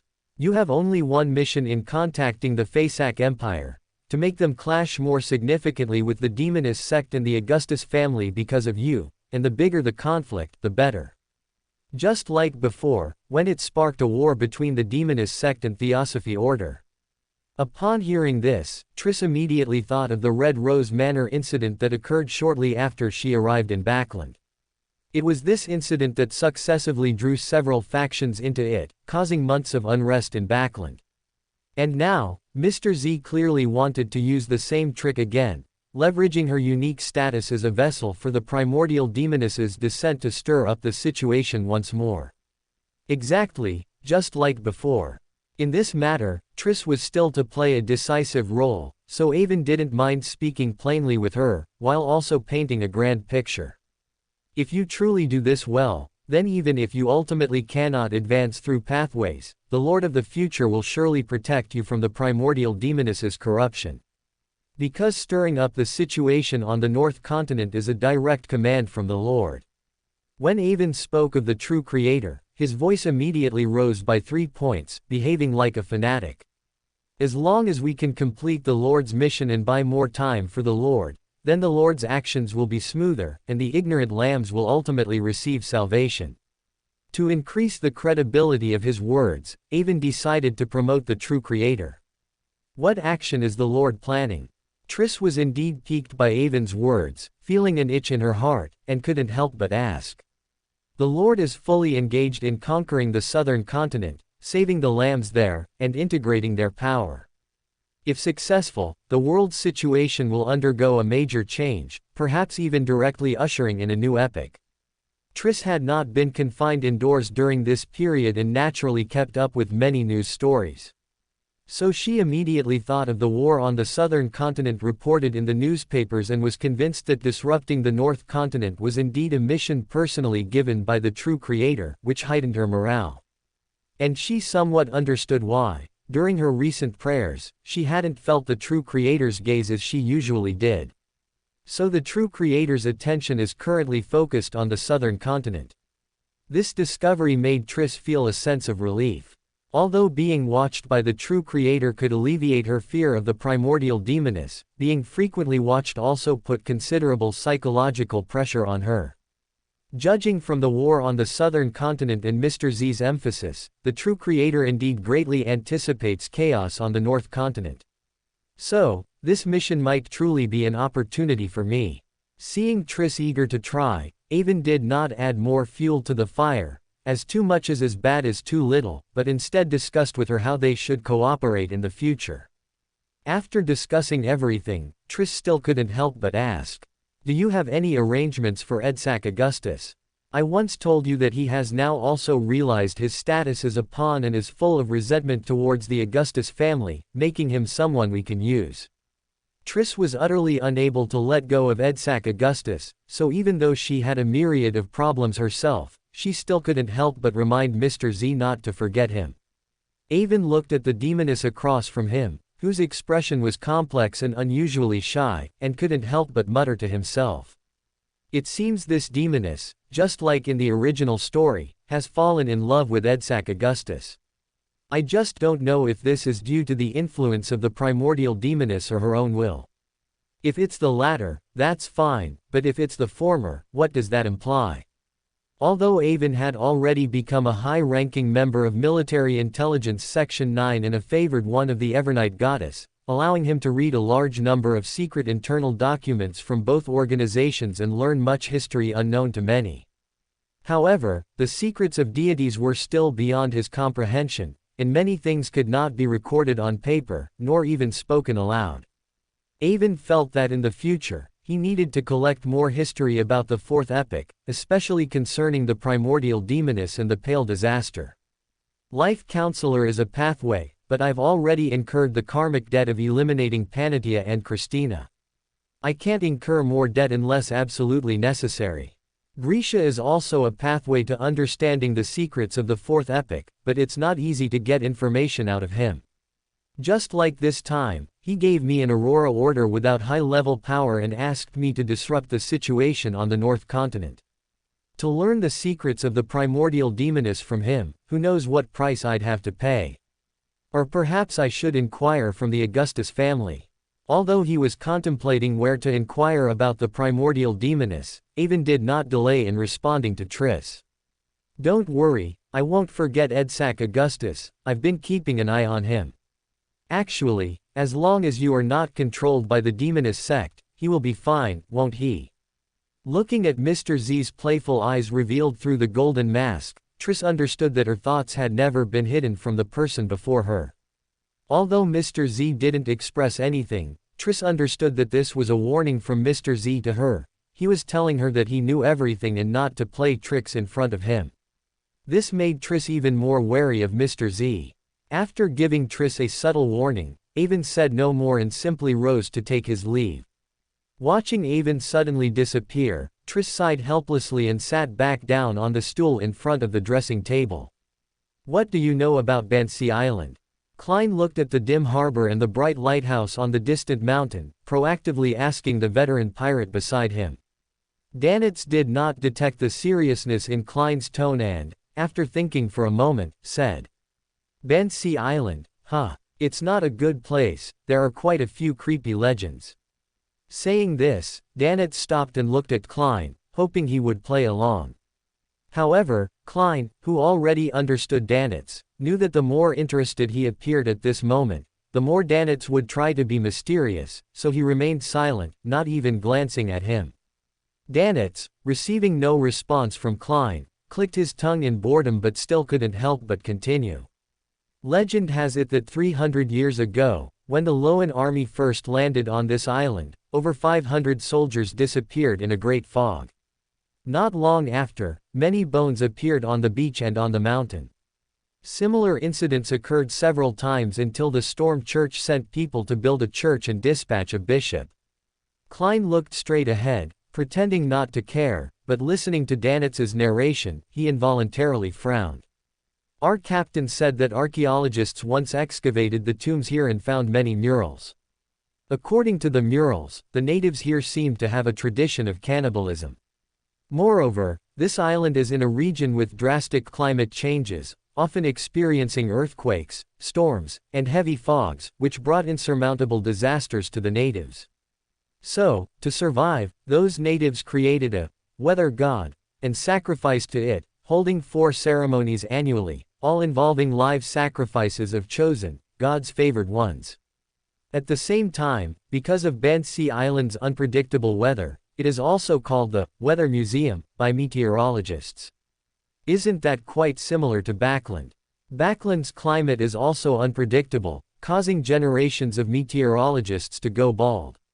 However, while Backland's climate is changeable, it's not as severe as Bansi Island. Is this because there's an angel stationed there? Hearing the description of Bansi Island, Klein naturally thought of Backland. Although he only stayed in Backland for 3 months, the weather there left a deep impression on him.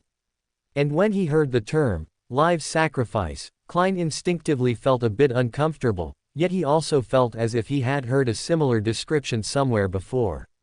Soon, Klein recalled that he had seen such a description on Avon's blasphemy slate for the Hunter Pathway. Sequence 2, Weather Warlock. Possesses the authority to change regional weather and create extreme weather, such as thunderstorms, hurricanes, torrential rains, hail, blizzards, and dense fog. Main material. Auxiliary materials. Advancement ritual. Without external aid, forcibly change the weather of a region in a very short period. A weather warlock is the master of weather, the embodiment of strife. The climate and people in their area are often very volatile and extreme, and the likelihood of war breaking out continuously increases. There might be a weather warlock on Bansi Island. How is that possible? Klein felt that he might have found the reason for Avon's intense interest in Bansi Island, but he rejected this possibility internally. Because Danitz had already mentioned that the Storm Church had built a church and dispatched a bishop there, indicating that the Storm Church had once focused its attention on this place. If there truly was a so-called weather warlock here, they should have been cleared out by the Storm Church long ago. How could they still be safe and sound now? So Klein's inner thoughts leaned more towards Bansi Island possibly being the advancement place of a weather warlock. Because of this, weather warlocks, advancement, the climate of Bansi Island underwent a permanent change, which led to its name as the Bansi Weather Museum. Thinking of this, Klein's thoughts involuntarily drifted to Backland. If Backland's climate changes were also influenced by Beander powers, then this power, which even the 3 great churches and the Augustus family could not quell despite their presence, would it not far exceed a Sequence 2 feet weather warlock. Hunter Pathway Sequence 1-inch Conqueror, related matters, such as related Beander characteristics or sealed artifacts. At this thought, Klein's expression became somewhat grim again. According to the tacit understanding between the churches and the Augustus family, Backland in the Loan Kingdom is spearheaded and protected by the Augustus family, so the 3 great churches cannot even place a 0 feet level sealed artifact in Backland. If Backland's climate truly is so variable for this reason, then this sealed artifact can only be in the hands of the Augustus family. The thought of such a powerful sealed artifact possibly being in George III's hands weighed heavily on Klein's mind. The stronger the power of evil, the greater the harm it causes. Avon should know the inside story. I need to ask him when I get a chance. Klein believed that if the Augustus family truly possessed such a high-level sealed artifact, Avon would certainly be the most concerned. After all, he himself was a Beander of the Hunter Pathway and held the corresponding blasphemy slate.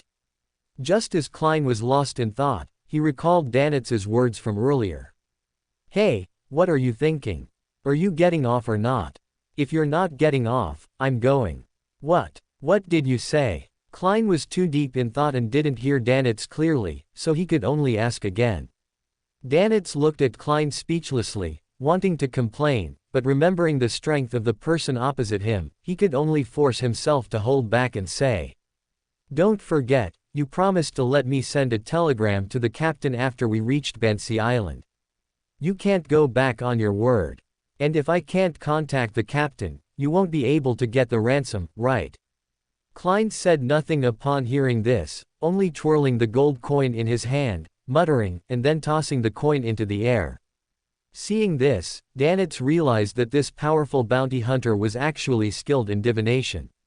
However, what Danitz didn't expect was that after divining with the gold coin, Klein still didn't move but instead turned and returned to the cabin. Danitz grew a bit anxious at this, as he wanted to use this opportunity to warn the captain that someone on board might have leaked information. But before he could follow into the cabin, Klein turned back and said to him, "Wait outside for a moment." Then he directly closed the cabin door, nearly hitting Danitz's nose. Danitz stumbled back a few steps, stopping only when his waist hit the railing, but he only dared to curse under his breath, unable to understand what Klein meant. Actually, Klein only went into the cabin because he wanted to go above the gray fog and redivine the danger of Bansi Island. Although he was certain there shouldn't be a heavenly dust above, it was better to be safe than sorry, and he could only feel at ease after divining above the gray fog.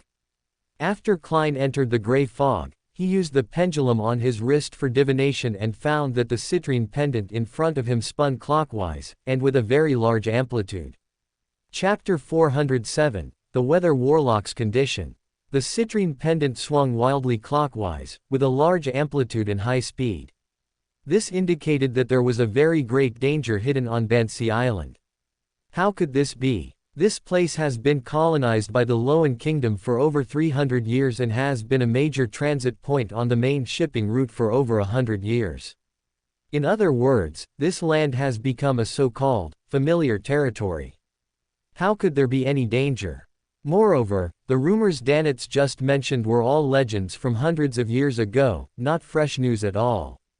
Could it be a man-made disaster, where a pirate general-level pirate intends to plunder this place? But does a pirate general truly have the ability to attack such a medium-sized island? Judging by the large-caliber coastal defense cannons displayed at the port, an ordinary pirate general who dares to target this place would be seeking death. Could it be a joint effort of several pirate generals, or perhaps a pirate king has set their sights on this place? That shouldn't be the case, right? Unstable factors like pirate kings are strictly guarded against by all countries in the world. How could they leave any loopholes for them to exploit? Klein didn't know the situation in other countries, but he knew that Military Intelligence Section 9 had specialized departments and sealed artifacts dedicated to tracking unstable factors around the world. Even if those high-sequence Beyonder powerhouses couldn't be completely locked down, their subordinate forces could still be detected to some extent. At this moment, Klein recalled what Avon had said when he first entrusted him with investigating Bansi Island. "I recently heard a piece of news. The family residence of Medici, a king of angels under the true creator, is on that small island once called Bansi, and now known as Bansi. Medici is a king of angels of the war pathway. This matter might be related to my future advancement, so I hope you can help me investigate it. Could it be such a coincidence that the descendants of the King of Angels, Medici, are plotting something on Bansi Island tonight?" Klein's expression became extremely solemn, and he seemed somewhat indecisive. After much deliberation, he decided he still needed to meet Avon. On one hand, to see if he could get more information from him, and on the other hand, to gauge his attitude. Because time was limited, after making his decision, Klein directly ended his self-summoning ritual, returned to reality, assumed a praying posture, and prayed to Mr. Fool, wishing to meet Mr. Strength. He then returned to above the gray fog and projected his prayer onto the red star symbolizing Avon. After receiving Avon's prayer agreeing to meet, he quickly sat in the world's position and pulled Avon onto the gray fog.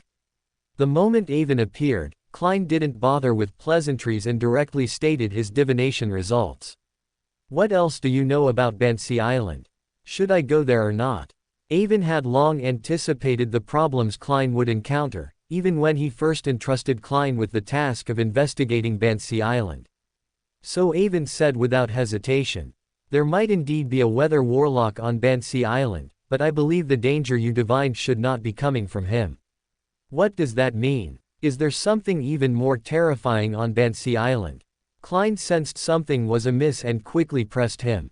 "Yes, do you remember what I told you on the steam train when I left Tingen in July?" At that time, to divert Klein's attention and protect his core secret of also being a transmigrator, Avon even revealed the secret of the mysterious city to him. Being within the gray fog, Klein, as its master, had all his thoughts and intentions as divination.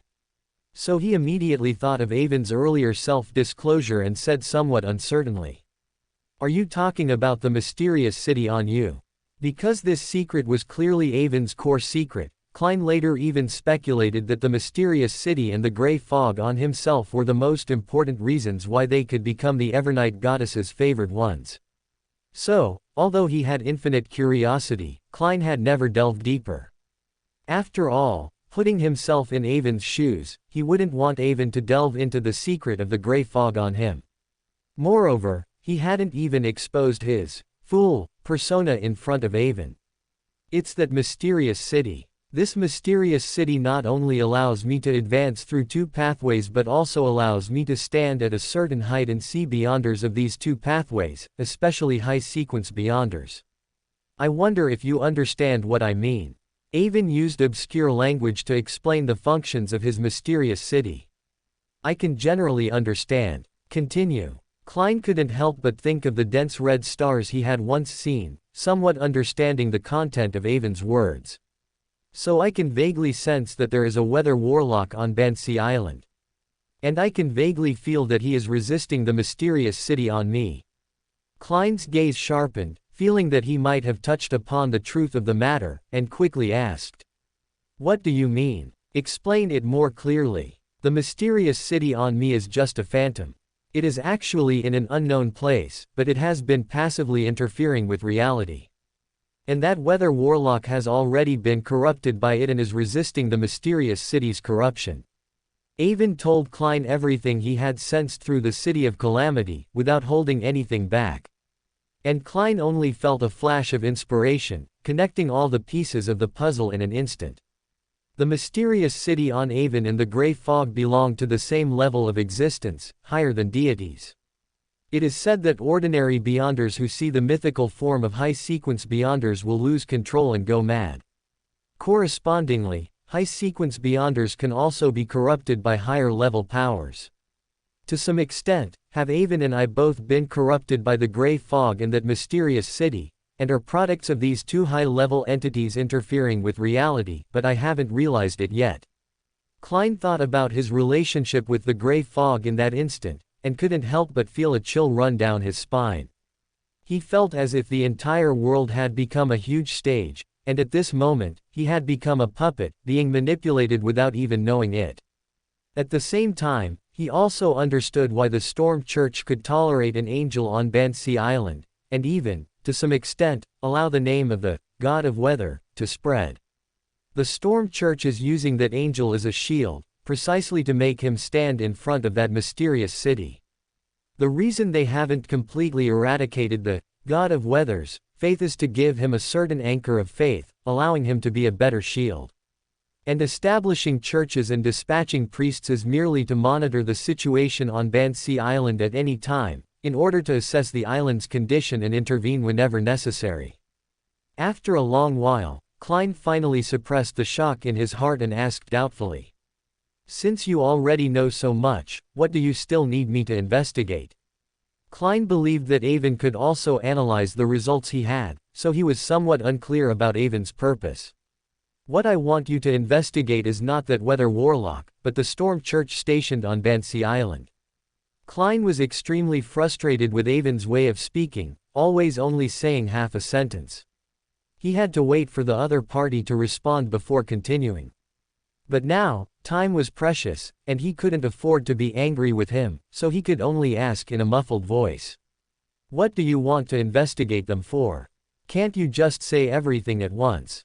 Avon smiled at the words, then composed his expression, no longer playing coy, and said seriously. I've been observing that weather warlock through the mysterious city, and you should know why in your heart. But recently, I've felt that the angel's resistance to the mysterious city's corruption is diminishing, and he's even embracing the corruption. However, through Military Intelligence Section 9's intelligence channels, I haven't found any emergency communications coming from Bansi Island. There are only two possibilities. One is that the Storm Church clergymen on Bansi Island haven't noticed this change. The other possibility is that they have also been corrupted, and therefore haven't reported the changes occurring there to the Storm Church.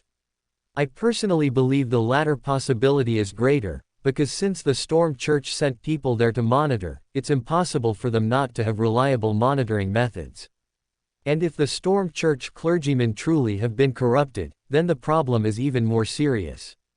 This could lead to a disaster that destroys the entire Bansi Island. Avon was very clear about what would happen on Bansi Island 2 months later, so he directly deduced the current situation on Bansi Island. Klein was also startled by the situation Avon analyzed, but after only a brief moment of thought, he could only nod in agreement with Avon's judgment. No one could be sure what a corrupted angel would do. This was even more terrifying than the true Creator's descent. If the true Creator dared to descend, naturally the 7 orthodox deities of the same level would take action. So even if he split off a clone, the divine descent clone wouldn't dare to expose his whereabouts, and Tingen was able to survive because of this. After all, the true Creator was just mad, not corrupted and out of control. After much hesitation, Klein finally gritted his teeth and said in a deep voice, I will enter Bansi Island tonight to investigate the situation of the Storm Church. Are you sure that Angel won't pose a threat to me? Seeing that Klein, even after understanding the dangers of Bansi Island, still resolutely decided to go to the island to investigate, Avon was filled with admiration and said with a smile. I can guarantee that the weather warlock will be unable to act. I forgot to tell you, after I advanced to a demigod, I can, to a certain extent, mobilize the power of the mysterious city. Although it won't have a huge effect, it's already enough to restrain that angel. However, this method can only be used once. If he is prepared next time, it won't be as effective. This method was simple and easy to understand. Klein immediately grasped the meaning and continued. All right, there's a telegraph office on Bansi Island. If I truly discover a problem with the Storm Church's clergymen, I'll send a warning to the Storm Church from there. Just as Klein was about to end the conversation, Avon quickly spoke up. Actually, even if the Storm Church's clergymen are corrupted, it's very possible that they haven't noticed their own problem. So if you really find something unusual, I hope you don't act rashly. According to my own experiments, the mysterious city's corruption is very high level, even a king of angels might not be able to dispel it. If the Storm Church determines that they cannot eliminate this corruption, then there's a high probability they will directly execute those clergymen. Moreover, if the Storm Church's clergymen all have problems, how likely do you think it is that the ordinary people of Bansi Island haven't been corrupted? So at that time, the Storm Church might use the most violent method to destroy Bansi Island. Believe me, they are capable of doing it. And it's not just them who can do it, all official forces would do the same. If such a situation occurs, then your investigation would just be lighting the fuse of the dynamite that destroys Bansi Island. Klein fell silent. He wasn't a novice either and had his own judgment. He was very clear about the official Foss's attitude towards corruption, and said somewhat exasperatedly. Then if I don't inform the Storm Church of the investigation results and let it continue, Bansi Island will still be destroyed. Wouldn't my investigation also become useless? Avon didn't mind Klein's unfriendly tone. After all, facing such a dilemma, anyone would be annoyed, let alone when he was the one who threw this problem at him. Did you forget what I just said? I can already mobilize some of the mysterious city's power. As long as you investigate the current situation on Bansi Island and give me a rough time frame, I can calmly make arrangements. At that time, I can not only deal with the corrupted angel but also resolve the corruption on the residents of Bansi Island. Isn't that killing two birds with one stone? Klein slapped his forehead, feeling that he had truly been confused by his anxiety and had forgotten what he had just heard. He was truly worried sick. Since Avon asked him to investigate Bansi Island, it was clear that he had a complete plan in mind. Why did he need to keep agonizing over it here? Thinking of the mysterious queen, Bernadette, who had deep cooperation with the Horn family, Klein had even more confidence in Avon's plan.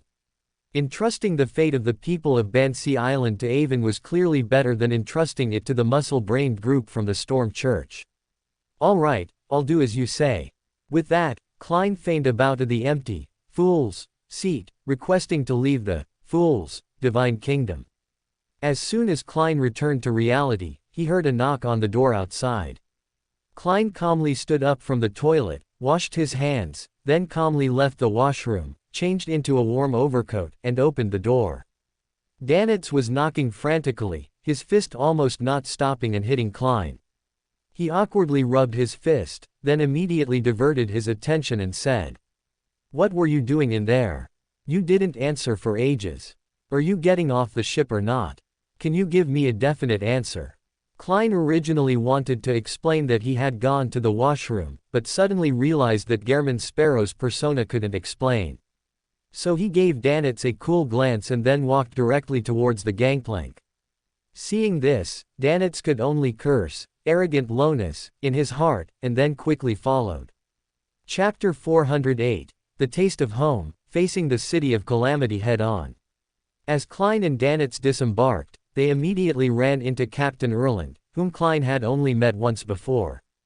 "Mr. German, are you going ashore to try the local delicacies here?"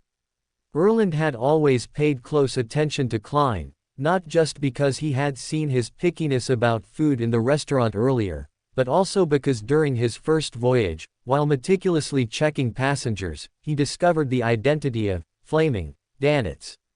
A person who could occupy Vice Admiral Iceberg's fourth quartermaster's cabin and make her stay in the servants' quarters deserved all the attention he could get.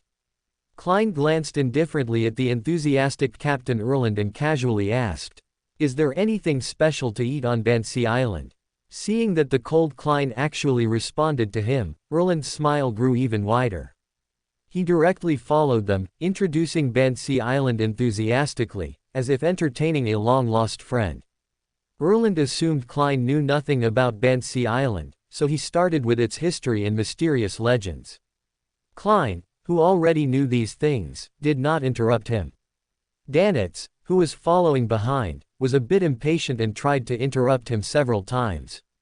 But seeing that Klein was still listening with keen interest, he eventually gave up in frustration, continuously observing the surrounding buildings and people.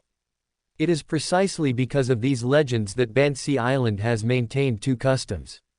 One is to keep doors tightly shut on foggy nights and nights with severe weather changes, not to go out, and not to respond to knocking sounds. The other is that Bansi Island residents are fond of various animal bloods. They learned from migrating elves to add salt to it, causing the blood to congeal into peculiar blocks. When combined with several local aromatic spices, it tastes tender and delicious. This was why Klein patiently listened to Captain Erland's repetitive introduction. Compared to Danitz the pirate, the experienced Captain Erland likely knew more about Bansi Island's situation. Isn't the specialty of Bansi Island blood curd? Klein suddenly felt that the captain's description was very similar to a kind of Sichuan delicacy from his previous life, and it sparked many associations. Captain Erland clearly saw the change in Klein's expression and suggested with a smile. "There's an excellent restaurant called Green Lemon here. Their pig's blood is especially delicious.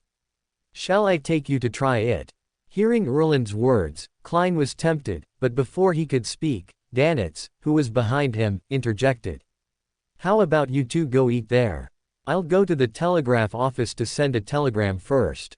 Danitz wanted to inform the captain about the potential traitor on the ship as soon as possible and also didn't want to spend too much time with the dangerous German Sparrow, so he spoke, disregarding Erland's presence. Don't worry, I'll convey your intentions and my ransom to the captain. Ransom. Erland looked back in surprise, not expecting to hear that word from the famous, flaming, Danitz. What are you looking at? I didn't beat him, so what if I pay some ransom? Although he humbled himself before Gehrman, not just anyone could make Danitz lose face. So, he met Erland's eyes and responded sharply, trying to scare the person in front of him. But to his surprise, facing the ferocity he displayed, Erland showed no fear. Instead, he provocatively scrutinized him, then said to Klein, "The Storm Church also has a special bounty for flaming Danitz. I have friends in the church, I can introduce you, guaranteeing no commission in between." Erland directly revealed that he was also a Beander, indicating that he was no longer pretending. Although he had gained some understanding of Gehrman Sparrow through their interactions over the past few days, knowing that he was not someone who would easily break his word, Danitz, who knew the captain's true background, also understood how much the Storm Church was willing to pay to target the captain. The most threatening enemy to the Golden Dream had always been the Storm Church. Under Danitz's nervous gaze, Klein shook his head, refusing the offer. He captured Danitz not just for the bounty, but also for the upcoming cooperation with Vice Admiral Iceberg. How could he sell Danitz so easily? Facing Klein's refusal, Erland didn't mind and simply continued to lead the way for them. After this interruption, Danitz also forgot about going to the telegraph office and followed them to the restaurant. Soon, the three of them arrived at a relatively luxuriously decorated restaurant. Erland was clearly a regular here and very familiar with the waiters. They were quickly seated at a window table on the second floor. After ordering, Klein continued to lead Erland to talk about Bansi Island. Erland was a bit surprised by his interest in Bansi Island but still went along, sharing what he knew. Soon, the ordered dishes were brought up by the waiter, and their conversation ended. Klein looked at the bright red blood curd in front of him, emitting a unique aroma. Without any hesitation, he picked up a piece with his chopsticks and put it into his mouth. In an instant, that familiar taste permeated his mouth. The blood curd was tender and elastic, and its unique texture was like a carnival on his tongue. Klein's eyes involuntarily narrowed, as if every cell in his body was cheering. This familiar sensation also acted like a key to memory, instantly opening the door to his memories of home in his heart. The streets and alleys of his hometown, familiar relatives and friends, and the mundane yet vibrant days of the past surged into his mind like a tide. The excitement of promotion, the bitterness of first love, the hardship of work, the pain of being forced to transmigrate, all the emotions Klein had suppressed now welled up, making his eyes slightly moist. The experiences of these past few months were not for nothing. After only a momentary lapse, Klein immediately realized there were two other people beside him, and he still had his cold persona to maintain. So, while Danitz and Erland were busy tying napkins around their necks, relying on the Faceless's powerful control over facial muscles, he forcibly held back his tears, pretending as if nothing had happened. Seeing that Klein really enjoyed the food here, Erland said with a smile. "How is it? The place I recommended isn't bad, right?" Just as Klein was about to respond, he heard a creaking sound from the nearby window. Turning to look, he realized that the weather, which had been normal moments ago, had suddenly changed dramatically. A fierce wind had picked up, bending the trees along the road. It truly lives up to its name as a weather museum. It was fine just now, and now there's such a strong wind. If this wind doesn't stop, will we be unable to return to the ship for the night? Danitz also looked out the window, worried about where they would spend the night. If we can't go back, we can't go back. If worst comes to worst, we'll just stay here for the night. Erland had encountered this situation before, so he said nonchalantly while eating. Klein, however, frowned, looking worriedly out the window, even finding the blood curd in front of him unappetizing. Now, Klein would not simply attribute the abnormal weather to climate change. Instead, he wondered what had happened to that angel. Could something have happened to that angel again, or is Avon acting in cooperation with me? This situation was actually a good opportunity to investigate the storm church. No matter how it was concealed, under such abnormal circumstances, the contaminated would always be different from normal people. Just then, Klein saw a person in a black cloak, carrying a dim lantern, struggling against the wind. The man seemed to sense the gaze, looked up towards the restaurant, and Klein instinctively avoided direct eye contact.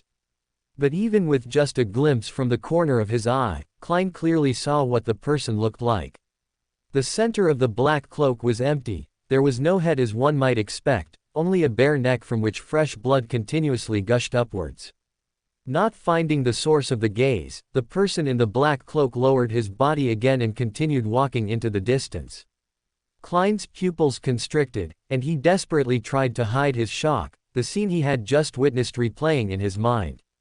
He was not shocked by the monster's appearance, but rather by the fact that he had seen this monster before, during the Great Riot of Backland. During that Great Riot, Klein, with the help of sealed artifact 1-63 carried by Captain Dunn Smith, had seen the contamination clinging to the workers. They were monsters with only heads and spines attached to the workers, wantonly controlling them to destroy everything in sight. Could it be that the contamination during the Great Riot of Backland was not caused by the Augustus family at all, but by the mysterious city on Avon?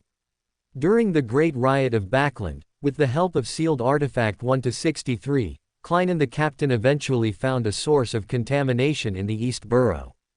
The power level of that contamination source was very high. Klein and his team almost fell victim to it. In the end, a mysterious angel arrived and resolved the problem. Could that source of contamination be the result of the mysterious city on Avon interfering with reality? If that's truly the case, then the abnormal weather on Bansi Island might not be due to that weather warlock playing tricks, but rather from that dangerous mysterious city. It's even more likely to be the result of this angel resisting the mysterious city's erosion. Further understanding the characteristics of the mysterious city on Avon, Klein felt no joy in his heart. Instead, he felt deep worry, for Avon and for himself. Why would things like the mysterious city and the gray fog, which are even higher in level than deities, choose me in Avon? Did they have their own lives? If the mysterious city's erosion of reality is so violently riotous, then in what form will the gray fog appear?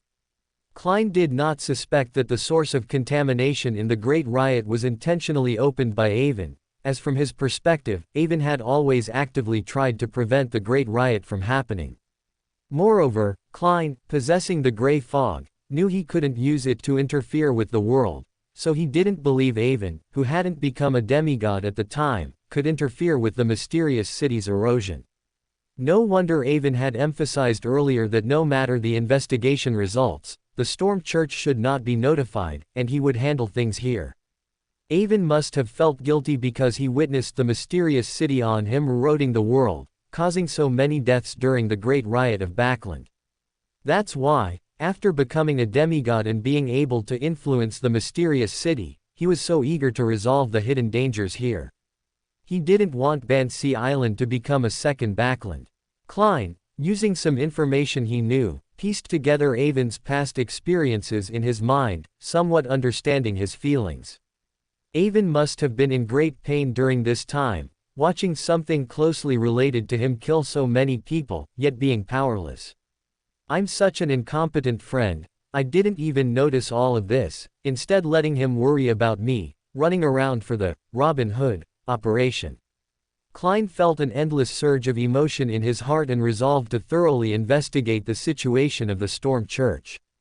Thinking this, he didn't hesitate.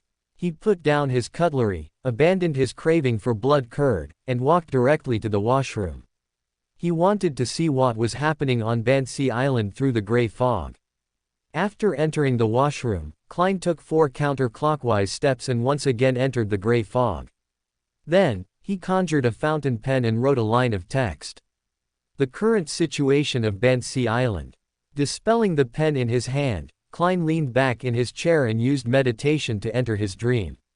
In his dream, Klein saw that the entire Bansi Island was very blurry. He only heard waves of painful, inhuman roars, and these roars brought violent gales. Klein in his dream looked in the direction of the sound and saw a giant enveloped in gray-white mist on the peak of a distant mountain, with strange red light occasionally appearing on its body. If it were anyone else, they might not recognize what that red light was, but Klein, who had personally experienced the Great Riot, knew very well that it was the erosion of the mysterious city. Indeed, as Avon said, that angel is resisting the mysterious city's erosion. Without this angel, the mysterious city might instantly turn Bansi Island into hell.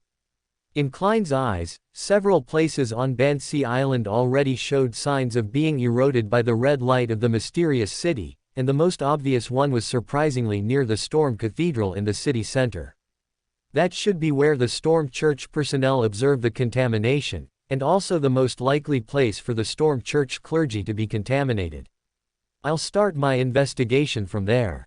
Just as Klein felt he had understood the information he wanted and was about to exit the dream and leave the gray fog, the giant on the distant mountain suddenly let out an unprecedentedly painful sound, causing some complex, somewhat three-dimensional mystical symbols to appear on its body, while the red light symbolizing the mysterious city's erosion on him shone even brighter.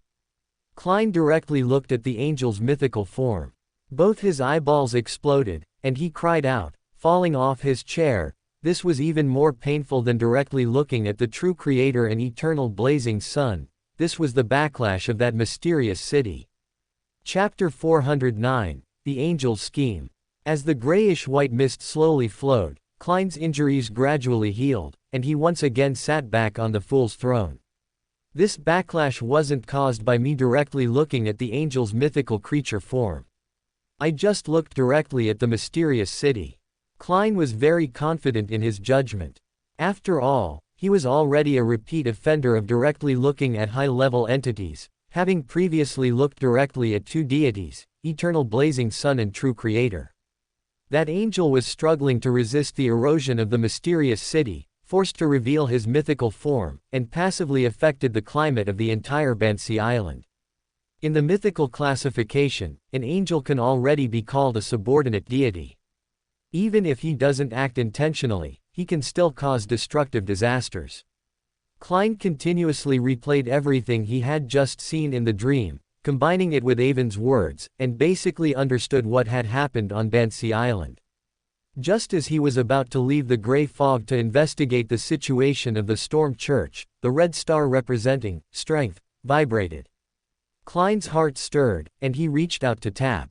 A blurry image immediately appeared before him. In the image, Avon was in a prayer posture, chanting the fool's honorific name while stating his purpose. No sooner had Klein finished watching Avon's prayer than another sacrificial door appeared. Klein took the item Avon had sacrificed, and without much hesitation, immediately left the gray fog. He likewise prayed to the fool and opened the sacrificial door. After some manipulation, Klein brought the item Avon had sacrificed to Bansi Island. Just as he was about to leave the gray fog again, he glanced at the entire Green Lemon restaurant through the sacrificial door and was immediately stunned. Because in his eyes, at this moment, apart from the foreigners dining there, the spirits of all the locals in the Green Lemon restaurant were either oozing pus-like flesh or were partially missing. In short, none of them were normal. Due to the long-term erosion and influence of that weather warlock and the mysterious city, there were simply no normal people on the entire Bansi Island. Klein was silent for a moment, but he was not disheartened by this. Instead, his fighting spirit soared. Because he did not find any monsters possessing these people, which meant they were only mildly contaminated and had not yet reached a desperate situation. Returning to reality, Klein carefully put away the item Avon had given him, then left the washroom and walked directly to the dining table. "Are you done eating? Let's go if you're done." Erland and Danitz, who were halfway through their meal, looked at Klein, who had put his top hat back on, in surprise, not understanding why he was in such a hurry to leave when he had only eaten half his meal.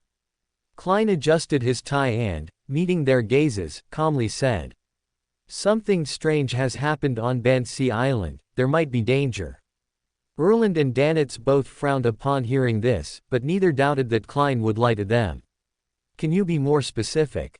Erland put down his spoon and pressed for more information. Ancient power is reviving, and terrifying disaster is brewing. Klein still explained concisely. Then are we leaving here and going back to the ship? Will it be safe on the ship? Danitz was startled by Klein's description, feeling his safety threatened, and at the same time, he couldn't help but curse his bad luck this time. It was bad enough to encounter Gehrman Sparrow, this harbinger of misfortune, but now he was also involved in the ancient legends of Bansi Island. No, we're going to the Storm Church. I don't believe the Storm Church is unaware of the situation here, they must have some preparations. Klein took out his wallet, placed the meal fee directly on the table, picked up his cane, and walked towards the stairs. Seeing this, Erland quickly wiped his mouth with a napkin and hurried to follow. Danitz hesitated repeatedly. Although he was worried about falling into the Storm Church's trap, remembering the terrifying experiences he had with his captain, he ultimately followed. Just as they descended to the first floor, the restaurant owner, Fox, stopped them and said, "A fog has already risen. It's best not to leave now, or you might encounter some unpleasant things." As Fox spoke, both upstairs and downstairs, whether it was the waiters or the diners, all turned their heads to stare silently at them. Under the gaze of so many eyes, anyone would be uncomfortable, let alone Erland and Danitz, who had just heard Klein's words. They both felt an unspeakable suppression and a coldness rising from their bones. For a moment, their muscles tensed, their spirits were highly nervous, and they unconsciously reached for the weapons at their waists. "Thank you for the reminder." Klein took off his top hat, thanking the owner for the warning, but he did not move his feet, clearly still intending to leave. Owner Fox did not continue to persuade and walked around the three of them to leave. Klein also showed no concern for the safety of his back and walked calmly towards the restaurant entrance. Erland and Danitz, on the other hand, watched both sides vigilantly, ready to respond to any possible attack. As the three of them had just left the restaurant, they heard a clang behind them, and the restaurant's main door suddenly closed, making it impossible for them to return. At this moment, the fog on the street grew thicker, and the streetlights became dimmer. They were like a small boat suddenly caught in a storm, with no one to rely on. Klein took out the brooch named Midsummer, and threw it to Erland, who was clearly the lowest sequence and weakest in strength, explaining the brooch's abilities to him as they walked. "Let's go to the telegraph office first. You two send a telegram to Vice Admiral Iceberg and the Navy, respectively." When Klein left the Green Lemon restaurant, he saw a map of Bansi Island hanging on the wall.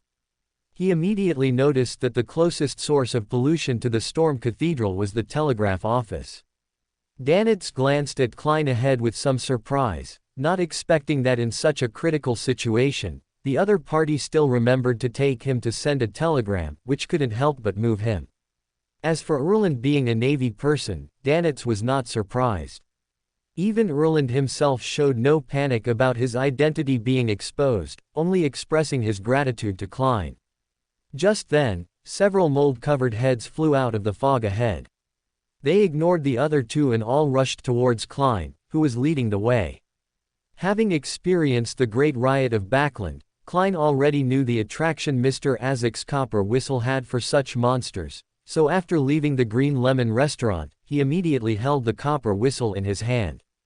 Klein, unhurriedly, threw the copper whistle in his hand into the air, while he himself pulled back to make way. And as soon as his figure left its original position, Erland, who was already prepared, infused his spirituality into the sun brooch in his hand. Golden flames with a sacred aura appeared out of thin air. Those monsters, which were just heads, let out agonizing screams of pain, but within a few seconds, they turned into a pile of powder in the golden flames. Klein's figure then appeared in the flames, catching the falling copper whistle. With a flick of his hand, the thin string attached to the copper whistle re-wrapped around his palm. This was a strategy they had already discussed on the way. To maintain maximum combat power, Klein would try not to make a move. Just as Klein landed and Erland and Danitz stepped forward, a huge thunderclap erupted from the distant mountains, brightening the entire sky. The whole of Bansi Island seemed to enter daylight in an instant. And accompanying the blinding white light was a tremendous sound of pain. This time, Even Erland and Danitz heard the sound and all knelt down in pain, blood seeping from their ears. Klein pulled them up one by one, briefly asked if they were all right, and after confirming they were fine, he took the lead and continued towards the telegraph office.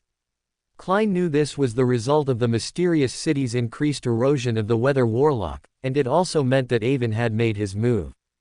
Danitz and Erland were also very sensible and did not ask questions.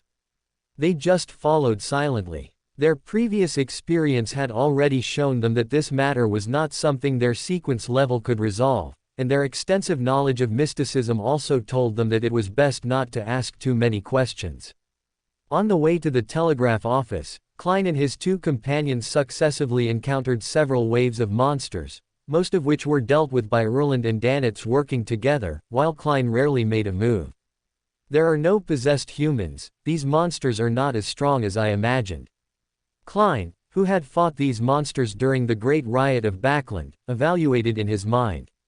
From this perspective, when the weather changes drastically, the island residents' practice of closing their doors and not responding is incredibly correct, but ultimately, they cannot escape the final outcome. And to solve these problems, one must start from the source. In that case, only Avon can finish it. Just as Klein was lost in thought, their group finally arrived at the telegraph office. Klein knocked on the door of the telegraph office, and a response that shouldn't have appeared came from inside. "Who? We want to send 2 telegrams." Klein felt a reaction from the item Avon had given him and couldn't help but tighten his left hand, which wore the quivering hunger. "I'm sorry, we can't open the door." The voice inside rejected Klein's request, its tone very indifferent. "You can help me. Just say that Bansi Island has undergone a change," signed Erland. "You just need to slide the draft under the door. I can also slide a telegram to you through the door crack, as long as you help me send it out." Danitz also quickly pulled out the telegram draft he had prepared from his pregnant. "All right, slide the telegram under the door," the person in the telegraph office said as he walked towards the door, and Klein's expression became extremely serious. Just as the telegram draft in the door crack was pulled inside, Klein suddenly shouted, "Close your eyes. Leave." Erland and Danitz, who had already been instructed, immediately obediently closed their eyes and directly rolled to the side, hiding behind the cover they had found before knocking on the door, not daring to show their heads at all. And Klein, after shouting, also closed his eyes. At the same time, the glove on his left hand turned golden, his facial expression became very serious, and he leaned back, kicking forward forcefully. With a clang, the door of the telegraph office was shattered, revealing the world inside. The quivering hunger, interrogator. The monster behind the door was kicked to death along with the shattered door. However, behind the telegraph office, there were dense monsters, as if an entire army. And in the distance was a city that resembled old Shanghai from his previous life. And the moment the telegraph office door was kicked open, that city, resembling old Shanghai, seemed to have its seal broken. As if coming alive, a dazzling red light suddenly erupted and swept over, about to engulf Klein, who was standing at the doorway. Even the faint gray fog that appeared around Klein seemed to be of no avail. Klein and the others, who had already closed their eyes, naturally couldn't see all of this, but it didn't stop him from taking out the item Avon had given him earlier, simultaneously with kicking open the door. Klein's hands crossed up and down, and between them appeared a normal-sized tarot card, depicting on its front a male priest in a red robe, bravely charging in a chariot. And the appearance of this priest was none other than Russell Gustav. Hunter Pathway, Blasphemy Slate. As soon as this blasphemy slate was taken out by Klein, it seemed to undergo a change. Rosel's portrait on it disappeared, replaced by a visible vortex, absorbing everything related to the City of Calamity and the telegraph office, including all the monsters hidden here and the city's phantom behind it. This was why Avon insisted on pushing Klein to Bansi Island. The angel on Bansi Island, having been invaded by the City of Calamity for a long time, had actually been able to leverage the power of the City of Calamity to fight against the power of the City of Calamity, on the premise of giving up a certain degree of self-cognition. It was still that saying, When you gaze into the abyss also gazes into you. The erosion of the City of Calamity was indeed terrifying, but its power, which had penetrated into reality, after infecting an angel, was also destined to be exploited in return. The passage connecting this telegraph office to the City of Calamity was intentionally opened by this weather warlock after he gained the ability to leverage the City of Calamity's power. He wanted to use the advantage of the telegraph office's close proximity to the Storm Cathedral to covertly contaminate the Storm Church's clergy, ultimately allowing them to cooperate in a blood sacrifice of the entire Bansi Island, helping him completely break free from the City of Calamity's infection. Avon only discovered this fact after he advanced to a demigod and gained further control over the City of Calamity. Not to mention that Avon already regarded the City of Calamity as his exclusive property and would absolutely not tolerate anyone else's involvement. Just looking at the original work, his scheme could not have succeeded, and this had nothing to do with whether Klein intervened. After all, Bishop Miller's blood sacrifice ritual was not destroyed by Klein, but by the uncorrupted members of the Storm Church. So, once the incident occurred, and the Storm Church determined that this unknown angel could no longer serve as their shield against the City of Calamity, the Storm Church would absolutely destroy the entire Bansi Island. This way, they would both obtain a Beander characteristic of a weather warlock and delay the City of Calamity's erosion of reality as much as possible. Chapter 410, Heavy Damage. As the blasphemy slate in Klein's hand took effect, the sky was instantly filled with countless silver snakes and giant tree branches, and a huge roar echoed throughout Bansi Island. At this moment, Avon, who had been waiting in the City of Calamity, revealed a smile at the corner of his mouth. He calmly took out a box the size of a human head and drew a huge cyan longsword from it. When this longsword was fully drawn from the box by Avon and pointed at an illusory passage, the entire City of Calamity erupted in turmoil. The somewhat illusory and distorted giant at the end of the passage seemed to sense something. He roared again, purple flames erupting all over his body, and resisted the erosion from the City of Calamity with all his might. Avon, however, did not hesitate. He directly thrust this long-planned sword at the giant from the air. A cyan light pierced through the sky of the entire City of Calamity, receiving the blessing of the City of Calamity and, guided by its corruption, accurately stabbed into the giant's body without obstruction. As this cyan light pierced in, the giant did not struggle in agony as expected. Instead, he fell into silence in an instant. Avon, who had unleashed this sword, could clearly feel, through his control over the City of Calamity, that his sword seemed to have broken through all of the angel's defenses and disintegrated all of his resistance. The power of the City of Calamity then poured into his body like water, finding an outlet, eroding all of his reason, attempting to turn him into a captive. Perhaps it was due to physical and mental exhaustion from prolonged resistance against the City of Calamity, or perhaps it was because of his previous initiative acceptance of the City of Calamity's corruption to break the stalemate, or perhaps a combination of both reasons. This weather warlock, who had existed on Bansi Island for an unknown period, was finally overwhelmed by the power of the City of Calamity. Although he was not completely powerless against the City of Calamity's infiltration, it was only a matter of time before he completely lost himself. His will to resist was like a flickering candle in the wind, ready to be extinguished at any moment, and for Avon, this was already enough. For Avon, as long as he could completely put an end to the unknown angel's adventurous actions and prevent the Storm Church from directly intervening on Bansi Island, then this operation would be a success. After all, he had never thought that he could easily control an angel at this time, as he was, after all, only a sequence 4 iron-blooded knight. Controlling an angel was a bit much for him right now. The reason Avon was able to achieve such success this time was, first, due to the blessing of the City of Calamity, and second, the help of the cyan longsword in his hand. This cyan longsword was the Beander characteristic left behind after Avon killed War Bishop Bach Einhorn. The box containing this longsword was the one Collins used to store Beander characteristics for Avon, and he did not retrieve it when transferring the Beander characteristics. It was by temporarily borrowing the power of the War Bishop that Avon, with the blessing of the City of Calamity, was able to injure an angel of the same pathway. Of course, in this process, Klein's contribution cannot be erased. Without him carrying the blasphemy slate and recovering the power of the City of Calamity that the unknown angel had stolen by sacrificing part of his sanity, then the outcome would have been unknown.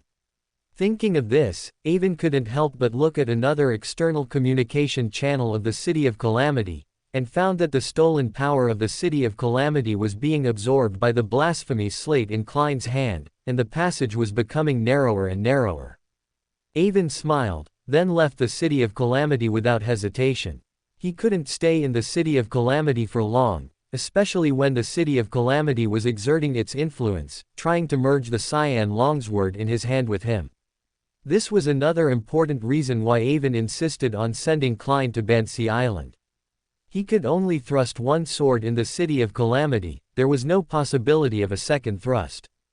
If he forced a second thrust, it was not ruled out that he might forcibly accommodate the War Bishop's Beander characteristic under the influence of the City of Calamity and immediately advance. This was also a fact Avon discovered during his previous experiments. And just as Avon was taking the War Bishop's Beander characteristic away from the City of Calamity to deal with the aftermath, Klein also completed the absorption of the Telegraph Bureau's corruption. When all the manifestations of the Telegraph Bureau disappeared and the absorption was finally complete, Klein almost collapsed to the ground if he hadn't immediately remembered his current persona. Absorbing the corruption of the City of Calamity was not easy. Even with Avon making ample preparations using the blasphemy slate as a medium, Klein's spirituality was almost drained. Even after the corruption was cleared, Klein dared not delay, quickly putting away the blasphemy slate, which felt heavier, to prevent Danitz and Erland from seeing it. "How are you? Are you all right?" Erland, noticing that the surroundings were much cleaner, ran out from behind cover and approached the pale-faced Klein, asking with concern while vigilantly looking around. Danitz also ran up, looking at the now ruined Telegraph Bureau with a horrified expression. As a pyromaniac, he could better sense the danger behind the Telegraph Bureau. When Klein kicked open the door of the Telegraph Bureau, he felt as if the Telegraph Bureau had turned into a tiger with its maw wide open, ready to swallow him at any moment.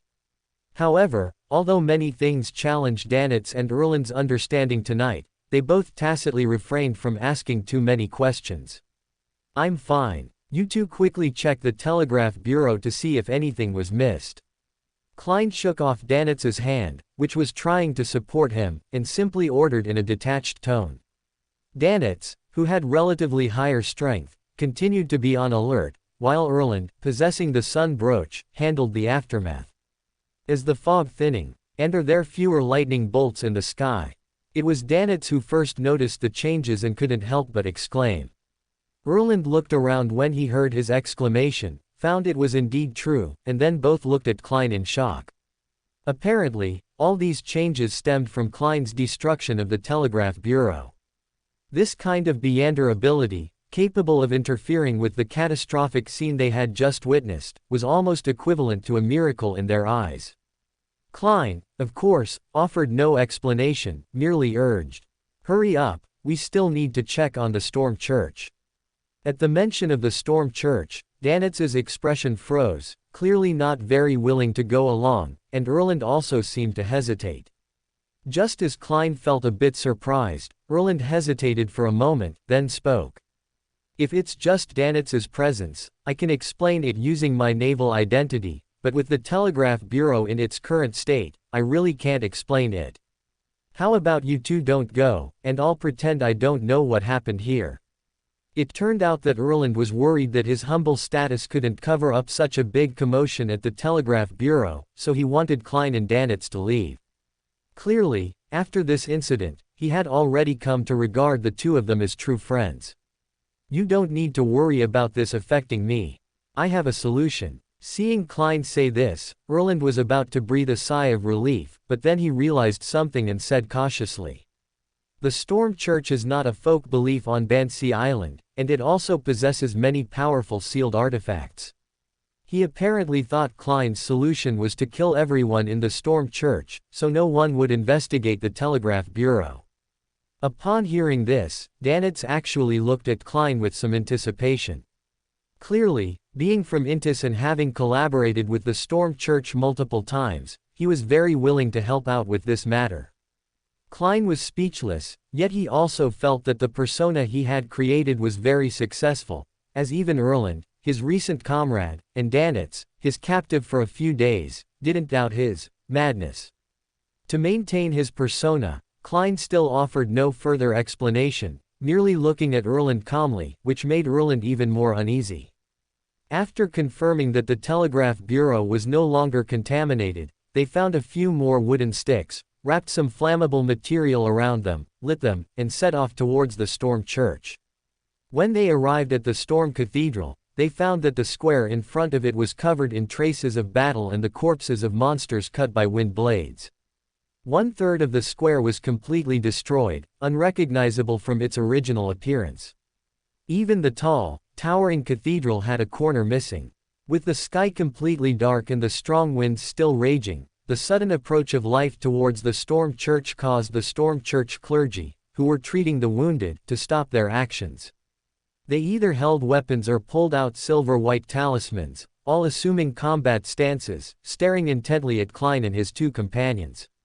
Fearing a misunderstanding, Erland quickly raised his hands and shouted, "I am Erland Cag, of the Loan Kingdom Royal Navy. Bishop Miller knows me, and I'm here to help." The people of the Storm Church did not relax their guard because of Erland's words, they remained in combat stance, even becoming more vigilant. But eventually, one person ran towards the cathedral, seemingly to report to Bishop Miller. Seeing this, Erland was no longer in a hurry and continued to stand there with his hands raised. Taking advantage of this lull, Klein surveyed the Storm Church's configuration and discovered at least 2 Beander teams there, including strong individuals at Sequence 7. This also meant that the person in charge of the Storm Church here was at least a Sequence 6 wind blessed. This setup is already quite astonishing, and coupled with the powerful sealed artifacts they surely possess, it further indicates that these people were sent by the Storm Church specifically to monitor that Hunter Pathway Angel. Just as Klein was lost in thought, a middle-aged man wearing a bishop's robe embroidered with the storm symbol and a beautiful woman in a warrior's combat attire left the cathedral and approached them together. Seeing a familiar face approach, Erland lowered his raised hands and quickly stepped forward, saying, "A large number of monsters appeared at the telegraph bureau. Fortunately, these 2 gentlemen intervened, preventing a major disaster."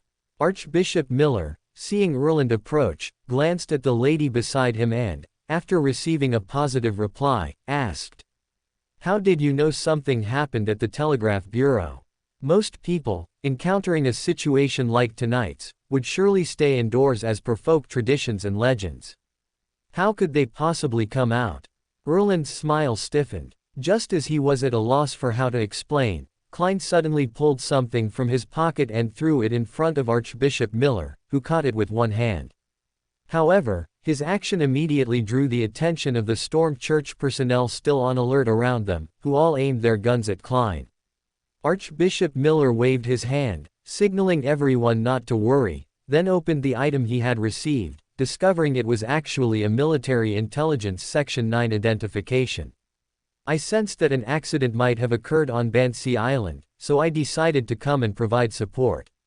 Saying this, Klein stepped forward and extended his right hand, as if to shake hands with the other party.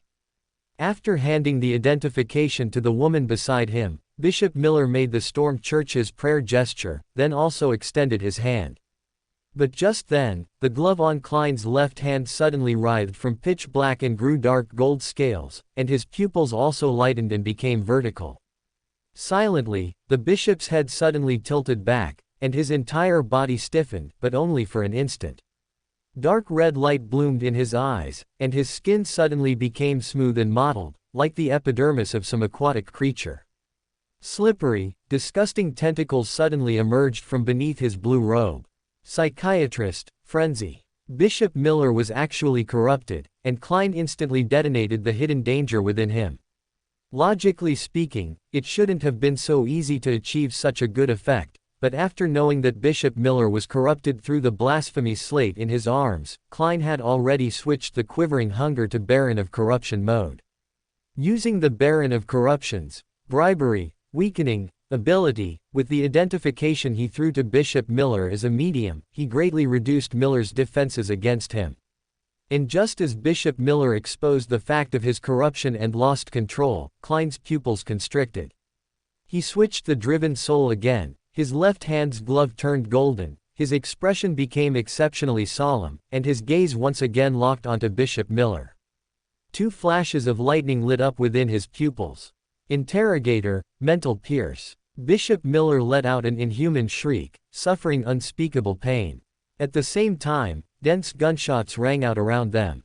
It turned out that the personnel of the Storm Church, seeing Klein suddenly ambush their leader, quickly opened fire to relieve the situation. However, Klein was well prepared.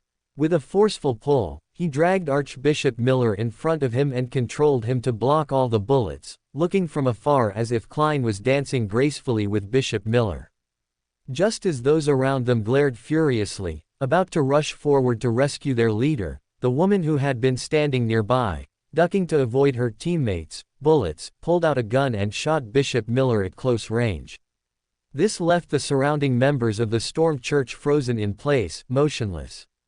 For more thrilling fanfiction stories like this, check out my channel Fanfic Audiobook. Dive into epic adventures, mysterious realms, and legendary journeys brought to life through immersive storytelling. Don't forget to like, share, and subscribe for more amazing audiobooks.